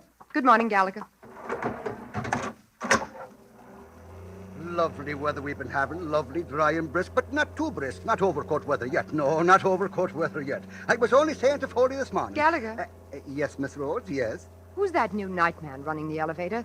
The one who came on last night? Oh, Foley? You mean Foley, Miss Rhodes? Why, that's Charlie Foley. Nice old chap, ain't he? Very friendly and obliging, too. Treated me to coffee this morning before I came on. Charlie Foley? Yep, that's his name. They're very partial to the Irish here in this building. Gallagher, Foley. But he's a nice, trustworthy chap, Miss Rhodes. Honest, too. Good morning, Miss Rhodes. Good morning. Forget something, Miss Rhodes? No. Just about this Mr. Foley. It's just that he's rather odd-looking. I was wondering where he came from and if he's perfectly all right. All right. Let me tell you something. He was personally recommended by Ellsworth, Hitchcock, Pearson, and Scott, the owners of the place. And that's the first time that's ever happened in my experience. Don't you worry about him, Miss Rhodes. He's a good man, member of our union, and married with 2 children. Believe me, when the owners recommend a man, there's little left to be said. Well, it all sounds like a foolproof alibi, Miss Rhodes. And so you went back? I didn't want to, even then. I spent the day hunting for another apartment. But you know wartime New York, Warden Graves. There wasn't another apartment to be had. I let myself be convinced until that night when I saw him again.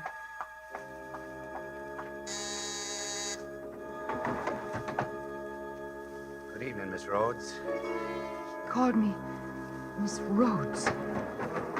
And now there was a cruel, sarcastic smile about his lips. The kind of smile I'd seen him give to Mama. You think he recognized you then? Recognized me? Warden Graves, I haven't changed. Perhaps I've grown a little thinner. Don't you see he'd come there only to trap me? He'd taken that particular job, plotted, schemed. Here's your floor, Miss Rhodes. It was only a question of when. When he was going to do it. When the axe was going to fall. He kept grinning at me as I stepped out of the elevator.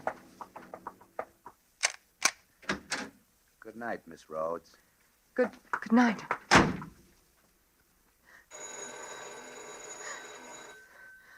Who is it?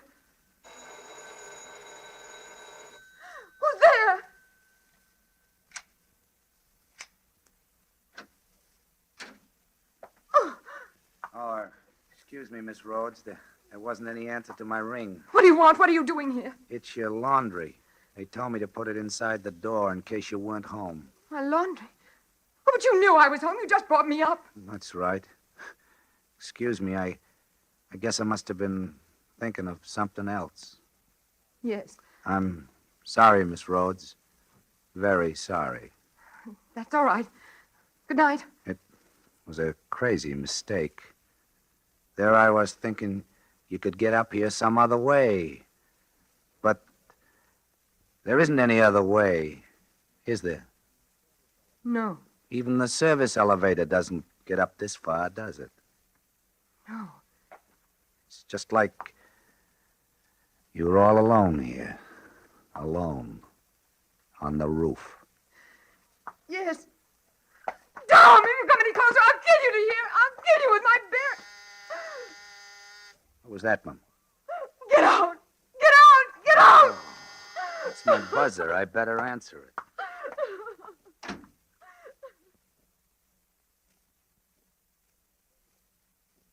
And then what happened? Nothing. He came back again that night? No. I haven't seen him since. I barricaded myself in that night. Once it occurred to me that I might escape by running down 18 flights of fire stairs. But the thought of meeting him back in the gloomy darkness kept me back. And I didn't know where the fire stairs ended. Perhaps in the cellar, where I would be utterly defenseless. It's too bad you don't have a telephone. Oh, it's horrible. The next morning, I got down to the public phone and put through the call to here. But it wasn't any use. That was the day I was out of town. Yes, but Warden, I still don't see why they couldn't have told me. After all, I was giving them information. It's one of our strictest regulations at Osawatomie State Penitentiary never to discuss any of our prisoners over the telephone. That's what they said. So you came all the way out here in person. Yes. And now you wish me to send someone to apprehend this man. I want you to bring him back, that's all. Back where he belongs. Miss Rhodes, Tom Nixon doesn't need to be brought back. He's here. Oh, no, Warden Graves. Please, I've seen him with my own eyes. Talked to him face to face. Maybe there's someone here calling himself Tom Nixon. But he's escaped. He's free. I know it. Will you just step this way with me, Miss Rhodes? No, I don't want to see him. I don't want to see his cell or talk to anybody or... Tom Nixon's dead, Miss Rhodes. He's buried in the prison yard. I'd like you to see his grave.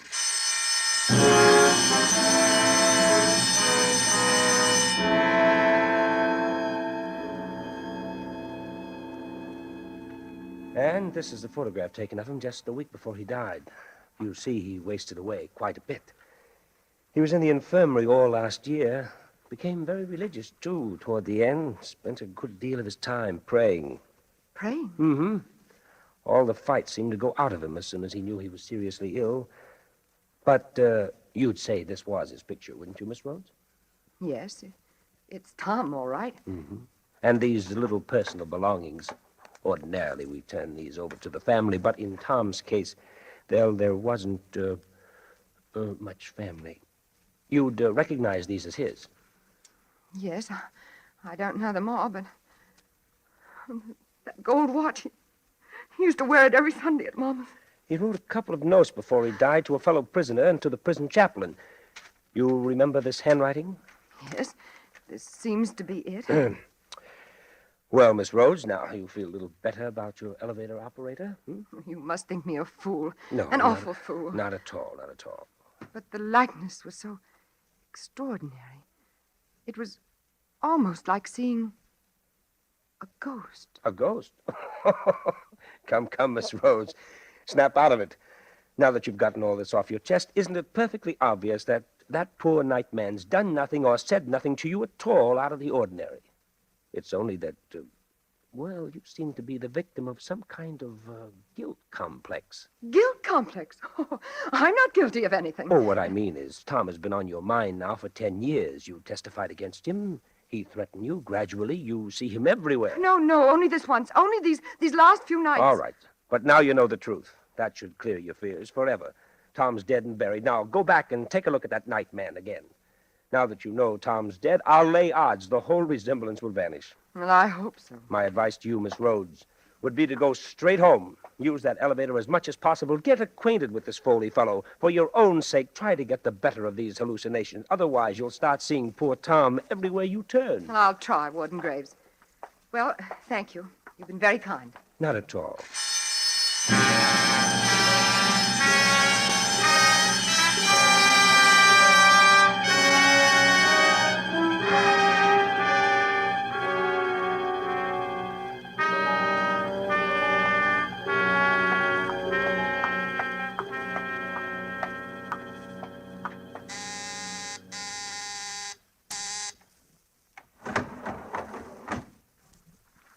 Good evening, Charles. Evening, Mum. I have some bags here, Charles. Will you help me with them, please? Okay.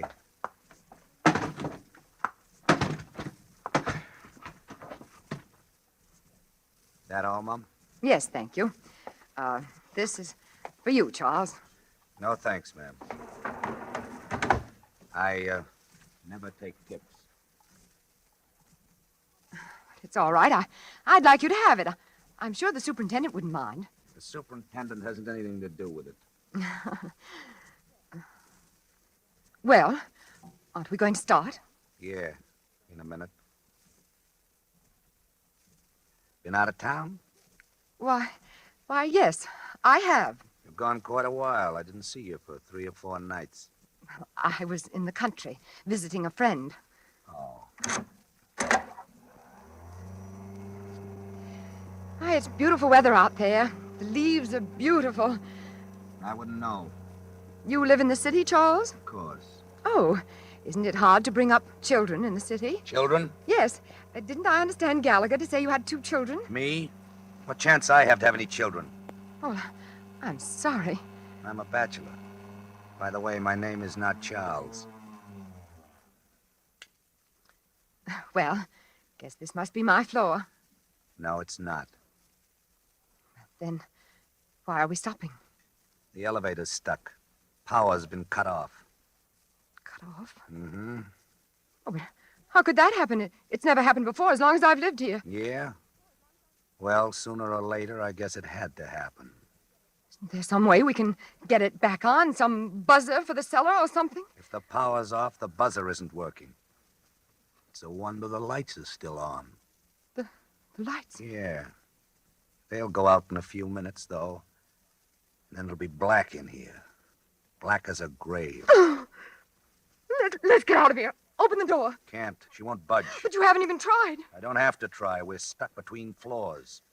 The door's flush with the solid wall. Solid wall? Yeah. We're kind of bricked up in a cell. But there must be some way out of here. Isn't there a little door in the roof? Something you can pry open? Something you can climb up out of into the shaft? I don't see any. Oh, but there must be. Climb up and feel around before the light gives out. There's nothing to get hold of. It's nothing but steel and mirrors. And I'm not tall enough. Stand on my bags. That's a good idea. They'll never hold me. Oh, it's all right. Just hurry. Here. The Gladstone's strongest. No, never make it. Oh, but stand on your tiptoes. Stretch.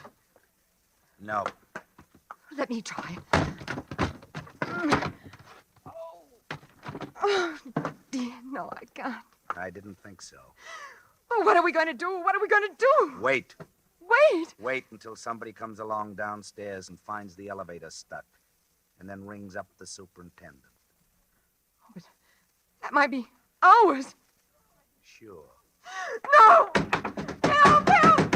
Somebody help! Help! You're wasting your time. Oh. Everybody's left the building. I know because they've all signed out. This air shaft's thick, isolated. Nobody's down in the basement. And there won't be any passengers ringing for an elevator this time of night. You seem awfully sure about all that. Why not? Cigarette? No, thanks. Do you think it's safe to smoke in here? Sure. And supposing it isn't. What's the difference? Here, have one. It'll soothe your nerves. No, thanks. The air's so close. Jumpy, ain't you? No, I suppose really there's nothing to be afraid of. Sooner or later, they'll come. Oh, sure. Eventually. It's just that this waiting and all these mirrors and being stuck. You're not jumpy on account of me? You? Oh, no, of course not. But you were kind of jumpy with me the other night, weren't you? The other night? when I came into your apartment unexpectedly. That was a mistake. A mistake? Yes, I just thought you were someone else, a friend of mine, someone I've always been afraid of. Oh. But now I've learned it couldn't be you because this friend's dead. Dead and buried. Dead and buried. Yes. What was his name? Maybe I know him. Oh! What was that? Only the lights. I knew they'd give out sooner or later. Oh, no. No, they can't. I can't stay here alone in the dark with you. So you are jumpy with me. No. I thought you said this guy was dead and buried. He is. I saw his grave. Then why are you screaming like that? I'm not screaming. Only it's so dark in here. So close and creepy. What did you do to this friend that makes you so jumpy? Do to him? Nothing. I didn't do a thing. No? It was he. He threatened me. He was a murderer. He killed my mother in cold blood 10 years ago. He was our boarder for 10 years. And one afternoon... Don't move! Don't move! I'm not moving. Go on. One afternoon, I came home, and there was Mother lying on the floor with her throat. No, where are you? I can't... Go on. No, I can't stand it. I can't stand it. Tom! It's you, Tom, isn't it? I thought you said your friend was dead and buried. Stop playing with me. Stop torturing me. Tell me the truth. You escaped, didn't you? You didn't die, and it was someone else's grave, just as I thought. You escaped and found me here. Answer me, Tom. Where are you? I can't see you. I can't. Ah! Oh, no, Tom. I didn't mean it. I didn't. I didn't mean to send you there. It was only because I loved you, Tom. Loved you so blindly, passionately for years. And hated Mama. And hated you for loving her. It was only to get revenge on you both that I killed her. And framed you. Mama was so cruel to me, Tom. She treated me like a slave. And all the time flaunting you in my face. Oh, if you'd spoken one kind word to me, Tom, at the trial. One word to let me know you loved me.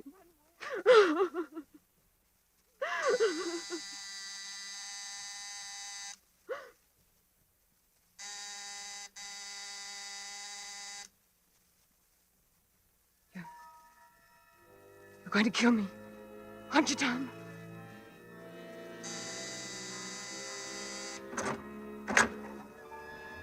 No, Tom!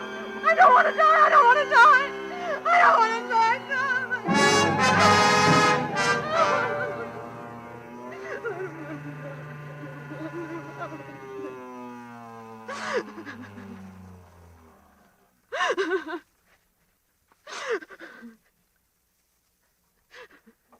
Here's the lobby, Mom. You can get out here, or I'll take you back up to the penthouse as soon as we've picked up the other passenger. What, the lobby? You brought me down to the lobby? Yes, Ma'am. Then you're not Tom? No, Ma'am. You're not going to kill me? I'm free? Yes, Ma'am. Then it was all just a crazy illusion. A nightmare because the power went off and you look so much like Tom Nixon. Oh, forgive me. Please forgive me for being so absurd. It's okay, Ma'am. And you'll forget about those silly things I said, won't you? I didn't mean them. It was just because I was beside myself. What silly things, Ma'am? Those silly things about my mother and Tom. And now, this is for you. No, I insist this time. I insist. I'm sorry, Mum. But I'm afraid I never accept tips. Oh, but you must. Particularly from people who framed my twin brother.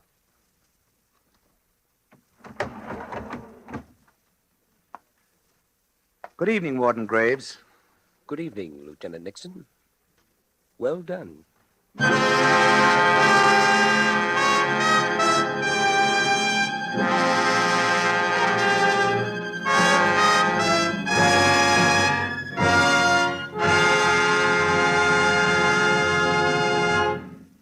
And so closes The Night Man, starring Virginia Bruce and Richard Wolff. Tonight's study in suspense. Suspense is produced and directed by William Spear. To every woman listening tonight, I want to say a special word about making every dinner or supper you serve taste better. I want to urge you to start serving Roma wine with your meals. It's simple. The cost is very, very little, and it works magic in making food more enjoyable. You can serve Roma wine with any meal or any time in any kind of glass you wish. Serve it chilled. Try different kinds of Roma wine until you find those you enjoy most of all. Try hearty red Roma California Burgundy or the delicately delicious Roma California Sauterne. The cost is only pennies a glass, but you'll find even a pickup supper tastes like a banquet. Get Roma wines today. If your dealer is temporarily out of them, please try again soon. Just ask for ROMA, Roma Wines, America's largest selling wines, made in California for enjoyment throughout the world. Richard Wharf appeared through the courtesy of Metro-Goldwyn-Mayer, producers of Mrs. Parkington. Next Thursday, same time, you will hear Mr. Van Johnson and Mr. Keenan Wynn as stars of Suspense. Presented by Roma Wines, ROMA, made in California for enjoyment throughout the world. Remember this. The war is not over. For every reason, patriotic and personal, continue to buy and keep war bonds. Put as much of your money as possible where it will serve as a reserve to be used in the future. War bond dollars now can mean the realization of your long-range peacetime objectives.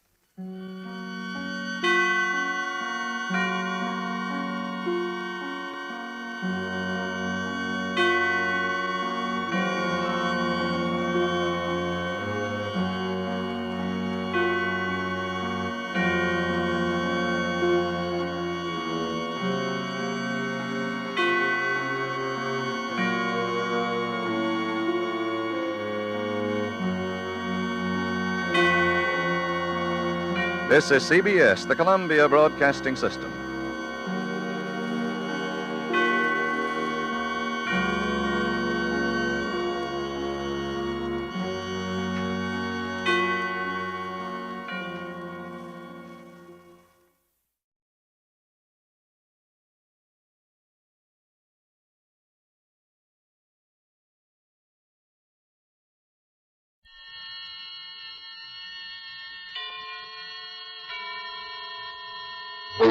Suspense. In the diners and club cars of America's finest trains, wherever the knowing traveler seeks the last word in luxury, the first word in wines is CRESTA, VLANCA. Cresta Blanca. Cresta Blanca. Yes, Cresta Blanca California wine is the choice among those who set today's mode in travel as well as gracious living. So enrich your dining, distinguish your entertaining with Cresta Blanca.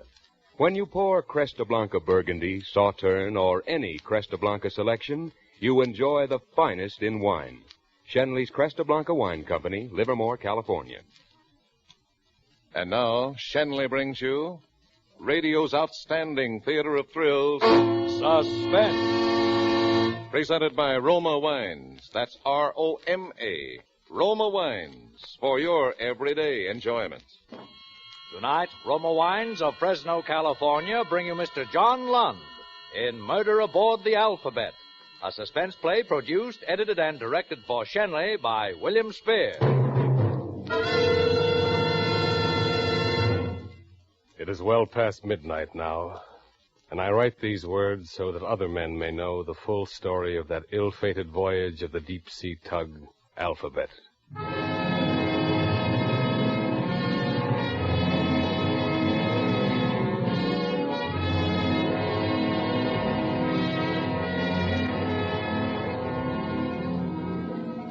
Ours was not a large vessel, but sturdily built for its task. And though it seems an age, it was only a little over 6 months ago that we sailed from Liverpool, England, bound out across the North Atlantic to deliver our ship to her new owners, a salvage firm of Boston, Massachusetts. Stand by to cast off. We put out with a reduced complement.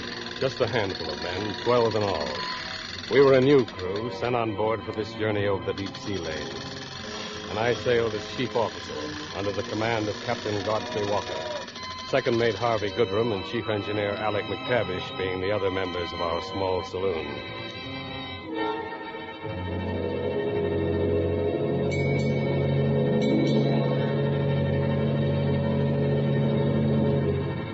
I remember we departed on a cold, wet day, with the fog lying low over Birkenhead, and the northwest wind blowing fresh in our teeth. On port! As the drab gray of the Liverpool dockside dropped back into the soaking mists, I doubt if any man aboard could have foretold what lay ahead over those 3,000 miles of heaving sea. When we had cleared the lightship, I went into the wheelhouse, where Captain Walker searched the channel ahead, his deep black eyes staring out from under his shaggy eyebrows. I saw him, his huge frame bundled in a salt-stained greatcoat.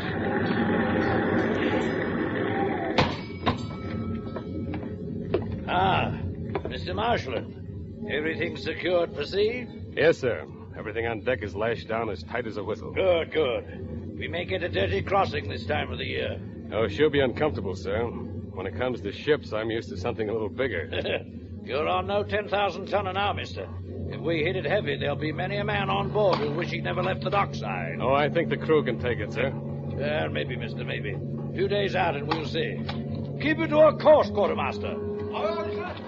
All right, Mr. Marshland, you can take her now. Very good, sir. Your course is south 70 west. South 70 west, sir. See these helmsmen, keep her on the course. I'll be back in my cabin if you want. Aye, aye, sir.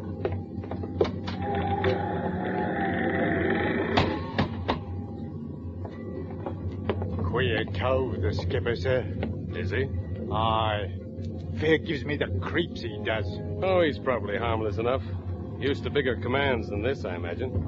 But I'd keep a watch on him, sir, if I was you. Keep a watch on him? Why? Why? If you don't know now, sir, you'll find out soon enough. South 70 west. Check your course. South 70 west it is, sir.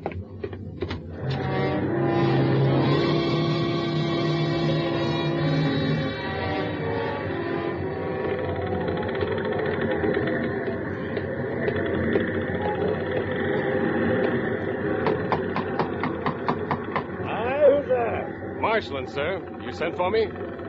Oh, yes. Come in, mister. Come in. Take a chair, mister. Thank you, sir. No, not that one. Over there. Oh, certainly, sir. Is there anything wrong? No. Nothing's wrong. I just want to talk to you, discuss the affairs of the ship with you, give you some idea of what I expect. Oh, here. Cigarette? Oh, thank you. Oh, by the way, you will not use that ashtray on your right. No, you will not use it. You may place your ash carefully on the other one. This one? Yes, that one. Tell me, how long since you had your last berth, mister? Why, it's been some time, sir. Oh. Port captain says you know me. Well, only by reputation, sir. Would it surprise you to learn that I know something of you by reputation, mister? Why, I don't exactly... We ought to make quite a pair, mister, quite a pair. Oh, well, no matter. Now, I shall tell you the reason I summoned you to my cabin, Mr. Marshland. You will find, if you do not know already, that I have very definite ways I wish things to be done. Very definite ways. First of all, I demand complete, unquestioning obedience. Of course, sir.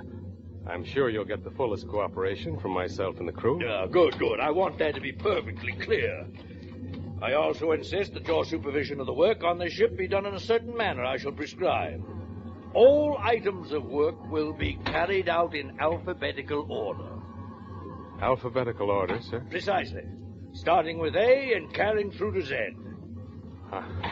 I'm afraid I don't understand, sir. I think my meaning is perfectly clear. If the hands are painting ship, they will start with the alleyways and all other items beginning with A. Then the bulkheads, then the decks, and so forth.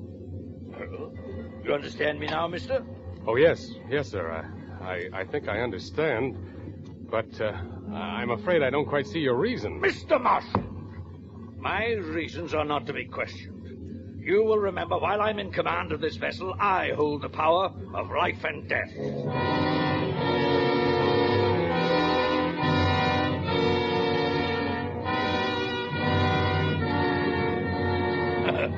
Well, sir?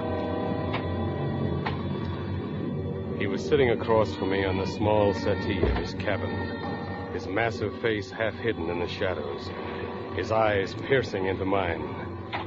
In the nearness of him, I could see the bloodshot veins like thin red tracings against the white. The man was mad. Higgins was right. He was mad. Yes, life and death. I looked about his cabin. There was something inhuman in its ordered neatness, as if the warmth of man had not touched it. I saw the books stacked evenly in the bookshelf. I saw the titles arranged in alphabetical order. It was a pattern complete in itself. The desk, the bunk, immaculate. Not a wrinkle or speck of dust visible to the naked eye. On the bulkhead were 4 photographs, enlargements of outdoor scenes. With a start, I realized they, too, were in perfect order, arranged according to the seasons, from left to right. Spring, summer, autumn, winter. My eyes darted about me again, and on the shelf above his bunk, I saw 3 cameras. They also fitted the pattern. The smallest on the left, the largest on the right. I remembered the chair and the ashtray, and turned towards him as he spoke again. Is that perfectly clear, Mr. Marshal? Yes, sir. Perfectly clear. Good, good. Now, one final thing. I insist that the quartermasters taking the wheel appear in sequence of the first letter of their surnames. But, sir, that will mean rearranging the watches. Surely there's Silence! You will do as I order. Very good, sir. The watches will be changed. That's better, much better. Well, mister, now that we understand one another, we shall cease talking about the ship. Aha! I see you've noticed my photographs. Well, I can't say I know much about it, sir, but I'd say they're excellent. Of course they're excellent. I took them myself, a hobby of mine. You may have noticed I have 3 cameras. 2 of them are of German make, the other American. The medium-sized one in the middle I use with infrared film, comparatively recent development. The other 2 I use for general purposes. Are you interested in photography, Mr. Marshal? Well, I can't say I am particularly, sir. I've never done anything like that for a hobby. Very well. If you're not interested, you may go. Oh, I didn't mean that I wasn't... That is an order, Mr. Marshal, and you will now go.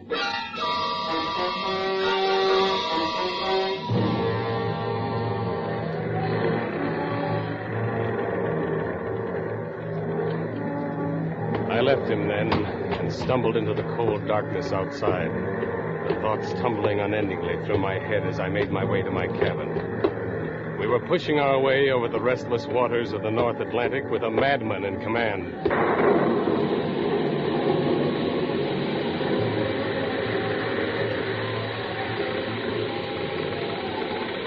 On the morning of the 3rd day, the 2nd officer came running onto the bridge and flung himself excitedly into the wheelhouse. Mr. Marshal, I'd like a word with you. Well, go ahead, Goodrum. What is it? Would you come outside? I can't tell you here. Certainly.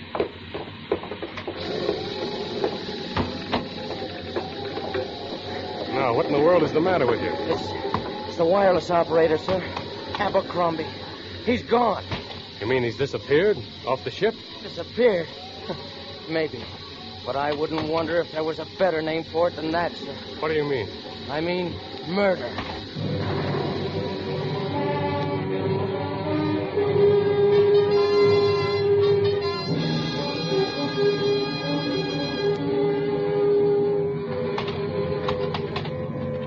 Abercrombie was gone, vanished without a trace from the decks of the Alphabet.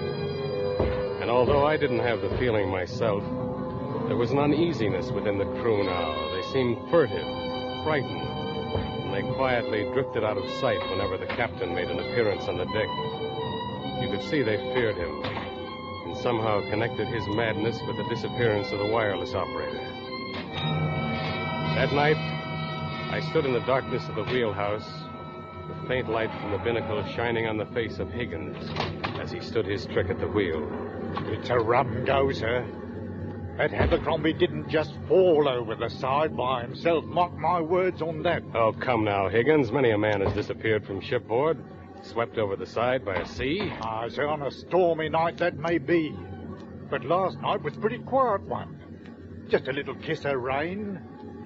Done in he was, sir. But why? What reason? Reason? Oh, no one had no reason, sir. Except maybe the queer one. The queer one? Aye, the skipper, sir. Good heavens, man. Are you accusing the captain of... He's not a normal man, sir.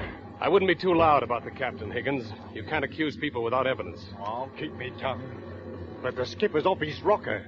You know that as well as I do, sir. Oh, he's got some set ideas about things, but that doesn't... Alphabetical ideas, sir? Well, yes, but... Ain't you thought of this, sir? His name, Abercrombie. What of it? Beginning with a hay. The first letter of the alphabet. Abercrombie was the first. But he won't be the last, sir. He won't be the last.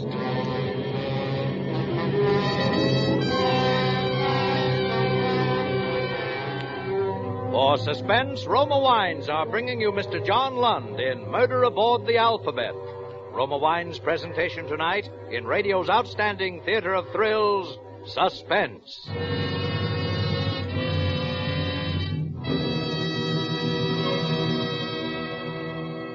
Suspense, radio's outstanding theater of thrills, is being brought to you by Roma. That's R-O-M-A. Roma Wines, America's largest selling wines. When it's 90 in the shade and there's no shade, that's the time to enjoy tall, tinkling glasses of ice-cold Roma wine and soda. Yes, treat your family and friends to the thirst-quenching goodness of Roma wine and soda. So simple. Half-fill tall glasses with any Roma wine, such as robust Roma Burgundy or delicate Roma Sauterne. Fill up with cracked ice and soda, sweeten to taste. Then take a long, cooling sip and smile. You'll discover why Roma wine and soda is so cool to come home to, especially when the weatherman says warmer. And remember, for better taste, always enjoy Roma wines. That's R-O-M-A, Roma Wines, the greatest name in wines. And now, Roma Wines bring back to our Hollywood soundstage John Lund as First Mate Marshland and Joseph Kearns as Captain Walker in Murder Aboard the Alphabet. A play well calculated to keep you in suspense.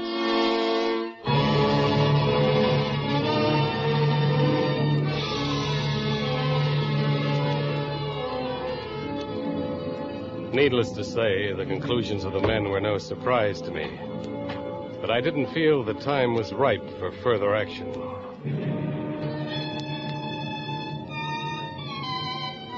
On the evening of the following day, the barometer started dropping, and next morning saw the low gray clouds scudding swiftly before the wind, and the Alphabet laboring heavily in the rising sea. It was at 8 bells of the morning watch, the 6th day at sea.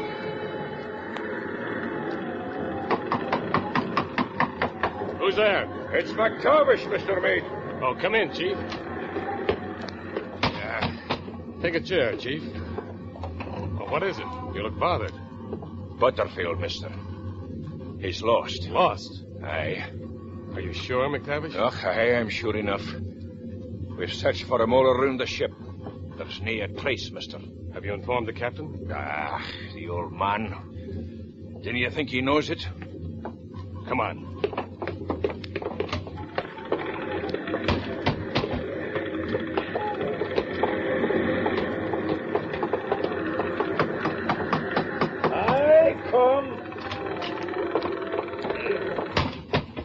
Mister? There's another man gone, sir.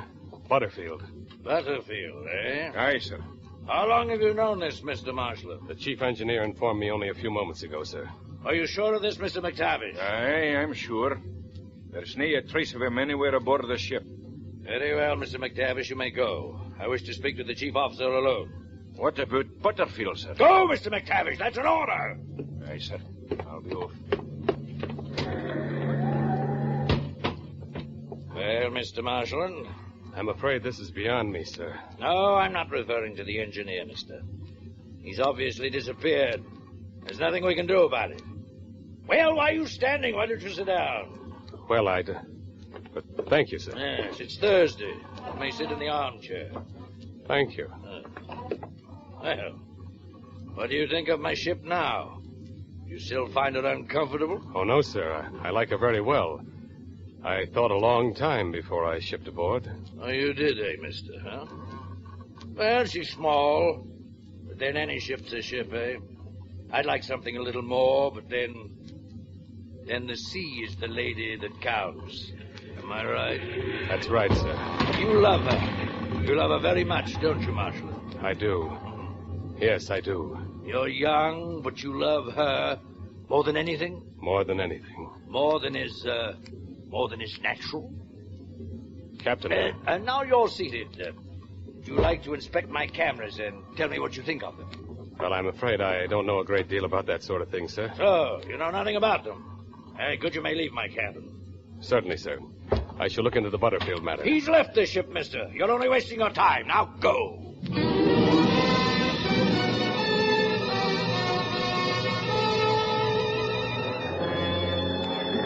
For the second time, I left the cabin of that strange man. I left him alone with his madness, and steadying myself against the roll of the ship, walked the deck, thinking my own thoughts. It was that night that Higgins came to me in my cabin. I bade him enter, and he settled his wizened body down upon my armchair. I was lying in my bunk, watching him as he sat there, awkwardly twisting his cap in his hands. It's an unusual request I have, sir. Now, I hope I can speak in confidence, like. Go on, Higgins. Whatever you have to say will be just between the two of us. Well, sir, we think the skipper should be put away, sir. Put away? What do you mean? Locked up, sir, but he can't harm us. You know that's mutiny. It's mutiny, but Mr. Marshland, he'll murder us all. Abercrombie, Butterfield.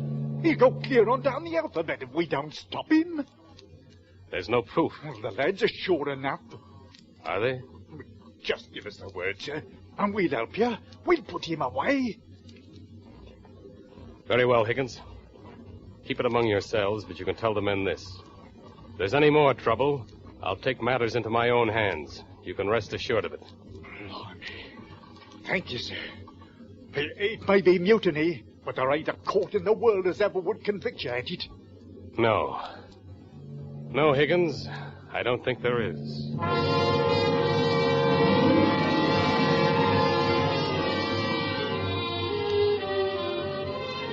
It had to be done very carefully, and for quite a while I lay back upon my bunk, thinking of what Higgins had said. It would be risky, but the men were behind me. That would more than sway the balance.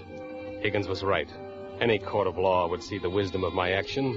They would never convict for mutiny, and Captain Walker would be locked away forever.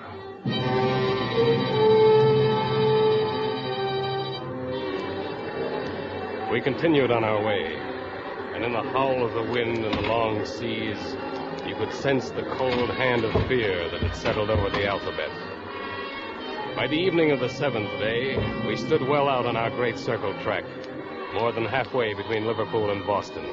We plunged through dirty seas, rising to each crest and falling to the trough below, with the water curling green over the flare of our bluff bows. But we made fair time, and the knots slipped steadily astern. It was during the inky blackness of that night that death struck again on the decks of the Alphabet, and another member of our dwindling band disappeared into the unknown.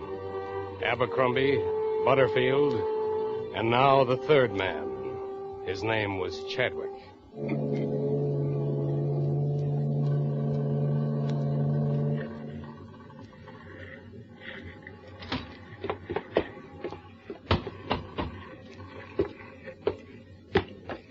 Who's that? Oh, good evening, sir. Dirty weather, sir. Well, I'll be getting below, sir. Would you please let me by? I want to go below. No!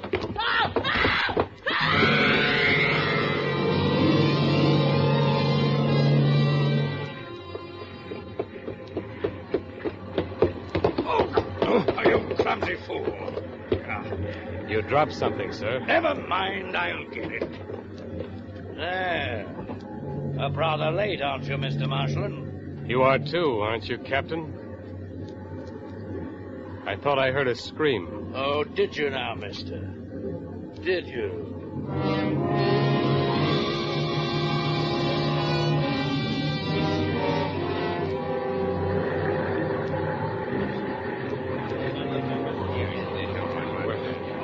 We're all here, sir. You all know why you're here. Yes, sir. The lads know. We're with you, mister. We'll stop his tricks, we will. Yes. Good. Now we must do this quietly and quickly. There must be no bungling, understand? Yes, sir. All right, here goes. Yes? Captain Walker, will you come on deck a minute? Well, mister, what is it you want? Come out here, sir. I want to show you something. Take your hand, Mr. Marshland. Never mind that, man. Captain, stay where you are. This gun is loaded. So now it's mutiny. Marshland, you'd better Shut up. One move and I'll shoot. Aye, and you'll get my knife in your gizzard. Mr. Marshland, he's the skipper now. You swing for this, Marshland. You and all the rest. Do you really think they'll hang a mate for mutiny when they can hang a captain for murder?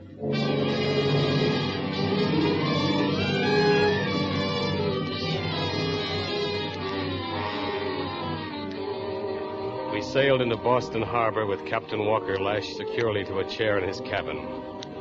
After the first brief struggle, he had grown quieter, and during the last days of our voyage, he had just sat there, silently, saying nothing, a strange, mad smile leering from his lips.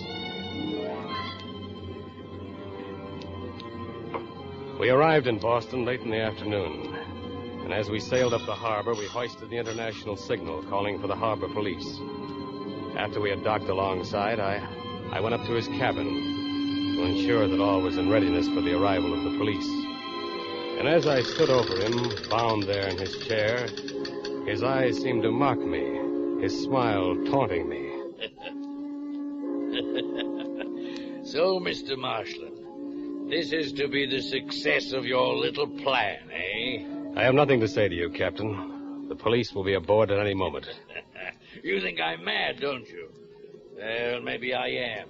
But you've bungled it badly, mister. You've bungled it very badly. Have I? Who's that? Police. Police, come in, come in. Officer, this man is... Yes, you've bungled it, Mr. Marshland. Why weren't you content to let me be with my madness, as I was content to let you be with yours? Oh, we'd have made quite a pair, as I told you, if you hadn't bungled it. What are you talking about? Oh, I know all about you, mister. Under a bit of a cloud, eh? Haven't shipped for quite a while. Not the first vessel you've been on where men have disappeared in the black of the night, eh? Oh, but I wouldn't have cared. No, I liked your methods, businesslike. By the letters, by the alphabet. You are mad. Take him away, officer. Yes, mad, quite. But you should have taken more interest in my photography, mister. My infrared film, for instance. You can take pictures on the darkest night.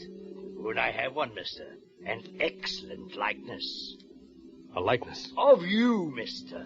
The night you pushed Chadwick over the side.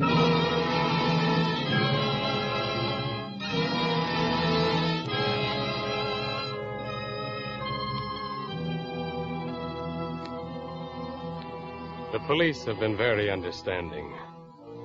They could readily understand how a man could hate and fear the sea, and yet love it, like a woman. Love it enough to follow it and hunger for it and make every sacrifice. Even human sacrifice.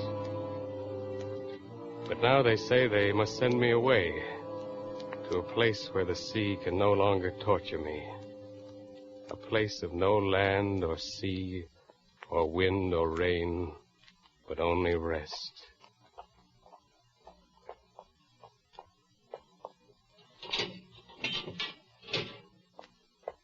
This time, my son, can you pray? Yes, to the sea, only to the sea.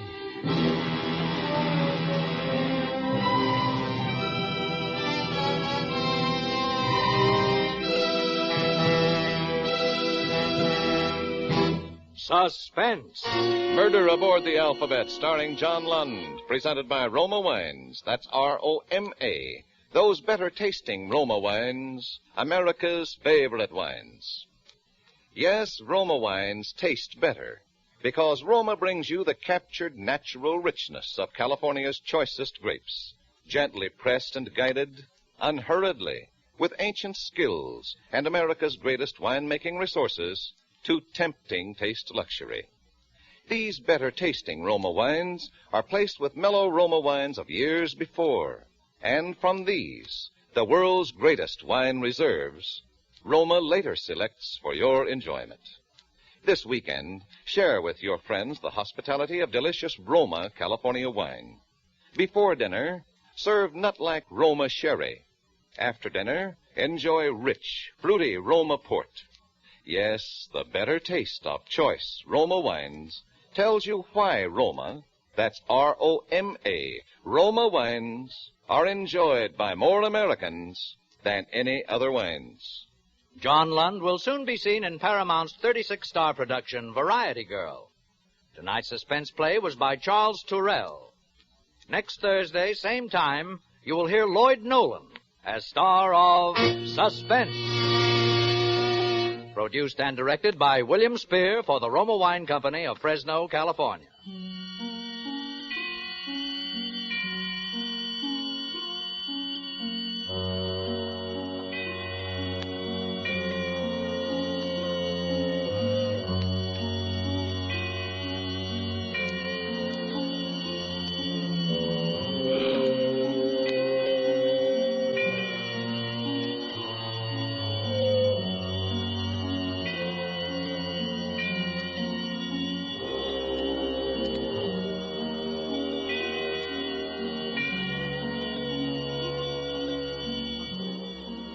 Don't forget, next week Suspense will present Lloyd Nolan. The following week, Edmund O'Brien. Make it a point to listen each Thursday to Suspense, radio's outstanding theater of thrills.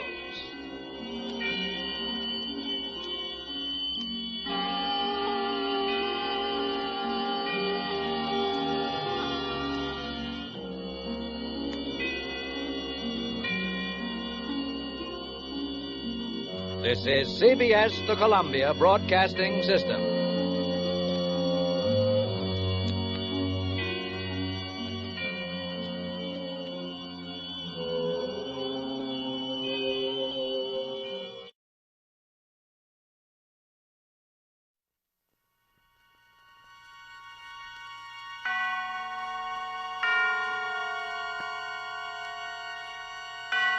Now, Autolite and its 60,000 dealers and service stations present Suspense.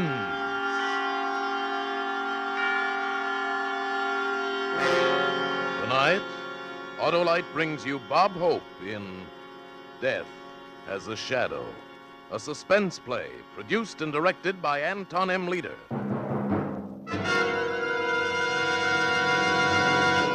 Friends, those April showers that bring May flowers have nothing on an Autolite Stay Full battery. Why, the extra water in an Autolite Stay Full battery makes those April showers look like a drought in the Gobi Desert. Why, an Autolite Stay Full battery needs water only 3 times a year in normal car use. Yes, sir, an Autolite Stay Full battery needs water only 3 times a year in normal car use.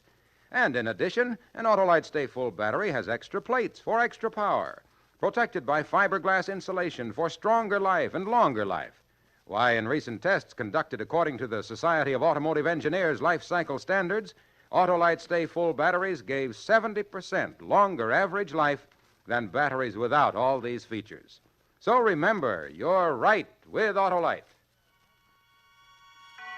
And now, Autolite presents Bob Hope in a tale well calculated to keep you in suspense.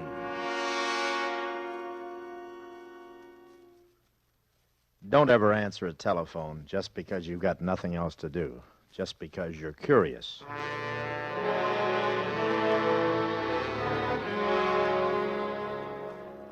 I was sitting in my big red leather swivel chair, my feet on the largest mahogany desk money could buy, a bottle of the best scotch balanced between my special custom-built shoes. Everything the best. That's the way I like to operate. The gold lettering across my office window spelling out Harvey Warren, counselor at law. I liked it that way. It had dignity. Yeah, I had everything. I had a house that rambled for 14 rooms. I built that house for Lily. Lily. She was beautiful. From the top of her auburn hair to the tip of her pretty little toes. Yeah, I had it all. I had everything. Till the day my Lily was murdered. That's why I couldn't stand being home anymore. I could smell her cologne in every room, a touch of it on every chair. That's why I was at the office that night, with nobody but the bottle to keep me company. And that was the call I should have never answered. But at night, 8 stories up in an empty office building, that ringing sounded urgent. Like it was the most important thing in my lonely little world. Hello? Warren? Who's this? Oh. You know who this is. Yes, Bolster. No name, stupid. What are you doing at your office this time of night? What do you want? Have you got it? Well, sure, I've got it. It's all ready for mailing. I'll drop it off when I leave. Don't bother. I'm going to pick it up tonight. But I told you I'd mail it. I changed my mind. I'm coming over. I'll be there at 10 o'clock. Oh, I can't make it tonight. I'm leaving. I'm just going out. You'll make it, all right. Yeah, but why all of a sudden... Tonight, Warren, 10 o'clock. And, Warren, don't try anything. What are you talking about? Why should I try anything? What could I try? You could be cute enough to figure out something. You're that kind of a guy. So, don't try anything. Something must have gone wrong. All I was supposed to do was mail him his money. What got into him? Why would he want to come to my office now, at night, when the building was empty? Couldn't be just the money. He was coming for something else. Something else. But what?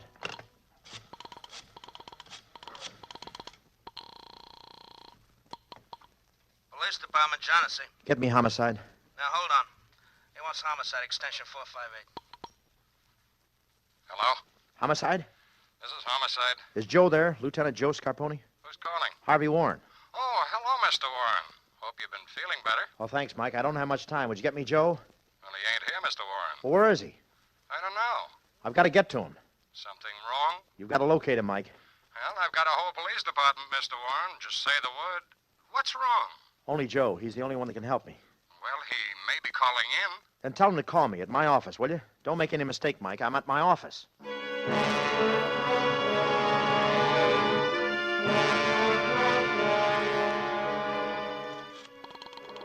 couldn't get it out of my mind. What had made Bolster switch like that? What had gone wrong? Must have figured it out and was coming over for just one thing. To kill me. Lion Apartments. Lieutenant Joe Scarponi, please. One moment.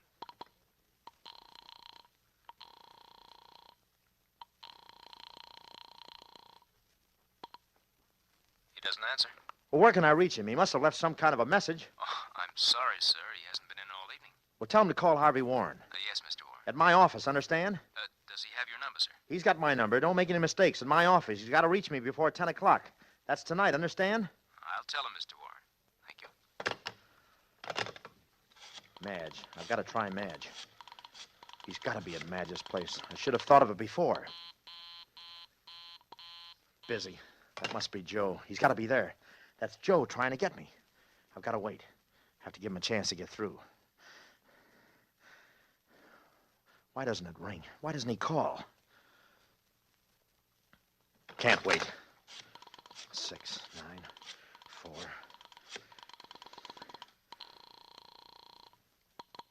Hello? Madge, baby?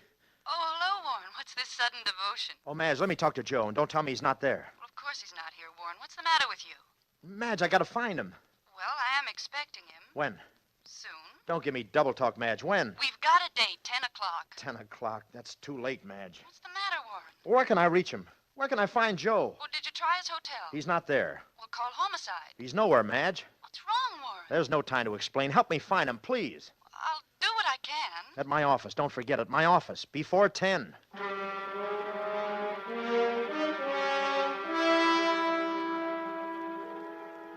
kept on calling, everywhere, every bar he'd ever had a drink, his favorite restaurants, even the Turkish bath where he played handball and got his rub down. Joe was nowhere. I looked at my watch. It said 9:31. The clock on the wall showed 9:35. Now I wasn't even sure of the time.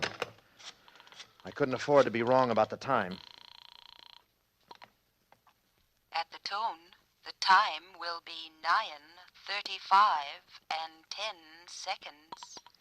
The clock on the wall was right. There wasn't much time. Even if I get a hold of Joe, it'd be too late.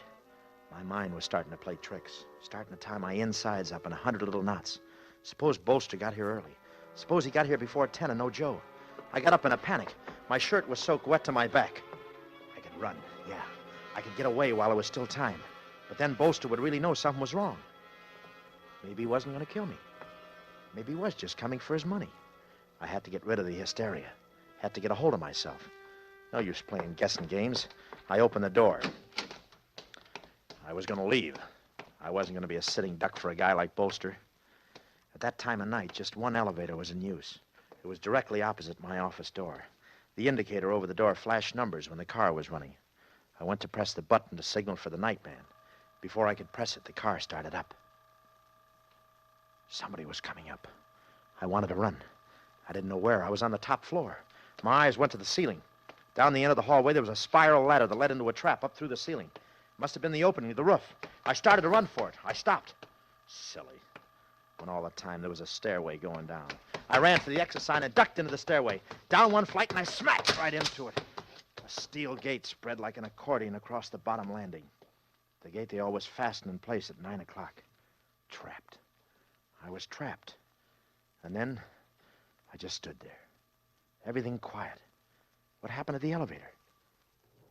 Then I heard the door open.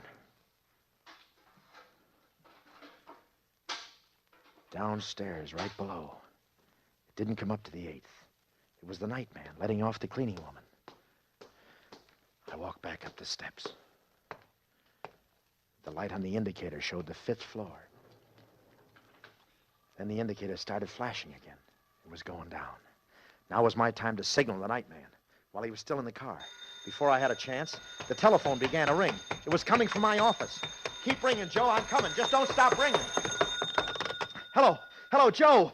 Oh, ain't this Gladstone 2707? That's right. Are you calling Give me Sammy. Who? I want to talk to Sammy. Oh, right number, girlie. Wrong party. I looked at the clock. It was no use. Too late. Even if he did call. I started to go. I saw the bottle on the table. I had to take another drink. I felt a little better. Now I had to get out. Hello? Hello. It's me again. Look, girlie, there's no Sammy at this number. I know, but you sounded kind of lonely. I'm lonely, too. Forget it, will you? Don't tie up my phone, understand? Sure, I know. You waiting for a call, too? Get off my number. I don't want this phone tied up. Sure, I understand, but just in case, why don't you take my... I started to go and wasn't going to stop. Not for anything. Then I realized it might be too late. Suppose he was on his way up. Suppose he was watching the entrance. Why did that girl call back? What did she want? Then I knew it was a trick. A typical hoodlum trick. Bolster was using that girl to check up on me. Playing at cat and mouse. His way of holding me to the phone. Making sure while he was on his way up. A trick. 20 minutes to 10. The clock kept staring at me. The minute hand beating its way around the circle. 20 minutes to 10. That girl again checking up on me.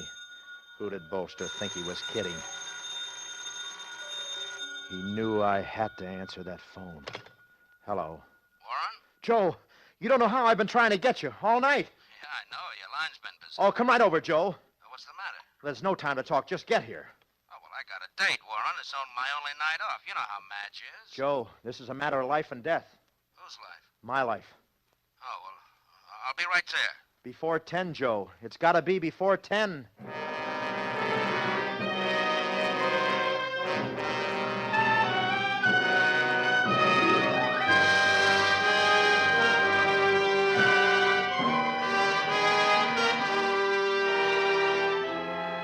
For suspense, Autolite is bringing you Bob Hope in radio's outstanding theater of thrills, Suspense.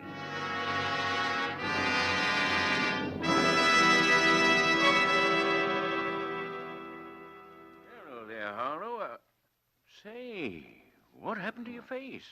Lose an argument with a revolving door? No, Hap. I was at a big community picnic. Oh, sat in the sun too long, huh? No, I sat at the speaker's table. In fact, that's how...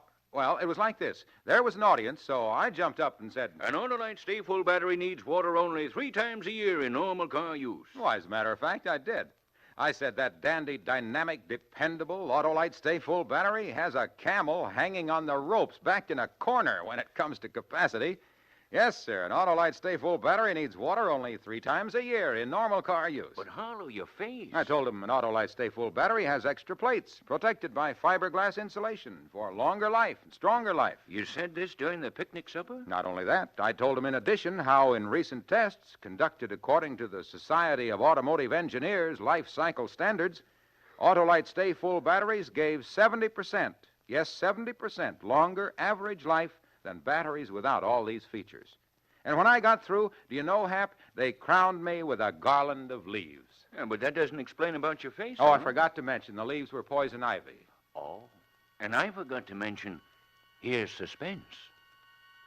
And now, Autolite brings back to our Hollywood soundstage Bob Hope as Warren in Death Has a Shadow. A tale well calculated to keep you in suspense.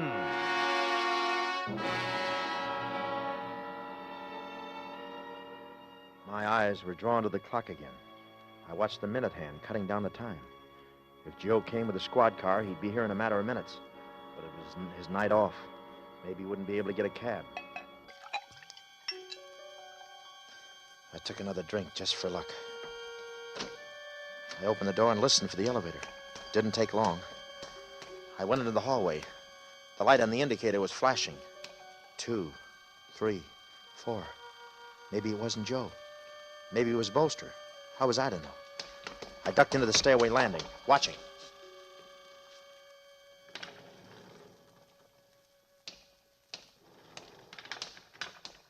Joe! What? Warren, are you nuts? Oh, I've never been so glad to see you, to see anybody. You know better than that, coming up from behind a guy. Say, you look terrible. What's wrong? Well? Don't close the door, Joe. Why? When he comes, we can hear the elevator. Okay. Now, what's it all about? He's due here at 10 o'clock. He's a killer. Who is a killer? I have to start from the beginning. You don't have much time. But you won't understand unless I explain. Okay, but don't start dramatizing. It's 9:45. Well, we have to start with the day Lily was murdered. Remember I called you? And when you came, you found me sitting in the bedroom looking at her? Her head hanging almost to the floor, the rest of her doubled up in the bed. Her auburn hair gently suspended like someone spun fine silk around where the bullet went through that lovely head. She was so beautiful. I was sitting there looking at her, and the sounds tumbling around my head. The photographers, the newspapermen, flashbulbs, all like a bad dream.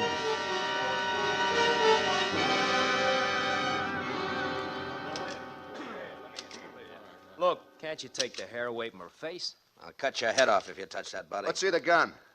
Show him the gun, Mike.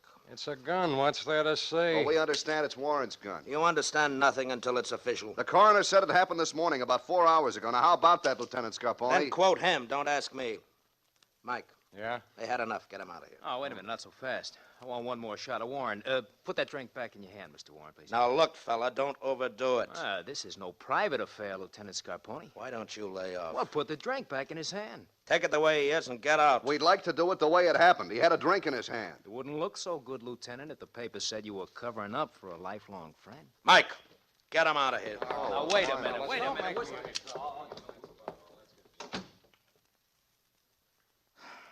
Well, this is some mess, Warren. Yeah. How did it happen? Oh, I loved her, Joe. You knew how I loved her. More than anything in the world. Now look at her. Yeah. You know we've been fighting. Last night was the worst that ever happened. So I ran out of the house. What time? Oh, right after dinner. I went down to the Silver Grill and had a couple. You can check on that. Uh-huh. Then the Biltmore and had a few more. And I remember calling a cab on 7th and Hill. And then, so help me, Joe, that's all I remember. What do you mean that's all you remember? Well, that's all. I drew a blank. We've known each other all our lives, Joe. Did you ever know me to black out? Oh, that's not like you, Warren. But that's what happened. I don't remember anything. Until when? Until I woke up and called you. And where did you wake up? Right here in the bedroom. In bed? No, in this chair. Just like I am now. I saw Lily. Just like she is now. Blood on the floor. I know she's done for. My beautiful Lily. Then I get up to get a bottle. And I sit down again in this chair. I take one good long drink. I reach for the phone on the night table. I call you. I've been sitting here since. With the bottle. Mm-hmm. And, the gun. Is it yours, Warren? You know that gun is mine. It was on the floor. It's the gun that killed her. Joe, do you think I did it? Well, I don't have to tell you how it looks. I know how it looks. What I want to know is, do you think I did it? I'll have to book you, Warren. Oh, I couldn't have killed her, Joe. You know I couldn't. I loved her too much. I couldn't have killed her, Joe. Before we get to trial, Warren, for your own good, you'd better start remembering.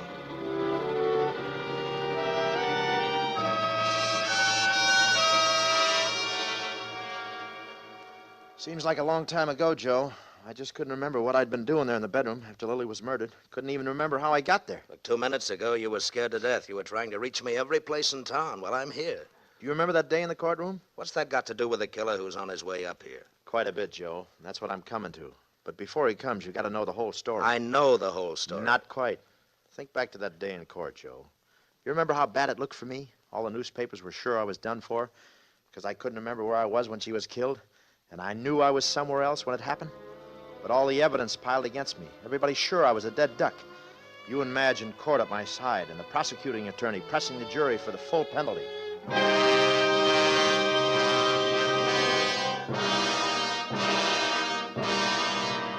the only defense offered by the accused is that he doesn't remember. He pleads not guilty, claiming temporary insanity. Forgetfulness as so conveniently happening to the accused cannot be construed as insanity. The state must therefore ask that the full penalty according to the law... Madge. Yeah, get me some water. Hey, pass out. The poor man, he just couldn't take it. This court will keep order. Order! You all right now, Warren? You feel better? Joe, I didn't do it. Yeah, sure. Joe, I remember now. I remember. I didn't do it. I was out of town when it happened. I was out of town.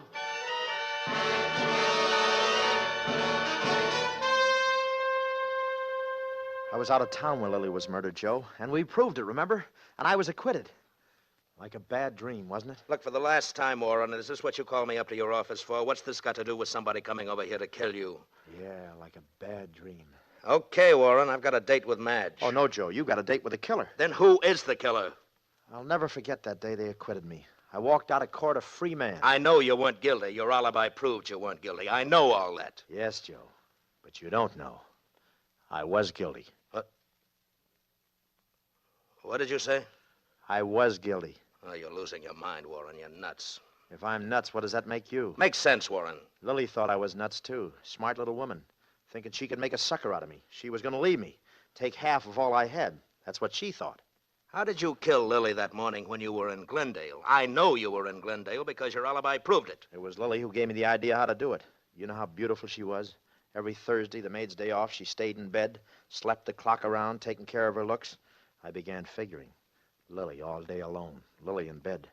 All I had to do was hire somebody to kill her while I was out of town. Then the guy coming up here... That's right, is the killer. A 3-time loser and very tough. I gave him my gun to do it with, and that's all there was to it. He's the man you want, Joe. He's on his way up here to kill me. Instead of doing that, you'll arrest him and clear your books on the Lily case. So, this is why it was so important for me to get here, huh? Well, you have to admit it was neat, getting myself pinched, faking the blackout, stacking the evidence against myself, and forcing you to bring me to trial. I never had a blackout in my life, but it got me off. Great law, that double jeopardy. Puts you on the spot, though, doesn't it, Joe? You know I'm guilty, but there's nothing you can do about it. The law says I can't be tried twice for the same crime. You see, Joe, I happen to be one of those lawyers who knows his law. Yeah. You've always been at the head of the class. Never worked too hard to get there. Just by looking over the next guy's shoulder and using him was the smart way, huh? Yeah, Kitty, very neat. I knew you'd be a good sport about it. Maybe I'm just another dumb cop to you. Well, I don't like anybody making a sucker out of me. Especially a guy who's supposed to be my good friend. Where you going? You got a date with this killer who's due here any minute. Well, I got a date with my girl. Good night, Warren. We're both gonna keep our dates. Well, Joe, what are you trying to do? You're a cop. You've got to pick him up. He's a killer, Joe. I can pick him up after 10 o'clock, can't I? Oh, you can't leave me, Joe. You can't leave me here alone. I don't like your company. Oh, he's going to kill me, Joe. He's gonna kill you. Now, why should he do that to a guy who pays so well for what he buys? Well, I'm the only one who knows he fired that gun. Are you gentlemen all through for the night? Yeah, I'm all through. He's gonna stay. I'm going down. Well, step in. Stay where you are, Warren. You can't leave me. Let go of my arm. Joe! Close the door, mister. I said close the door. Joe, he's going to kill me. Joe. Hello, Warren. What? Bolster. It was Bolster standing there and leering at me. Joe, he's here! Joe! Shut up. Now, don't do that again. Well, where did you come from? Well, you don't think I'd ever use a front door, do you? They build these places with fire escapes, you know. Now, into your office. I started walking. I had to do something. Him right behind. Then I made a break for it, into the office. Then I saw the butt of his gun smash through the window. And then Bolster's hand reached through and unlocked the door.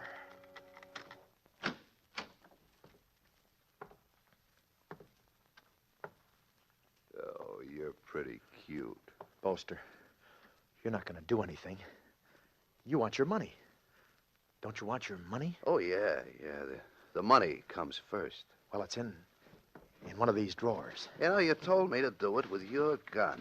I don't remember which drawer. I couldn't figure it out why a guy should want me to plant his gun. That's strange. I was sure it was... Warren, where's the money? I'm trying to find it. Don't stall. It was a white envelope. You know, I didn't figure until you went to trial and they acquitted you. That's when I began to worry. So many white envelopes. But I still wasn't sure until tonight, when I got here, when I see what you've been up to. Find that dough. I'm trying. I misplaced it. And then it hit me. You was free, and I was liable. No more tricks. It should be. Find that dough. Here it is. On the desk. Lay it down. Yeah. Now, turn around. Oh, don't you want to see if it's all here? Turn around. And like a dumb 6-year-old kid, I turned around. Oh! It was the funniest sensation. Hearing the shot, feeling the panic. But nothing happened. I turned around. Bolster's eyes started to roll. His mouth opened like he had something to say. And then he dropped. No, it didn't happen to you, Warren. Joe. The elevator opposite your door and the broken window. You can thank them both. You're a very funny guy, Joe. That's some game you played. Is he dead? He's dead. Hey, what are these for? I'm holding you for murder. Murder?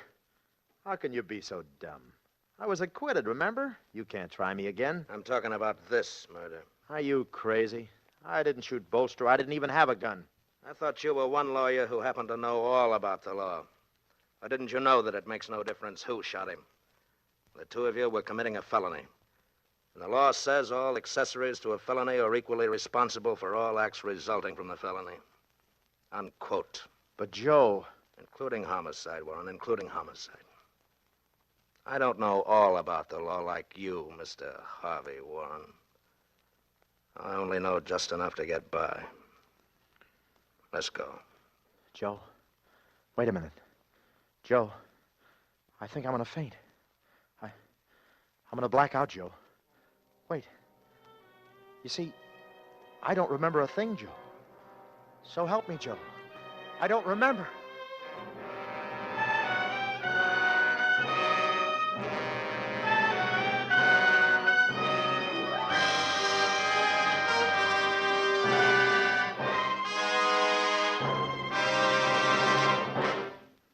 thank you, Bob Hope, for a splendid performance. And thanks for the memory. Suspensefully you sat while I have been at bat. And now it's time to talk about our product, and that's that. Skinny Wilcox, you sing, too. Well, I Swan.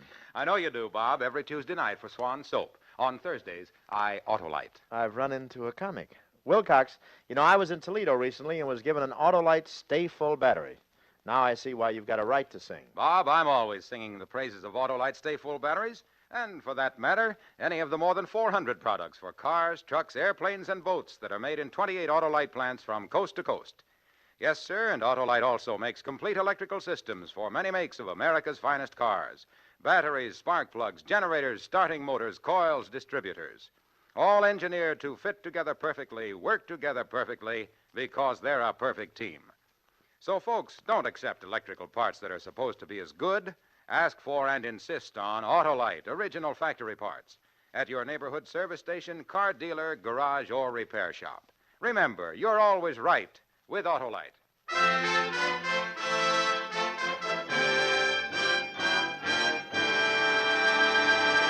Now here again is Bob Hope. My thanks to Tony Leader for letting me be a villain for a change.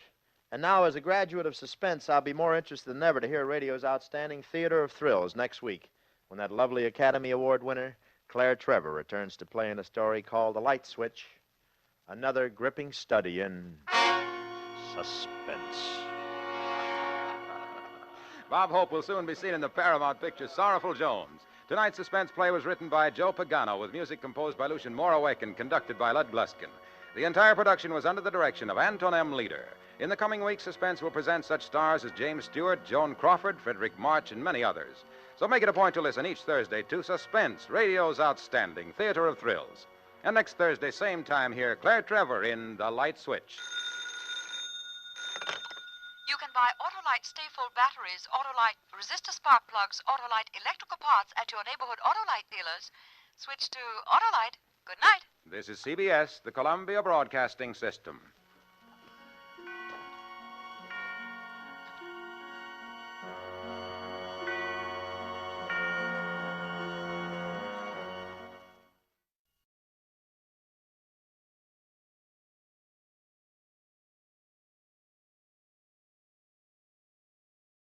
Now, Roma Wines, R-O-M-A, made in California for enjoyment throughout the world. Roma Wines present Suspense. Tonight, Roma Wines bring you Mr. Elliott Reed as star of Return Trip, a suspense play produced, edited, and directed for Roma Wines by William Spear. Suspense, radio's outstanding Theater of Thrills, is presented for your enjoyment by Roma Wines. That's R-O-M-A, Roma Wines. Those excellent California wines that can add so much pleasantness to the way you live, to your happiness in entertaining guests, to your enjoyment of everyday meals.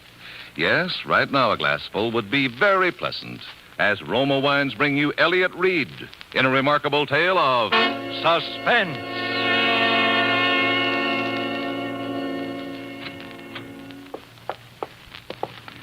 Nurse?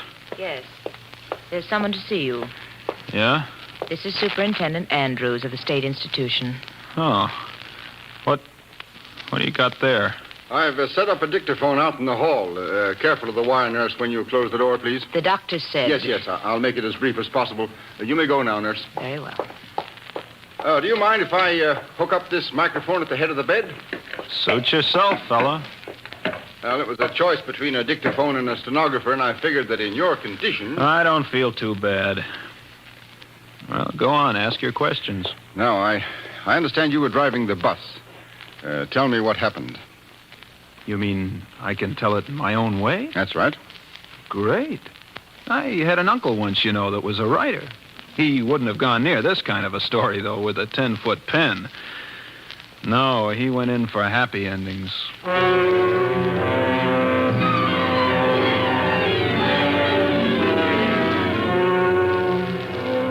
Uncle Mort wouldn't even have liked the beginning of this one. Kind of dreary-like up there at the asylum that afternoon. You remember, there'd been quite a snowfall the week before, and far as the eye could see, everything was a dirty gray, like a corpse that's been waiting too long for the undertaker. Well, around 4 o'clock, it got so dark, the lights had to be turned on in the asylum. And then the wind started moaning like a lonely banshee. Fine day for a murder, as the fella said. Well, there were 3 passengers sitting in the bus when I went outside for the return trip. 2 men and a woman.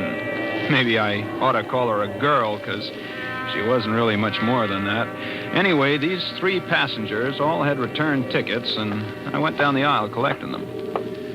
Tickets, please. Can I have your tickets, please? Driver, how soon do we start? Right away, miss. But we're 2 minutes late already, driver. Oh, these little jerkwater bus lines never keep to their schedules.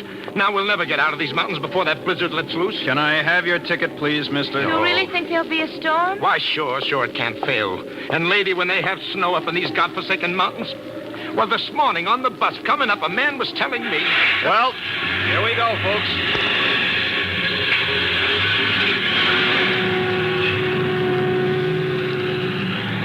The windbag was sitting right across the aisle from the girl, second row from the front. Halfway back in the bus sat the 3rd passenger, all huddled up in his overcoat. He didn't open his trap. Well, that was the picture as we swung out onto the highway for the return trip. And this guy in back of me seemed to be itchy to start a conversation with somebody as soon as we got rolling. Well, might as well get acquainted, miss. 50 miles before we get down to civilization, you know. John Willard is the name. I said, Oh, I beg your pardon. Were you speaking to me? Well, yes. I'm afraid I was... Yeah, sure. These visits to the asylum, they're always depressing, aren't they? Well, this is my first time. Oh? Some friend? My husband. Husband? Oh, well, now, that's too bad. I hope he... Hey, what's that? Some kind of a siren. Yeah, that's the asylum alarm, all right. But, driver, One of the inmates must be playing hide and seek with the keepers. Happens every once in a while. Gosh, what if it's my brother? Oh? He the busting out kind? Well, it kind of upsets him to see one of the family, but then if we don't come to see him, it upsets him even more. I see what you mean. Do they always catch them? Well, they tell me the place has never lost a customer yet. Oh, you know, a moment ago, I was praying that it wasn't Jim, but now I don't know, even if they had to... Well, I mean, it would be better than seeing him as he was today. Anything would be better than... Listen. Hey, that's a police siren. Sounds like they're almost on top of us. Yes, there they are. Look out, they're going to pass us. Pass nothing, they're flagging me down. All right, just keep your seats, everybody. They're guards. With rifles. Hey, we're looking for somebody. Yeah, we heard the asylum alarm. Is someone... Seen anyone along the road? Not even a jackrabbit. Officer, who escaped? Greg, Albert Gregg.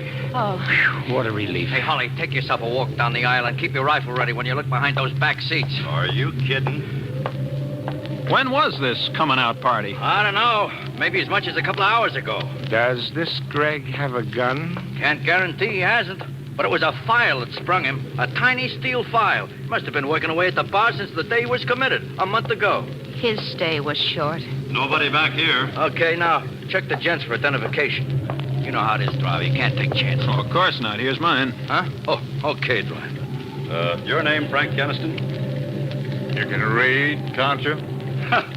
Friendly cuss, ain't you? You know, that's the first peep that passenger has let out. I was beginning to think he was a deaf mute. Yeah? Well, here, driver, you can have this stuff back. Oh, thanks. John Willard? Yes, sir. Okie doke. Come on, Denton, let's scram. We gotta find Greg before he finds anybody. Yeah. Hey, driver, you can turn around now and go back. Go back? Go back? Why? Oh, no. This Greg is a killer. What I mean is, when the mood strikes him, he strikes. Well, what's that got to do with us turning back? Didn't I tell you this man kills even without reason? Now he's got plenty of reason. He's got to get out of these mountains, but quick. If he's down the road, there are lots of ways he could stop a bus. I say turn back. But that blizzard's liable to break any minute now. We could be snowbound up here for days. And if I have to spend one night in that asylum, so help me, they'd have to keep me there. Oh, listen, driver, listen to me, Just please. a second, Mr. Willard. You're just one passenger. There are three. Now, let's take a vote. What about you, miss? Whatever you say. Mr. Keniston? I say keep going. That settles it. Hurry up, Denton. Wait a minute. What does this Killer Greg look like? Description says slight build, weight about 140. Dark hair, brown eyes, 27 years old. Denton, get the lead out of your britches. Yeah, but I still... We warned them, didn't we? Now, if they meet up with him, it's their funeral. Yeah. Well, we can take care of ourselves, fellas.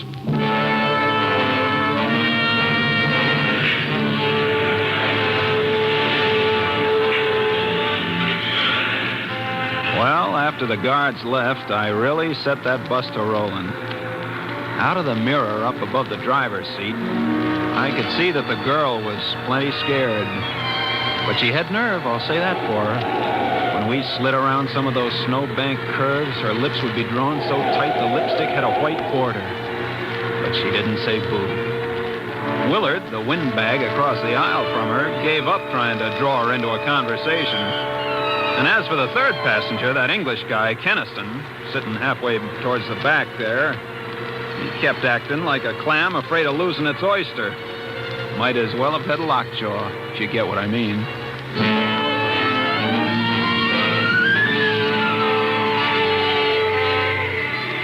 Well, we hadn't gone more than another mile or two before the wind started to rise, and kept it up until you'd have thought all the devils in hell were trying to break loose. It got black as the inside of a tomb until the snow started to fall. But with that wind whipping it around, it didn't exactly fall. Mister, that's what I call a blizzard. This is getting on my nerves. What have we got here anyway? A collection of zombies? Somebody say something. I was just going to say... You were going to say that the weather is rotten. Yeah, and she can say that again. But that isn't what I was going to say. No? What then, lady? It occurred to me why the guards asked for identification. Huh? The description of Killer Greg. Slight build, 140 pounds, dark hair, brown eyes, 27 years old. So what? It's a remarkable thing. That description would fit you, Mr. Willard. Huh? Oh? And Mr. Keniston, too. What's that? Me? That's a peculiar thing, isn't it, driver? Yeah. Come to think of it, both of them could fit that description. And I've also heard that he's got a very soft face, almost like a woman. What do you think, Mr. Keniston? I don't happen to feel like talking. Yeah?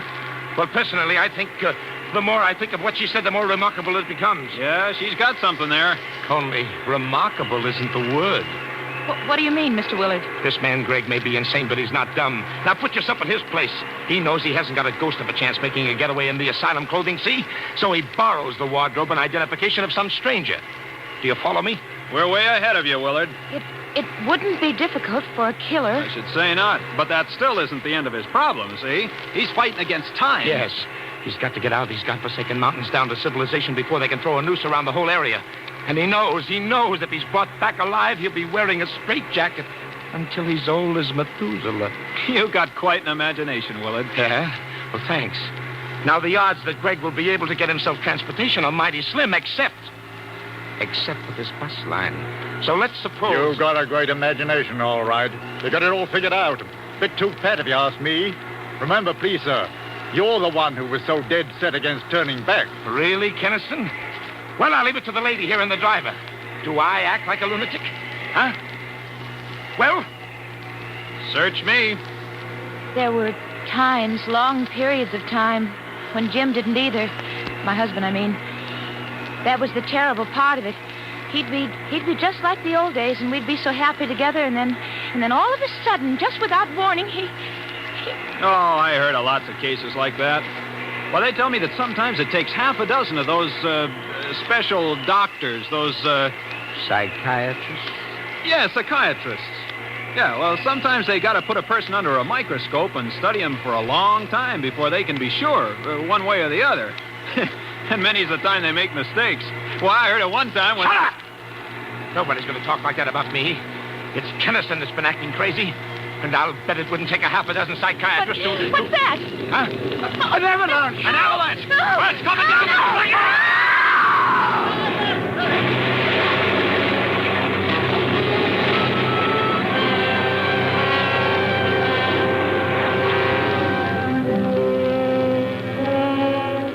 suspense, Roma Wines are bringing you as star Elliot Reed in Return Trip, a radio play by Maurice Zimm.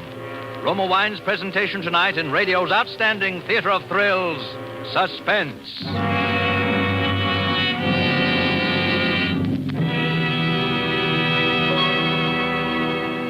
Between the acts of Suspense, this is Truman Bradley for Roma Wines. Nowadays, renewing old friendships interrupted by the war is a popular American pastime. For most of us, hardly a week goes by without some friend of pre-war vintage dropping in to say hello. Well, that's one of the reasons so many Americans keep Roma California Sherry on hand always. For the gold and amber radiance and tempting nut-like richness of Roma Sherry capture the very spirit of gracious hospitality. And Roma Sherry does more than welcome guests. Roma Sherry is the perfect first call to dinner. The happy, mellow, moderate wine that suits your every entertaining need. Like the other fine Roma California dessert wines, Roma Port, Roma Muscatel, and Roma Tokay, Roma Sherry is a true wine from just the luscious goodness of the finest grapes. Patiently guided to taste perfection by Roma winemaking skill and resources, unmatched in America. That's why Roma is America's favorite wine. Why more Americans enjoy Roma than any other wine. So insist on Roma, R-O-M-A, Roma wines, and enjoy unvarying goodness at reasonable cost, always.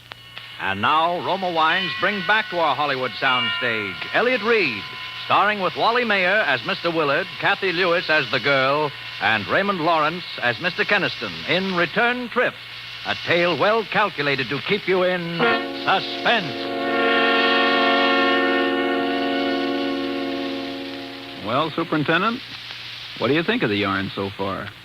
Let's hear the rest of it. Okay. If you'll help me get a swig of that water. Sure. The way they got me rigged up here. Oh, thanks.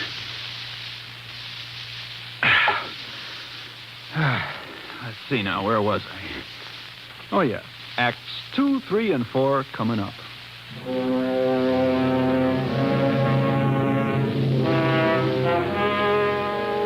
Well, after the avalanche struck, I just sat there gripping the steering wheel, sort of stunned. There wasn't a sound except for the wind, and that was muffled by the snow barrier that packed us in. Even on the far side, the bus was buried up to the middle of the windows. Well, all this was only a matter of seconds, I suppose. And then suddenly the quiet was broken by the most gosh-awful racket. It was as if somebody had up and given the signal for my passengers to go completely nuts. Get me out of here! Get me out of here! Look out! Willard's got an axe! The axe! Take it away from him! Let go of it, Willard! Let go of that axe! No!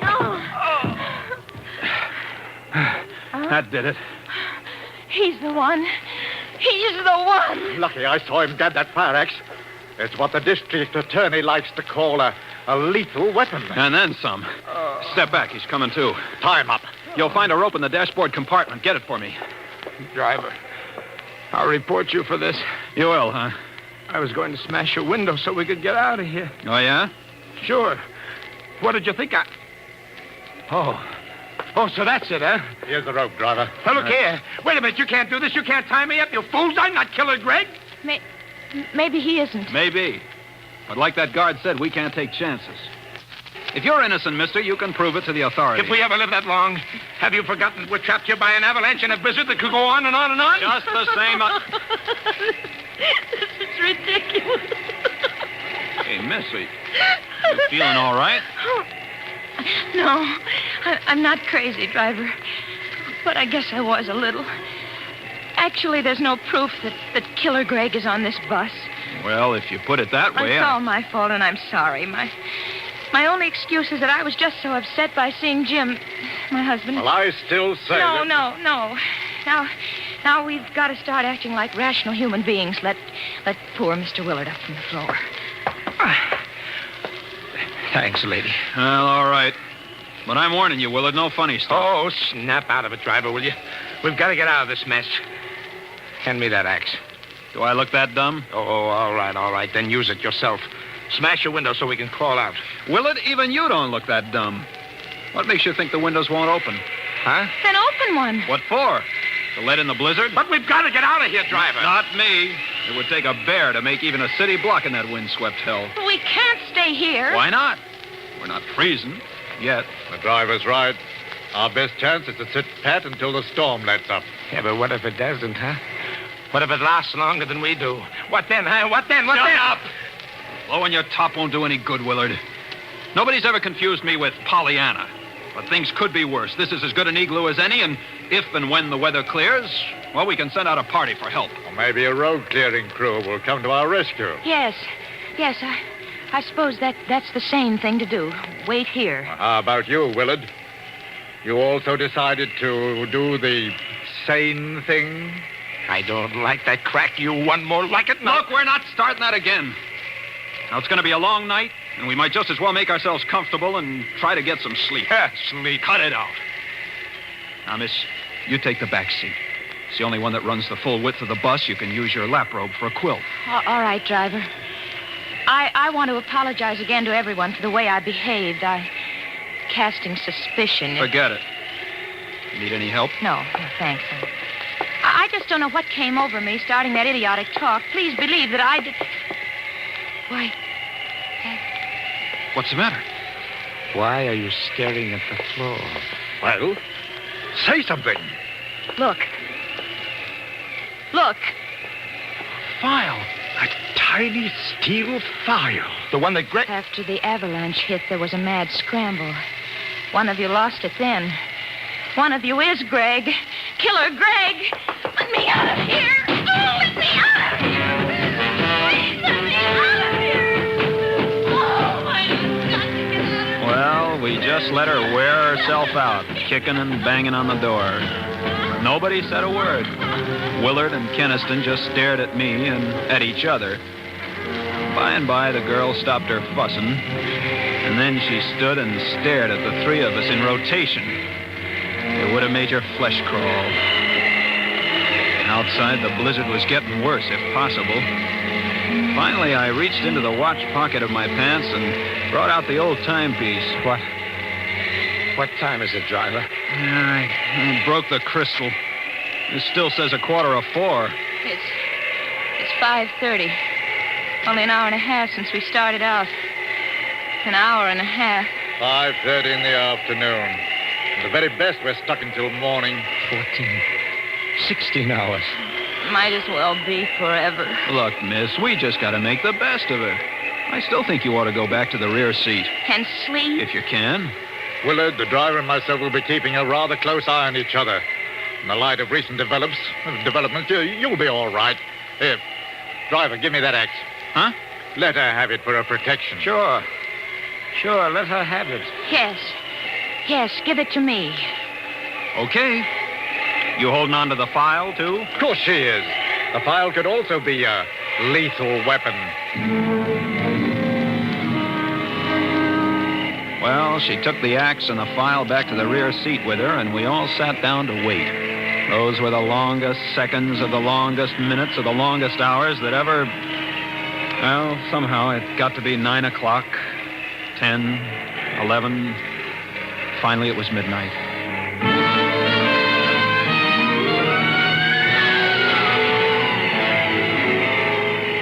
Ever fought against sleep, with the cold numbing you and the wind lulling you? Sometimes even the fear of sudden death can't win against those odds.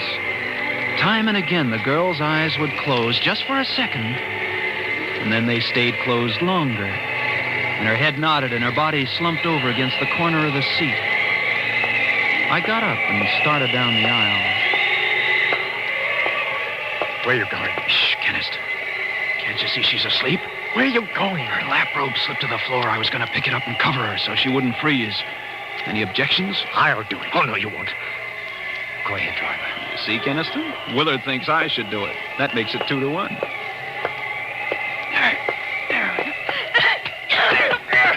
Help me! Help me with this wildcat! Get that file away from her before she jabs my eyes out!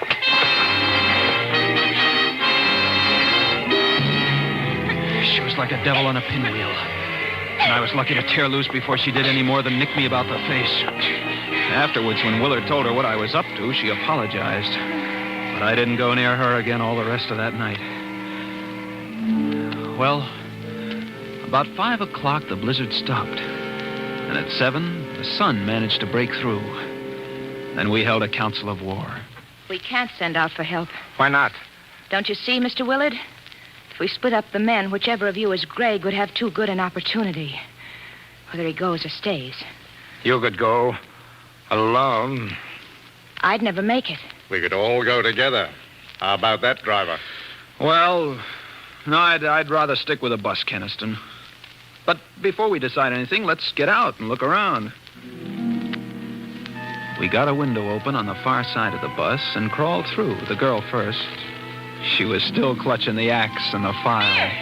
Come here and look. What? Another few yards and we'd have escaped the avalanche entirely. We can shovel our way out. I'm sure we can. There were 2 shovels in the tool compartment at the tail guard of the bus. That only let 2 men shovel at a time, with the third man getting a breather meanwhile. It took a lot of shoveling. What's the matter, driver? Hurt your hand? Oh, nothing much. This feels good to take off those stiff leather gloves. Nasty blisters you got on that right hand. I'm thumbing fingers. Hey, Keniston, are you shoveling or talking? We'll never get out of here at this rate. It's your turn anyway. I'm tired. Not as tired as Willard looks. I'll relieve him. No, that's all right. I can keep going yet for a while. Okay, then. Keniston? Yeah. Let me take a turn. I know I won't be much help, but I can at least try. No. You're mountain guard.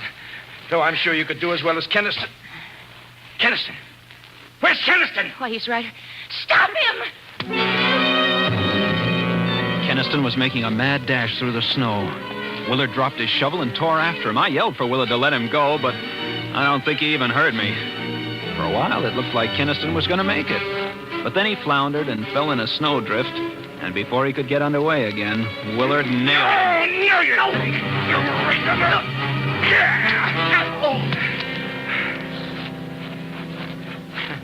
Well, he'll stay put for a while. What'd you do, knock him out? Well, what else was there to do? Is he? Oh. I knew all the time it was Keniston. You think his running away proves it? It's the same as if he confessed. He knew it was his last and only chance. What are we going to do with him now? Tie him up. Then we're getting him and the bus out of here. Say, I wonder if there's a reward. In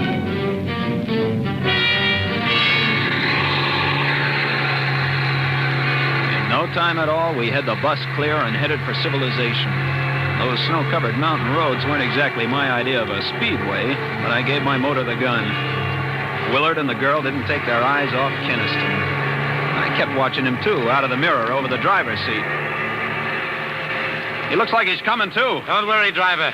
Those knots I made in the rope won't give. Besides, I'm keeping the axe handy just in case. He's opening his eyes. Watch him now. Watch him. Yes, watch me. And listen to me, too. Shut up, Keniston. I'll stop this bus and put you out for good. Not before I've had my say. Willard and you, too, lady. Why do you think I tried to make a break for it? Because You're Killer Gregg. You fools! You blind, stupid fools! Was it my watch that had its crystal smashed at 3:45 yesterday afternoon? So it was mine. So what? At 3:45 yesterday afternoon, Killer Gregg waylaid the real driver of this bus and took his place. What? That's how the crystal came to be broken. Shut up, Keniston. You can't talk your way out of this. It could be a coincidence. Sure. That's what I thought, too. Coincidence. Until I noticed the blisters on the thumb and first 2 fingers of the right hand. A file would make blisters like that. A file held in the right hand of Killer Gregg. Look at him! Look at him! It's true! Gregg! Gregg! Don't come a step closer, any of you. You make the slightest move and I'll crash the whole lot of us. Don't do it, Gregg. Stop the bus. We won't do anything. It was a perfect plan. It had to work. If only that avalanche hadn't come along. But I'll still make it. I'll make it even if I have to.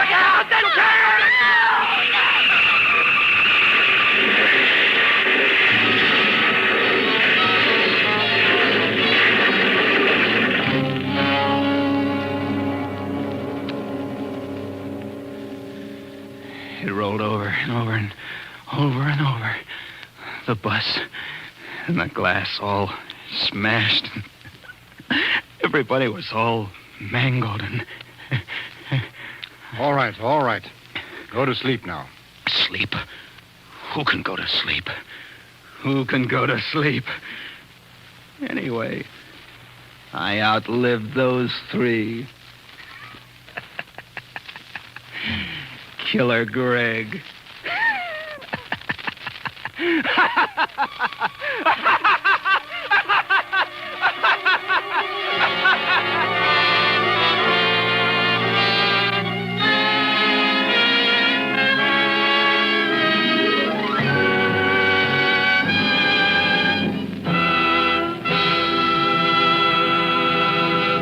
Suspense. Presented by Roma Wines. R-O-M-A. Made in California for enjoyment throughout the world. This is Truman Bradley for Roma Wines. These days of hard-to-get meat and butter offer a real challenge to the American housewife who takes pride in her meals. That's why so many smart women serve Roma California Burgundy with dinner. They know that even the simplest meals taste better, becomes more enjoyable when served with a fine, robust Roma Burgundy. Discover for yourself the satisfying taste harmony of Roma Burgundy with food. The next time you serve a savory pot roast, oven-browned meatloaf, or a piping hot dish of spaghetti heaped with a spicy sauce, bring out all its flavorful goodness with a bottle of red Roma Burgundy. Or, if you prefer a lighter wine, let Roma California Claret or famous Roma Zinfandel add magic taste and friendliness to your next meal. Remember, Roma, America's favorite wine, costs no more than ordinary wines. So insist on Roma, R-O-M-A, America's first choice in wine. Elliot Reed appeared through the courtesy of Paramount Pictures, producers of To Each His Own. Next Thursday, same time, Roma Wines will bring you Mr. Leon Ames as star of Suspense, radio's outstanding theater of thrills. Produced by William Spear for the Roma Wine Company of Fresno, California. This is CBS, the Columbia Broadcasting System.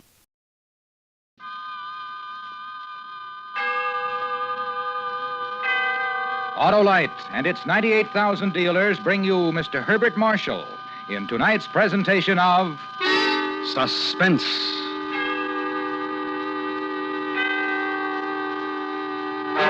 Tonight, Autolite presents The Nightmare World of a Coward as we bring you Graham Greene's Study in Fear, The Man Within. Our star, Mr. Herbert Marshall. Hi, Hap. What's new? Why, the whole set, Harlow. Then you're set, Hap, if you mean a brace of brand new ignition-engineered Autolite spark plugs. The spark plugs that are world famous for quality and performance. I got 'em, Harlow. Then you've got the best performers money can buy, Hap. Autolite spark plugs, both standard and resistor types, are available from thousands of dealers from coast to coast and used by millions of motorists everywhere. Yep. You see, my car wasn't operating just right. So your Autolite spark plug dealer checked and recommended a set of ignition-engineered Autolite spark plugs, eh, Hap? Yes, sir, Harlow, and I'm sure glad he did. And you'll be glad, too, friends. See your neighborhood Autolite spark plug dealer soon. To locate him quickly, phone Western Union by number and ask for operator 25. And remember, from bumper to tail light, you're always right with Autolite. And now, Autolite presents The Man Within, starring Mr. Herbert Marshall, hoping once again to keep you in suspense.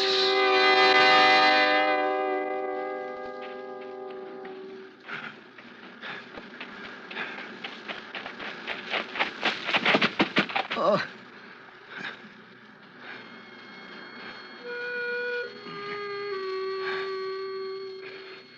After a while, after I lay there in the long grass, after the end to running for a while from death, night came, and with it, the fear. And later I said to myself, "Who are you?" And I answered, "You are a hunted man, and you are going to die. Carline will find you, and he will kill you." Then I got up and I ran some more.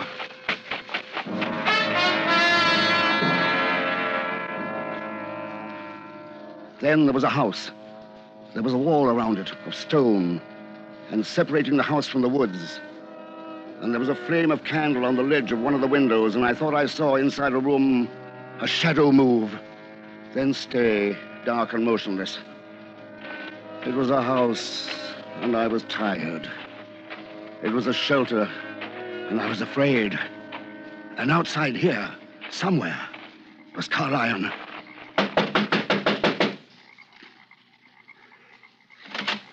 Get away. I'll kill you. Please. I wouldn't be afraid to do it. I've learned to use this gun. I want a hiding place. I'm being followed. You can't stop here. You'd better go the way you came. But I can't. They'd get me. Look here, I'm on the side of the law. It's not the officers who are after me. Oh, don't you see? Keep back. You can't stay here. Now turn around and go out. When I get you, I'll teach you charity. I told you to... I'll teach you. Now I have it, miss, you see? It isn't loaded.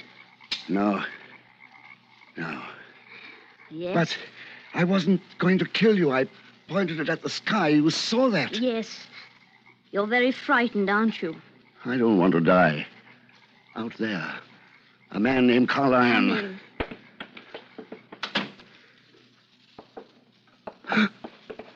Oh, it's too much. It's too much. He's my father, dead in his coffin. He died this morning. I've never seen a dead man before. Like this. Face to face. Tomorrow morning the people will come, the villagers, and I will bury him. My father must be terribly alone now. And I am. You can stay if you like. There's no one I'll tell. It's just that I need to hide. There's a shed, that door there, and you can hide. Now listen to me. You are my brother, do you see? Tomorrow at the funeral, everyone will come here and they will see you. And you will tell them that you are my brother. All right. What should I call you? Your name? Elizabeth. I am Andrews. And tomorrow when they ask, you heard of our father's illness, and you came back this morning after years in the city and watched him die. I don't know why. What? I don't know why I've helped you as much as I have. Afraid of me, that's why. It was not fear. It would be a fool who'd be afraid of you. I suppose I was tired of being alone.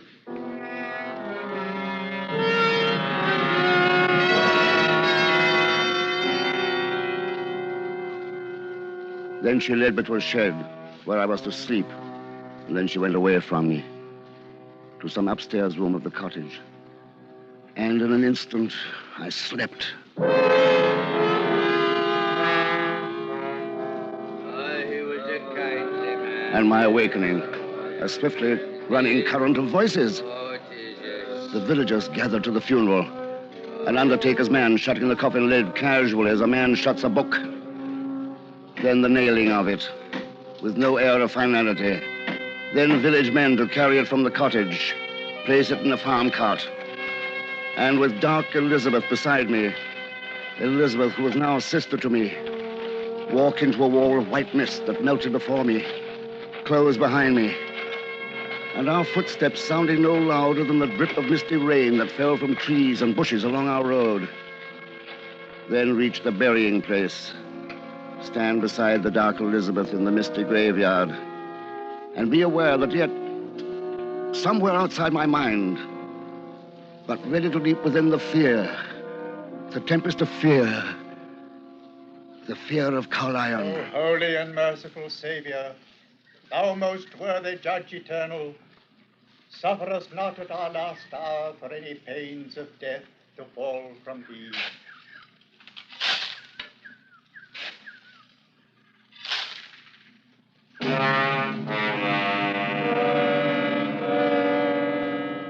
The mist opened a little, and I could see the fields. There was no Carlion, and I stood alone, wanting to turn and run and put a wall of mist between me and that gathering of strangers. Loneliness and fear were like the emptiness of hunger. Only 6 steps away, and I would be lost to all the world in a blanket of white wool. But then, I would be lonely again. Take me away from here. Take me home, brother.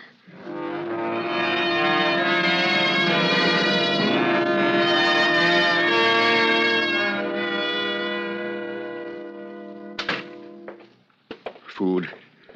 Have you any food? I haven't had any for 15 hours. There's tea and bread in the cupboard. I'll get it. That's good of you. There's no reason why I should shut you out. I've been alone. You're better than no one, even you. Tea, bread, butter. Eat, Andrews. The reason I came back with you... Fear. And something else.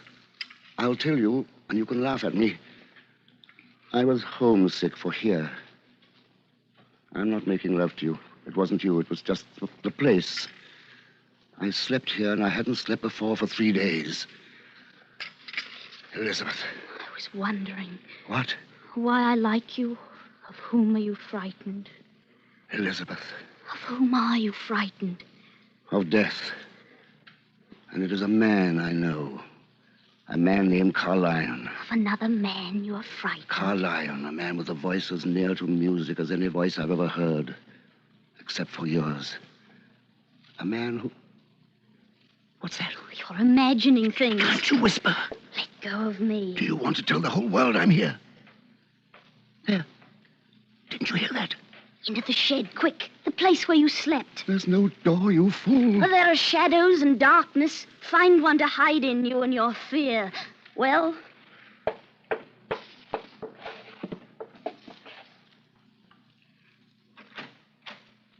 Forgive me.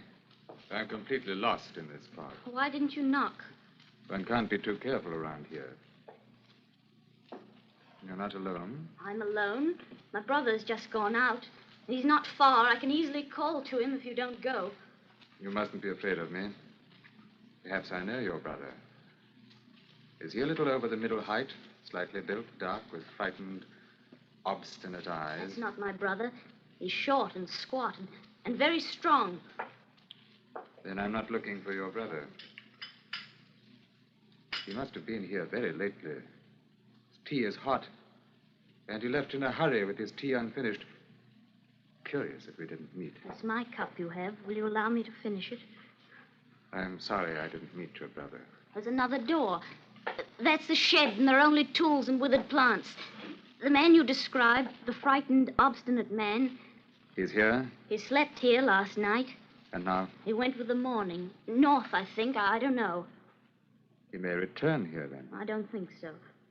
The frightened man who was here, A sort of Judas. he was afraid of you.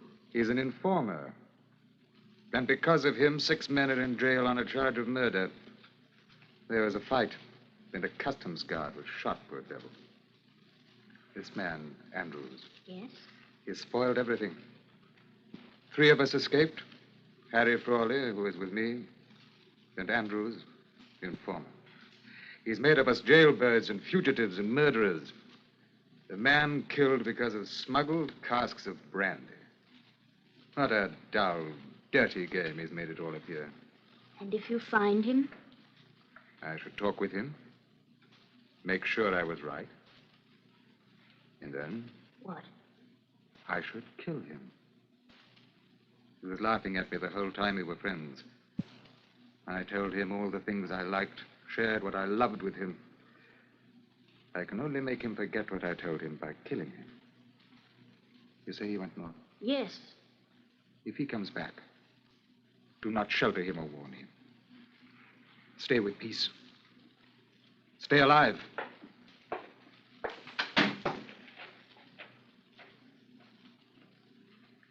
Andrews, he's gone.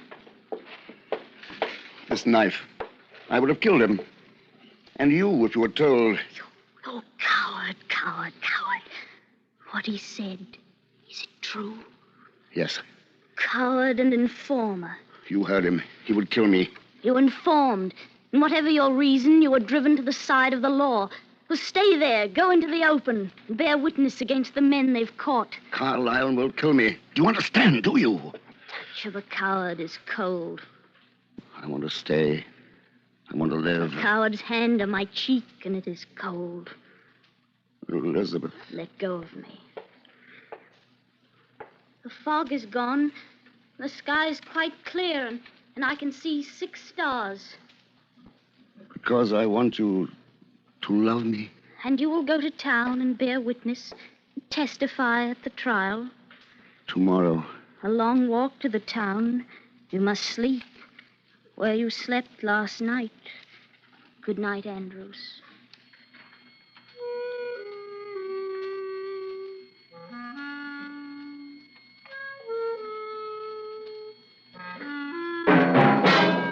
Autolite is bringing you Mr. Herbert Marshall in Graham Greene's The Man Within. Tonight's presentation in radio's outstanding theater of thrills, Suspense.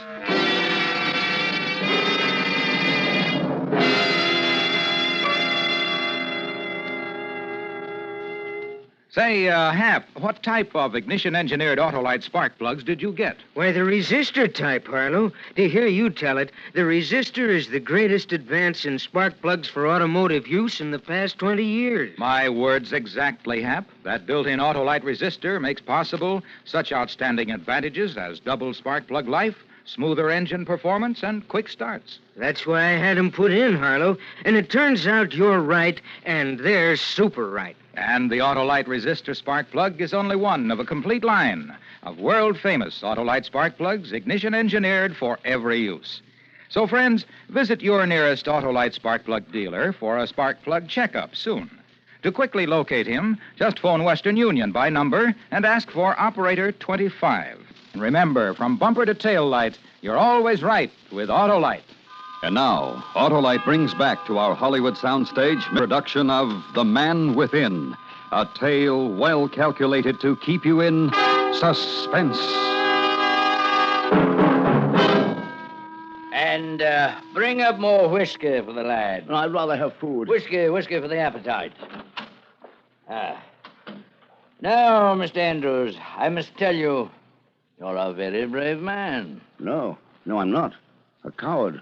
She said so. Oh, who said such a ridiculous thing? Nobody. It doesn't matter. It's in the viewpoint. To me, you are brave. To come here to my rooms as you did. Because she told me to come. It seems... Yeah? It seems that it is necessary I change somehow so that you can love me. To be a man. I see. I'll do my best for you. I've taken a room for you here at the inn. But I won't go back to her. You understand that? If she will love you now, then why? The fear. Carlyle is not caught. He will find me. After tomorrow, I must get away. You will have the whole of England to drop into. But I must tell you this. What? Forget smuggling when this is over. Act honestly in the future. Don't prate to me. Don't talk to me of honesty. You're not risking your life at this trial as I am. And don't you be impertinent. You're doing this to save your own skin, else you'd stand trial tomorrow like the rest. Drink your whiskey. Go to bed.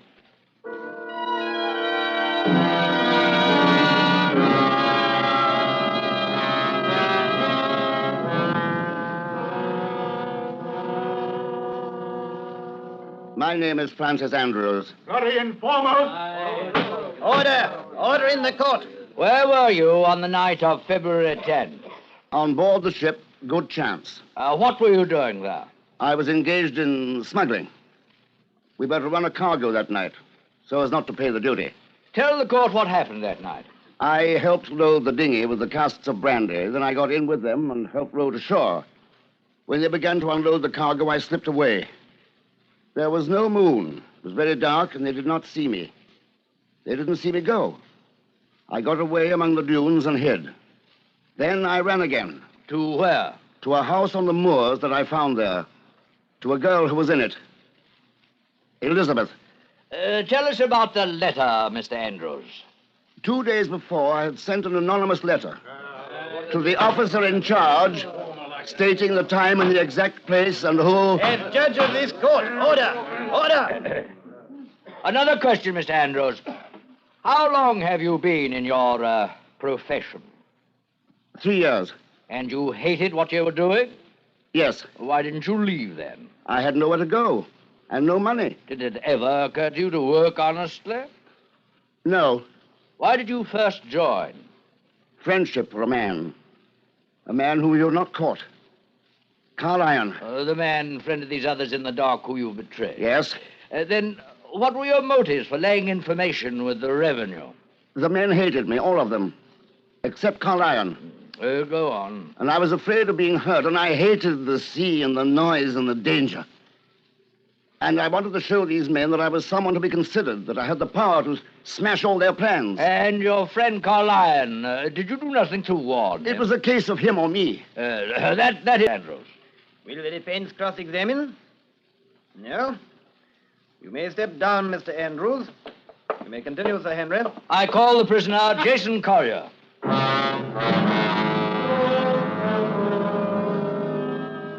So he was called, Jason Collier, and sworn in. He refused to talk, as did the two who came after him. Instead, they looked at me, and each in his turn smiled. Smiled. I could not understand why. And the courtroom became very hot, the faces blobs, and time became drone of voices, and but accused and denied, accused again, ebbed.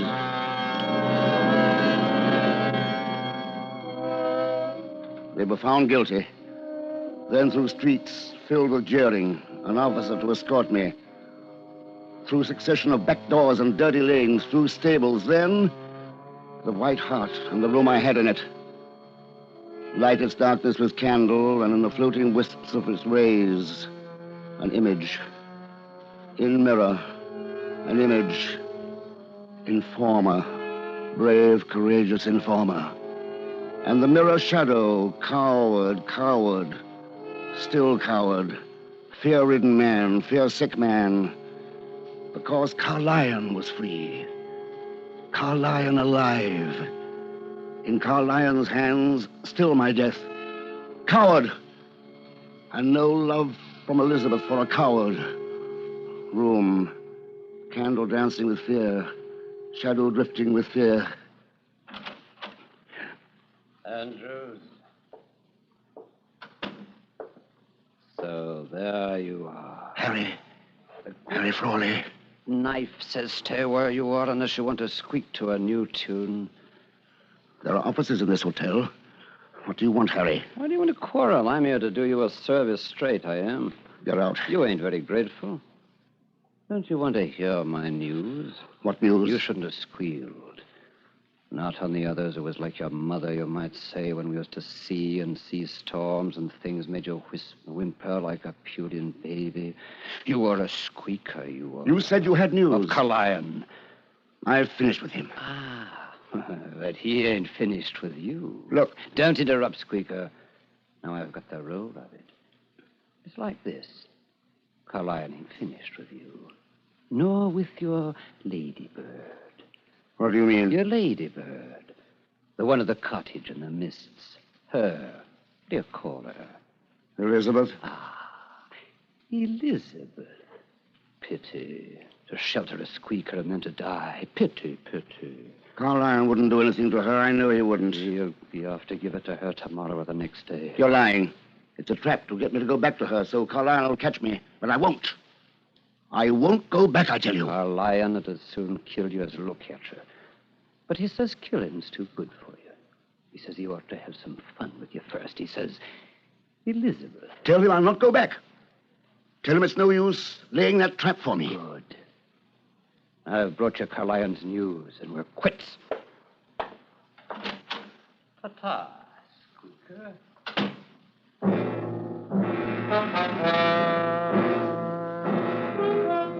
And silence now, and again alone. And the coward's image to reach from mirror, offer its embrace. It's only a whisper, only a trap. Why such a trap for a coward who's only repelled by danger? Carlion would not kill a woman. Carlion... Snuff a candle and its images. Leave the hotel. Walk with no fear of death, but a terror of life. Without escape, without will. Walk. And reach the downs as the first orange glow lifted above the eastern horizon. Then run. To stifle thought, run fast until there's no more breath. Only the flinging down again upon salt tufts of grass. And cool. And silver sky touched now with green. Up and run again. Then the house and the wall around it. And an opening door. And Elizabeth. Is it you at last? I've come back. Oh, yes, I can see that. I get you tea. From that cup. That was the cup we both drank from. Not that one. I remember the one. It had a chip out of the rim. This one. Come. Bread, tea, here. Oh, tell me, what are you doing here? Has anything happened since I've been away? No, nothing ever happens here. The door was unbolted. Do you think that's safe? It was unbolted when you first came. I didn't want a less warm welcome for you when you came back. You knew I would come back. We are friends. You laugh at me. You despise me. You know that I'm a coward. I betrayed you. How have you betrayed me? It came out in court that you sheltered me. In court? Were you there? I betrayed you. I told them you sheltered me. And now Carlyon means to punish you for it. He'll be here today or tomorrow. You're with me, and I have no fear. He will kill you and me. No. Fool, go from here. Go away. I love you, and I will stay here in this house where you came to me. Do you hear? I love you. Elizabeth. Oh, why were you so long? I was afraid. Am I worse than death? You're not afraid of that. I don't fear it any longer. You are filling me with yourself. That means courage, peace, holiness. Oh, love me. So long alone. Oh, love me. Andrews. Yes, what? What is it? Have you seen something? Nothing. Only I remembered. We shall need water before tonight. Oh, you must go with a pail now before it's dangerous. To the well. The pail's in the corner there. What a time to remember. My knife, take it. Half minute's walk, no more. The path behind the trees. Half a minute and no more. The knife, take it. Yes. Now kiss me. A farewell for a half minute's absence. I kiss you when I come back. Go now.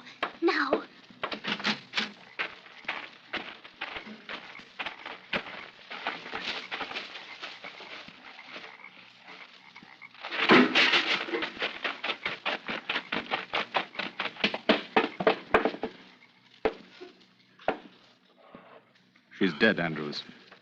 She meant the knife for me. She came for me and she stumbled, fell to the floor, and the knife pierced her. I'm sorry. Intensely, deeply sorry. She was fine. Finer than you or I.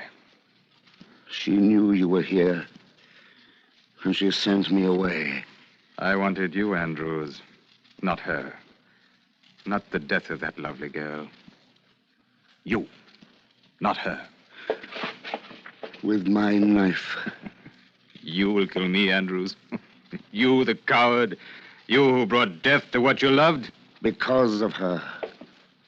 Of Elizabeth. No more, Carlyon.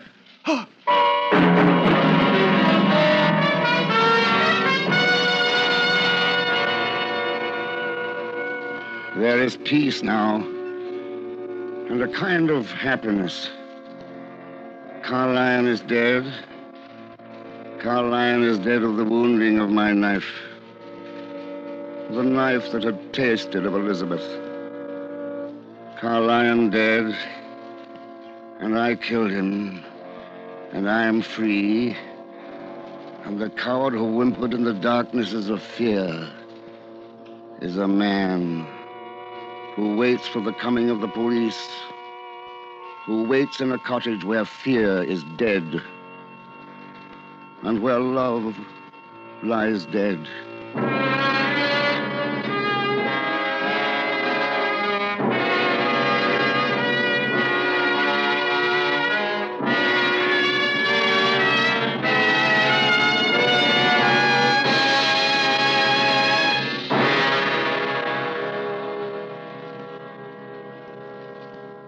Suspense. Presented by Autolite. Tonight's star, Mr. Herbert Marshall.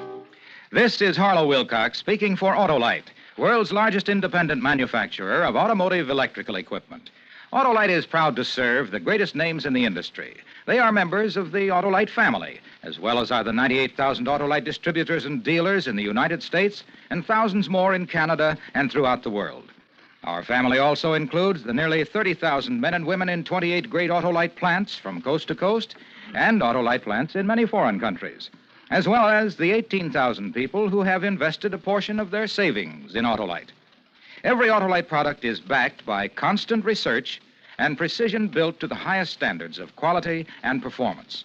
So remember, from bumper to tail light, you're always right with Autolite. Next week, we proudly present the first radio dramatization of William Shakespeare's tragic history of love and death, Othello. Our stars, Kathy Lewis, Richard Widmark, and Elliot Lewis. That's next week on Suspense. Suspense is produced and directed by Elliot Lewis, with music composed by Lucian Morowick and conducted by Lud Gluskin. Graham Greene's The Man Within was adapted for Suspense by Morton Fine and David Friedkin. In tonight's story, Betty Harford was heard as Elizabeth. Featured in the cast were Ben Wright, Joseph Kearns, Raymond Lawrence, Richard Peel, and Bill Bissell. You can buy Autolite resistor or standard type spark plugs, Autolite electrical parts, and Autolite stay-full batteries at your neighborhood Autolite dealers. Switch to Autolite. Good night. This is the CBS Radio Network.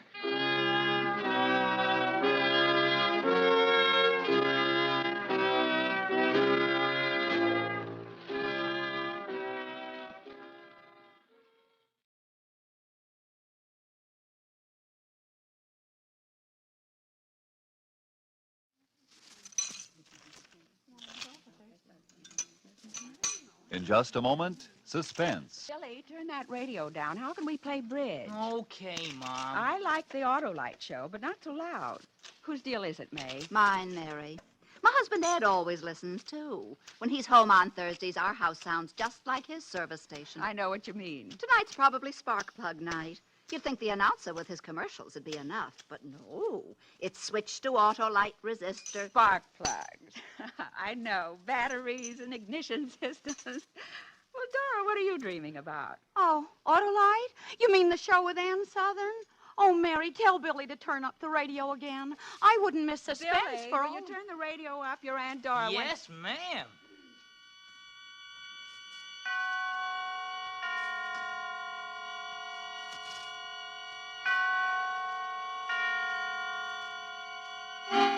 Suspense.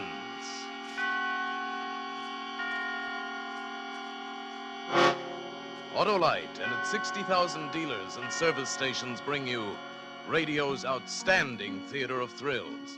Starring tonight, Miss Ann Southern in Anton Leader's production of Beware the Quiet Man, a tale well calculated to keep you in suspense.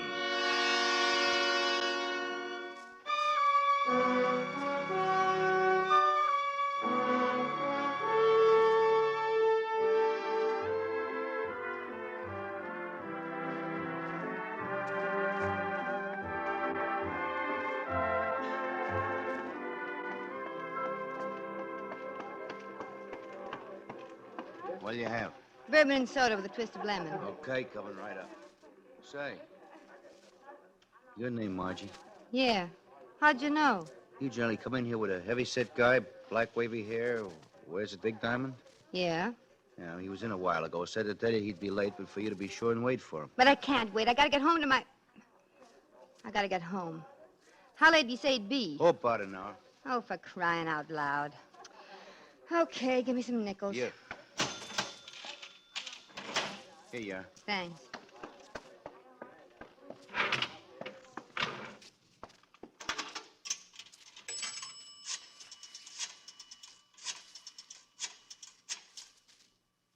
Hello?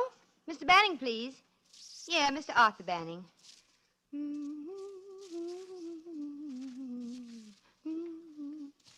Arthur? Margie. I'm going to be late for supper. Yeah, I ran into a girl I used to know at Lincoln High. She wants me to have a drink with her. Yeah. And say, will you pick up some hamburger on the way home and start the potatoes? I'll be there as quick as I can. Bye.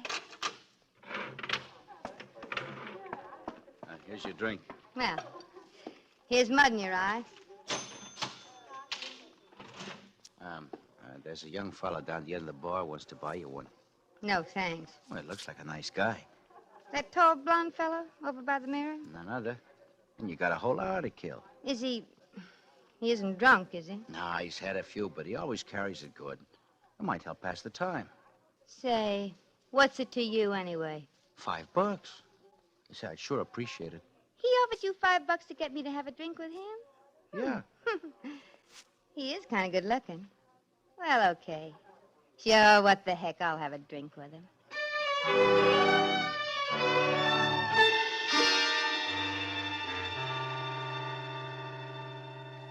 Okay, so you're married. Nothing wrong with having a drink together, so what? I figure what your old man don't know won't hurt him. I said I'd have a drink with you. If you've got any other ideas, I'll buy my own. Oh, now, don't get me wrong, honey. I spotted you as a good kid the minute you ankled in here. You just like excitement, that's all.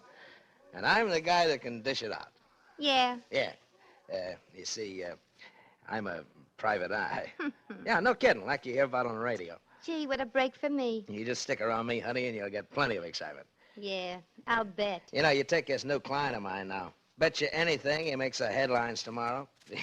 10 to 1, he'll murder his wife. Oh, yeah, sure. He hired me to find out if his wife's been stepping out. I felt kind of sorry for the guy. Probably doesn't have the money to take her out himself. He's a bank teller at Second National. Bank teller? What's his name? Honey, no, that stuff's confidential. Matter of fact, I'm not supposed to talk about cases at all. Oh, go on. I won't tell anybody. Well, no, you don't look like the kind of babe that blabs everything she knows. How about that drink, huh? Sure. Hey, Charlie, 2 over here, huh? In the works. You know, he sort of gave me the creeps, this guy.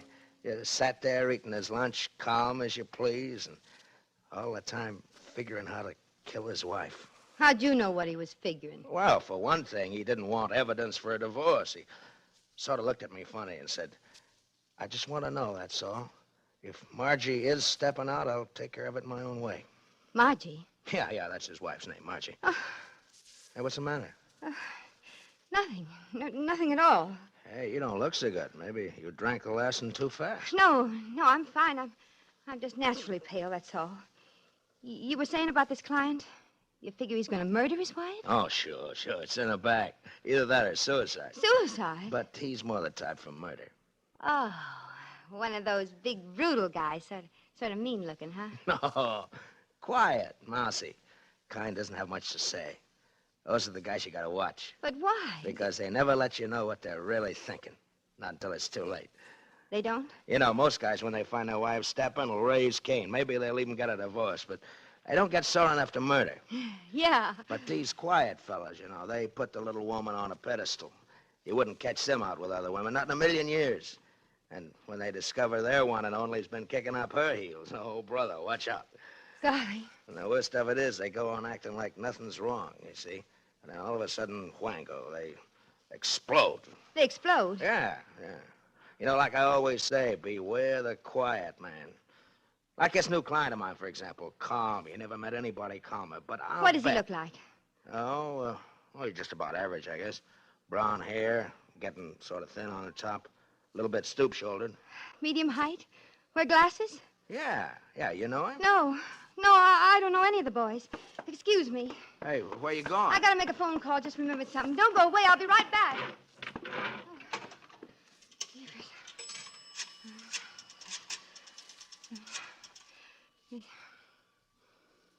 Ralph? Margie. I can't see you this afternoon. No, I'm not sorry about you being late. But whatever you do, don't come into Charlie's place. Yeah, that's where I am now. You bet there's something wrong. There's plenty wrong. Either this guy I'm talking to is crazy, or else Arthur's planning to murder me.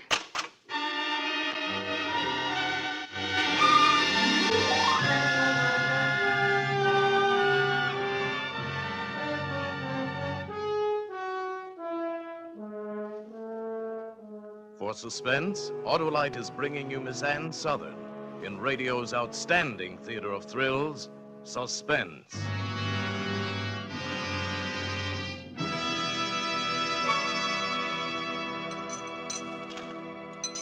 Well, Dora, we're down 200 on that hand. Oh, are we? It's easy to see there's no playing bridge with you girls with suspense on.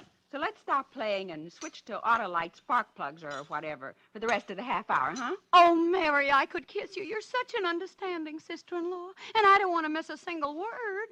What about you, May? Dora, did you know that my husband knows Frank Martin, the Autolite salesman? He does? Well, then let's listen to Mr. Martin. Right now, you can get Autolite resistor spark plugs almost anywhere in the United States. They're sensational. Why, no other spark plug will give and maintain such performance. Autolite worked with leading car and truck manufacturers, and they ignition engineered a 10,000 ohm resistor right into the Autolite spark plug that permits a wider spark gap setting and maintains it far longer than in other spark plugs. Actually, when you replace your narrow gap spark plugs with a set of wide gap Autolite resistor spark plugs, you can tell the difference in your car. Oh, dear. And to think that I'll hear every word of that again from Ed when I get home. Now, here's the simple lowdown. As a result of the wide gap in the resistor spark plugs, your engine idles smoother, you have better luck with lean gas mixtures, and save gas. And within established limits, you reduce spark plug interference with radio and television reception. Yes, and today you can get the resistor spark plug from almost any of Autolite's 60,000 dealers. That's the biggest spark plug news in years. And now, Autolite brings back to our Hollywood soundstage Miss Ann Southern as Margie in Beware the Quiet Man, a tale well calculated to keep you in suspense.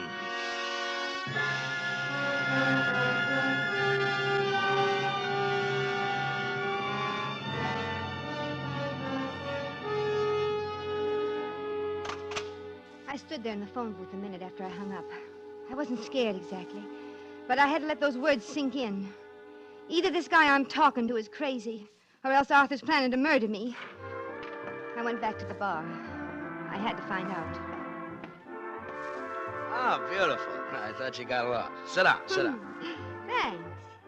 Now, about this fella, the one who's going to murder his wife. Oh, let's get in the shop talk. I want to hear about you. I don't even know your name. Did he say what made him think she was stepping out? Ah, she's supposed to belong to some bridge club the bank teller's wife's got up. But friends of his saw her downtown a couple of times on her bridge days. Is that all? You know, honey, you're pretty smart. You make like you're really interested in a guy's work. Oh, but I am. You know, I had a little doll once I thought plenty of. Would have married her, maybe, but only every time I started talking about a case, she shut me up. Never mind about your little dolls. What about this guy? Hey, you're jealous. Well, what do you know? I'm not jealous. I only want to know. It's okay, honey. It's okay. Sure, a cute little doll like you doesn't want to hear a guy spouting off about another dame. Yeah, maybe I had a few too many. I just want to hear about this bank teller. Have you met his wife, maybe? No, but he showed me a picture of her. Oh, then you know what she looks like. Oh. Hey, what's so funny? Never mind, the joke's on me. Hey, maybe you better not have many more to drink. You're acting kind of screwy. Oh, I feel wonderful. Well, here's to you. A long life. Yeah. A long, long life. Yeah. Down the hatch. Yeah. Poor little Margie. You know, you showed me a snapshot of her in her bathing suit. Mm-hmm. Oh, boy, was she stacked. As a matter of fact, about your height and build, you're blonde like you, too. Was she as pretty as I am? I couldn't see her face. It's kind of blurred. Oh. He's bringing me a better picture of her tomorrow. Oh, I think I'd like another drink. You know, honey, you better start taking vitamins or something. You're pale as a sheet. I said I wanted another drink. Oh, sure. Hey, Charlie, two more the same, huh? Okay. Yeah, poor little Margie.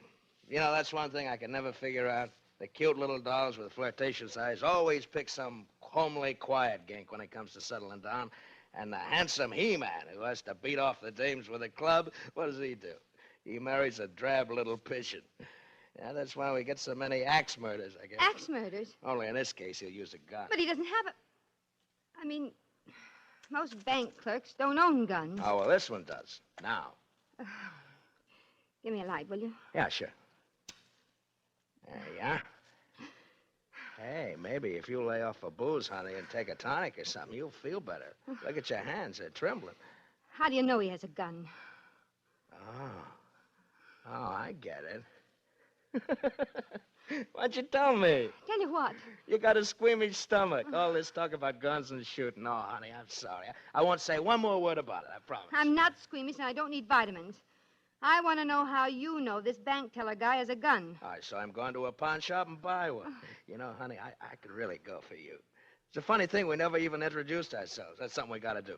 My name's Clusen. Lem Clusen. What's yours? You mean that man bought a gun and now he's home waiting to murder his wife in cold blood? Oh, no. He won't do anything until he gets my report. Oh. You see, tomorrow I check with her friends to see if she's been going to Bridge Club like she's supposed to. Yeah. And I meet my client for lunch and get a picture of Margie. Mm. And I take it around to the downtown bars to find out if she's been seen with anybody. And then I give my client the report when he gets off work. Yeah. And then? And if his suspicions are right, and they usually are, it's all over but the shooting. The shooting? Yeah. Bang, bang, honey. That's all. Bang, bang. Say, what'd you say your name was? I've got to get home.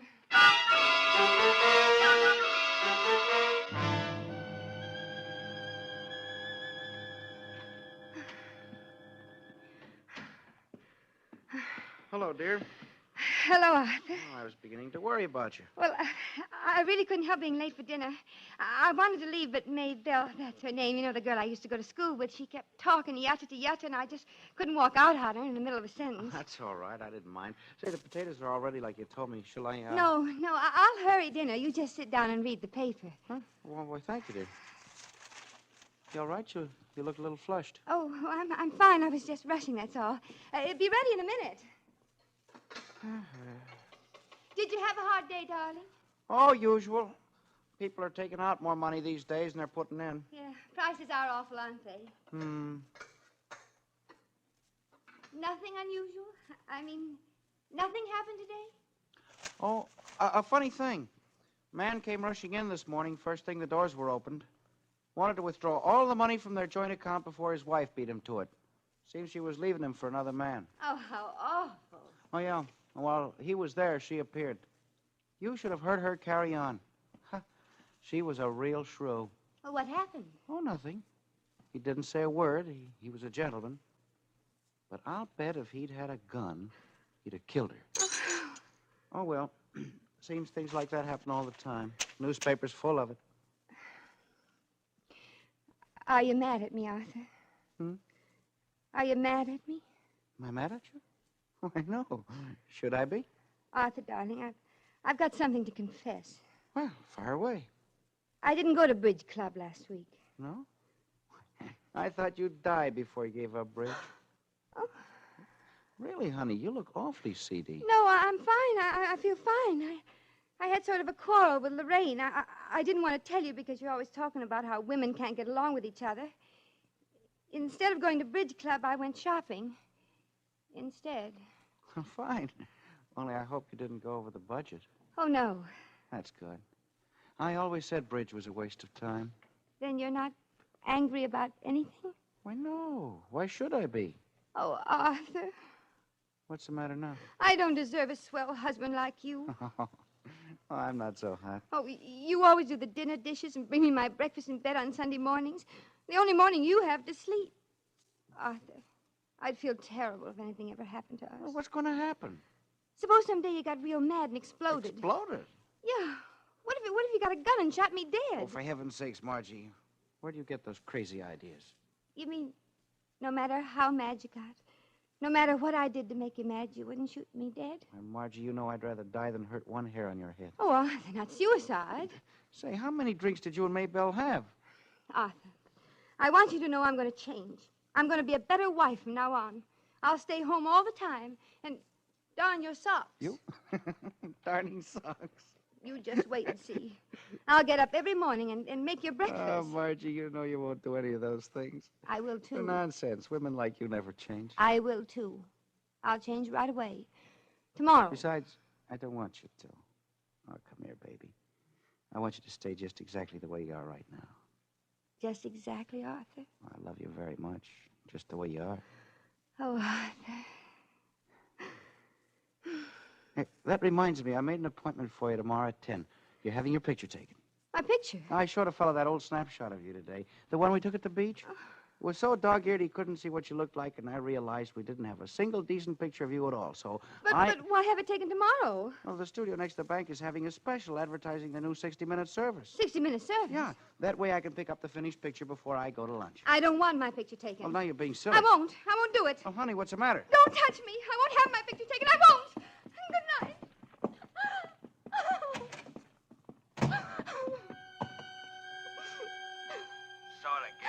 pipes, this guy. Sat there eating his lunch, calm as you please, all the time figuring how to kill his wife. Quiet, mousy. That's the kind you gotta watch. Never let you know what they're really thinking. All of a sudden, wango, they explode. Bang, bang, honey. That's all. Bang, bang. Oh, no. There must be some mistake. Arthur wouldn't hurt me. He wouldn't. I won't think about it. I'll take a sleeping powder and go to bed. The gun. He did buy a gun. It's all true. Every word of it's true.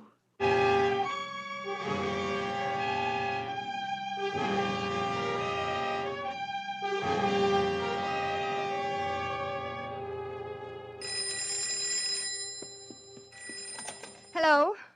Ralph. I told you never to call me here. No, it isn't all right. Arthur brought a gun home last night. Yes, a gun. Claimed he was keeping it for a friend. That's all he'd say. Here, I think so. Just a minute. I'll look. Ralph, the gun's gone. He must have taken it to work. Oh, but don't you see? As soon as he finds out for sure, he'll kill... No.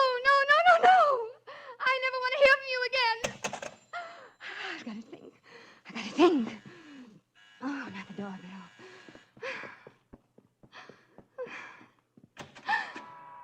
Oh, Lorraine. Well, who'd you expect, darling? Frankenstein?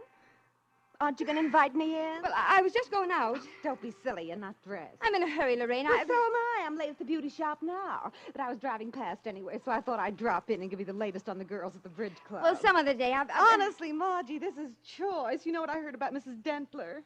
You know, she's the wife of Ben Dentler, the new teller at the bank. The one from Chicago. Lorraine, if you don't mind. Oh, that's right. You haven't met her. Of course, you haven't been around lately. Well, she's kind of a pretty little thing in a plucked eyebrow sort of way. But you should hear what her husband told my husband. Lorraine, Of course, I promised Ed I wouldn't breathe a word. For crying out loud, Lorraine. Well, what brought that on? I haven't time to stand and gossip. What's wrong with you today, anyway? You're as nervous as a cat. I'm all right, perfectly all right. But here it is, 10:30. 10:30? Good heavens, I'm a half hour late. Well, goodbye. I've got to run. Oh, darling. Be sure and read the Gazette tomorrow. They're running a story about our bridge benefit. Okay, goodbye. Pictures and everything. They didn't have time to take a new picture, but I gave them the one we took at the Valentine party. The one I was in?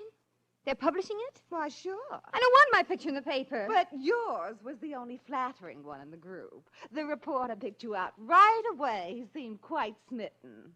He? Oh, yes.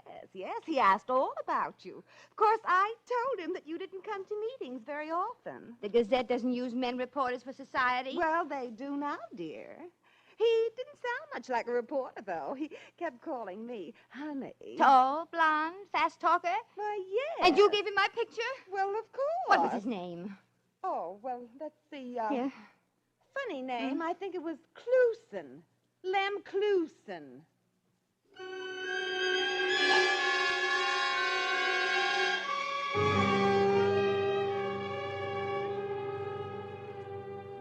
But, Charlie, it's a matter of life and death. I've got to get a hold of Lem before noon. Well, like I said, he ain't been in. You sure he never told you where he works? No, he's gumshoeing for some private detective outfit. Oh, give me some nickels. Lots of nickels. I got some telephoning to do.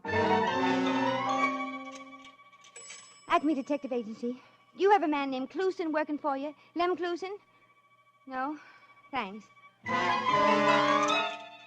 Brandon Agency? I want Mr. Clusen, Lem Clusen. Oh. Yeah, I guess I have the wrong number. Hawkshaw Detectives. I'm looking for a man named Lem Clusen. No, I don't want to hire you to find him. But you're the last one in the book. He's got... Okay, sorry.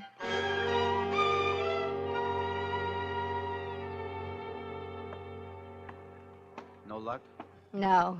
I just remembered. Lem said the guy he worked for just opened up in town. Probably ain't in the phone book yet. Extreme, read all about it. Go on, kid, get out of here. Bank teller suicide. Extreme, read all about That fresh kid, just because I won't let him in here peddling his papers, he yells in the door. Did he say bank suicide? Yells in here every darn day. Oh. Hey, wait. Hey, you didn't finish your drink. Hey, Newsy. Newsy. I told Hey, you. boy. Hey, newspaper. Boy. Come here, boy. Read all about it. Bank suicide. Hey, you, boy. Paper lady? Did you say suicide? Right in the Second National Bank. You want a paper? Yeah. Here. Guy's wife steps out with another joke. So the poor dope says, goodbye, Marge, and pulls the trigger. Here you are, lady. Blank suicide. Read all about it. Well, well, if it isn't Margie. Get away from me, Lem Clusen. Heard you were looking for me. Well, here I am. Boy, have I got a lot to tell you. Let me alone. I want to read. Oh, that write-up's no good. Here, give it here. Yeah, that's better. Now, come on into Charlie's, and I'll give you the inside. Give me back my paper, you murderer. Murderer? Hey, wait a minute. Oh, I get it. You figure he bumped himself off on account of my report. That's a screwy part. He didn't even wait for the report. I got it right here in my pocket. Take your hand off my arm. Oh, look, honey, now come on. You're coming into Charlie's if I have to drag you. Why don't you leave me alone? I figured you'd be sore. Might spouting off the way I did in Charlie's yesterday. But how did I know who you were? Yeah, here we are. Hey, Charlie, 2 bourbon highs, double. I don't want to drink. Should have seen my face this morning when that screwy friend of yours gave me the picture of your bridge club. Oh, never mind. And there you were, as real as life and just as cute. I says to myself, why, you dumb ox, you got that little doll worried sick. And then when I read in the paper about my client giving your husband the gun to keep for fear he'll use it on himself, I think, holy cow. What did you say? And then I think, I bet she figures I planned the whole thing just to scare her. What do you mean? Oh, now don't try to kid me, Margie. You know you figured that client of mine was your husband. That he was going to bump you off? You mean he wasn't? No, your name's Banning, isn't it? Yeah. Well, my client's name was Dentler, Benjamin Dentler. Funny thing, his wife being named Margie, too. Yeah, I never thought he'd do it anyway. Oh, I think I'd like that drink after all. Well, here's to us, honey. So that's the gossip Lorraine was trying to tell me.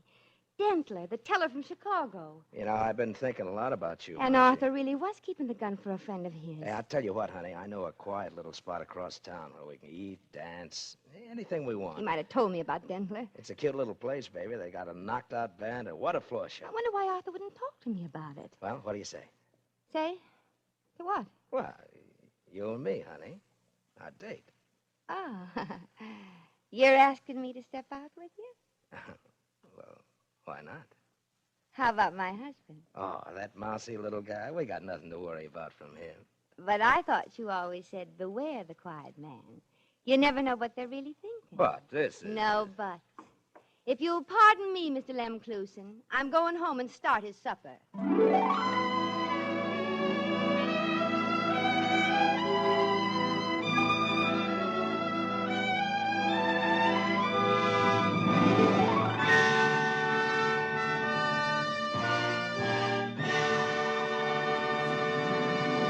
Thank you, Ann Southern, for a splendid performance. Miss Southern will be back in just a moment. Dora, I apologize. That show was better than a 6 no-trump hand. Why, Mary, first thing you know, you'll be in Ed's class, quacking about Autolite resistor spark plugs like Donald Duck. Deal me a great big hand, Mary, and watch me get back that 200 we went down. You know, I must get me a set of those spark plugs. Why not? Ask Ed tomorrow to put a set of those Autolite resistor spark plugs in your car. Oh, well then, May, will you tell Ed I'll be over tomorrow? I certainly will. My old car is going to get Autolite resistor spark plugs, too. Yes, switching to Autolite is safe, sane, sound, sober judgment, and a sure way to spark plug satisfaction. That's why everybody's switching to Autolite. Autolite means resistor spark plugs. Ignition-engineered spark plugs. Autolite means batteries. Stay full batteries. Autolite means ignition system. The lifeline of your car.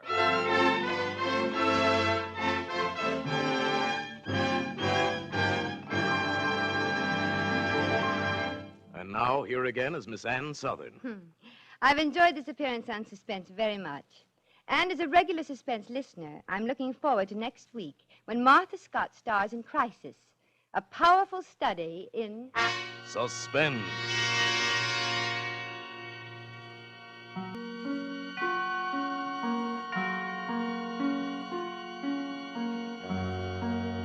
Ann Southern appears by courtesy of Metro-Goldwyn-Mayer Studios, producers of Julia Misbehaves, starring Walter Pidgeon and Greer Garson. Tonight's suspense play was written by Toby Hall, with music composed by Lucien Morawick and conducted by Lud Gluskin. The entire production was under the direction of Anton M. Leader. Next Thursday, same time, you will hear Martha Scott in Crisis.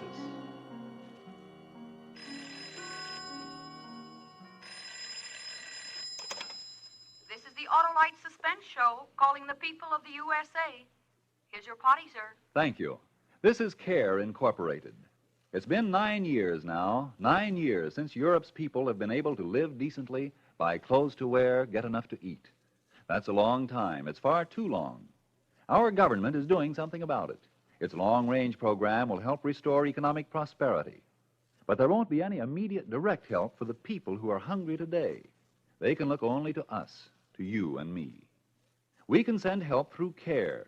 The 40,000 calories of food, good food, in a CARE package goes a long way. Because CARE is non-profit, government-approved, it will deliver your package in Europe for just $10. $10 sent to CARE will supplement rations of a family of 4 Europeans for a month. Won't you help? Remember the name and address, CARE, C-A-R-E, New York. Good night. Switch to Autolite. This is CBS, the Columbia Broadcasting System.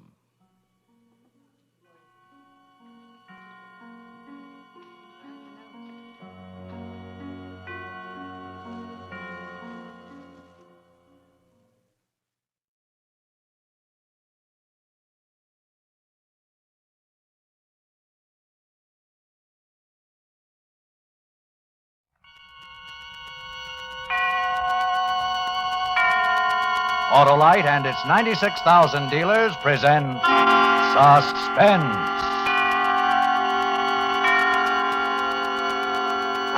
Tonight, Autolite brings you a story of tension and heroism. Fragile Contents Death, starring Mr. Paul Douglas. Before our play begins, here is a word about Autolite from our good friend, Harlow Wilcox. Hello, Harlow Wilcox. Why, it's Oscar, the orating auto. As gay as a giddy gazelle since you told my owner.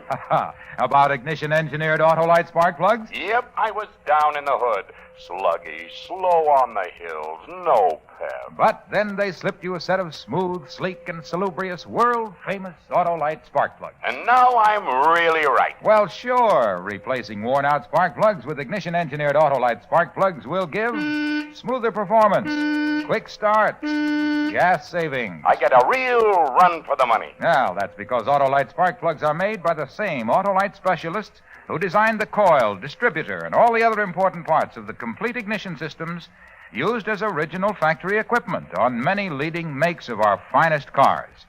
That means they're ignition engineered to perform in perfect precision with your car's complete ignition system. They're divine, and they're mine. Your car will love them too, friends. Have your neighborhood Autolite spark plug dealer replace worn-out spark plugs with world-famous ignition-engineered Autolite spark plugs. And whether you choose the standard type or the resistor type, in accordance with specifications of the manufacturer of your car, you'll be right, because you're always right with Autolite. And now, with Fragile Contents Death and the performance of Mr. Paul Douglas, Autolite hopes once again to keep you in suspense.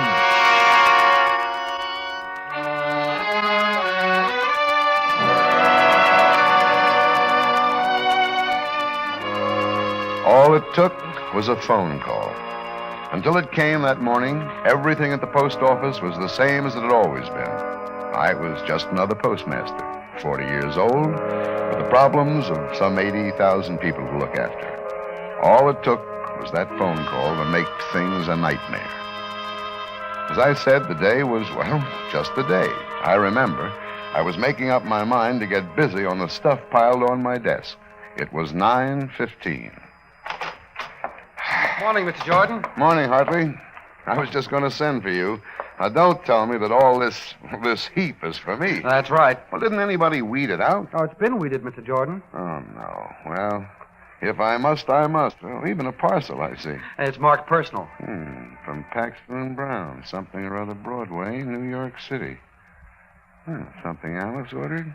Oh, I remember. Sure, this must be that new type of lawn sprinkler I ordered. I should have had it sent to the house. Put it over there, would you? I'll take it along with me when I go home. Here? Yeah, that's fine. Post office, this is Jordan. Jordan? That Postmaster Jordan? That's right. What can I do for you? Plenty. You got a bomb someplace in the mail down there? What? Hey, is this a joke? This is no joke. Listen carefully. A guy I know sent another guy a bomb, a time bomb. It'll be delivered here in town. It was supposed to be set to go off at 7 tonight, but it ain't. He forgot to change the timer before he shipped it. It's set for 2:30 this afternoon, 5 hours from now. I don't like that. Maybe some poor guy like a mailman will get it instead of the guy who's supposed to. That's why I'm telling you about it. You gotta find it and stop it. Yeah, and another thing. It's fixed so it'll go off when you open the package. You got all that? Sure, I got it, but, well, how do I recognize this bomb? Who's it addressed to? I ain't telling who sent it. I don't care about who sent it. Who gets it? Who gets it? Hello. Hello, don't hang up on me. Who gets the bomb? Don't hang up. Look, you're still there. I can hear you breathing. Hello. Hello. He hung up. Hartley. Yes, sir? You probably heard enough of that to know what's going on. Yeah, something about a bomb in the mail. Yes. Now listen carefully. I'm only going to tell you once. Get out of here on the double. I want the assistant superintendent of mails and the dispatcher, Stewart and Fox. Get them in here as quick as you can. Got that? Yes, sir. All the help I can get. Operator? This is Jordan. How many inspectors are in today, do you know? Just a moment, Mr. Jordan. Mr. Williams is in. Mr. Jackson left word that he'll be out in Lincoln County until tomorrow. Mr. Thompson entered the hospital this morning to have his appendix out. 1 out of 3. Suppose I should be thankful for that much. What, Mr. Jordan? Ring Ed Williams for me, please. Tell him to get over to my office right away. It's urgent. Yes, sir. All the possibilities. You sent for me? Yes, Foxy. Sit down. Something wrong? Plenty. Bomb in the mail. Know much about it? I'll tell you later. Williams and Stewart are under arrest, too. Man, are we in for a busy day? Oh, Hartley said there was a hurry-up call in here, and so I can't excuse the loose Well, collar. forget it, will you? Hey, practically closed that door in my face, Joe. Morning, everybody. Sit down, you two. Sit down and listen, will you? No raises this year.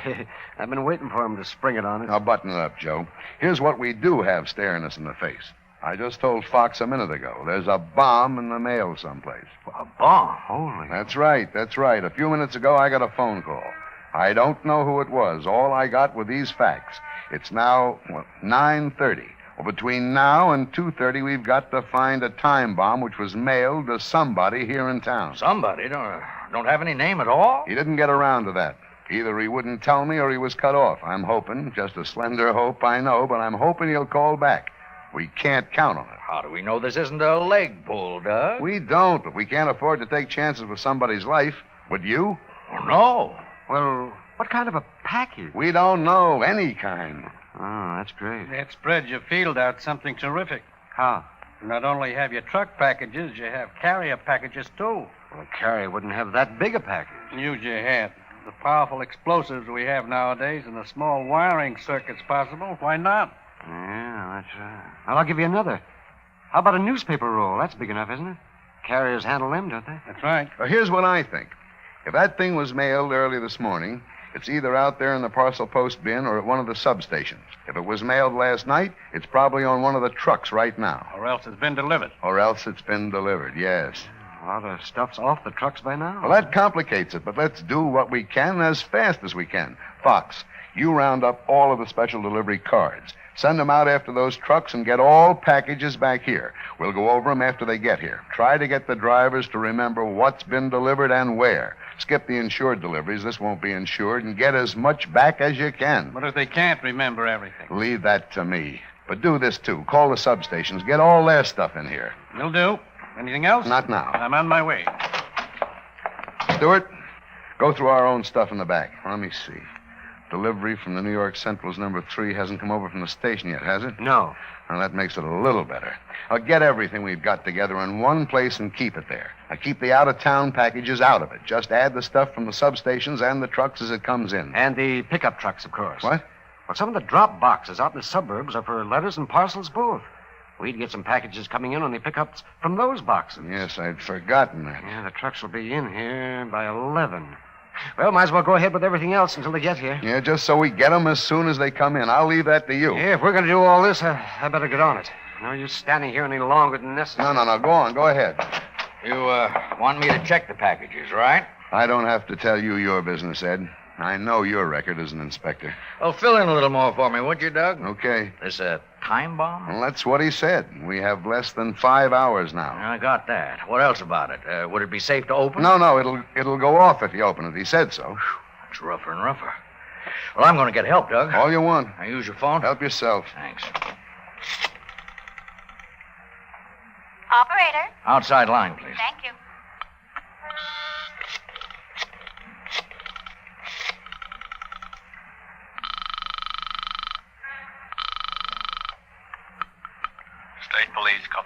Sergeant Rock speaking. Oh, Rocky, this is Ed Williams, post office. Is Jesse in today?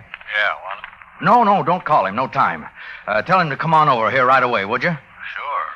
What do you want with explosives experts? You got a bomb? Well, maybe. Keep it under your hat. You know me. Oh, another thing, Rocky. You got the fluoroscope just now? Touchy one, huh? No, we loaned it to Company E up in Fulham. Well, I could use it, that's for sure. It's only about 100 miles. I'll call them up and get them to fly it in. Probably get it to you in an hour or a little over. Good. And you'll tell Jesse? Will do. Now to work, Doug. Same here, boy. How about those carriers? About 100 of them, aren't there? 94. Oh, can you do it? Can you hit them all? I don't know. All I can do is try. I'll bet you're thinking of the same thing I am, remembering the same case. Bowling Green, Kentucky? Yeah, that poor devil of a carrier, alive but barely. That's one reason I want to find this bomb before our luck runs out. We're going to see that it doesn't run out. I hope you're right, Ed.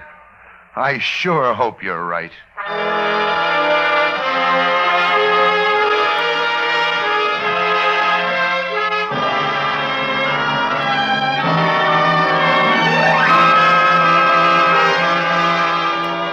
Autolite is bringing you Mr. Paul Douglas in Fragile, Contents, Death.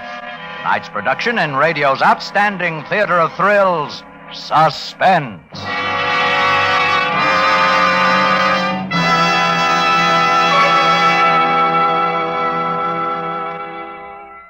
Harlow, you know what we cars always say? No. What, Oscar There's Otto? no business like go business. Right you are, and what a go you get with ignition-engineered Autolite spark plugs. That's because they're precision-made and world-famous for quality and dependability. You bet. So when worn-out spark plugs are replaced with new ignition-engineered Autolite spark plugs, you'll get smoother performance and quick starts. And they'll save gas, too. Sure, because Autolite spark plugs are ignition-engineered to work in perfect coordination with your car's ignition system.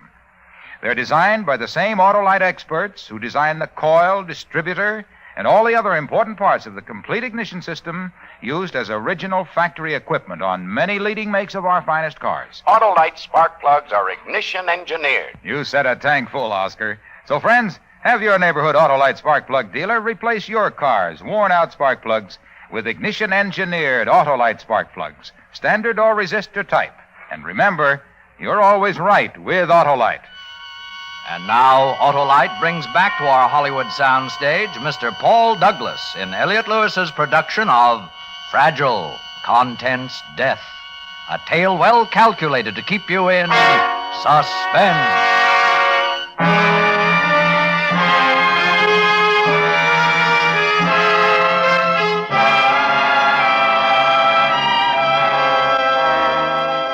They were all on it now. Williams, Fox, Stewart, and all the others we could trust to keep a cool head.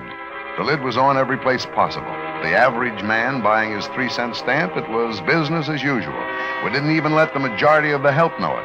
But off in one of our fairly isolated corners, a pile of packages was growing. I looked at the clock. 10:20. Just about an hour gone. 4 hours left. Stu, how are things going? Well, who knows? Well, it can be expected in a thing like this, I suppose. Better wipe off that sweat before somebody tumbles. You know, the day isn't that hot. Oh, well, thank you. Are many of them wise yet? I don't think so. Yet. It'll probably get out. You know, things have a way. That they do. How are you standing it yourself? Well... worried? Well, I'm not very happy. Happy? Well, none of us are. Yeah, I keep thinking, what if I get hold of the thing when... Have you ever been in an explosion? No. Well, you weren't in the service, no. Ever see an explosion and been close to one? Yeah, well, I came by once just after a gasoline truck tangled with a pole and took off. Yeah, it's pretty bad. Mm-hmm. I see. Joe, would you like to take the day off? Oh, no, I wouldn't think of that. No, wait a minute. Nobody'd blame you. Really, I wouldn't. No, I promise you. I can't do that, Doug. What if I did and the thing got by and I could have prevented it? I'm nervous, maybe. I don't like the setup, maybe, but I'm not chicken. I'm staying with it. I didn't suppose you wouldn't stay with it, Joe. Well, they say every soldier figures that the next bullet isn't going to get him. That's the way I'm figuring myself on this deal. Good idea. The only thing we have to worry about, where is this one aimed?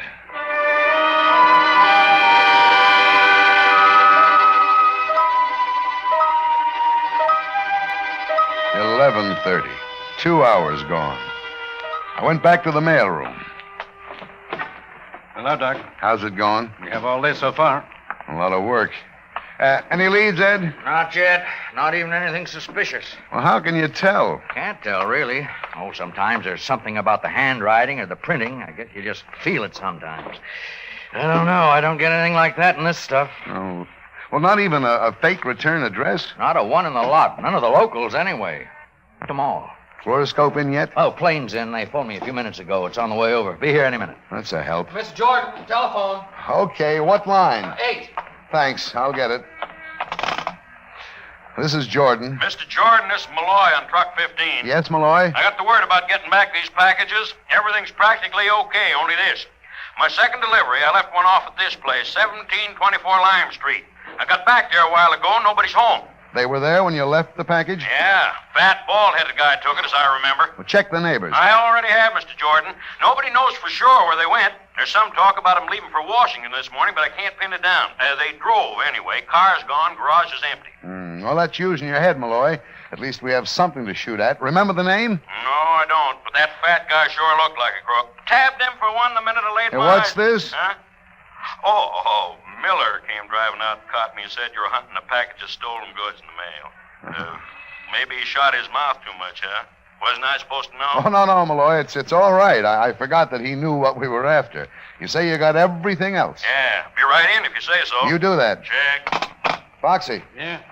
Look up 1724 Lime Street and get the name. Anything else? Get that name, and then get on it to the state police to intercept them if possible.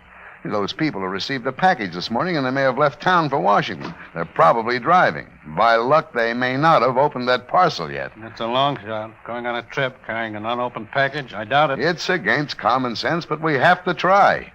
You try, Foxy.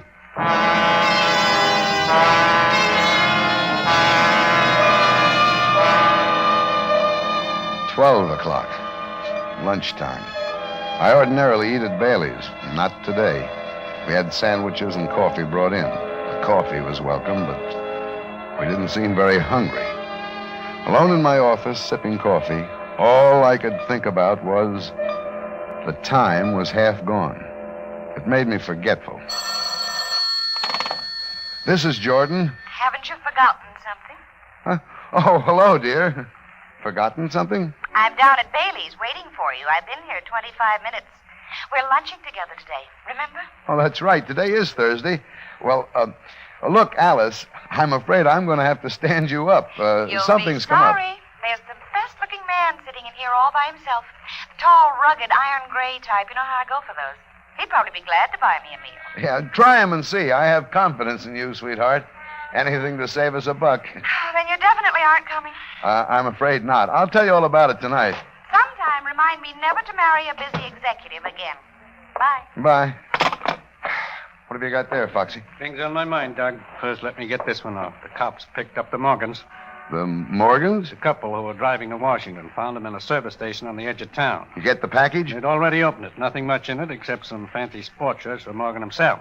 They're on their way again? With apologies. Understand they were scared silly. Morgan offered to show the cop the shirts. Even wanted to give him one. Afraid they were stolen goods. Well, I'm glad that's cleaned up. Just had a call from the Woodmount branch. Go on. Remember Spicer? Who? Spicer? Yes. Suspicion of robbing the mails. What about him? Looks as though he's hung one on himself this time. Well, how's that? Well, as I say, this clerk out at Woodmount put a bunch of packages in the bins just before he quit last night. He remembered one for Dr. Turner. This Turner, it seems, collects magazine first editions. Sometimes these aren't worth insuring, sometimes they are. They're always worth something more than their original price. This package looked like one of those. What about the carrier, Spicer? Seems he blew in just as the place was about to close. Said he forgot a bag of his with some new shoes he'd bought. He drifted through and out again. Nobody paid any attention at the time. And this morning, Turner's package is gone. Is that it? Where's Spicer? His day off. Substitute's working. They're sure the package is gone? Well, Turner called to ask if it had come, and they couldn't trace it. That's how they were sure it was missing. I don't have to tell you the next move, do I? Already tried. Called his rooming house. He's not in. Didn't come in last night either. Do I call the police? I'd better do that, Foxy. Thanks. Even if he has the thing, He surely opened it by now. I think so myself, but we can't be sure. We can't take chances. I'd better call. Operator? Get me the police station.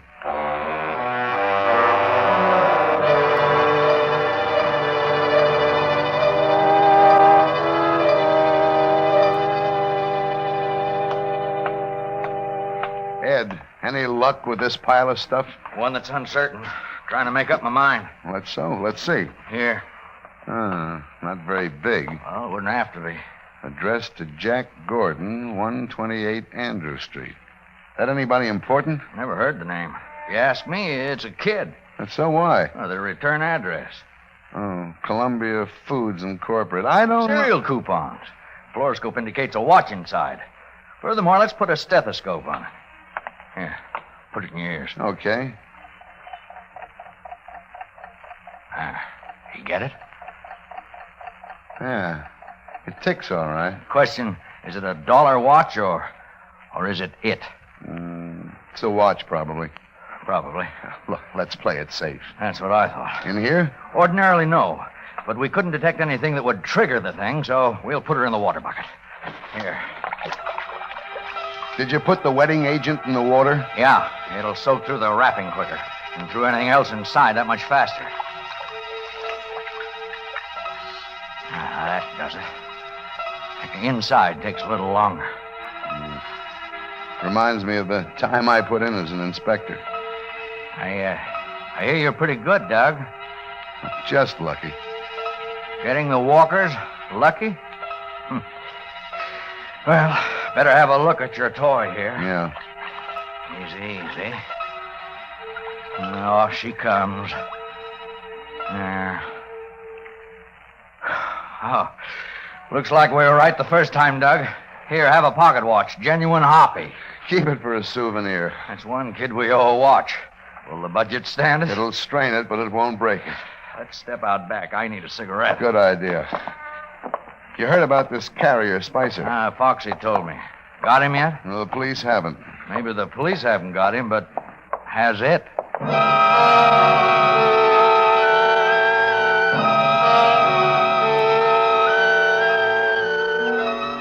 The clock's hands were still going around. 1:30. Just about 1 hour to go, and still we hadn't found that bomb. We hadn't found it. We hadn't found the missing carrier. All we found was a new headache every few minutes. This is Jordan. Mr. Jordan, this is Malloy again. The driver, you know. Oh, yes, Malloy. Do you have something new? Sorta. See, Mr. Jordan, it's like this. While I was eating lunch, I kept thinking, and all of a sudden I remember this other package I delivered this morning out on Beach Ave. So I drive over here to see about it. I'm at the house now. You got the package? Have they opened it? No, it ain't open, but, well, you better talk to this lady, Mr. Jordan. She won't listen to me. Here, Mrs. Bates, this is the postmaster on the line, himself in person. Hello. This driver says you're the postmaster. Is that right? That's right. This is Douglas Jordan. Well, I don't understand all this about the package which came from my husband. First this man delivers it, and now he wants it back. He's perfectly right, Mrs. Bates. We'd very much like to have that parcel. Well, I don't see why. It has my husband's name on it. It's the correct address. Well, I'm afraid that I can't give it back until my husband has a chance to examine it. What did our driver tell you, Mrs. Bates? He had some story about stolen goods, but that doesn't make sense. Well, you see- Anyone would know that my husband would never... Someone may have confused him with another Bates. Have you thought of that? No, I hadn't. But I am still sure that my husband should pass judgment on this. But if I you- were to take the responsibility and I were wrong, Well, let me take the responsibility, Mrs. Bates. he might not see it that way. He might say I let myself be talked into something. Mrs. Bates, believe me, I'm sure your husband would be the first to thank us if he knew. Well, on my word of honor, we must have that package. well, it's your responsibility. Do you understand? Here, young man. Thank you, lady. But I don't think my husband will thank you. He doesn't like anyone connected with the government. None of you. For that, I'm sorry, Mrs. Bates, but thank you for giving us that parcel. 1 hour. Please, let this one be it.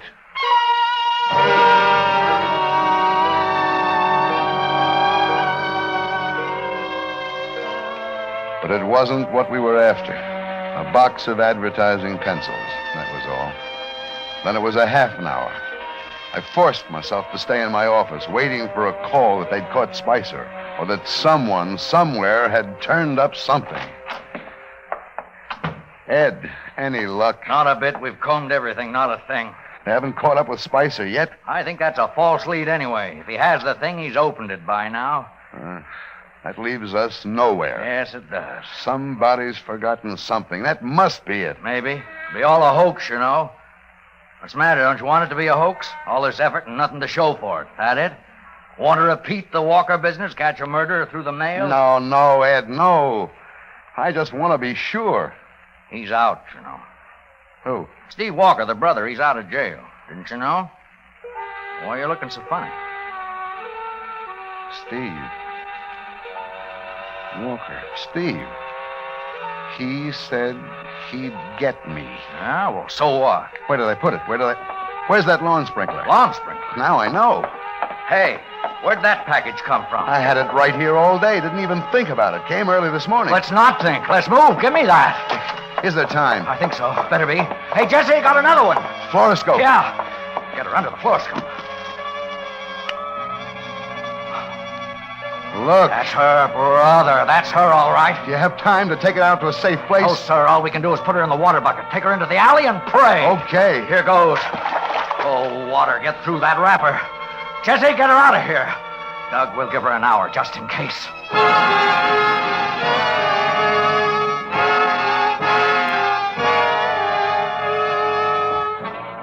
5 minutes. 15 minutes. 30 minutes. 45 minutes. 1 hour. Well, Doug, there she is, all in little pieces. Be glad those pieces aren't you. I am, Ed. Believe me, I am. Pretty good collection of evidence. You can go after Steve Walker with this, Doug. Mr. Jordan, telephone. Coming. On 4. Got it. This is Jordan. I couldn't bear the thought of you plodding away down there. Maybe you'd like to hear about my luncheon, dear. It was the most But exciting... it better be good. Wait till you hear the one I've thought up for you.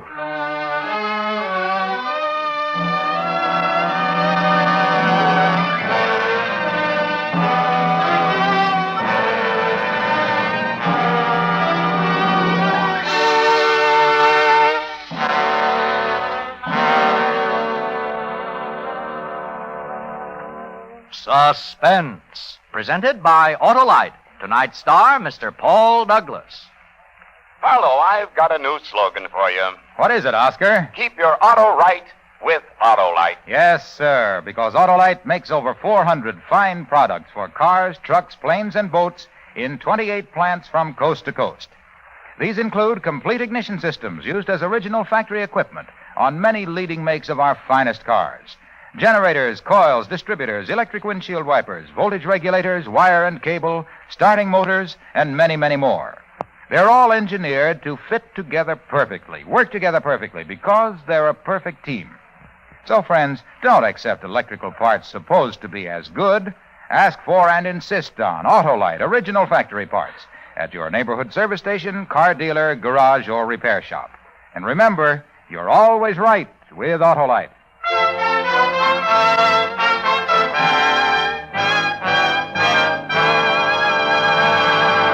Next week on Suspense, Mr. Fred McMurray in Windy City 6, featuring the Dixieland music of Red Nichols and his 5 pennies. This to be followed by the First Lady of Suspense, Miss Agnes Moorehead. And then on February 22nd, in answer to your many requests, Backseat Driver, repeated for you with its original stars, Fibber McGee and Molly, all on Suspense. Suspense is produced and directed by Elliot Lewis, with music composed by Lucien Morawek and conducted by Lud Gluskin. Portions of this program were transcribed. You can buy Autolite Stay-Full batteries, Autolite Standard Type or Resistor Type spark plugs, Autolite electrical parts at your neighborhood Autolite dealers. Switch to Autolite. Good night. Nearly half of the people who died in America last year were victims of heart disease, our number one killer. This week, the American Heart Association appeals for your support to combat and conquer this scourge. Send your contributions to Heart, care of your local post office. This is CBS, the Columbia Broadcasting System.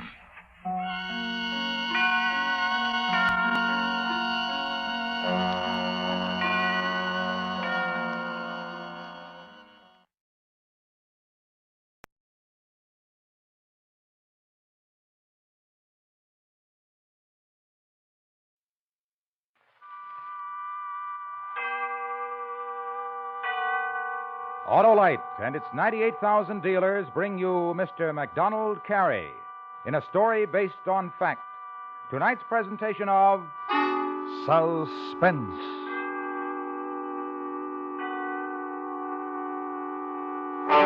Tonight, with names and places changed, Autolite presents the true story of a man who, to all intents and purposes, disappeared from the face of the earth.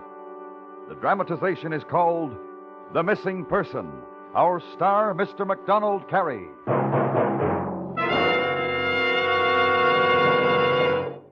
Say, Harlow, what's that little book for? Why, Hap, that's my mileage record.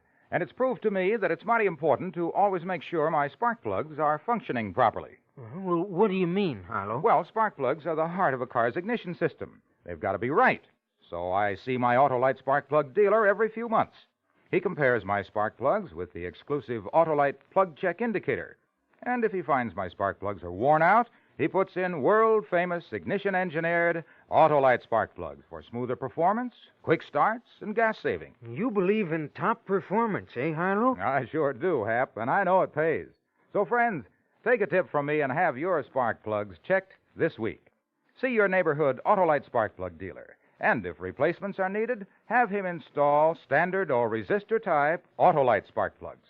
The spark plugs that are world famous for quality and performance. And remember, from bumper to tail light, you're always right with Autolite.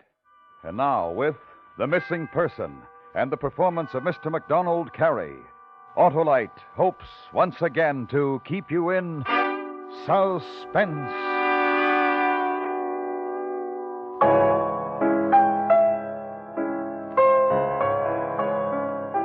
At approximately 7:30 p.m., the Thursday night of March 10th, 1948, Joseph Ebner, at the time 38 years of age, said goodbye to his wife Martha and left his home at 1210 East Bethany Road in Burbank, California. He drove a light gray sedan, license plate 702R3228, over Cahuenga Pass to downtown Los Angeles. His destination? The Civic Auditorium. Joseph Ebner is a musician, first violinist and concertmaster with the Los Angeles Symphony Orchestra. He was on his way to play in a concert. Ebner arrived at the auditorium a little after 8 o'clock. After changing into his dress suit, he smoked a cigarette and mingled with his fellow musicians in the hall down under the stage. A few moments before the orchestra's conductor, Maestro Carlo Finello, raised his baton at 8:33, Joseph Ebner excused himself. He said he'd forgotten something back down in his locker. He turned, left the hall, and was never heard from again.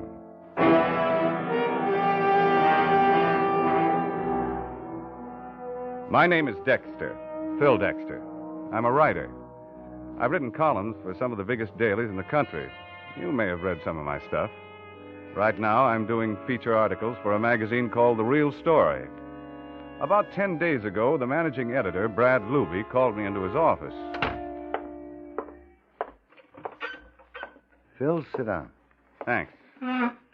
Phil, how much do you know about missing persons? Like Will Rogers, Brad, all I know is what I read in the papers. Well, thousands of people disappear every year. Some don't want to disappear, and they do. Some want to disappear, and they do. But eventually they turn up, dead or alive. Agreed. Eventually, 95% of them turn up again, dead or alive. A week, a month, a year, even 10 years later. But what about the other 5%, Phil? The 5% that vanish and are never heard from again. What about them? I don't know. That's the story I want, Phil. Now, I got a list here from the police department. Bureau of Missing Persons. Take a look at it. It's a list of names. Right. Now, you've got your choice. Pick any one of the names you want. I don't care who it is. Well, how about this one here? Ebner, Joseph Ebner. The musician. Okay, follow it up. You try to find Joseph Ebner, Phil. And if you find him, ask him why he disappeared.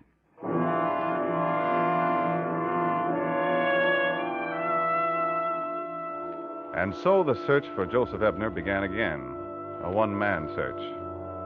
I wasn't too familiar with Ebner's case and needed briefing. I spent the whole afternoon going through his file at the Police Department Bureau of Missing Persons. It was one of the most comprehensive files in anyone's life I've ever come across. Information which began with Ebner's birth in Evanston, Illinois in 1910, up to and including the color of his socks the night of his disappearance in 1948. Under vital statistics, I learned that Ebner was married to a woman named Martha. He had 2 children, 2 boys, ages 11 and 14. 3 years before the night he disappeared, he'd purchased his own home in Burbank. That's where I decided to start. I don't understand this concern. After 4 years that Joseph's been away from home, such concern. I really don't understand it, Mr. Dexter. Oh, look, Mrs. Ebner, if you'd rather not discuss it, Not talk about it? Well, that's ridiculous.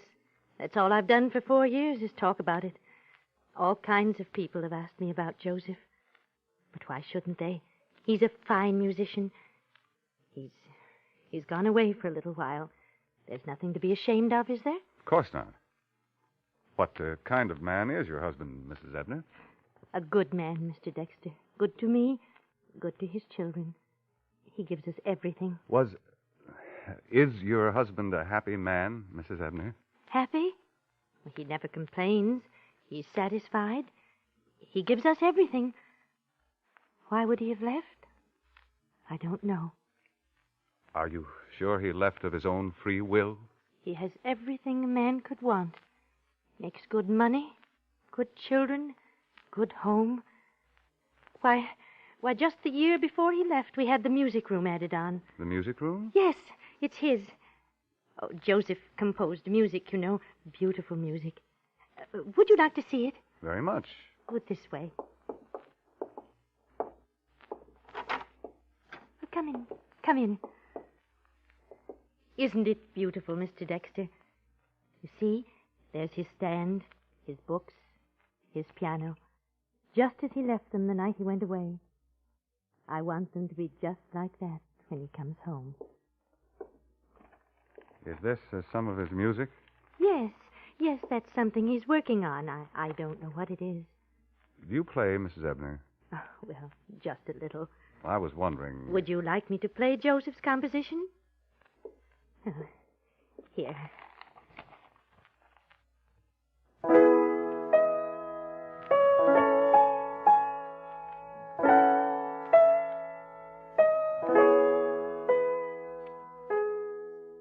It's pretty, isn't it, Mr. Dexter? Yes. But it's not finished. Well, I'm sure he'll finish it when he gets home. I imagine he will. I don't even know what he calls it. There's something in pencil scratched across the top of this page. Hildy. Funny title. Well, maybe it's a name. Somebody he knows, he likes. Who knows? I wouldn't ask him, Mr. Dexter. He's sensitive about his music. My husband is a sensitive musician. Mrs. Ebner, may I borrow these sheets of music? Are you a musician? No. I just thought maybe I might get a lead on something. Mr. Dexter,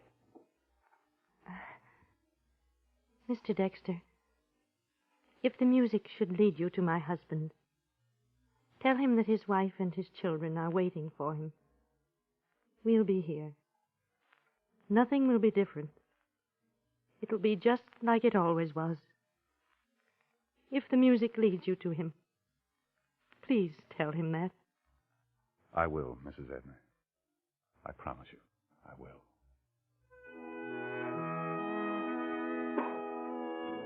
I found out that the night of Joseph Ebner's strange disappearance, Maestro Carlo Fanello had conducted the Los Angeles Symphony Orchestra.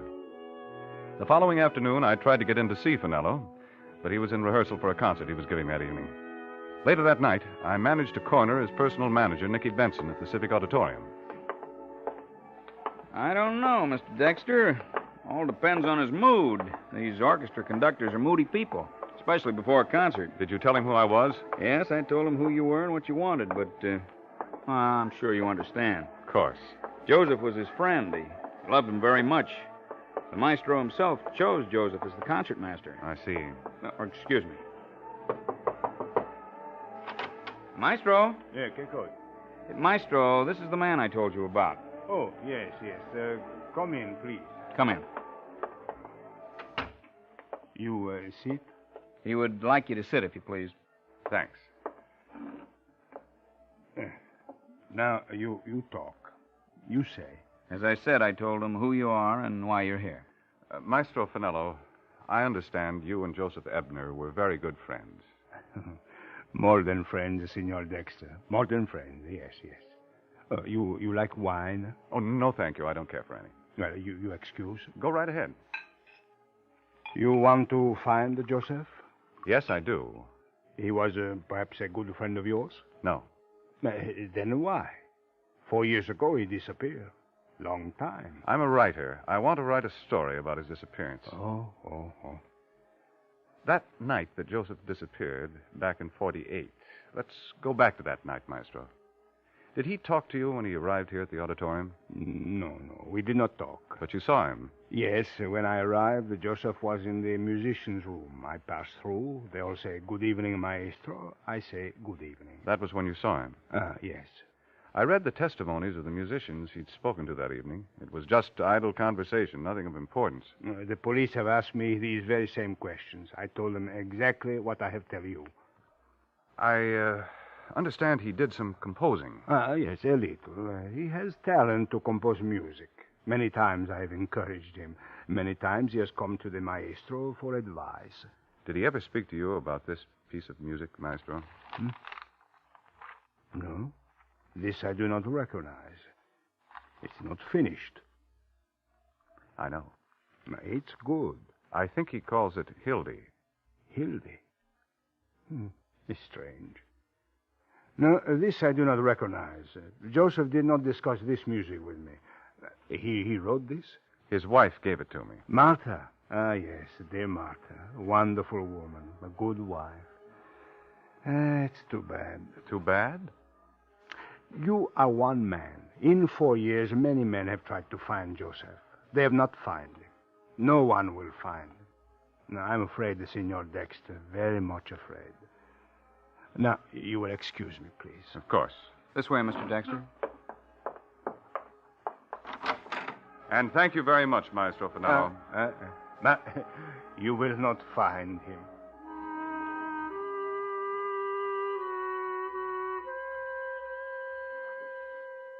The following day, I went back to the Civic Auditorium.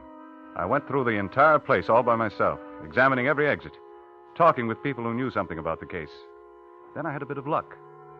I was introduced to a stage doorman, the same stage doorman who had been on the door the night that Joseph Ebner had disappeared. I'm just about run out of answers on this Ebner business. I know you've probably been questioned about this thing hundreds of times. Thousands of times, thousands. I went over the entire auditorium. And you discovered that there's only one exit backstage that he could have left by. All the others was locked. Yes, but what about the front of the auditorium where the audience was sitting? Couldn't have left that way. Couldn't have gotten out there. Somebody'd seen him. You're positive that Ebner didn't pass you going out the back door? If he'd gone out that door, I'd have seen him.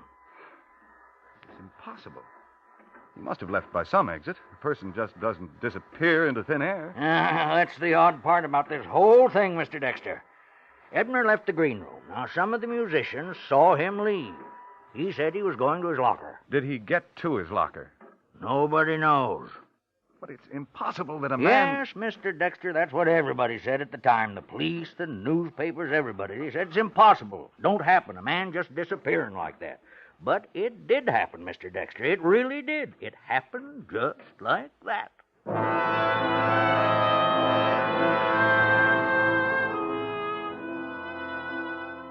I felt pretty discouraged, and I thought about what Maestro Finello had said. A lot of men, experts, some of them, had tried to find the answer, and they couldn't. How could I expect to find anything that would have led me to Joseph Ebner? I still had his unfinished piece of music, but that looked like a blind spot, too. I was back up in the office. It was about 8:30. I was sitting there when the phone rang. Hello? Mr. Dexter? Yeah? Mr. Dexter, this is Nicky Benson. Oh, yeah. I don't know. Maybe it's important, or maybe it's not. I don't know, but still it's strange. What are you talking about? Well, Eric Richter just showed up in the musicians' lounge. Eric Richter? Yes. Well, who's Eric Richter? He was one of Joseph Ebner's closest friends. What's so strange about his showing up? Well, this is the first time anyone has seen Richter in 4 years, Mr. Dexter. Because he disappeared the same night that Joseph Ebner did.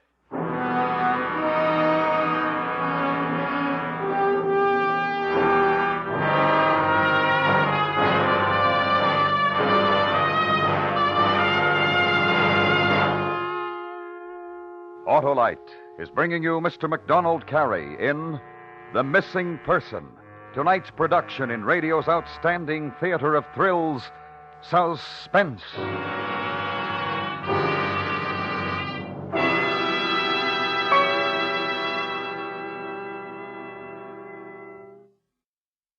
Say, Harlow, what's the best way to save gas? Why, that's easy, Hap. Walk. But if you want to drive and save gas, make sure your spark plugs are functioning properly. And if they're not, Harlow? Well, Hap, if they're worn out, get them replaced with a set of ignition-engineered Autolite spark plugs. Like, for example, the Autolite resistor type. Why the resistor type, Harlow? The Autolite resistor spark plug is one of the greatest advancements in spark plugs for automotive use in the past 20 years. It gives smoother performance and gas savings. And that's mighty important right now. It's the Autolite resistor for me, Harlow. Good, Hap. And it's only one of a complete line of ignition-engineered Autolite spark plugs designed for every use. So, friends, have your Autolite spark plug dealer check your spark plugs this week. And remember, from bumper to tail light, you're always right with Autolite. And now, Autolite brings back to our Hollywood soundstage Mr. MacDonald Carey in Elliot Lewis's production of The Missing Person, a true story well calculated to keep you in suspense.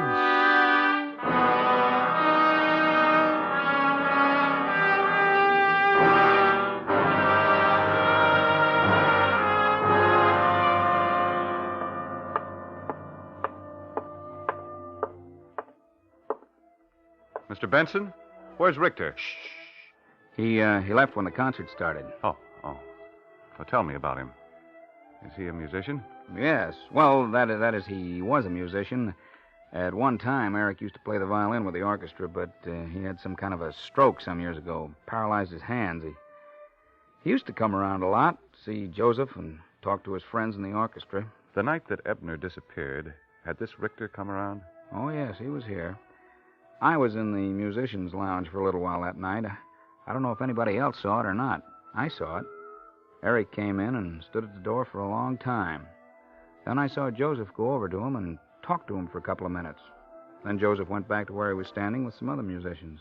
I went through the police files, and I don't remember... Yeah, I know. I didn't say anything to the police at the time. I didn't think it was important. But tonight, when Tonight, when I saw him for the first time since the night that Joseph disappeared, then I thought to myself it was important. It was important the night that Ebner disappeared, Mr. Benson. You should have told the police then. It may have been very important.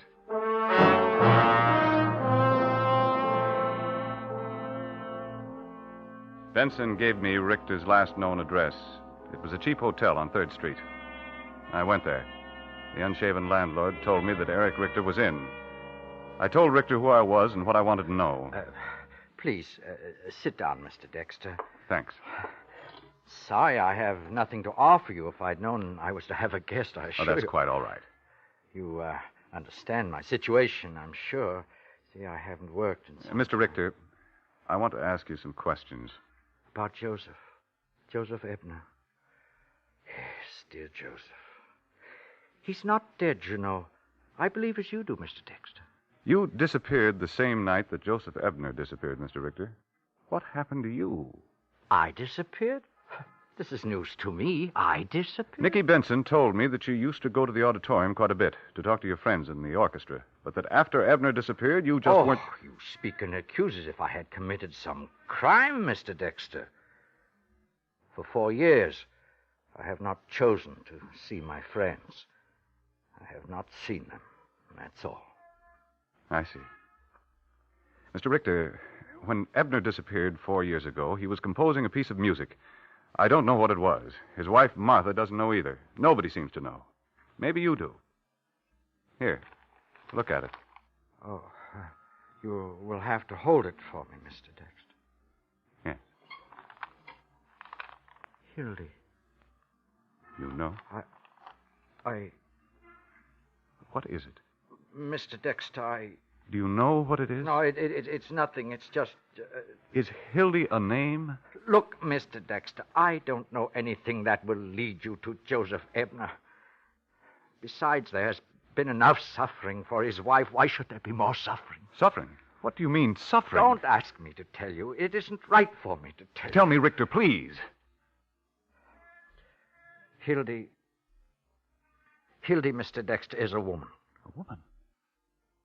Who is she? She's a woman who was more than a friend to Joseph.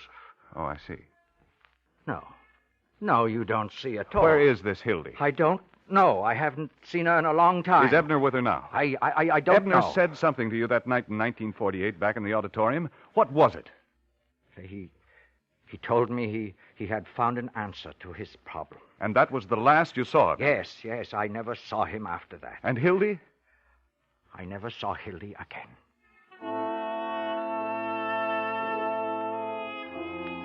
Eric Richter gave me the last known address of the woman named Hildy. In 4 years, a lot of things happened.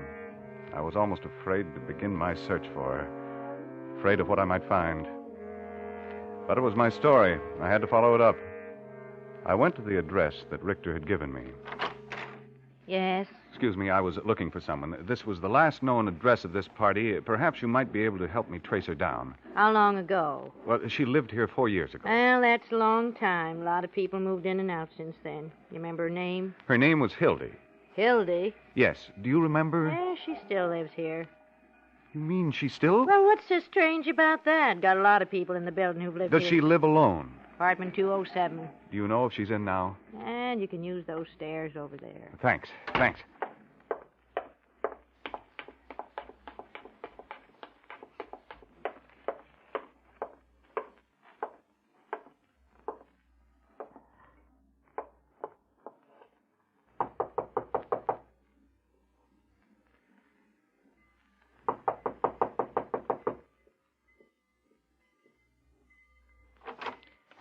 Yes? Is your name Hildy? Dexter. Phil Dexter. I'm a writer with the magazine The Real Story. Yes. I'm looking for Joseph Ebner. Won't you come in, Mr. Dexter? Sit down. Thank you. How did you find me? Eric Richter. I see. And now you want to ask me a lot of questions. I'm not a reporter. I'm writing an article for a magazine. Still, there'll be questions. Yes. First, you'll want to know if I know where Joseph is. No, I don't know, Mr. Dexter. If I knew, I'd tell you. Why would you tell me? No man possessed of his talent has the right to deny it to others. I see. Then next you'll want to know... No, that's not necessary. Let me tell you how we first met. It was at a party. We were introduced. At first, it was just a casual acquaintance. Then Joseph invited me to a concert. He told me of his family, his love for children. Why are you telling me all this? Because I want you to understand that we never did anything to be ashamed of. Our relationship was a thing of music. Music is what drew us together. When was the last time you saw Joseph? 3 nights before he disappeared. Why didn't you go to the police? Tell them what you knew? Well, there was nothing I knew that would have helped the police. Joseph's wife loved him. Why should it have been necessary for her to suffer any more? Then there were the children. I don't understand. Don't you see, Mr. Dexter? The others wouldn't have understood a relationship like ours. I've got something here I'd like to show you. What is it? You knew, of course, that Ebner did some composing. He had many talents. Yes, I know. Did you know that he'd been composing this? No, I didn't.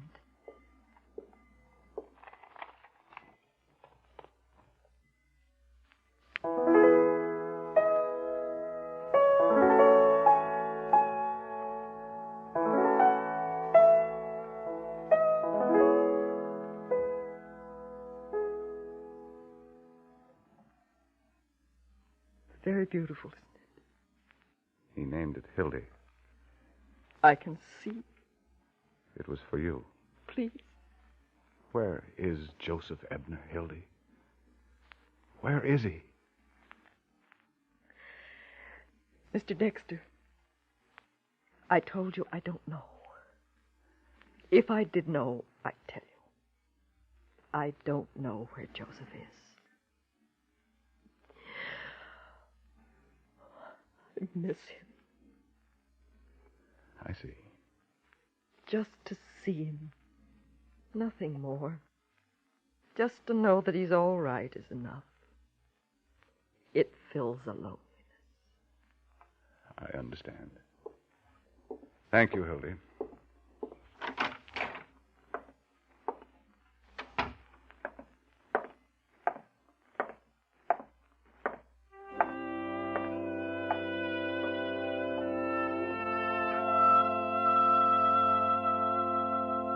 I've tracked down the last hopeful bit of information that might have led me to Joseph Ebner. It still leads into a blind alley. Joseph Ebner may never be found now, but he's out there. Somewhere at this very moment, he may be listening to the sound of my voice. If any one of you who are listening should ever hear this piece of music being played,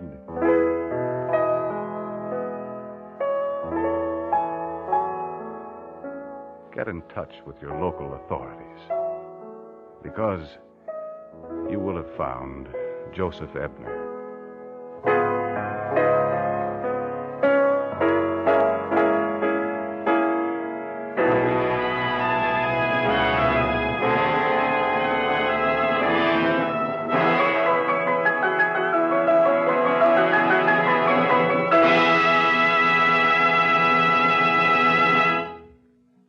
Suspense. A true story presented by Autolite. Tonight's star, Mr. MacDonald Carey. This is Harlow Wilcox speaking for Autolite, world's largest independent manufacturer of automotive electrical equipment. Autolite is proud to serve the greatest names in the industry. They are members of the Autolite family, as well as are the 98,000 Autolite distributors and dealers in the United States and thousands more in Canada and throughout the world. Our family also includes the nearly 30,000 men and women in 28 great Autolite plants from coast to coast, and in still other Autolite plants in many foreign countries, as well as the 18,000 people who have invested a portion of their savings in Autolite. Every Autolite product is backed by constant research and precision built to the highest standards of quality and performance. So remember, from bumper to tail light, you're always right with Autolite.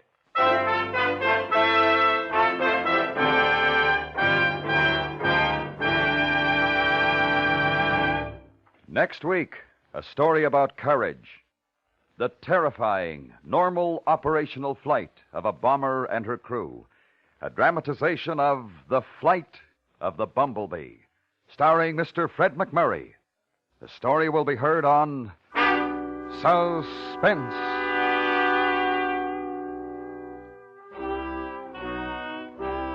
Suspense is produced and directed by Elliott Lewis, with music composed by Lucian Morowick and conducted by Lud Gluskin.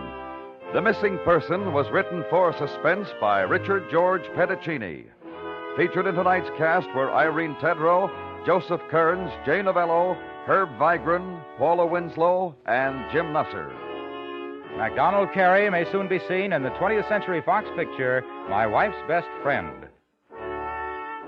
And remember, next week on Suspense, Mr. Fred McMurray in The Flight of the Bumblebee.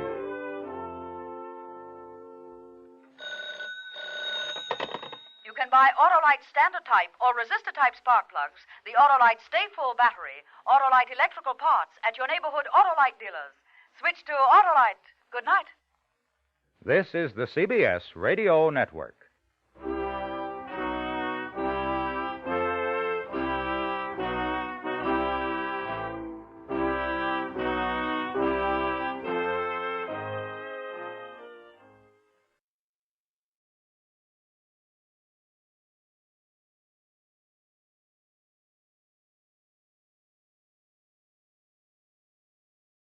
Now, the Roma Wine Company of Fresno, California presents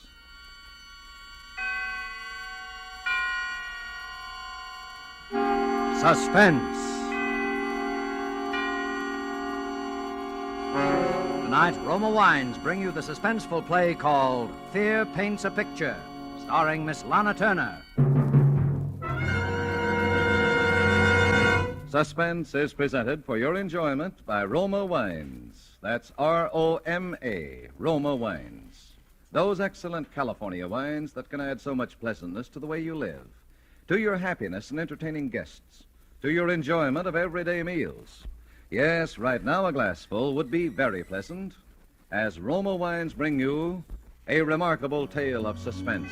And with Fear Paints a Picture, and with the performance of Hollywood's most glamorous young star, Miss Lana Turner, Roma Wines hope indeed to keep you in suspense.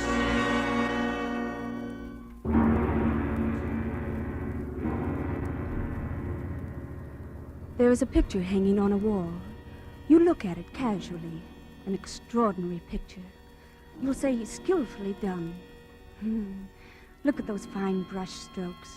Look at those superb colors. But isn't the subject matter a little bizarre?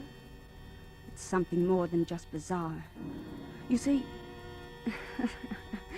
it was that picture that first convinced me that I was insane.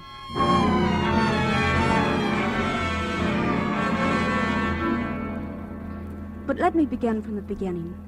In his last will and testament, my father made me heir to all his considerable fortune, except that... Well, here, you read the will.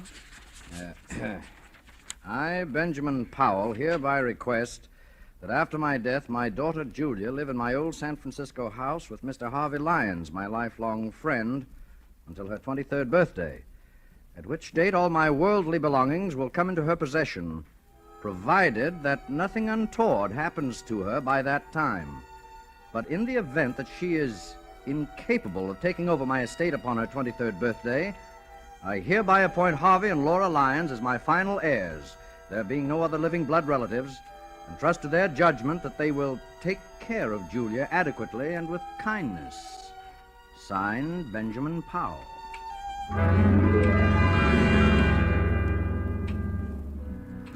3 months later, seated around the huge, ornate fireplace of that dark, musty living room, we were 3 silent people. Harvey was reading his newspaper, Laura was knitting with nibbled fingers, and I stared with unseeing eyes at an open book. You're not reading, Julia. I'm not concentrating. Are you feeling all right, dear? Oh, yes, I'm all right. Yeah, you do look a little tired, Julia. Perhaps you'd better get some rest. I'm not tired, Harvey. I've been wanting to ask you... In a week, Julia will be 23. Isn't that wonderful, Harvey? Next Tuesday's her birthday. Why, yes, we'll have a party. I'll get old Tom and his fiddle, and we'll have a real old-fashioned party. Harvey, what did Father mean by the will? The will? Perhaps you'd better go to bed. You look a little pale, Julia. The will said that I might not be able to take over the estate by my 23rd birthday. What does it mean? I don't remember that. I didn't read the will very carefully. Oh, yes, you did, Harvey. You know what I'm talking about. Perhaps we'd better discuss it in the morning. You're tired. It's no use, Laura. I've got to know. No, you're a very high-strung girl, Julia, and I'd rather not upset you before bedtime. Upset me? You sort of get moody very often, Now, Julia. Harvey. Laura, I'm not going to bed until I find out what all this means. I've got to find out. You don't like your room, do you? No, I don't. It's big. The wallpaper. I don't like the pictures on the wall. There's nothing wrong with a big room. Everyone prefers a large room. Everyone likes pictures on the wall. Well, maybe it's the kind of pictures. Yes, it's the pictures. They rub me the wrong way. You see, your feelings about things are different. Different from the feelings of normal people. Oh. Normal people? I can't stand this torturous way of telling her. I'll tell you, Julia. Your mother died in an asylum. She went mad after her 23rd year. It's been in the family for generations. But I never saw my mother. I thought... We didn't want to tell you this. I wish you hadn't. But you forced us. You mean I'm liable to become insane? Well, you see, any one of us can become insane. There's nothing wrong with me. I'm perfectly all right. I'm as sane as anyone. Being high-strung doesn't make me mad. I don't like it here. I don't like this house. I'm sane. I'm sane. Of course you are, Julia. There's nothing the matter with you. You'll be all right. Your father wasn't sure, that's all. You're as sane as any one of us. Come along. I'll take you to your room. We'll have a cup of tea together.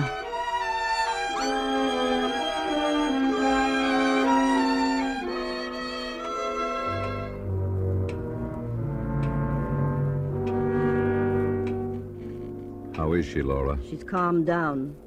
Is she asleep? No, Harvey, she's reading. That must be Dr. Barrow. I'll open the door. How do you do, Mr. Lyons? Is it Dr. Barrow? That's right. This is my wife, Laura. How do you do? I'm glad to meet you, Doctor. Let me take your things. We'll have your room ready in a few minutes. Thank you. It's very good of you. Here, sit down. Make yourself comfortable. Well, thank you. I will.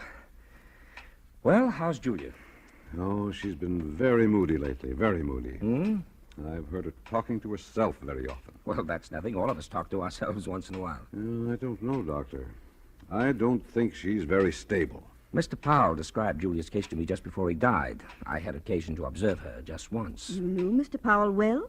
Oh, yes. For quite a number of years, I treated his wife. Poor Mrs. Powell. She went mad. And now poor Julia. I wouldn't make that comparison, Mr. Lyons. So far, there's no basis for any such theory. Well, then, Julia just has strong dislikes. Took a hate to the pictures in her room. Oh, pictures, eh? I'd like to go up and see her if she's not asleep. Well, I guess it's all right. She's not asleep yet. Her room's the second from the right, as you reach the top of the stairs. Thank you. I'll just stop in for a few minutes. Come in. Hello, Julia. You remember me, don't you? No. No, not exactly. I guess maybe I've seen your face. I don't know. I'm Dr. Barrow, a friend of your father's. I treated your mother. My mother? Now, don't be alarmed. I'm staying with your guardians for a few weeks. I'm sure you're going to be all right. Do you mind if I come in for a few minutes, No. No, I guess not. Well, this is a fine room, Julia. A very comfortable one. I don't like it. It's too big. It makes me lonely. Oh, nonsense. You're just imaginative. You think someone might be hiding in here while you're asleep, don't you now, huh? It isn't that. Don't you like that picture, Julia? What picture? The one you're staring at. Oh, it's an unpleasant picture. It gives me nightmares. Look at it. That frightful-looking man about to come through the doorway, and the unsuspecting girl sitting in a chair with her back towards him. He's not frightful-looking at all. It's just a black scarf around his neck. He's about to kill her. You certainly have a vivid imagination. I'm sure the artist had no such idea in mind. That picture has a horrible fascination for me. I just can't take my eyes away from it. Why, last night I dreamed that the man in the picture came through the door with a knife in his hands and killed the girl. It was an awful dream. It was only a dream. But if I take that painting off the wall, Julia, you'll find other things to be afraid of, dear. You've got to conquer your fears, or they'll conquer you, Julia. Now, you do as I say. Forget about this picture. Get a good night's sleep. There's nothing like a good night's sleep to lift the spirits. If the picture fascinates you, well, keep on looking at it, but don't be afraid of it, Julia. Will you do that now? Well, yes, Dr. Barrow, if you say so. Ah, that's fine. I'll see you in the morning. Good night, Julia. Good night.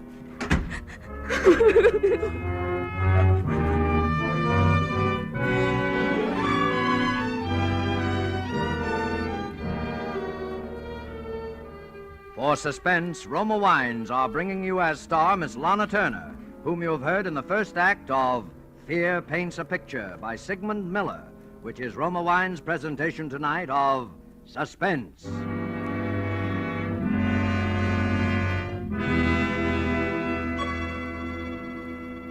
Between the acts of suspense, this is Truman Bradley for Roma Wines.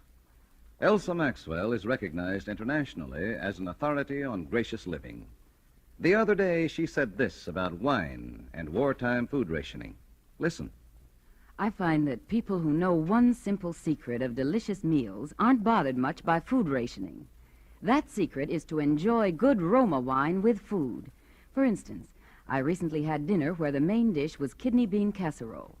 And to give this simple food a delightful party flavor, my hostess served cool Roma California Burgundy. Everyone remarked about its wonderful bouquet and aroma, and about the way that good Roma Burgundy added enjoyment to our plain meal. Such added enjoyment is one of the reasons why more and more people serve delightful Roma wine. That's a grand suggestion from Elsa Maxwell. So why not try Roma California Burgundy with your dinner tomorrow night? You'll enjoy its tart piquancy, its fruity, robust taste. The happy result of selecting luscious wine grapes from California's choicest vineyards, guiding them to perfection by the ancient wine skill of Roma's famed wineries. Good Roma wines never vary. They are always enjoyable, yet cost only pennies a glass. Remember, more Americans enjoy Roma than any other wine. R-O-M-A, Roma wines. And now Roma Wines bring back to our Hollywood soundstage Lana Turner as Julia Powell in Fear Paints a Picture, a tale well calculated to keep you in suspense.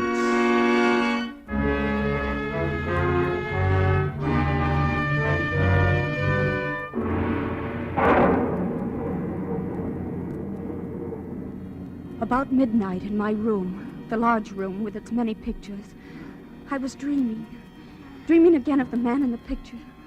And the figure with the flowing black scarf was alive. And his hands grew longer and longer. And there were footsteps. Footsteps over my head. And then I was awake. Wide awake, with my eyes staring at it. And on the wall, Oh!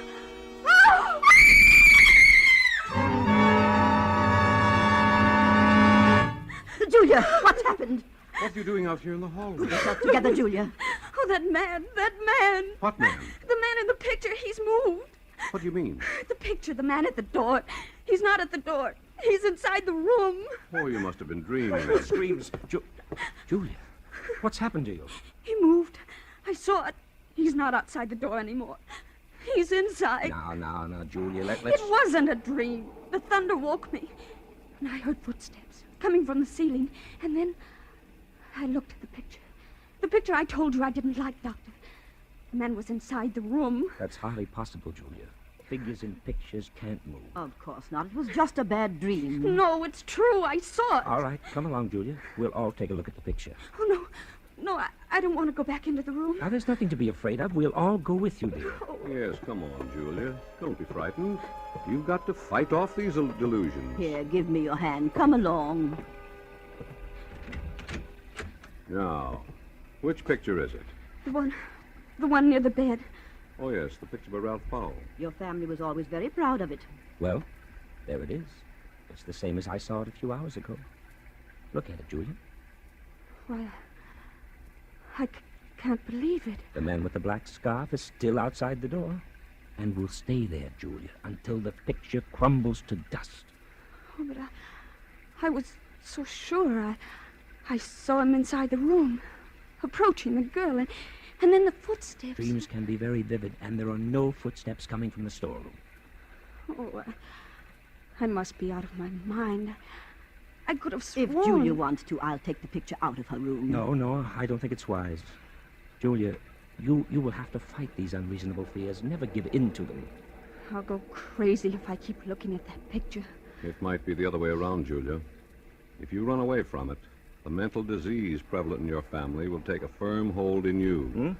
You'll get worse and worse, as Dr. Barrow says, until you'll be afraid of your own shadow. No. You'll be afraid of everything, of everyone you meet. No. Afraid to be alone, afraid to be with people, afraid of yourself, No. afraid of your own clutching fingers. No, don't tell me anymore. Please, Mr. Lyons, please. There's no need for this kind of talk. Look at the picture, Julia. It's nothing but some paint on a canvas with a frame around it. There's nothing about it that can harm you. The danger lies in yourself. You've got to keep staring at it as often as you can, by candlelight, in the dark, until you've learned to laugh at it. It won't be easy. Well, I'll try. That's fine. I knew you had courage. I'll get you a sedative so that you'll be able to sleep. Oh, but I'll be all right in the morning. I'm sure I'll be all right.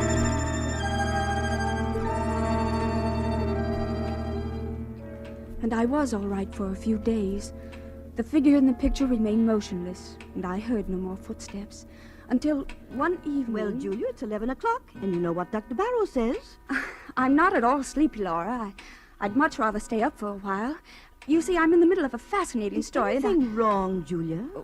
No, of course not. Everything's fine, Laura. You're afraid to go to sleep, aren't you, Julia, dear? No, it isn't that. Is that picture bothering you again? Oh, yes. Last night, I heard footsteps again. The sound woke me, and the figure in the picture, it moved. It moved closer to the girl. Oh, how terrible. We thought you were over it. Well, I took some sleeping tablets, and I fell asleep again. And in the morning, well, the picture was the same as ever.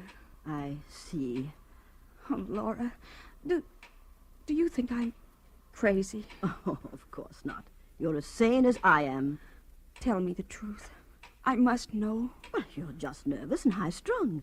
And you have a vivid imagination, and that's all. Oh, you're trying to soothe me. Why didn't you tell the doctor that you thought the picture moved again? Well, I was ashamed. You shouldn't be ashamed. Dr. Barrow is here to help you get well, and I'm sure that... Hello, Laura. Well, I've arranged to have old Tom and his fiddle here tomorrow night for Julia's birthday. And I've invited the Grovers, and they'll be delighted to come. That is, if Julia's feeling well. Julia, you should be in bed. It's after 11. She's afraid to go to sleep. Oh, please, Laura. It's the picture again, isn't it? Yes, Doctor. It moved again. At least I thought it moved. Oh, but I went back to sleep. Well, that's an improvement. You didn't get hysterical and try to run away like the last time. Come, Julia. I'll go with you to your room. Perhaps Laura can sleep in my room tonight. Oh, just tonight. You see, I'll feel a lot more comfortable.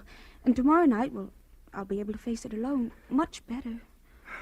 Well, Julia, that would be an admission of defeat, you know. But if you... Oh, well, all right.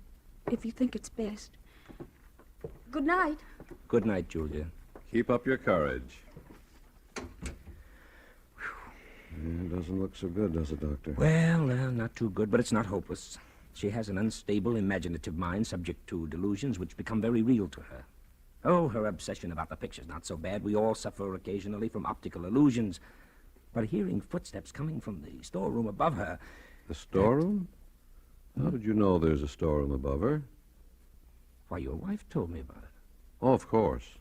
Well, that storeroom hasn't been opened in years. I guess there's no point in investigating it, is there? No, I don't think so. Those footsteps, like the moving figure in the painting, are all in her mind. Oh, her mother behaved just like that before she went mad, didn't she? Well, there's some similarity in... Say, you haven't been to the storeroom recently, have you? No, I just mentioned to you that it hasn't been opened in years. Oh, yes, so you did. Oh, I just hope that Julia will be all well for her party tomorrow. Well, I had no idea she was having a birthday. How old will she be? She'll be 23. Really? Well, I must remember to get her a gift.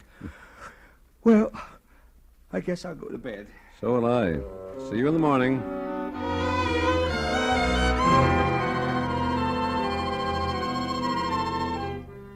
But I wasn't thinking about my birthday. When I stood alone inside my own room, panic, black, unreasoning panic began to take hold of me. In wild haste, I began to undress, never looking at the picture and talking to myself. Yes, talking to myself all the while. Now, I won't look at it. I'll take some pills and fall asleep. All I have to do is keep from looking at the picture. It can't do me any harm. If I don't see it, I mustn't even think of it. I know, I'll think about the trip I made to South America. Oh, it was a wonderful trip. The sunsets and... What was that? Footsteps. Those footsteps again. but I mustn't hear it. I mustn't hear it. It was a wonderful trip. The Blue Caribbean and oh, Rio is a beautiful city. And Sugarloaf Mountain and the music and the dancing. Why, it's not the footsteps. It's just my heart beating. I know. I'll close my eyes. Oh, please, please let me sleep. I don't want to look at the picture. I won't. I know what I'll see. He'll be closer to her. And maybe he'll have killed her. Oh, but I mustn't open my eyes. I mustn't. I won't. Oh, but I've got to look at it. Oh! What? He has moved. He's closer to the girl. I'm not dreaming. It's real. The girl... Why, it's me. That girl is me. Me, I can't stand it. I can't. Julia! Oh, you poor dear girl. Oh, well, it's the same thing, Laura, again and again. I tried not to look at the picture, Laura. I tried so very hard. But it was hopeless. I had to. And the figure with the black scarf was inside the room, a knife in his hands, very close to the girl. But this time the girl had turned around and it was my face. My face. Did you hear any footsteps? Yes, I heard them as soon as I got into the room, but the picture, it's the same. It hasn't changed. Look at it. Yes, the picture doesn't seem to have... What's the matter, Laura? Nothing. Nothing at all. There, did you hear it? Footsteps. It's probably a board creaking. Now you go to sleep. I think everything will be all right in the morning. Oh, and you won't leave me? No, Julia. I'll stay here till you fall asleep. Oh, thank you, Laura.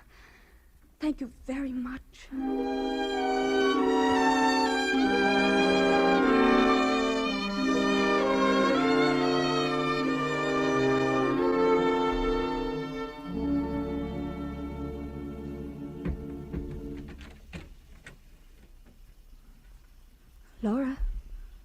Laura, is that you?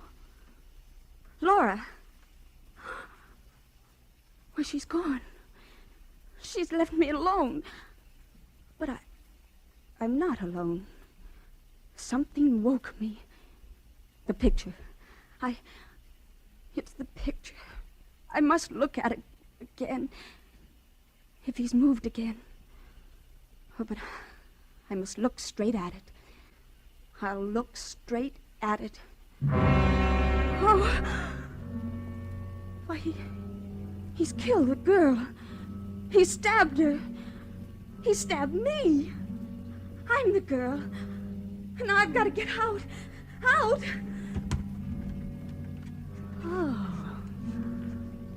Oh, and now you're here. Why, you've come to life. In my room. The man in the black scarf. What do you want me to do? No, I won't run away. And I won't scream. What are you asking me? Do I want to spend the rest of my life in an asylum like my mother? No, I don't. I don't. You want me to open the window? Why, yes. Yes, I'll open it. There. You say it would be best for everybody if I jump? Oh, yes. It's the only way out. The only way, and I'll do it. I'll do it now, without even thinking it. It will only take a moment. Julia, stop, Julia. Harvey, Laura, what are you doing? We came just in time. I've got her, Harvey. She's safe. I'm safe? You can come out from behind that chair, my friend. friend. Come out, or I'll shoot. I don't understand. My head's going around in a I can circle. explain everything. I was merely observing, Julia. The procedure was a little unusual, I'll admit. I'll do the explaining, Dr. Barrow. You tried to drive Julia crazy. He tried to drive me crazy. That's right. He tried to do it with the picture. You're all making a serious mistake. A mistake? Look at the picture. The figure is inside the room stabbing the girl. No, it wasn't your imagination, Julia. He painted several pictures, each one of them the figure closer to the girl. He used the storeroom upstairs. That's why you heard footsteps. I got suspicious when I found a black scarf in his room. And when I looked at the picture a little while ago, it was full of dust. I had dusted it off myself a few hours just before. Yes, and Dr. Barrow seemed to know there was a storeroom above you. I couldn't understand how he knew that, because this old house of your father's had been closed for years. Oh, but why? Why should he want to drive me crazy? Because he's not Dr. Barrow. What? He's Ralph Powell, your cousin, who disappeared many years ago. Everyone thought he was dead. He painted the picture originally, so it was easy for him. His plan was to drive you insane, then contest the will, since he's the nearest blood relative. I had no intention of killing Julia. I swear I didn't. I just wanted to frighten her. Why, I almost jumped out of the window. I might have been dead right now, lying dead outside. Well, don't think about it, Julia, dear. It's all over now. You're all right. You mean I'm not insane? Why, of course not, Julia. Oh, I almost forgot. Why, it's Thursday. Why, yes. Happy birthday, Julia. Yes. How does it feel to be 23 years old? It feels wonderful.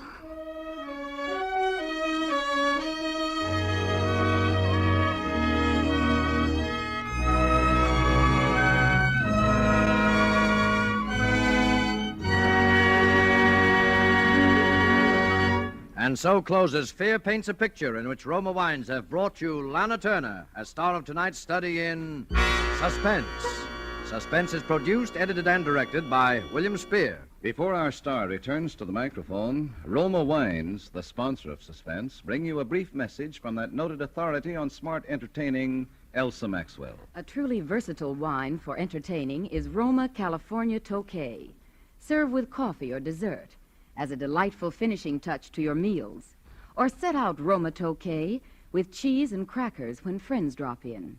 Everyone enjoys this velvety, flame-colored wine. Yet, good as they are, Roma wines cost only pennies a glass. So enjoy them often. Serve Roma with your everyday meals. Roma wine is delicious, and Roma quality never varies. Remember, more Americans enjoy Roma than any other wine. R-O-M-A, Roma Wines. The Roma Wine Company, with sales headquarters in San Francisco, joins with that city in welcoming the men of peace, the delegates to the United Nations Conference now in session. When their good work is completed, may the men of peace take back to their homes the memories of a friendly San Francisco, a city where live in harmony many people of many origins, a typically American city that speaks for all America when it says, "May God bless you, men of peace, and speed you in your noble work." This is Lana Turner, and it was certainly a great pleasure and privilege to appear here tonight on this distinguished suspense stage, where you are accustomed to hearing the very best in dramatic radio entertainment. I appreciate very greatly the opportunity of playing a role somewhat different from the ones I usually do in pictures. Next week, my friend, that very excellent actor, John Garfield, will be your star of Suspense. I know you will be listening, as I will. Lana Turner appeared through the courtesy of Metro-Goldwyn-Mayer and is currently starred in their production, Keep Your Powder Dry. Next Thursday, you will hear John Garfield as star of Suspense. Presented by Roma Wines, R-O-M-A, made in California for enjoyment throughout the world. This is CBS, the Columbia Broadcasting System.